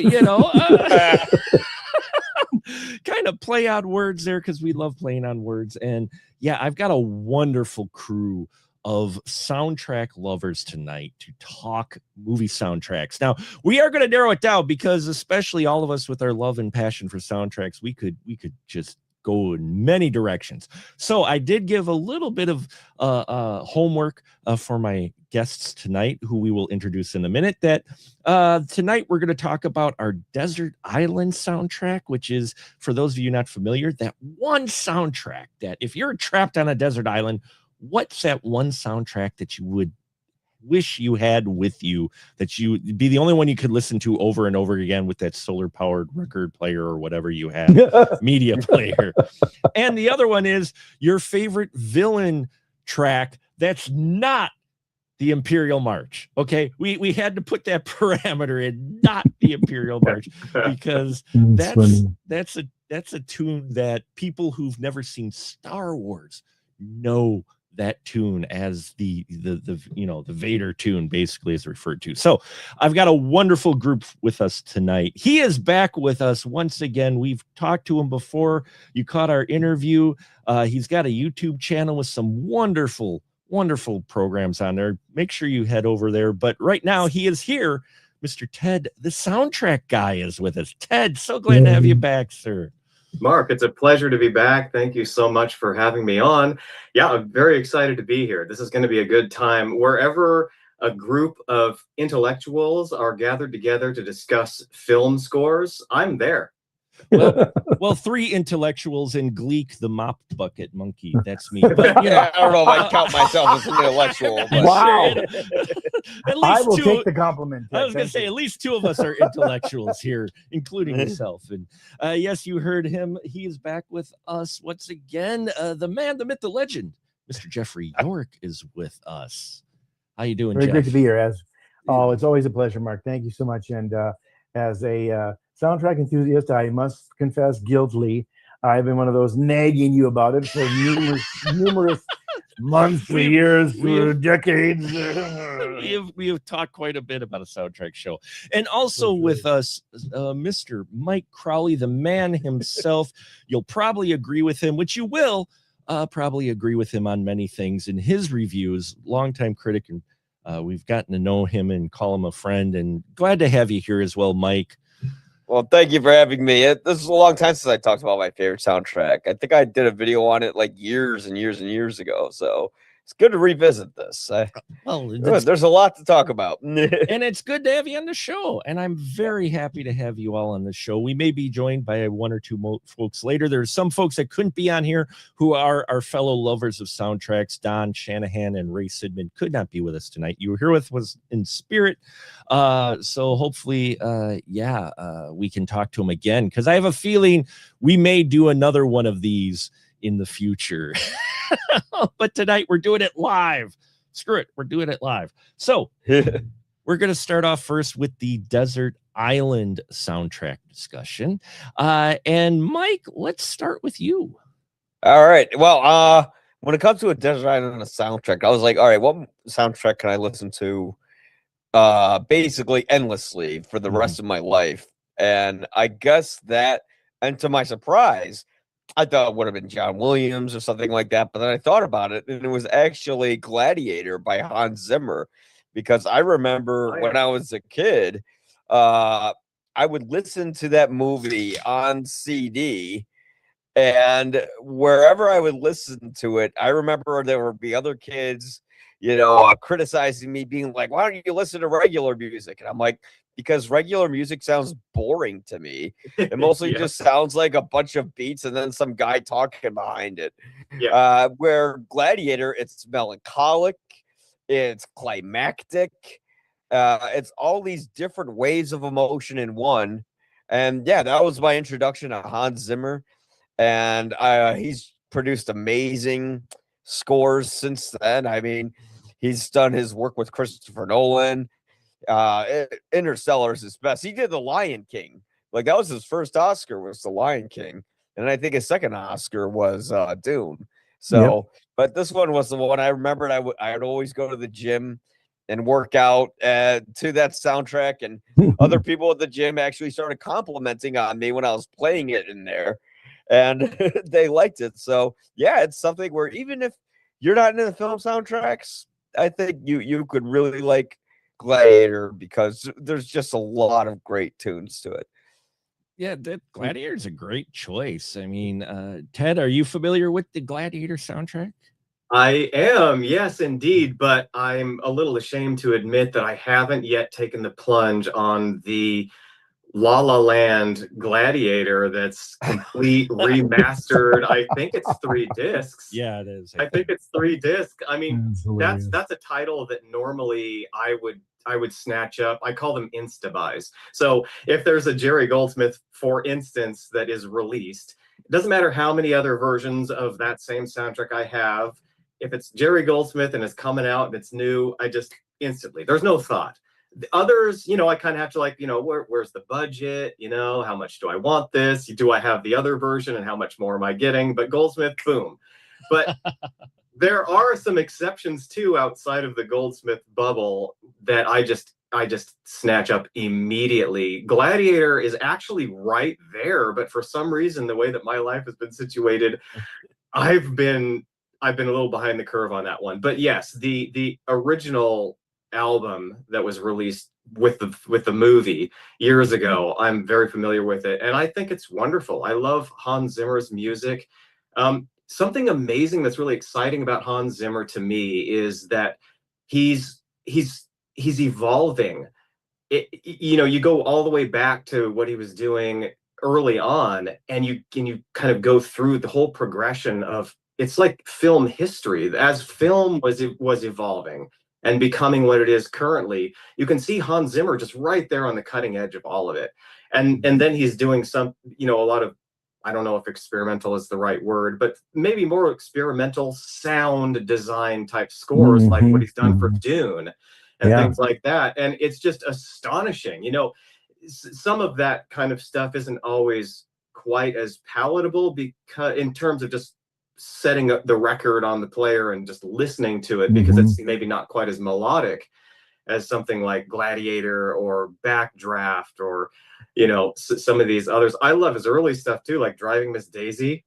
Driving Miss Daisy is great. It's a great story. Just like amazing. Regarding Henry, is an oft-forgotten, really intimate, beautiful, just touching, sentimental score that I honestly, I can listen to that over and over again, especially like when I'm writing and stuff, because it's not too obtrusive either, but it's just lovely. So yeah, Gladiator is an excellent pulse pounding classic. I think that whatever Hans Zimmer is going to be remembered for, of all his modes and all of his evolving over the years, I think Gladiator is one of those titles that has sort of eternally fixed itself. When people think of Hans Zimmer 100 years from now, they're going to be thinking Gladiator is one of the number one things they're going to think. They're going to pick it out of off the tree. And that's Hans Zimmer. I love it. And it's amazing how different like each of his scores are too. He doesn't just have like John Williams is great, but John Williams used to have like one kind of like sound. He's changed his sound, but usually, it's a recognizable sound. Absolutely. Yeah, but again, he's my favorite. So, but still, like Hans Zimmer, you can like listen to something like the Batman soundtrack or The Lion King or Gladiator or Dune or Interstellar, and they all sound like completely different. Yeah. Yeah. And we're just going to pause just for a second. Thank you so much for the $100 donation. We got $100 donation. That's amazing. Nice. Ka-ching. Congrats. So thank Yeah. you very much for Bravo. that. I'm not Mhm. mentioning who does it just in case they don't want to know, but thank you so much. Wow, that really bumped Yeah. us up. Yeah, that's great. Amazing. Thank you. Very appreciative. Sorry, didn't mean to cut you off, Jeff. I just wanted to give No. a shout out I before don't want that to happened. already start an argument here. I'm just going to push back a slight bit on Mr. Mike. I think While I'm eating. And I we think have our that, first we have our first bout. Go ahead. No, because I agree with everything that he and Ted both said about Gladiator. In fact, I think it's actually a score, and dare I say, a movie that I think actually is starting to look better. There was a time there where people wondered, how did that win Best Picture? I think you look at it now compared to some of the choices they made in the last 10 or 15 years, you go, oh, that's why they picked Gladiator, because it is dramatic, it is moving, it is sentimental, it is exciting, it's well shot. It's Ridley Scott, for heaven's sake. And some people have said, "Oh, how did Russell Crowe win for that?" I'll tell you how. He was great in it. It's a big star turn too, and he was physical and everything else. But the one thing I'm going to say, just as my slight pushback against Mike, who God knows he knows I love him because I'm on his show almost every week. But I think it's a little unfair to say that John Williams is only sort of this sort of big sort of lots of brass, triumphant orchestral stuff. That yes, he got into that period for a while there. But one of the things I was going to say I like about Hans Zimmer that I also like about Jerry Goldsmith and John Williams is they did a whole lot of variety before they became sort of maybe pigeonholed or hired for some of those certain kinds of soundtracks that wanted that John Williams sound or the sort of Hans Zimmer sort of new agey sound. And might I point out, I think one of the most interesting things about all three of those names I chose, and many others out there too, is when they do a comedic score. Like I think Hans Zimmer's one of his best scores is the score he did for Sherlock Holmes. I mean, and that's very different from him. And it's funny from the get-go, and it lets the right tone, And then I love the fact that and again, of course, you have to use the fiddle, but he uses it very sparingly there. It's like, dun dun dun dun dun dun dun dun dun, diddly boom boom diddly. It's just the end of the musical notation there that he uses the violin mostly. But it's very clever, just the use of that. And like John Williams, I think one of his best scores is one that most people don't even mention is his comedic score for Catch Me If You Can. I mean, that's a very different score, very comedic. Some of Home Alone is very comedic as well. And Jerry Goldsmith, I don't think he gets enough credit for the Gremlins score, especially that rag that to me let everybody know, even though we're blowing up monsters in microwaves, this is supposed to be funny, folks. And that Gremlins rag certainly underscores that. And you make a good point because some of Williams' scores are totally different. Like if you listen to like E.T. versus Schindler's List, for instance, or JFK. JFK is almost. Or JFK or Nixon, is a trumpet and a snare drum mostly, Yeah, or and let us not AI, forget artificial intelligence. Yeah. Like that when they're like during the ending that everyone hates except me that I love. I love that ending. Yeah, me too. I cry like a baby during it, just as Spielberg intended. And like as they're flying through, what's the last shot of that movie, Mike? Oh, when he's going to bed with his mom and he dies. The that last part shot is Teddy climbing up on the bed. Yeah, his work is now done too. Yeah, I know. It's oof. You're gonna make Mike cry. Don't make. That's what I was trying for. I was trying for that. Like, don't cry, Mike. It's okay. I've only waited 100 years for this moment. That's my Teddy imitation. That's not. Thank you, Michael. But yeah, no, like there's that one bit in the movie, like when they're flying through the world after it's been frozen over, and it's just the humming of like this small choir, and it's extremely haunting. And it was something that Williams kind of incorporated into his other movies later. I think he also put it in Minority Report, a little bit of that note. But anyways, I'll stop with that. What were you gonna say, Ted? Oh, I just, as long as we're talking about John Williams and his variety, let us not forget, well, we can forget the film, but let us not forget Heartbeeps. That was a wonderfully original score from John Williams, and maybe the the most use of electronics that I can think of that he ever put into a score. John Williams uses actually more electronics than people realize, but they're so subtle and they're so subdued that they're not like when Goldsmith does it, you can kind of, you know, you're hearing the electronics. Yeah. But Goldsmith's electronics are so organic too, and they don't sound like, you know, they're just direct played and recorded from the board, and somehow they clash with the orchestra. When Goldsmith is doing electronics, his orchestral ideas sound like live instruments, and so the whole thing is just such this perfect blending the way he puts it together. But yeah, Heartbeats, I love that score. But I mean, you know, listen to A New Hope front to back, and then right after that pop in Heartbeats. You were going to be like, it wasn't the same dude. It couldn't have been the same dude. Yeah. And two of my other favorite John Williams scores are Presumed Innocent and The Accidental Tourist. Oh, yeah. Just such beautiful, wow. And Presumed Innocent is just so haunting. And I get goosebumps when I listen to that score. There are moments in it every single time. I mean, I goosebumps, I'm chilled. It's just, it just goes for the throat, and it doesn't have to be like psycho slasher strings about it. It's so psychologically resonant that you're just, you know, every one of us has felt guilty, or I'm about to be caught, or I'm about to be accused of something that I didn't do before, whether that's when we were a kid and our parents catch us or whatever. We know what it feels like to be in a position where it's like, I'm going to get caught, or they think I did something and I didn't do it. And that music just like, it pulls out all those emotions, all that trauma that you thought you dealt with. You know, you listen to Presumed Innocent and you need to go see your therapist again. It's good. I love it.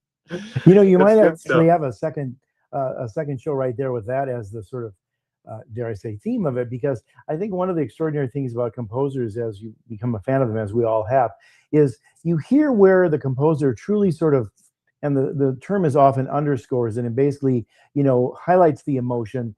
And then there are those times where really the music is the emotion. And I'm thinking of The Accidental Tourist. It's a very, very subtle movie, incredibly subtle. William Hurt's performance goes from A to D in it. And it's well, it does. And it's supposed to only go from A to D. And the big last shot of it is finally he smiles and he can sort of enjoy life when he sees he's picked the right woman and he's happened to drive by to pick her up in the cab. But literally that whole last 5 minutes of The Accidental Tourist is so subtle, with him just in the back of the cab, passing the boy who reminds him of his dead son and wondering where he's going. He drops off his picture, you know, of the child to sort of leave it behind with his bag, and he doesn't need that anymore. But that music carries the entire thing right up into the two shots of Gina Davis looking at him like, oh my God, look at you, you're here in the cab to pick me up, to him smiling at her. The music is the emotion there. I mean, it's written, but it's so subtle. The music takes it to another place. You walk out of that theater feeling, I dare say, almost high, because he's really made that music come to it.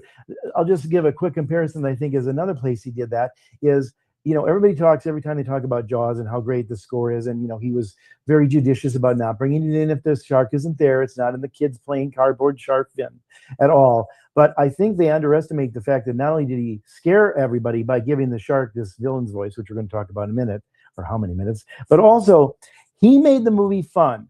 A lot of times when you might have forgotten, oh yeah, this is supposed to be fun. I mean, he said he created the main theme, you know, to be sort of like almost a pirate theme.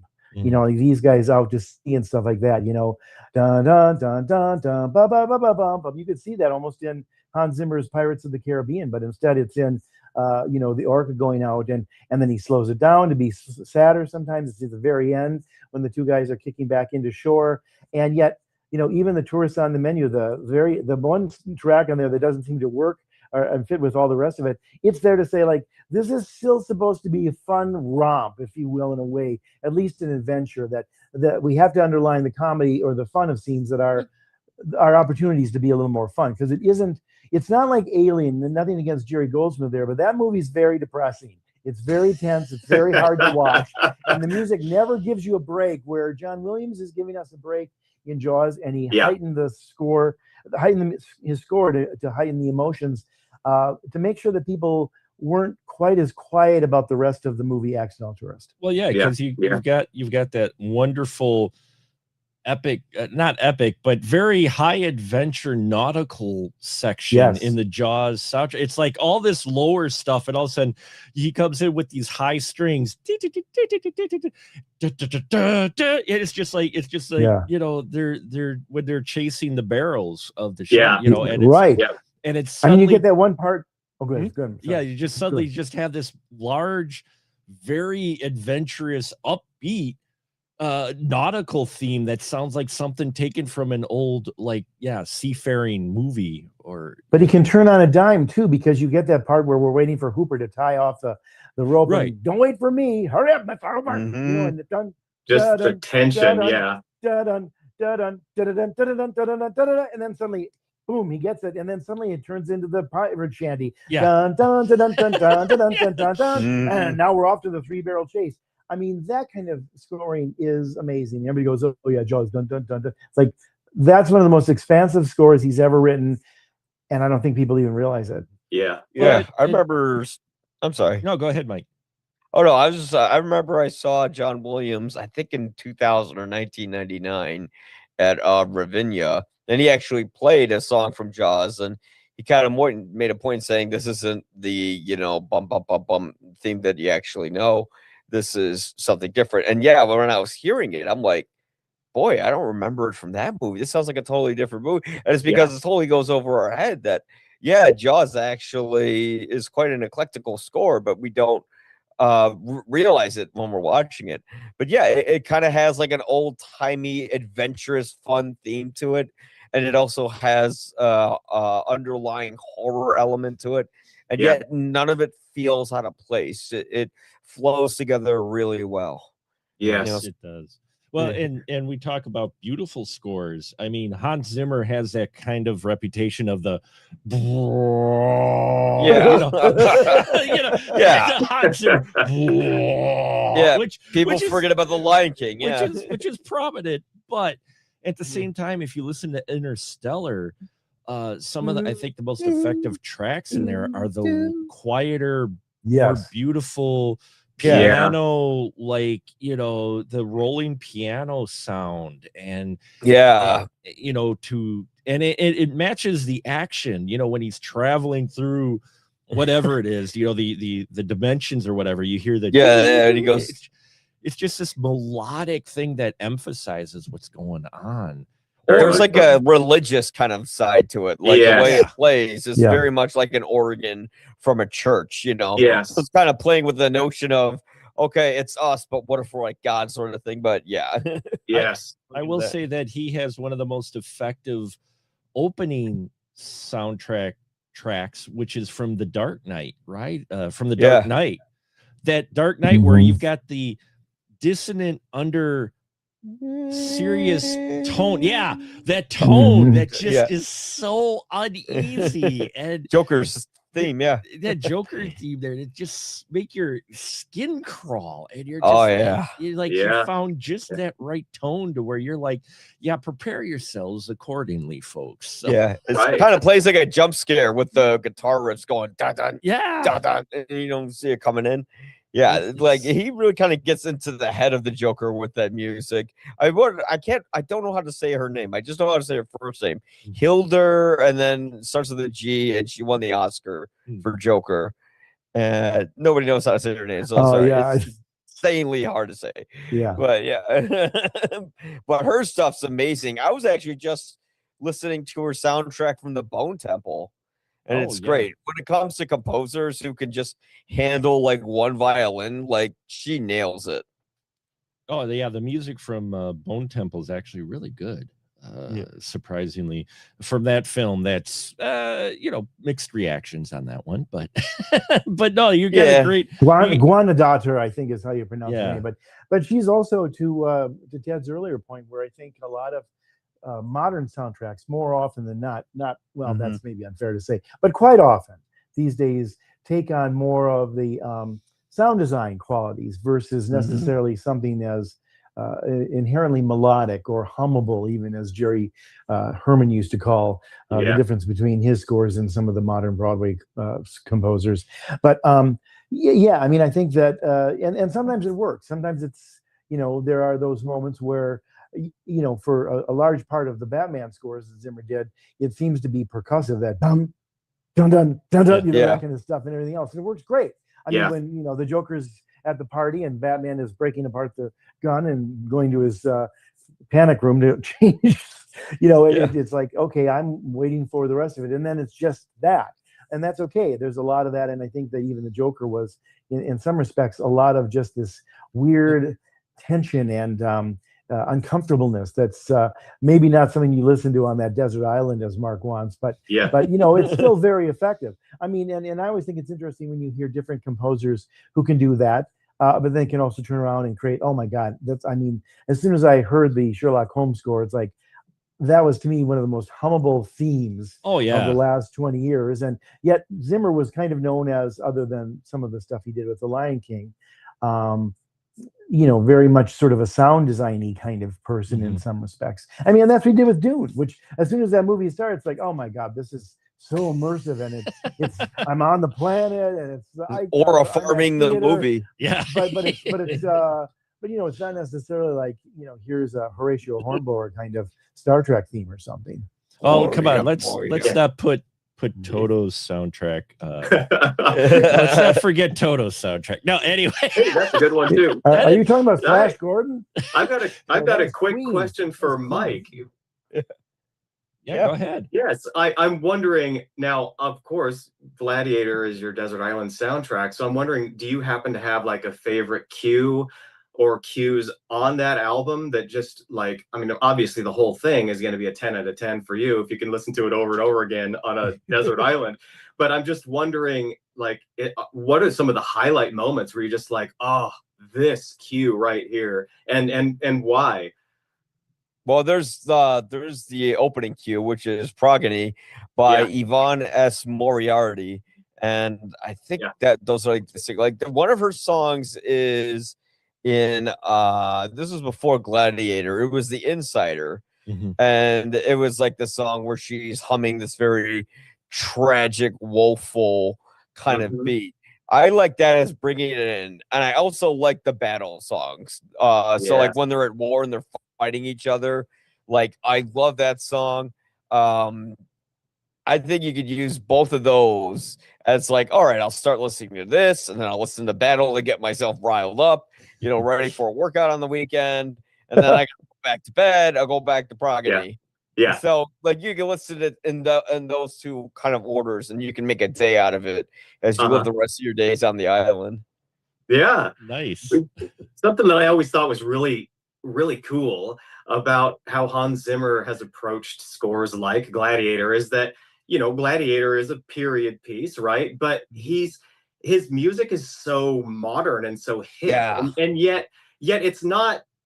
I maybe this isn't the right word. It's not stupidly hip. Like I've heard hip soundtracks in time, pieces where I'm just like, that's just not working for me. I see the edginess and what they're trying to do, but it just doesn't work for me. But Hans Zimmer, he manages to be like modern, but stay in the environment and the tonality of the period, which is pretty impressive. I mean, I can't think of too many composers that can pull that off quite the way he can, where it's like, you're in modern time watching this movie in an amazing Dolby, surround theater, whatever, and just like all the technology we've got, and we're still in our universe, and yet we're also swept back in time, really like time travel, because we came from the future to that place, and Hans Zimmer is working it on both levels. It's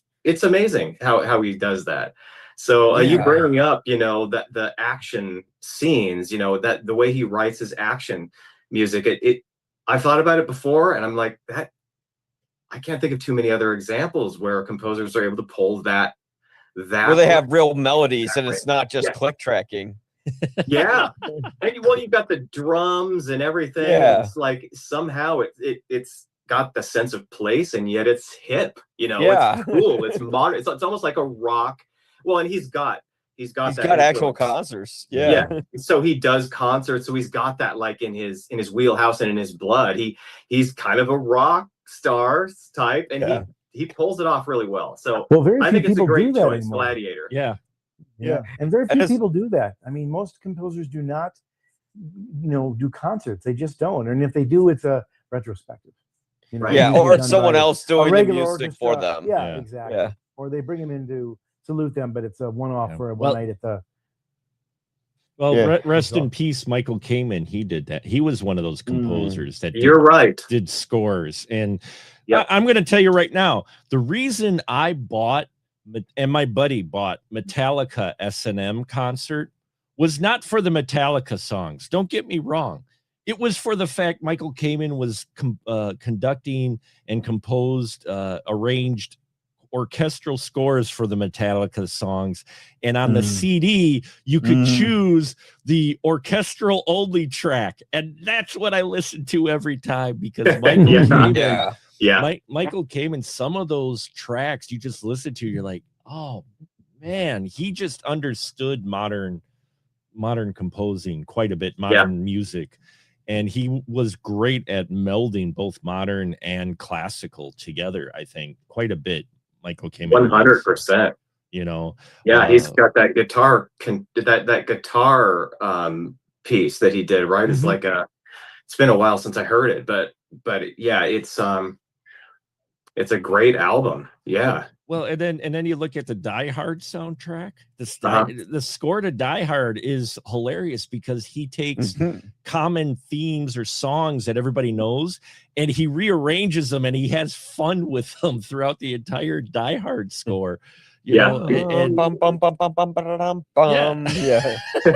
of similar to Die Hard's too. When you hear the villain theme, they both got to have the same sort of like bombacity to them. Exactly. Well, and they played a lot with Christmas ditties. Richard Ansel did that. He did that with the movie Scrooge, where lots of riffs on everything from God Rest You Merry Gentlemen to Silent Night to oh gosh, what's the one? I forget the name of it now, but it's the woman who watched her, come and die in that Irish thing that they're singing when Alistair Sim goes over to his nephew's for dinner. Oh, anyway, that's if there's a Christmas movie, they will do a riff on at least half a dozen Christmas. Well, of course. Why wouldn't you? So excellent choice there, Mike, with Gladiator. Great choice. Ted, what about you, sir? What's your Desert Island soundtrack? Wait, a Jerry Goldsmith soundtrack, right? Are you psychic? All right, so I'm going to cheat just a little bit because this was a close call, and I like to have Desert Island soundtracks, plural. Oh, yeah, I mean, it's not fair. Sure. It's not fair. So I'm going to cheat just a little bit, and we don't have to camp on this title because this isn't my pick. But I really struggled because I went back and forth between these two so much that I thought I have to bring it up. Indiana Jones and the Temple of Doom could very easily be a Desert Island soundtrack for me. And if I'm not mistaken, Mark, is it you or somebody else? Don't you have this on vinyl? Yeah, I do. I have both the original pressing on vinyl and the re-release they did a year ago. With two records in it. Where's 2 records? Yeah. So good. And we've already talked about John Williams a lot. Hey, let's talk about him more. But I'm just saying that Indiana Jones and the Temple of Doom. Okay, real quick. I had that album first on cassette. I'll never forget it. I don't know. I was like, maybe I was 9 years old, 10. Sure. And I bought it from a Tower Records on cassette, and I played that cassette tape so many times that eventually the tape started to fall off of the wheels, so that when you played it, it didn't. I played it until it didn't work. That's wonderful. That was a possibility in those days. That was. Yeah. Oh yeah, I have so many tapes that got wrecked on me where you had to take the little pencil and coil it back up so it would go inside. Hard to believe that we actually put up with that shit for as long as we did. Like, really? And videotape? that dumb tape is like, really, this is what we've invested in. What the heck? Exactly, Yeah. exactly. Yeah. But no, my actual Desert Island soundtrack, at least for this go round, I had to go with Poltergeist by yeah. Jerry Goldsmith. Oh, you know, where do I even begin with this? This is the Film Score monthly version, and it's gorgeous. It's got the two discs here. The first one is the Film Score presentation, and the second one is the soundtrack album, which I also had on cassette tape and I listened to on my Walkman to death. That was probably another tape that I wore out to the point where it wouldn't work anymore. But yeah, my YouTube channel is technically called My Favorite Soundtrack with Ted the Soundtrack Guy. And the idea is that I'm reviewing all of these soundtracks because I'm on the hunt to figure out definitively what is my favorite soundtrack. Because I really put a gun to my head. I guess maybe I could pick Poltergeist, right, like I just did. But it's so hard for me to decide. But Poltergeist is a title that every time I ponder this, it immediately springs to my mind. So it might be my favorite soundtrack. I would never trade the legendary collaboration that Steven Spielberg and John Williams have shared. It doesn't get any better than that. But the few times that Jerry Goldsmith worked with Spielberg or with Spielberg as producer in the case of Poltergeist, I think Poltergeist is easily one of the best things that Jerry Goldsmith's ever done. And you know how I feel about his body of work in general. So I don't know. I mean, we could explore the score a little bit more deeply. I'm curious to know how you feel. When I said Poltergeist, everybody responded. So I'm assuming it's a favorite.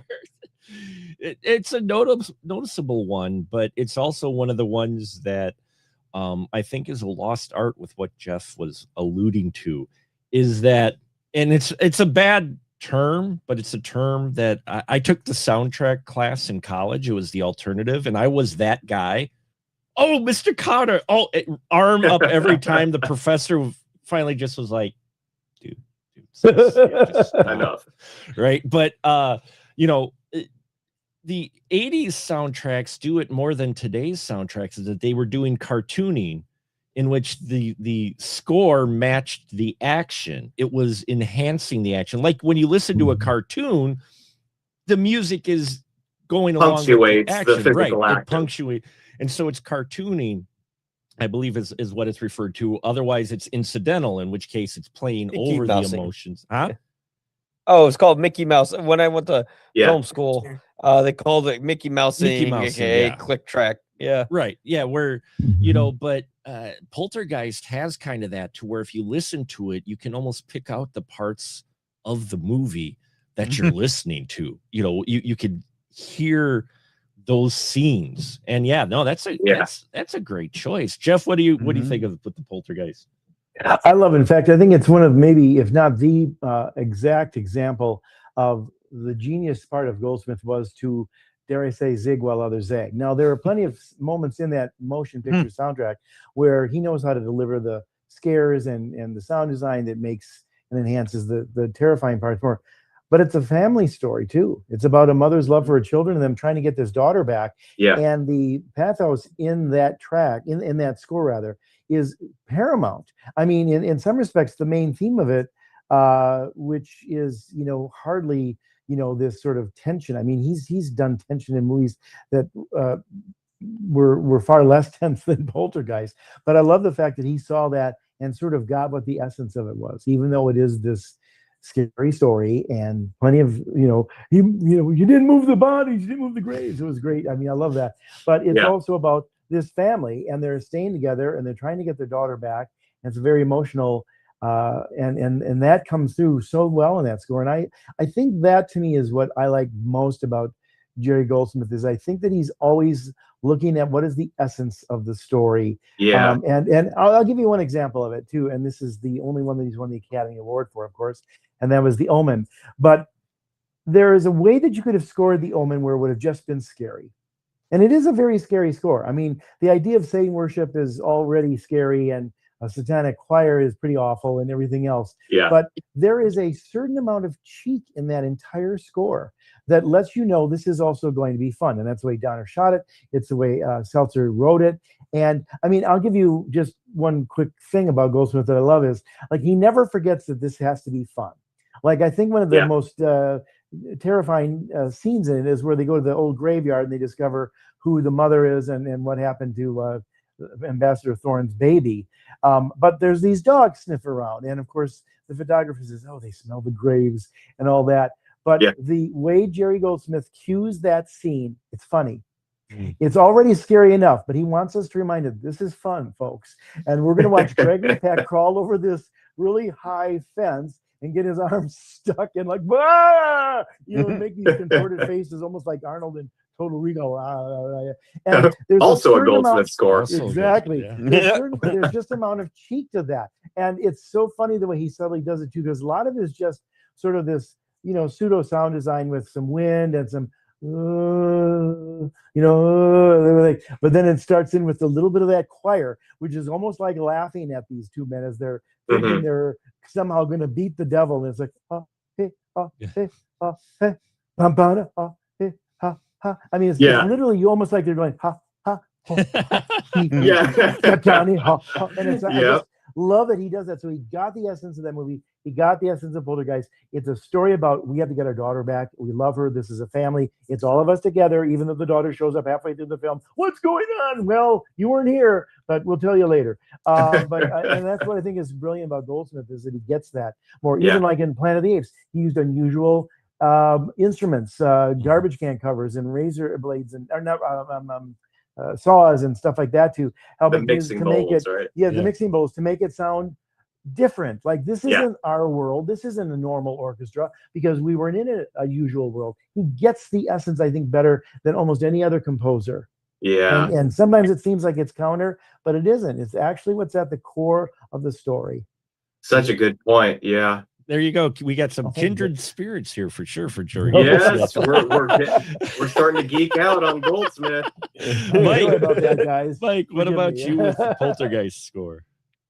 I have to listen to it again. I have to admit, I haven't heard it in forever, so I don't remember what it sounds like.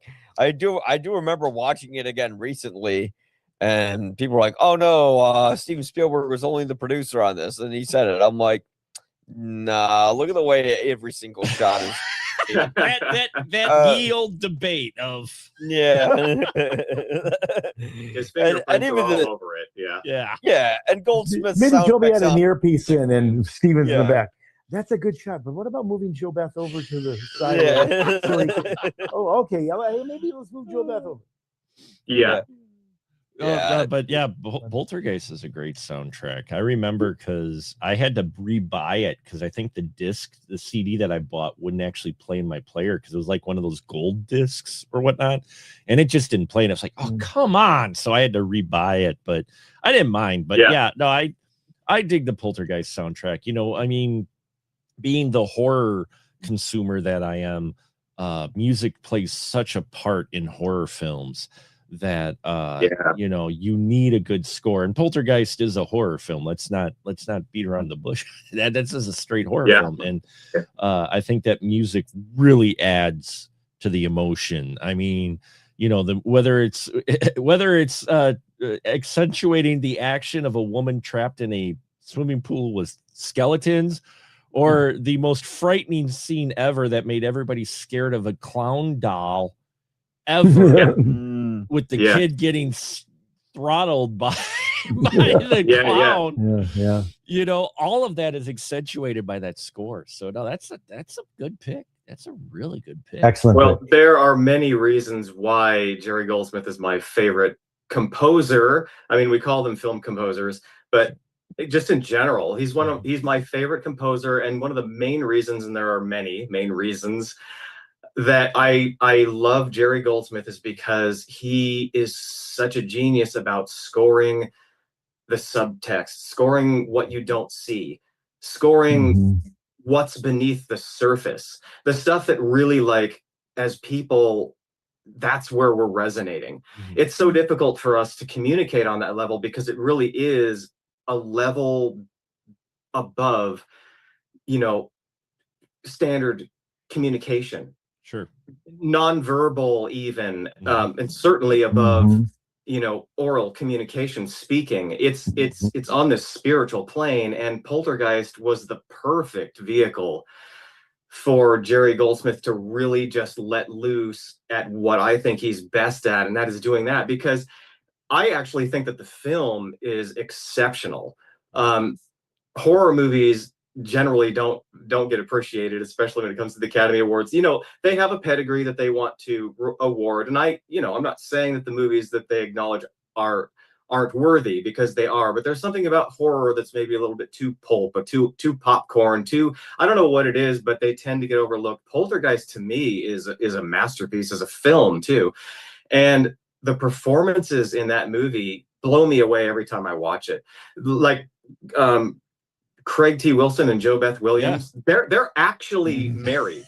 Yeah. They're actually a couple. When they're sitting there Wow. in their bedroom, well, and of course, I mean, that's how convincing Right. they are. Yeah. When they're sitting there in the bedroom, and they're having a toke, and they're just, and they're just having that moment, husband and wife, their kids are in the other room. I am just like, this is real. I am a fly on the wall. I'm not watching a movie. I'm actually looking into someone's private life. It's just so real and resonant. And then so much of that movie actually works in your imagination. You don't actually even see it. So like when they're trying to take measurements and readings in the living room, and they ask, Jo Beth Williams to call out to Carol Ann, call out to your daughter. And she's standing there and she's like, Carol Ann, and they're communicating. You don't see anything, that whole scene. And yet that's one of the most powerful scenes in that whole movie, when Carol Ann is swept. She's in this interdimensional space, in that space, and she's swept up the stairs. And her mom is like slowly climbing the staircase, and then somehow she's catapulted by the evil spirit that's got her back down the staircase and through her body, and the air and the wind blast of Carol Ann's spirit passing through her mother in that moment. And when she turns around, and Goldsmith just comes in with the main theme, only it's just such a subtle, quiet, bum, bum, bum, bum, bum. And she's just like had this moment where my daughter just passed through me. That movie is amazing. And then you take, the what was her name? Tangina, right? Yeah. The master psychic, that's going to clean this house at the end. When she's talking about it knows what scares you, there at that moment when it's building up to the rebirth scene, when they go in, tie the rope, and they basically, jump in to try to pull Carol Ann back out of this. Leading up to that, again, it's the same thing I was talking about, where they're in a hallway, and Tangina is talking to them about, say this to Carol Ann, do this, do that, and she's warning them about this spirit that's full of rage and just pent up anger and all this stuff. And you're absolutely terrified. You haven't seen the monster. I mean, this whole time they're just talking about it, and you don't hardly see anything. I mean, the one really, really scary thing you see up to that point is when that dude runs away from that maggot-filled steak, and he starts tearing his face off in the mirror. Okay, you're messed up when you see that. Well, it's interesting too, because that's the most Tobe Hooper part of the movie. Yeah. Yeah, it is. In fact, that's the part that people don't think Spielberg directed, because they said he would never have been that grotesque, which is not really fair, because we saw Robert Shaw spurt blood out of his mouth, and then the faces melted in Raiders. So I think that's a little unfair. But you raised the point about those notes you sung so beautifully, and that is, I think Jerry Goldsmith, for all of his timpani and brass, gets not nearly enough credit for being gentle. And the soft moments, even in the sad parts of the Gremlins, which is still a comedic score mostly, but a lot of it is, sad and sort of poignant. Poignant is maybe the word. I think Poltergeist is very poignant. I think, from the Russia House is very poignant. It's, and it's done on a saxophone, because that's what the Sean Connery character played in it. It just, to your point, whether it's called the essence or the sort of, the under part of it, but the part that you said is exactly right. The part that connects with us most emotionally as audiences. And that's why I think a lot of times, people say, why didn't The Social Network win the best picture? It was clearly the best picture according to critics then. It's smart, it's of the time. Most of the main characters weren't very likable. They were Harvard entitled pricks. And in The King's Speech, they turned the king of the number one nation in the World War at the time into a sad little child who was never treated with love because he spoke differently. Yeah. And that just was, for most people, like, I can relate to that because I was insecure when I was in second grade about this, or I didn't get the girl in high school, or I wasn't very good in college, and it wasn't until years later I figured out what I wanted to be, or whatever. But I mean, I think most films, I always say to people, when you're predicting the Oscars, think of the voter voting with their heart, because they don't vote with their head, they vote with their heart. And maybe their gut a little bit too. But I think one of the great things about Goldsmith, as Ted pointed out, is he speaks to that heart. And sometimes it's the scary part. But very few composers can do both the bombast and the poignancy. Oh. It's a roller coaster. Poltergeist is like a roller coaster to me. It's got the highs, the lows, the ups, the downs, the sheer terror, the grotesque horror, those poignant moments. And that's the perfect word that you selected. That's what it is. I watched it again on Father's Day. And I have two very young daughters, and I watched Poltergeist again on Father's Day. And it just floored me all over again. I mean, I'm a little bit over the top about it, and I get that, but like it got me to cry twice. A little bit in the scene I'm telling you about, when Carol Ann passes through her mother there, and just the reaction of her. It's just beautiful. The whole thing is just incredible. And then at the end, I never cried watching Poltergeist before, but now in my mid-40s, I have little daughters. It hits different, you know what I mean? Sure, it's different when you have the kids, yeah. It's like, because it's that story, about like going and getting your daughter, and some people have losing a child. Experienced tragedy where they lose children. The worst thing that can happen to a parent is to lose a child. Yeah, and if you could do something about it, if you could tie a rope around your waist and jump into hell itself and get them back, a parent would do it. Sure. And when you've got that low shot from inside the bathtub, I guess it is, looking at the ceiling, when they're coming through and she's got Carol Ann in this embrace, and they land in the tub, and they've got all that pink slime on them or whatever. And that shot, and then Jerry Goldsmith's climactic moment, that da-na-na-na-na, da-na-na-na, right there. I don't know. I was undone. I was like, you got her back. I lost it. It's great. So anyway, it also works for you, Ted, too, because if you're stuck on that desert island alone, you don't have your children with you. So this reminds there me. you go. It'll be that effective. We do have a comment here that Goldsmith Odyssey is tuning in, and they said that the cue you're talking about, Ted, is the jewelry with the pass through, and it's the centerpiece due to the score. And they say you're not over the top. It's a beautiful family movie in the best way. So there you go. You got some. It is a beautiful family movie. I think I saw in an interview, I forget where it was, but I'm almost convinced that Jerry Goldsmith at one point in an interview was talking about Poltergeist. He said, this is a love story.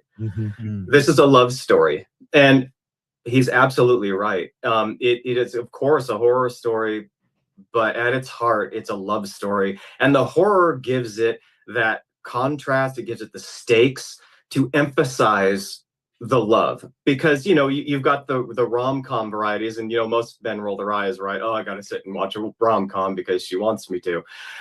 Rom-coms are fine, but I just like Poltergeist is a man's love story. That's where you've got the hard you've got the rough edges. I want some death in my love story. I need some skulls, ghosts, and guys' faces getting torn apart. Hell yeah! Now that's my love story. America. Goldsmith Odyssey says it's David, and this is his top 5 for Jerry. Said he did say that he also had a great time working on it, and Nim and you can feel his pleasure in those scores, his warmth. I believe that too, that you can feel that with composers, because let's face it, there's a reason when you listen to E.T., Yeah. how emotional that score is, and that's Williams. Oh, yeah. I think Williams has gone on saying that's his favorite score. You could tell. You could tell that it at least is one of his favorite score. You could tell, because imagine that ending scene without the music. Oh, and yet I'm going to push back a little bit. I'm going to push back. I think there's a lot of emotion already in that film. I'm not so sure that music is as critical to that. I think there are other places where the music makes all the difference in the world. Does it enhance it, Mike? Yes, but come on, an alien saying goodbye to everybody and I'll be right here. I think that would work. I'm sure it worked. I'm sure it works. when they read the script. I wasn't I'm not saying it's not a great score. I'm just saying it's a score that I think is fantastic, deserved the Oscar that year, but I think there are more important scores that he's written that are more crucial scores to the success of a movie. And I wasn't saying that, but I'm saying that the reason it sounds like it is when you hear it is because you could tell it's one that he's so invested in on that. You know, you can and it's one of those things with some soundtracks, you could tell the composer's like, oh, he is in on this. It's like, this is like, you know, and that's why later on, Williams, he, and I'm not going to say anything about Goldsmith because we have wonderful fans here, but let's just say that later on, works of Williams are a little bit not quite as well done as far as complete scores. He still can write themes very well, and you can tell why Ray's theme from the sequel trilogy is probably his favorite, because if you listen to that, that's probably the best track to come out of the sequel trilogy, and you could tell he loves that track. He liked that character, and he loved that theme. He came up for it, and I love Ray's theme for it, just like Duel of the Fates we got from the prequels. I mean, it's like prequel scores you don't remember much, but damn, you're gonna remember the Duel of the Fates. Well, then you got Duel of the Fates, and then you had the love theme from the second one, and then you had Battle of the Heroes from the third one. Right. And the prequel trilogy, they had memorable scores, not memorable stories, where the sequel trilogy had about like maybe 2 memorable songs, if even that. I don't know if Kylo Ren's theme is really that memorable. Well, some of it he reused too. So, but I mean, it felt like bad guy, blah, blah, blah. Like, that's what it sounded like to me. It might not have been the best decision to necessarily go back to John Williams for all 9 of those scores. Nothing against him. He owns it. He created it. And yet, when you're trying to reintroduce a faction of the Star Wars universe, and then to go back to somebody, even if it's one of the most famous scores of all time, and ask him to recreate that lightning in a bottle 6 more times. Yeah, that's a lot to ask.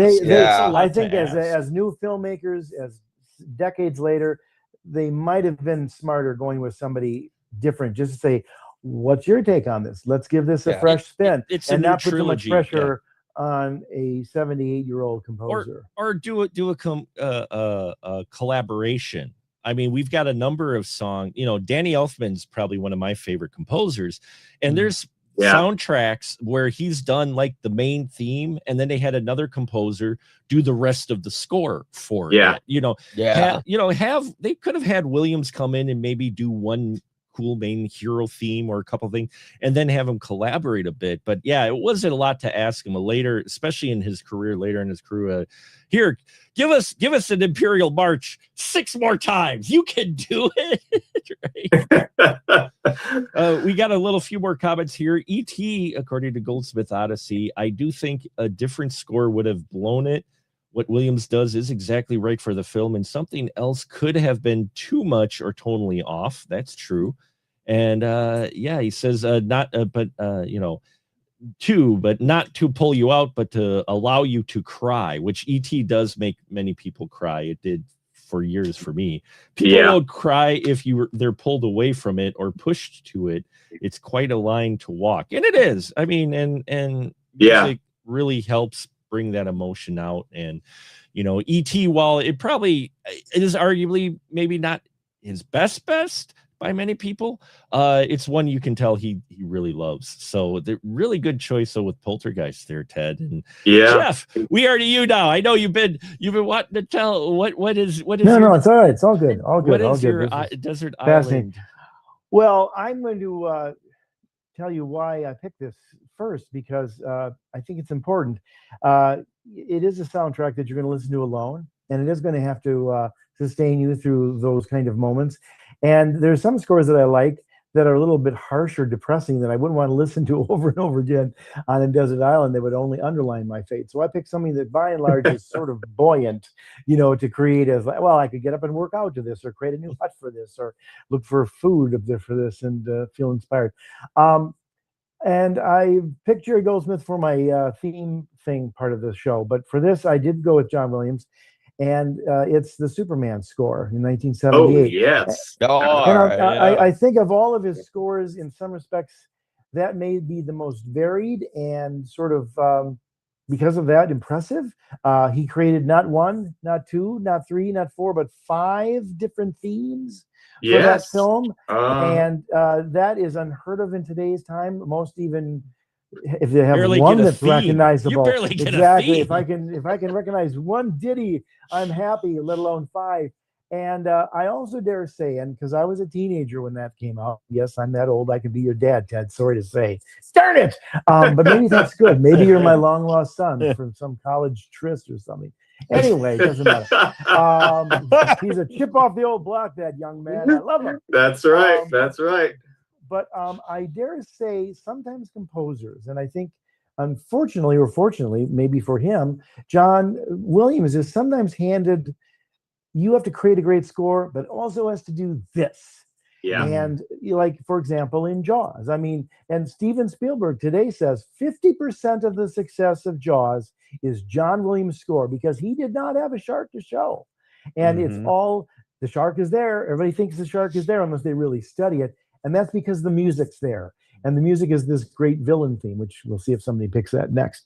But here's what I loved about what John Williams had to also do with the Superman score, is he had to make it all get sold. The tagline, they were very brazen about that at Warner Brothers. Is like, you will believe a man can fly. And hot damn did you ever. I saw that in 70 millimeter. And when he's at the far end of the, the Fortress of Solitude, and he just lifts up slowly, and then dun dun dun dun dun dun dun dun dun dun dun. It's like, okay, I'm already there. And then the scene with the helicopter and all that. But that score is making it triumphant. It rises with him. Even it almost sort of says Superman. Oh yeah, yes, it is great. I love the Yeah. fact. I love it when composers add the lyrics to it. Like that's one of those examples. I also have to say the big surprise for me, and why this probably gets the vote for me over some other scores that also have 2, 3, 4 themes, maybe back in the day. The most recent one I think is Alexandre Desplat did, I think, 3 themes for Grand Budapest Hotel, which is a terrific score. But is when Lois interviews Superman, and it just becomes this transcendent moment where they fly together. And even though narration by Margot Kidder is a little New Yorkish sounding, can you read my mind? It might have been better if they had thought of Marie McGovern for it. I think they would have gotten the Oscar for Best Song if they sang that part. But that you are flying with them. It's some of the best flying sequences. And, just going over like, what would you do? Well, you'd want to circle around the Statue of Liberty and fly by all this, the skyscrapers and all that. And just that music. And then even with the falling part, when he drops her and bomb, and he catches her. And it's amazing. And, he even reminds us that these villains are formidable, but they're also funny. And he introduces us with the and that keeps coming back like when they're stealing the missiles, and Gene Hackman shows up and waits, hi, he's gonna give him his Peschmacher mouth to mouth resuscitation, but Larry Hagman beats him to it. So that was my score. And I tell you what, I've listened to it since '78. I still listen to it a lot of times when I sit down and write or draw. And it's good enough for me on the desert island because of all that. And Goldsmith Odyssey would agree. They said 1978 is an undefeatable score. It's so good. Took them weeks to get past side 1, then a few more to pass LP 1. Yes. Yes. So what are your thoughts, Ted, on soundtrack Superman 78? I mean, I think I know what it is, but I mean, yeah, I mean, first of all, another outstanding selection if you're on a desert island. This is just an amazing choice.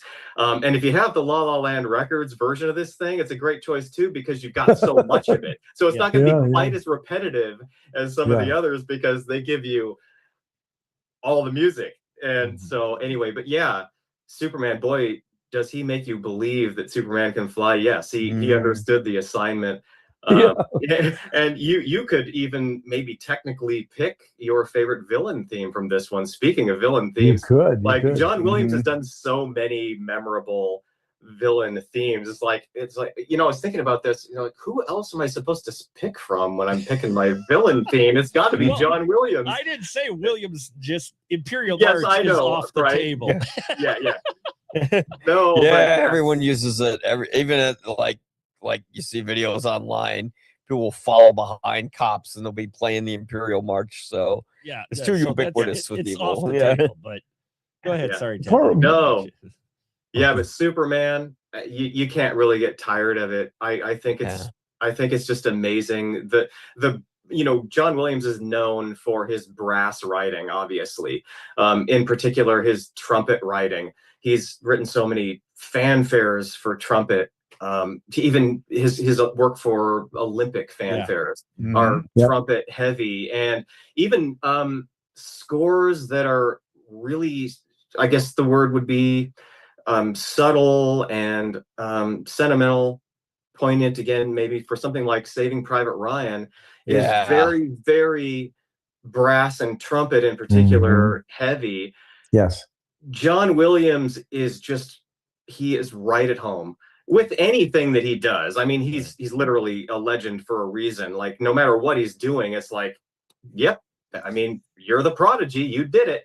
But there's something about his brass writing. If you want to rile somebody up and get them up on their feet in the bandstands, Superman, I mean, and the build of it too, right? You can feel it coming. It's like, you know, it's off in the distance, and it's like bump it up, bump up, bump up, bump it up, bump up, bump up, bump up, bump Well, I gotta and tell it you just this, builds and builds, and then bump it up, and you're just like, I mean, you're already soaring, and I mean, you're Superman, Christopher Reeve, but it's like, I'm flying, I'm in this movie. I didn't know that.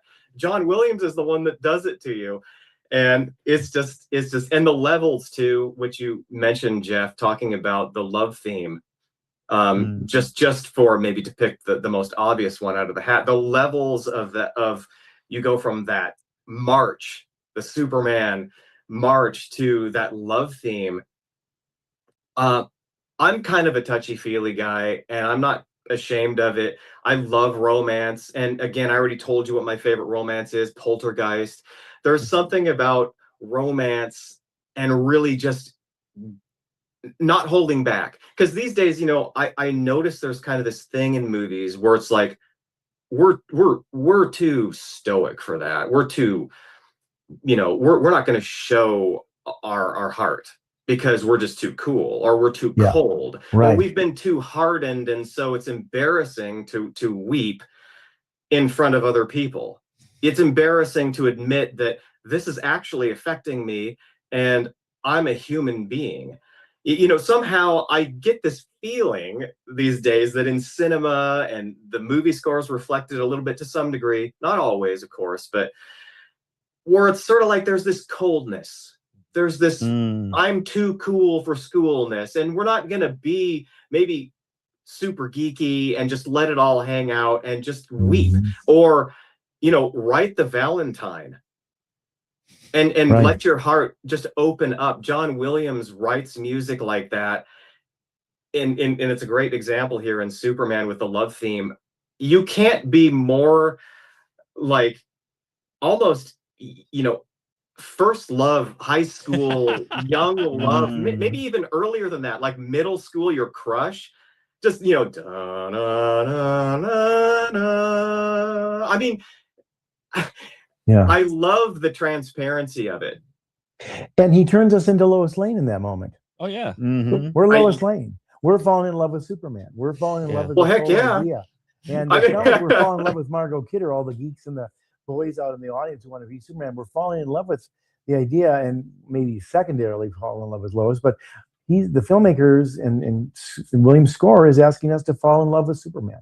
Well, yes. Yeah. By the way, one thing I just want to throw in too quickly here that I get to say because I'm the old guy in the group, but not only did I see Superman in 17 millimeter, but you cannot imagine, or maybe you can, maybe it comes across in television. I don't know how your experience is in watching it, but when they start off with the black and white newsreel footage of the little girl reading the comic book and in Metropolis, and then it pans up to the Daily Planet, and then it goes beyond the Daily Planet spinning globe, and then it goes up into the sky, and to your point, the John Williams brings a bum ba dum bum ba dum bum bum bum bum, and then that those three-dimensional titles come on. I tell you, those still are I think maybe the most powerful titles I've ever seen through, because both Williams and Donner said, get ready because you're going to believe this flying thing. And I'm going to start by having your emotions soar with this music, with Williams' score that is also soaring. And God bless America, I'm going to do it with three-dimensional Helvetica medium that you're going to soar as well by.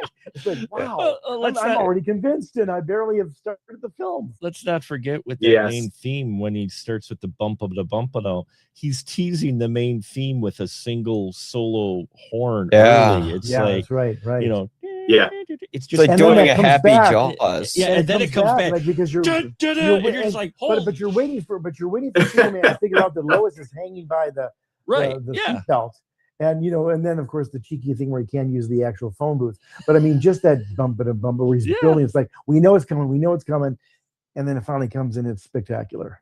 One of the other things that I just love about John Williams, and I'll try to make this brief, is I love soundtracks because they're written of drama and narrative storytelling.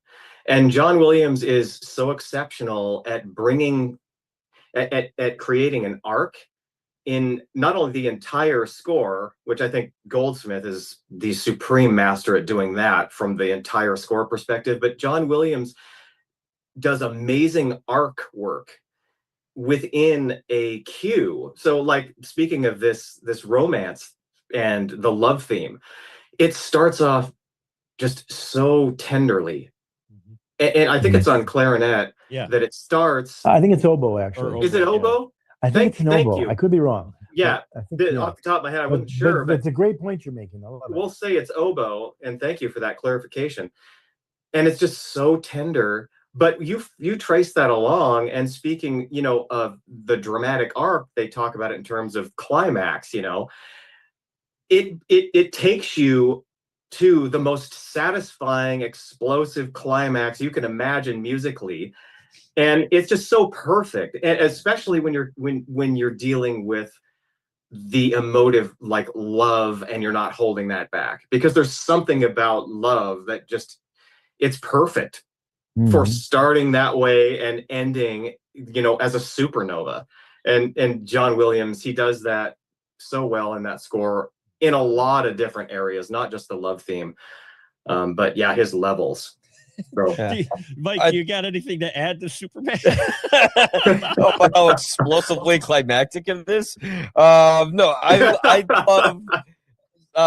love John Williams. He's my favorite composer because he really understands the heart of a character and the heart of a scenario.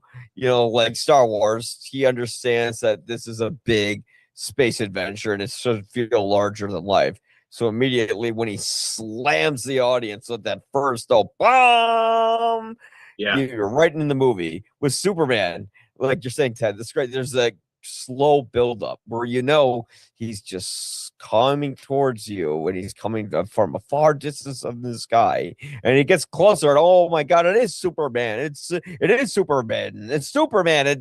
And you get the idea of like the old kind of 1940s show kind of feeling in the music. Yeah. But it's updated and it doesn't feel tacky. It doesn't feel like a lot of composers where they're like, oh, I'll do something that sounds old style, and then it just sounds like some cheap riff. Like he's actually making something that genuinely comes from the soul. And yeah, it's like his Superman theme makes you feel like Superman. Margot Kidder's Lois Lane theme feels like you're Lois Lane, and then you have the bumbling idiot sidekick theme, and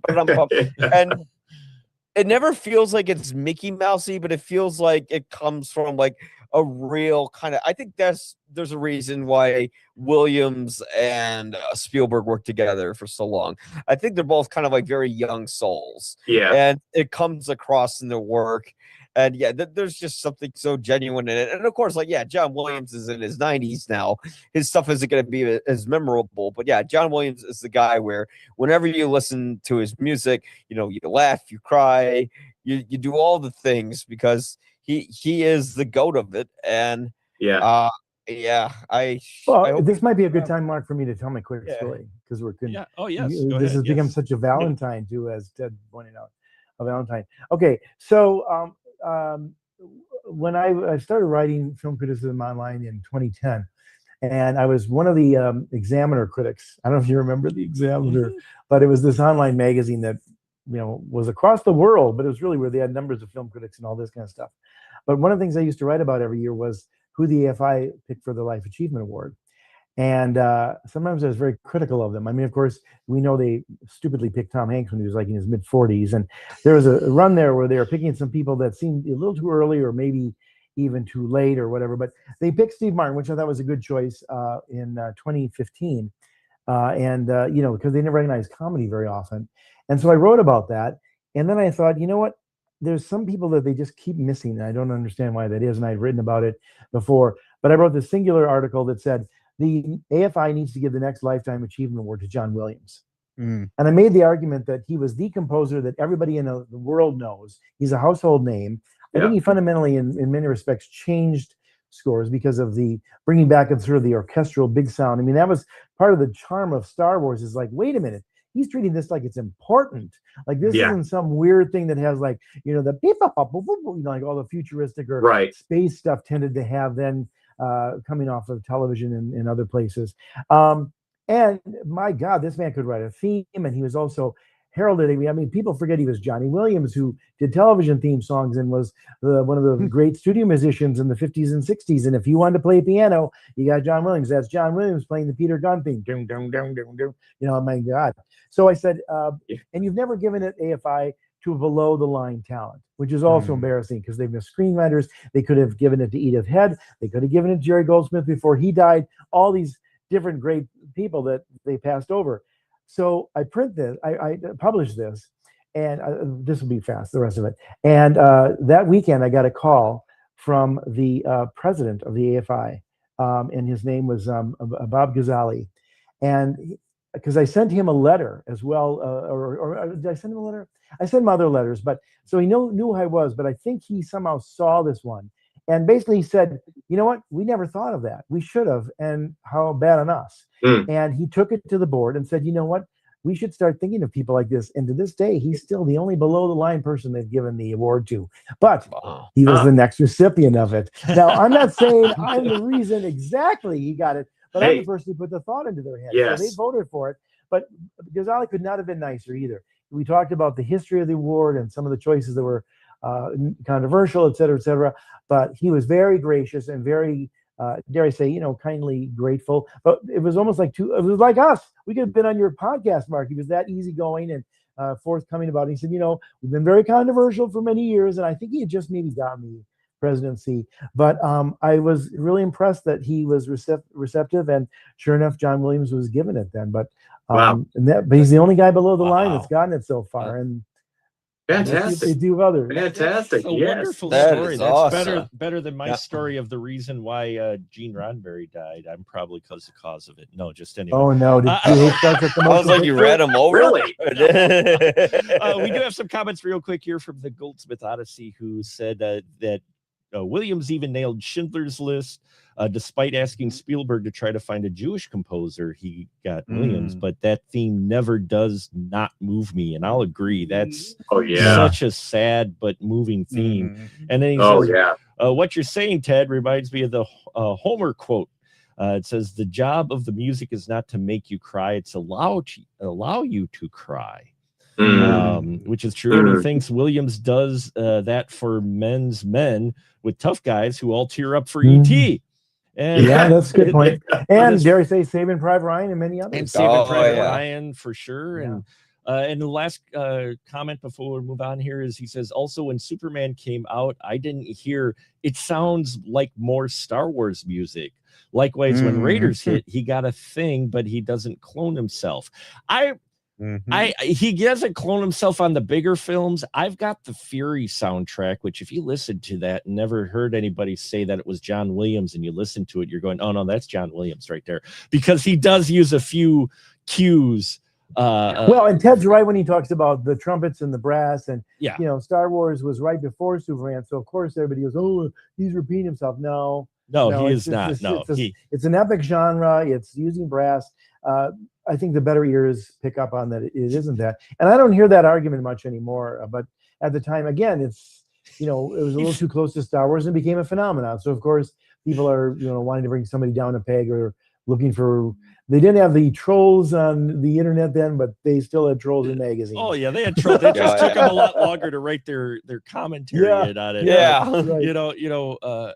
No, I joke, but I mean, we all know who is the king of cloning himself, but at the same time, I love his scores. James Horner, rest in peace. I love you, but oh my Lord, that man out of any other composer. How many times did he have to bring back that Irish flute before somebody appreciated it? Or the horns, the wonderful horns that he used as Khan's theme that ended up, like, you realize going, oh wait, he used that in Krull. Oh wait, he used that in this. Oh wow, he's used that, which is a perfect segue to the villain theme. I think there, Mark.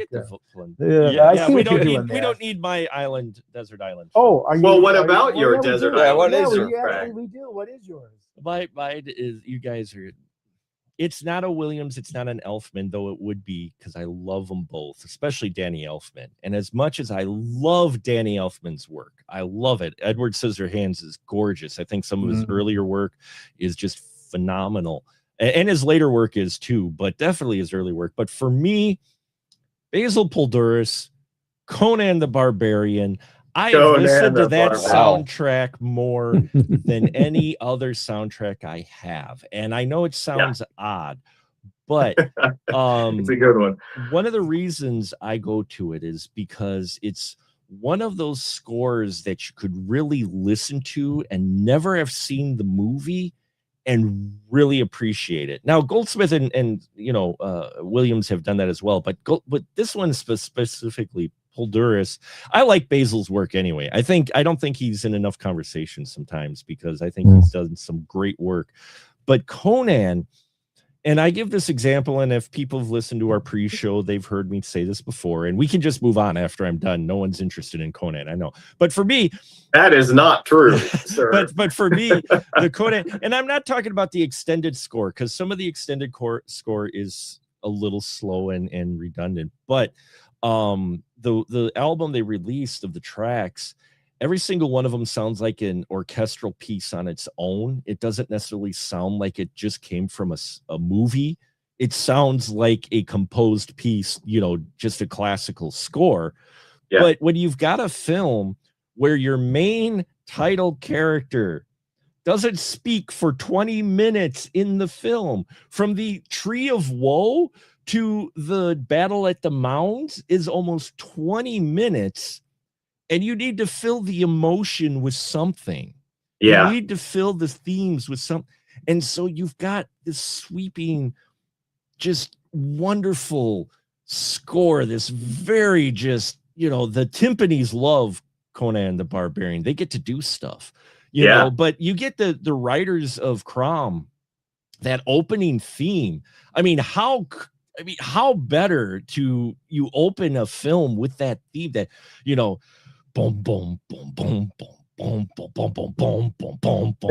And that's another buildup, like with the Superman theme. He first comes in with the heavy low timpanis, and then you kind of get the bells that and then it starts to build up, and then all of a sudden, when the guys come over the hill, you just get that full, da, da, da, da, da, da, da.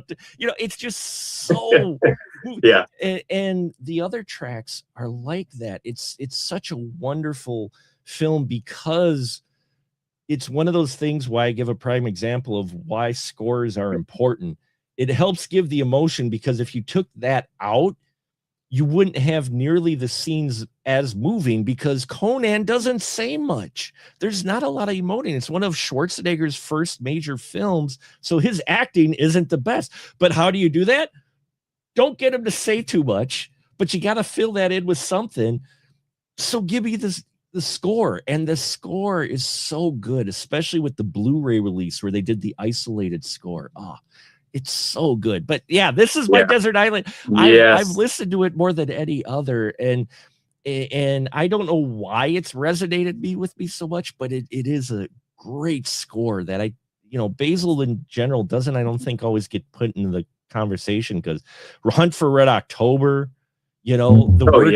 the work he did with Troopers. I love Starship Troopers. Yeah, it's a great movie, great score. Very cheeky too, by the way. Yes, it is. Oh, Starship Troopers great. Had a good sense of humor to it. I mean, again, the comedic stuff woven into scores seems more and more rare, but if it's there and it's done well, it's really exceptional. Absolutely. But yeah, so I mean, for me, Conan, what do you guys think with Conan? Ted, you were saying that I'm not. Well, Mark, I'm glad that you brought up the point that Conan is one of those scores where you don't necessarily have to see that movie to just have an absolute blast with that soundtrack, because there are so many soundtracks that to this day I've been decades loving and listening to these soundtracks, but I haven't seen the movie yet. Conan is one of those scores where you come up with your own version of the movie in your head, because that's just how dynamic and colorful and emotive that music is. It's so good. And another great example about that experientially was Jerry Goldsmith's Lionheart. It wasn't until I reviewed that score that I actually watched the movie. Up until that, which wasn't that long ago, I've been listening to Lionheart my whole life. And I had a version of that movie and that story in my head entirely based on Jerry Goldsmith's music. And to your point, Conan is another one very much like that. And there are so many scores where the music is so good it stands alone. It stands all by itself. Of course, watching the movie can sometimes enhance or maybe spoil the better version of the movie you had in your head. But in any case, these soundtracks, some of them are so good, it's almost like going back maybe even like radio times when you had to picture it in your head based upon what you were hearing. Only there aren't even any words in music. Typically, you might have some choir or chorale or whatever going on in there, but typically it's just the music, and yet you can have like a full scale movie or story in your mind. And Conan is just wonderful there. And the other thing I love about Conan is kind of contrasting where we were with Hans Zimmer's Gladiator, and I was talking about how it's sort of modern sounding, yet it remains rooted and perfectly appropriate to the time period that it is.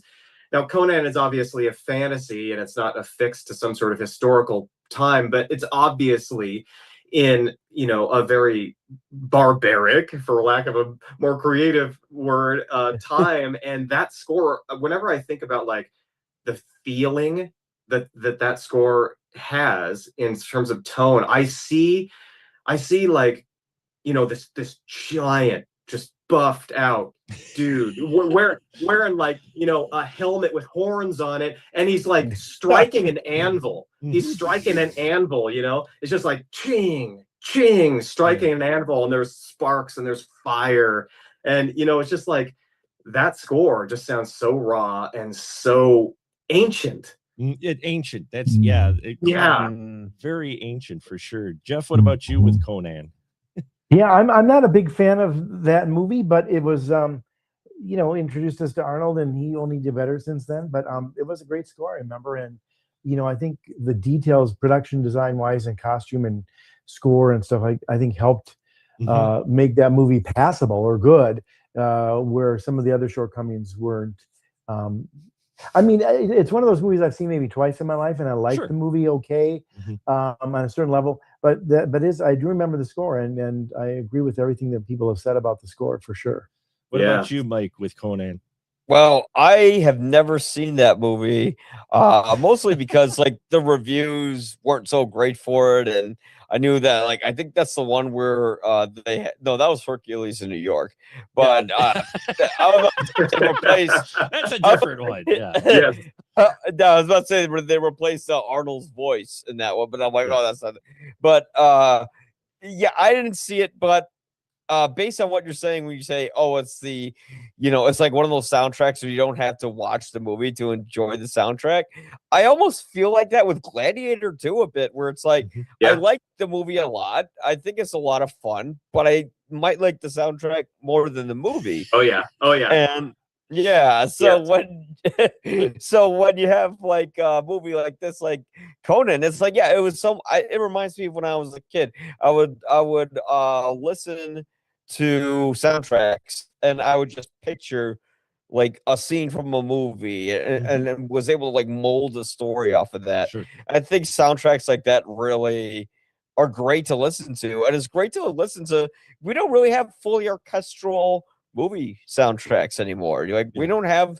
It's like we do have some orchestral ones, but they just Mickey Mouse too much, and like every single like Marvel film sounds the same. Same with like DC films, and like even once in a while you'll get something. Like if you get something from Ludwig van Gorsen or Hans Zimmer or Hilder. Junkie XL. Yeah, or Junkie XL. Yeah, like exactly. Like I like the soundtrack to the Snyder Cut more than the Snyder Cut, but there's some great parts of it. Like you got, I think Atticus Ross and Trent Reznor should be included in there. I think Atticus Ross and Trent Reznor, interesting scores that are very modern and very different, and yet very memorable. And I mean, they haven't done that many films. Bear McCreary maybe too. Yeah, that's right. I mean, and Atticus did a score for a miniseries called Postcards from The Edge.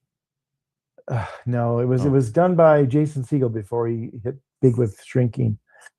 I'll have to look it up, but anyway, it was a very good score, and for a TV miniseries, like 6 hours or whatever. A TV miniseries. But yeah, and there's it's surprising, but that's where a lot of I think better work is being done these days because they have more time. Yeah, they do definitely have more time, and it's mixed different. You don't have as much. And Goldsmith Odyssey, who's still with us, said Conan is one of the one-off albums where if the composer isn't your specific person, you still know the album. Like the Dark Crystal for Trevor Jones, which the Dark Crystal, that's a great pick too. Crystal, oh my Lord, that theme, man. But speaking of themes, now the Dispatches from Elsewhere. Dispatches from Elsewhere. Just quickly, it's called Dispatches from Elsewhere. Sorry. No, kind of like Postcards from the Edge. Dispatches from Elsewhere, a kissing cousin. Oh, there you go. Dispatches from Elsewhere. Check that music out. So now we will get to our I know we're going a little long, but that's it's okay.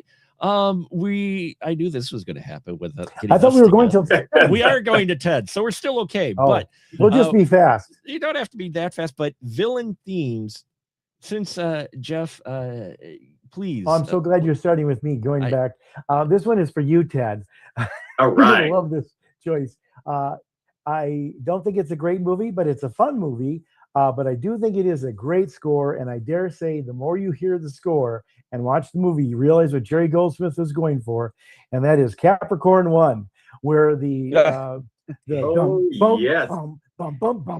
is the villain theme. Every time the conspiracy rears its ugly head, and especially at the end when those choppers are chasing down, James Brolin in the desert with "Tell us of us, keep your head down, Sonny." And Elliot Gould was like 50, going like Sonny. Yeah. But that just is, to me, it's cheeky, it's scary, it's funny, it's adventurous. But I mean, it's just funny, like the way Peter Hyams shoots it. He's in the gas station getting a drink of water, trying to make a phone call, and way in the distance comes these two choppers that are like looking at each other and talking, and then going towards us. And as soon as they enter the frame, there's a dun dun dun dun dun dun dun, and I just think that was so funny. And when you hear the bombastic opener, which is like, wow, I mean, he's starting with that, and it's a weird time. I think it's 8/6 time or something, and it's erratic. It's coming in off the offbeats and stuff like that, but it just discombobulates you. It's frightening. It sounds intimidating.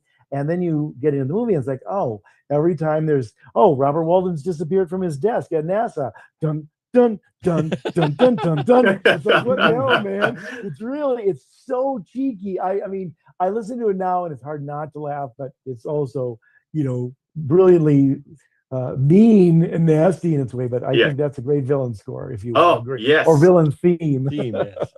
Yes. Well, you're right. You did please me. With that pick. I mean, it's Jerry Goldsmith after all. So yes, let's enjoy a cigar together and tip our glasses. That's a good one. And I have to say that's maybe thinking outside the box too, because when I hear villains, I tend to think, maybe the more obvious choice. Yeah, sure. But you selected something that was maybe a little bit harder to find, and it's Goldsmith. So hey, you know what? That's a great choice. And I love, of course, right? What am I saying? I'm wasting time, Mark. We're trying not to go longer. No, I love that long. I don't care how long we go. It's up to you guys. It's a great soundtrack. Yeah, no, I love it. And I love the album recording that Jerry Goldsmith did. It's on the GNP Crescendo records. It's paired with Outland. That album is so good. The performances are absolutely sublime to me. There's no moment in that entire album, as far as I'm concerned, it's like 75 minutes or so, 78 minutes. I can't quite remember, but it's about as much music as you can get on a single disc CD, and every single note of that is just perfection. The performance is perfection. The recording, the sonic power to that recording is perfection. I love it. It's so thrilling. And Ted, my favorite instrument that he used there, of course, he used the timpani and the brass, but Jerry Goldsmith also loved chimes. Like he loved the dun dun dun dun dun dun, just that, it's almost like a xylophone, except it's big. Yes. Hitting a couple of different notes there, and it just gives it a little zing, dare I say, where it's not just like he was trying to tell us that lots of instruments can be intimidating rather than the most obvious ones. Yeah. Oh, yeah, that is an excellent point. Yeah, he was great at that. Yeah. Definitely. And Goldsmith agrees. He says the villain is the conspiracy. Yeah, that makes sense. Uh-huh. I agree with you for sure. Mike, what do you got for your favorite villain theme? I had to pick between three of them because I wasn't sure which one to pick. Yeah, so I don't know. Well, I guess I'll show you that. So one of them I picked is a piece of classical music. It's called I don't know how to say it. Fratres, Fratres by Avray Part. And it's if you're like, what the hell is that? Oh, I'm here to try to fill you in as best as I can, as much as I can understand it. It's a song that was picked from a composer that was a licensed piece that Paul Thomas Anderson used in There Will Be Blood. So it's like this kind of soft beat with a violin going. It's just this very haunting piece that really kind of gets into the mind of someone who's screwed up. So if there's someone on the island who's my villain and I, have to figure out either how to survive or coexist with them, I want a piece of music that studies the complexity of that person. Now, the one of them that's a very funny one I picked was the black suit with Christopher Young from Spider-Man 3. Oh, yeah. That's a really good one. Yeah. So anytime I see that SOB coming, and I'm like, oh, no, not him again. My villain walks in on the island, say hi to me. That theme pops up in my head because there's something that's it's like very big and kind of comedic how evil it is. It's almost like, oh, this person is back. Oh no, here comes the bad guy in the show. It has like this old kind of like 70s style bombacity to it. But I guess the one I would really pick is Atmospheres from Georgie Ligeti. That's the song you hear in Space Odyssey when all the people are going. Oh yeah, the creepy the tablet for the obelisk. Yes, for the is that a villain theme though? Is that a villain? I think it's terrifying. It's terrifying. I don't know if it's the villain though. I would say the obelisk is a villain. Society on a little bit. I think the obelisk is a villain. No, I don't think the monolith is a villain. The scary thing is people don't understand what it is in the movie. So I don't understand who this person is that I'm stuck with who's a villain. So it kind of, I guess that's why I would use that. Is that the assignment? Yeah, that's the horror. I didn't say you had to be stuck on the island with the villain. I just said, oh, wow, Mike, you're writing your own. I think you're writing your own. But I like that. I like that idea. The villain coming out of the water and that theme would be playing. Oh yeah.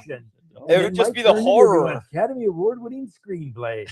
He gave the villain marooned on the island with him his own theme song, played on coconuts and with a special amount of wind that seared through the palm trees. But yeah, I guess Atmospheres would be my one because you're horrified of this guy. You don't know what they're going to do to them. They're totally unpredictable, just like the monolith is. And it's slow building, horrifying terror that then just turns into a cacophony of random instruments banging against each other that just leads to nothing but otherwise a downward spiral of hell. So that would be my villain. It's just someone who represents all that. Yeah, that works. That works. And Goldsmith said Goldsmith Odyssey said it's such a stretch, but the cue Lillian's heart attack from Brainstorm would qualify.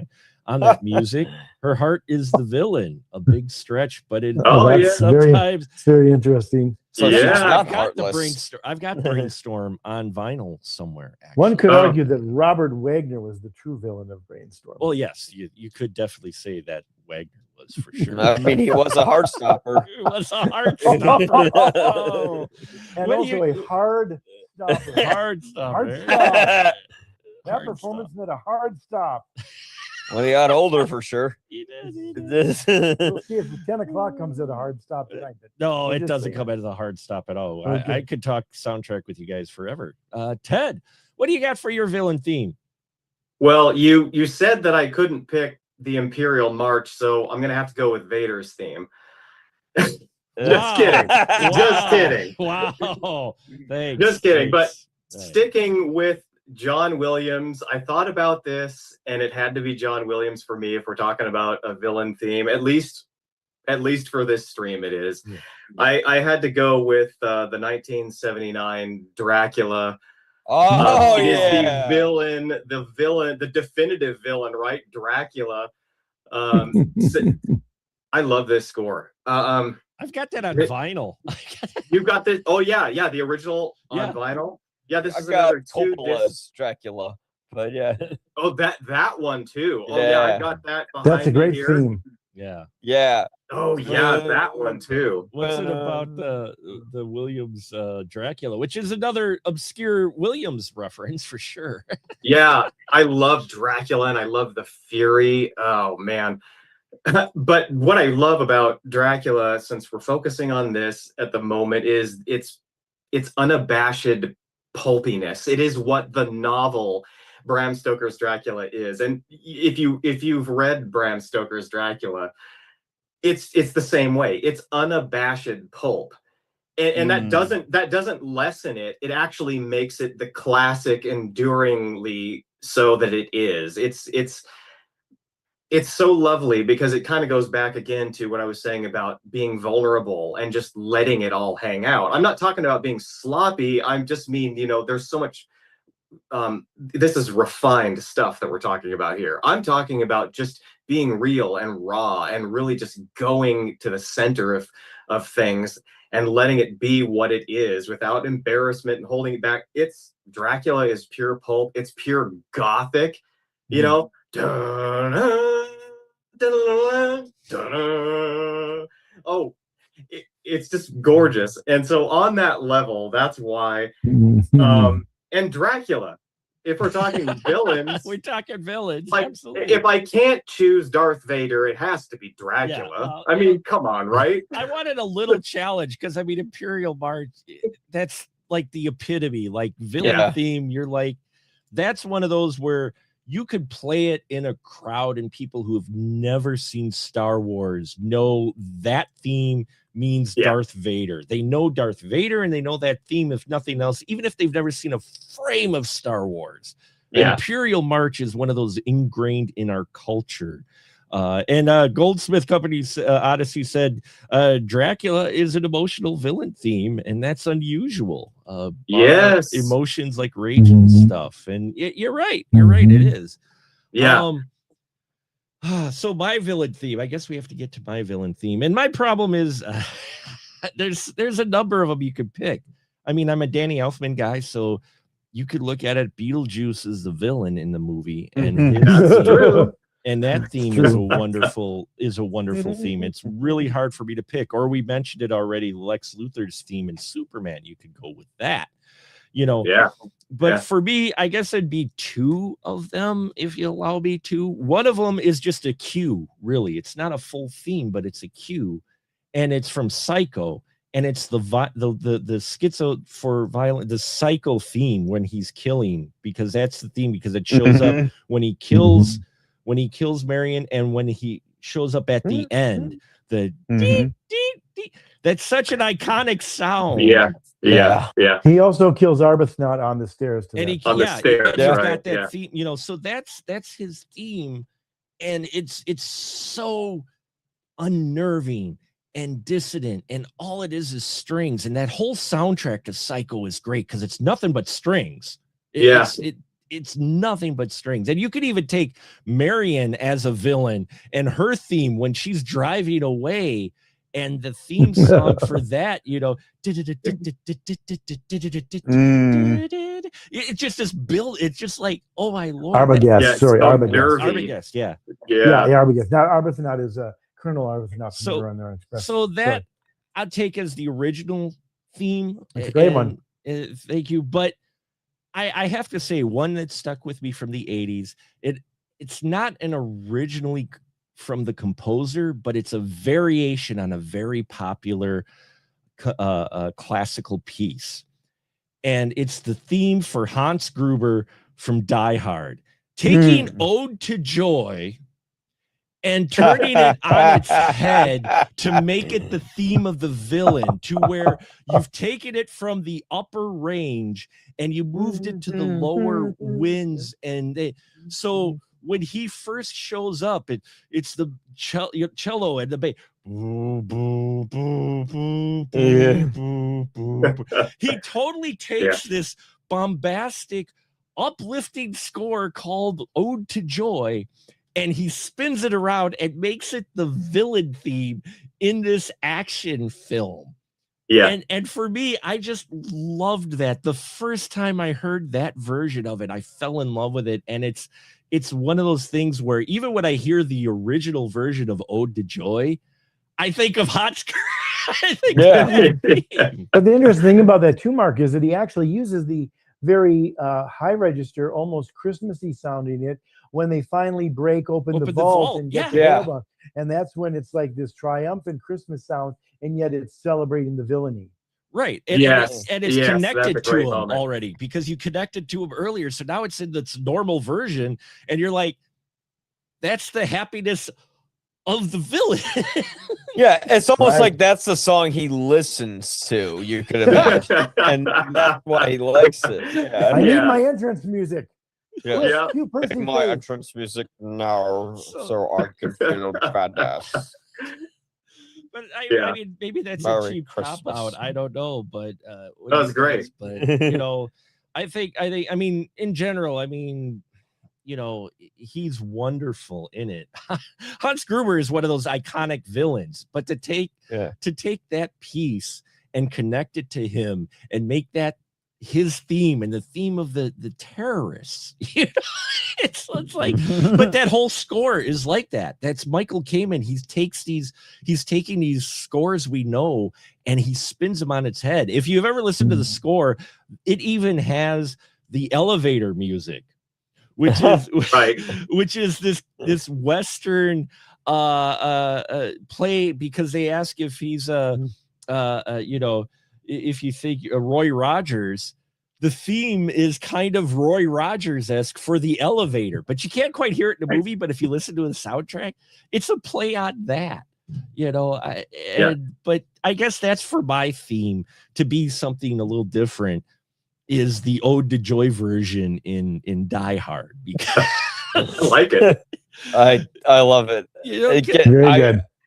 It's Christmas in July. Yeah, it's Christmas. Yeah, it literally is. If you live in Chicago, Element is filming a movie for that right now. Oh, are they? Yeah, like some Chicago Bears Christmas thing, and they were filming it today. Oh, it's really? supposed to be the winter, and it's like 100 degrees outside, and the air is breathable, and they're filming outside. They're filming I hate it when Like they a do big that though, because you can always tell it isn't winter. I love the movies that actually shoot during the winter. Oh yeah. You know? Yeah, like when they shot, we were talking about Nolan when we shot Insomnia or whatever. Yeah. When they shot up in the Alaska, I think it was Alaska up there. That film is that feels, they're out on location and you can tell that's real snow out there. Yeah. That's real ice. Unlike the snow in Dark Knight Rises when they're fighting each other. And like all the leaked stuff came like a year before that footage came out, and it was like this month. And I'm just like, ooh, how are they going to make that look like the winter? They don't. The Goldsmith Odyssey makes one final comment here that we'll read here. The music in the surrounds was enough of a pleasure to carry me through the 1998 Psycho. Look, the only reason I own the 1998 Psycho soundtrack is because Danny Elfman did the performance of it and did the orchestration for it. And it's a great performance because he didn't try to change Herman's music. He basically took it and maybe updated some of the instrumentation in that, but the music itself is still Herman. I mean, right. Is that kind of like Cape Fear with Elmer Bernstein, and it's also Herman. Yeah, right. The same sort of thing. The newer version. Well, I mean, Bernard Herrmann's one of those that's just, you think it's like, man, the scores that he cranked out too. He did some great villain stuff, some great darker stuff. And he did the Twilight Zone theme too. And he did the Twilight Zone. Yeah, he did the Twilight Zone theme. And I love Herman's work too. I mean, because those earlier guys too, you hear their soundtracks and you can hear them influencing, just like we've talked about directors influencing newer directors, classical films influencing them. Scores are the same way. Alfred Newman's, the Nicholas Rocha's, those guys, you listen to their scores and you're like, you can hear where these other composers have been influenced by them over the years, and not in a bad way. No. I mean, and we'll wrap it up here quick, but thoughts here on modern soundtracks. I know this is a whole other discussion, but just real quick, do you think, and we could just make it a brief segment, maybe we'll all get together again and do another soundtrack show, because this has been delightful, but do you think that modern soundtracks are composers possibly not putting, I'm not going to say they're not putting enough effort into it, but are they planning on the fact that their soundtrack may not be brought out anymore in the mix versus the way it used to be? And so that's maybe why we haven't gotten as many memorable scores, or are they putting the effort in and the engineers aren't doing respect to it? What do you think? I think they're putting an effort, but it's hard to be somewhat, I think that they're not, like, the studio's not giving them sort of like the freedom or control to really make the real kind of scores as they want to make real different tough chances. Like Ludwig Göransson scored for the Black Panther, is better than 99.9% of all the other Marvel scores, because they're just generic superhero themes. But it's like, it was amazing when we had movies that had more diversity in it. And I don't mean in terms of casting, I mean in terms of what the actual movie is. You know, like there's a reason like that Thomas Newman made amazing scores, and his sound completely changed throughout the years, you know, because you can listen to a score from Shawshank Redemption and then listen to the score to American Beauty and see where his style broke completely. And then you had your John Williams who came in, and your Hans Zimmers and all these different guys. And now it's like, yeah, we have guys who do like either good like orchestral stuff, and the orchestral stuff isn't even that heavy, or you get a lot of guys you know, like Trent Reznor and Benjamin Wallfish, who are doing like a good variation of, you know, digitally produced music rather than orchestrally. But yeah, and also there was a great point Ted made earlier, is that, you know, movies soundtracks, they don't seem to have the sentimentality or the heart that they did back then. You know, there just seems to be like oh, let's just get the assignment done. Here's the soundtrack. Here you go. And yeah, there is a bit of a cynicism to soundtracks now that I would like to see a little more optimism in our tracks, and not, you know, factored optimism, not like that fake Disney optimism you see. Like something that's actually real. Manufactured optimism. I want some authentic optimism.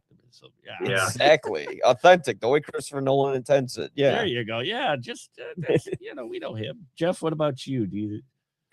I think there are three problems. I don't think you have people from directors to studio heads who know what a good score is by and large anymore. It's not valued. For the last 20 years, sound design has replaced scores. Yeah. And it's like forgetting Sarah Marshall when Jason Segel talks about mostly it's just tones that he creates as a sound score. That's what a lot of this is. It's tones, it's underlying stuff. So there's that. I also think just as there's also the problems with Broadway and many pop music things, I don't think melody is important to a lot of people anymore. In fact, it maybe could almost be argued that why aren't there jingles in advertising anymore? Well, it's corny. Well, same time, I think sometimes people think melodies are corny. Like if you have to write a song that has a discernible melody that you can pick up the first time, that's old fashioned. That's Jerry Herman on Broadway, or that's, you know, John Williams or Jerry Goldsmith. There's a certain amount of people out there who I think they reject that because it is old yesteryear stuff, and it's cooler to just, you know, create moods and horror and genre, and sometimes those things just go for, you know, that sound design, which can be very, very effective. But I think it limits then film composers willing to risk and try to write something that has a melody, that maybe has 2 or 3 themes to a film, or, you know, that maybe they don't even have the money to bring in an orchestra. But these days, plenty of stuff is recreated electronically. But I think those are the 3 key parts. I think people know. I think there's you know, an emphasis on sound design, and I think melody is more and more a lost art across the plane of music, let alone in film scores. What I love is you can't see the comments, but Goldsmith Odyssey would say the exact point you just made. Oh, really?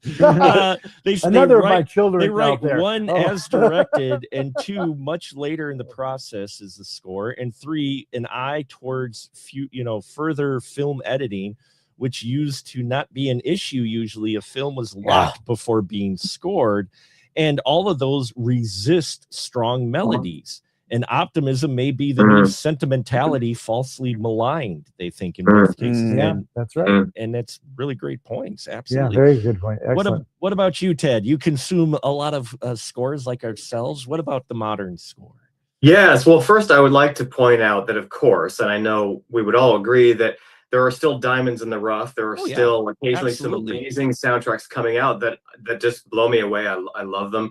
I love the score to Us, the horror movie Us. The main theme very well is done. just really that one caught me off guard because I wasn't expecting it. Because horror too has really suffered a lot of what we're pointing out. But that score came along, and I thought, I think I know what this is going to sound like, because they all kind of sound like the same stuff these days. And that came along and surprised me in the best way possible. I don't have a lot of patience for a lot of film scores these days. I find that when I try to get through them, I'm not very engaged and I get bored really quickly. There's a lot of music because we get them digitally, so there's no restriction on, you know, how long the album is. And that sort of results in kind of more thoughtlessness in a way, just in terms of the slop. And that's too harsh a word, but I'm just trying to say that it's just like this massive amount of music that I try to listen to, and a lot of the time I find myself just not being able to get through it. I end up getting fatigued trying to get through it. Rather than a joy, it almost becomes like homework because I want to know what this is, and that's obviously not the best way to come away from movie music. But one of the main things that I've noticed now, I think that part of what's going on is they're responding to the type of movies that are being made these days. So there is a tone, and there's something in the fabric of the way that a lot of movies are made that they are appropriately responding to that and scoring that. They're doing what they're asked to do a lot of the time.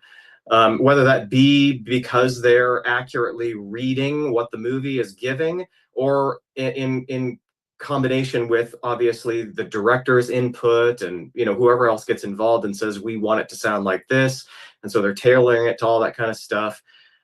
There's all kinds of stuff going on, and of course a lot of this is supposition for me because I don't know with absolute definity. But one thing that I would like to point out about it too is that there's kind of this blanket scoring that's going on in modern scoring a lot, where it's just like, even when it sounds exciting or it maybe is like, wow, that seemed to be good, it's like they're not classically trained is probably part of it. A lot of them aren't classically trained. They've got a lot of really high-tech software and they can make music sound pretty good, but they don't really know in a lot of cases why they're doing what they're doing on a level of being classically trained, like someone like John Williams or Goldsmith, or of course the Golden Agers before them. And so there's that too. But as contrast to that, like when Jerry Goldsmith will write music, every line that he writes, you can hear it.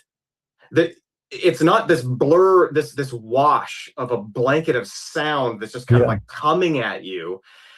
You can hear the articulation of everything that's going on. This is going back a little ways, but I think it was starting to form at this point, so it might be a decent example. And I have a lot of respect for the composer that I'm going to make this contrast to, so don't get me wrong. But Timeline, if you've heard the rejected score, or the unused score is a better way of articulating what happened there, to Jerry Goldsmith's Timeline, the articulation in his writing is just superb. You can hear every single line, and none of it is lost. But then, and I enjoy the score a lot, I bought it when Perez Saraband re-released it at the deluxe edition with Medicine Man. Brian Tyler's Timeline is great, but it kind of has sort of beginning then what I'm talking about, where it's like more of like this wall of sound, and it's harder to get the articulation out. And I think that also factors into why these newer scores don't tend to really get us in the feels and get us in our heartstrings and where like we really are as vulnerable human beings, because we can't really figure out what the intention is a lot of the time, other than sort of the blanket obvious. And that's not refined enough to get us. It might sound amazing at a pass, but it dulls really quickly and we don't feel it the way that we would otherwise feel it from a master like Goldsmith or somebody else who's but that's you could also argue it's the entire problem with films today. You have people who are imitating films, and they are only imitating films that they've seen in their lifetime. Right. I mean, we talked about this with, you know, last night we were talking about John Hughes is now 50 years in the past almost, which was akin to Charlie Chaplin being in the past when I used to watch his movies on Saturday afternoons on television when I was a kid. That's 50 years ago, from the 70s to the 20s. So a lot of this stuff people don't know anymore. They don't study it. It's not important enough. It's not valued enough. The orchestras and things like that, they're not valued enough. Look at Timothy Chalamet dismissing orchestra and opera and ballet and all that kind of stuff. Regretted that. And his mom is in that business. It's just the younger generation, the newer people, for budget, for time, as the Goldsmith fan online is saying, it's the last thing thought of, you know. And now it's oftentimes dismissed because, well, we don't have the time, and we're doing these focus groups and we're doing these test cuts and we have to change the score, so let's just do sound that's a blanket of noise Right. that sort of hits the right notes, but we don't have time for 8 bars of melody that would be, we only have 6 bars from the new edit. I mean, that's the kind of thinking that goes on. And so music becomes probably the very last thought and not very important one. And most people don't understand music. The people on this panel do. Most people out there do not understand music. If you said, what is that instrument? And it's clearly a trumpet playing, the opening of JFK, people go like, I don't know. Yeah. Yeah. And auto, is that an auto tune? Yes. Goldsmith Odyssey would say, I will say many scores I don't want to listen to. The recent Dunes, for instance, work perfectly for their films. They still get the main job done, but miss the creativity. And backing Ted, Dune was the kind of movie that needed the sort of scores we're talking about or against right now.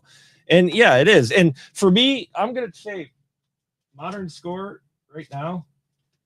This one right here, Mad Max Fury Road. Yep. This is a standout modern Brothers in Arms score. It's older, yes, now the movie, but it's also one of my favorite more modern after 2000 films. But this movie has themes because again, the big movie is pretty much just a wall-to-wall car chase, right? So you Conan, you need to fill it with something. And this film does its job so well. I memorize, I can hear themes, I can hear thoughts. Whereas out of all the Marvel films, no offense to them, I know the Wakanda theme and I know the Avengers theme, and that's about it. That's all I can remember from those music. And I've listened to those scores many times, even DC. I love my DC, but even the modern DC films, I think the standout score was again from that same composer was Wonder Woman.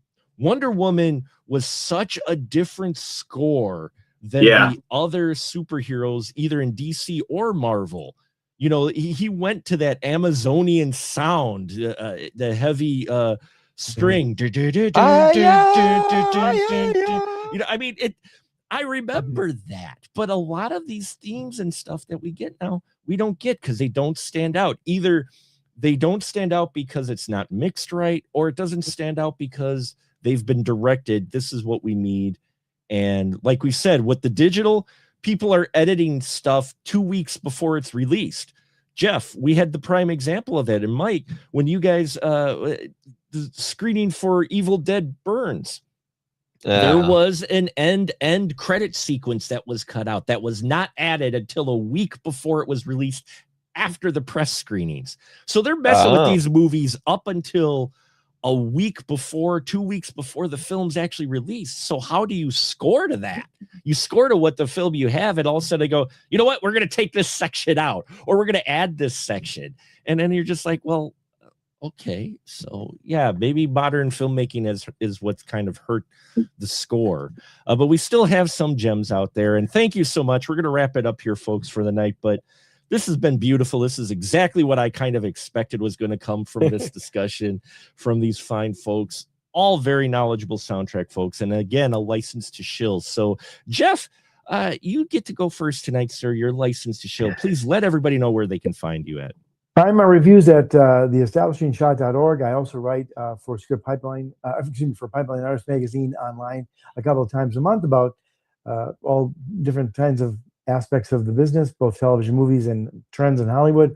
You can follow me, Jeff York Chicago, on Instagram, and just look me up, Google me, and you'll find a number of other places you can follow me as well. But those are the main ones.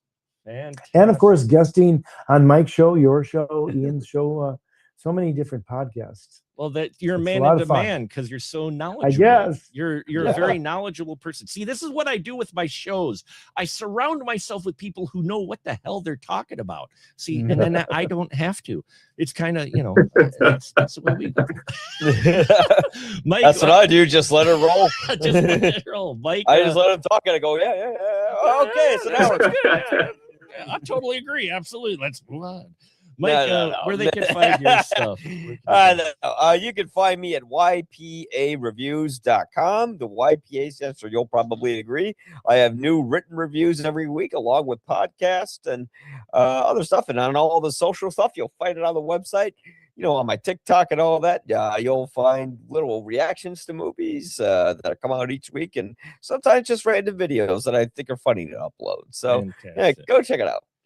Fantastic. And Ted, you get a license to shill, sir. Thank you so much for being part of this. I'm so glad you guys all got to get together and share this passion. Please, a license to shill, sir. Thank you. It's been a pleasure. Thank you for inviting me, and it's wonderful meeting you, Mike, and Jeff both. It's been quite the time. I haven't had this much fun in a while, so thank you. But I'm Ted, the soundtrack guy, and you can find me on YouTube. And if you happen to be a part of the Entrada Records soundtrack group on Facebook, I do a lot of posting there, and there's a lot of activity to the posting that goes on there. I think it's a great group. So if I have a new video or something like that, or a post or something that's going on, or a soundtrack unboxing, like I just got Explorers recently, and I had to take a picture of me with Explorers. I got it right up here. Let me just, I can't help it. I got it right here. And I took a photo of Explorers from Entrada, because this one is, Explorers this one I was waiting for quite a while. Yeah. But anyway, yeah, so Ted the Soundtrack Guy on YouTube, and you might see me in some of the soundtrack groups on Facebook too.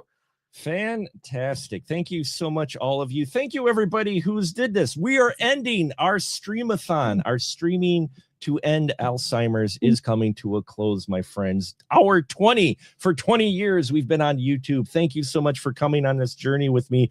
We've made $485 over the last 2 days, and that's thanks to everybody here. Woo! Every bit helps this organization. Thank you for making this special. And that campaign is still going on. I'm working out on how to do it, but the Walk to End Alzheimer's is going to be in September.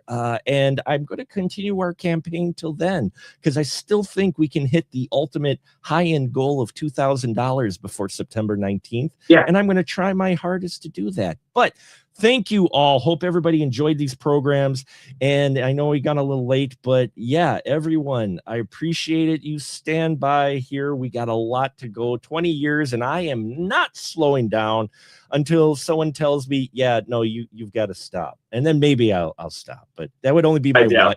That'd be my wife. My wife would say, you're done now. You're done, Mark. Put it away. Put it away. But I don't think she'd ever do that. But thank you, the Goldsmith Odyssey, for tuning in. Everybody who contributed, I thank you all. And now we will just say good night, everyone. And open your ears. You never know what you might see from a movie soundtrack.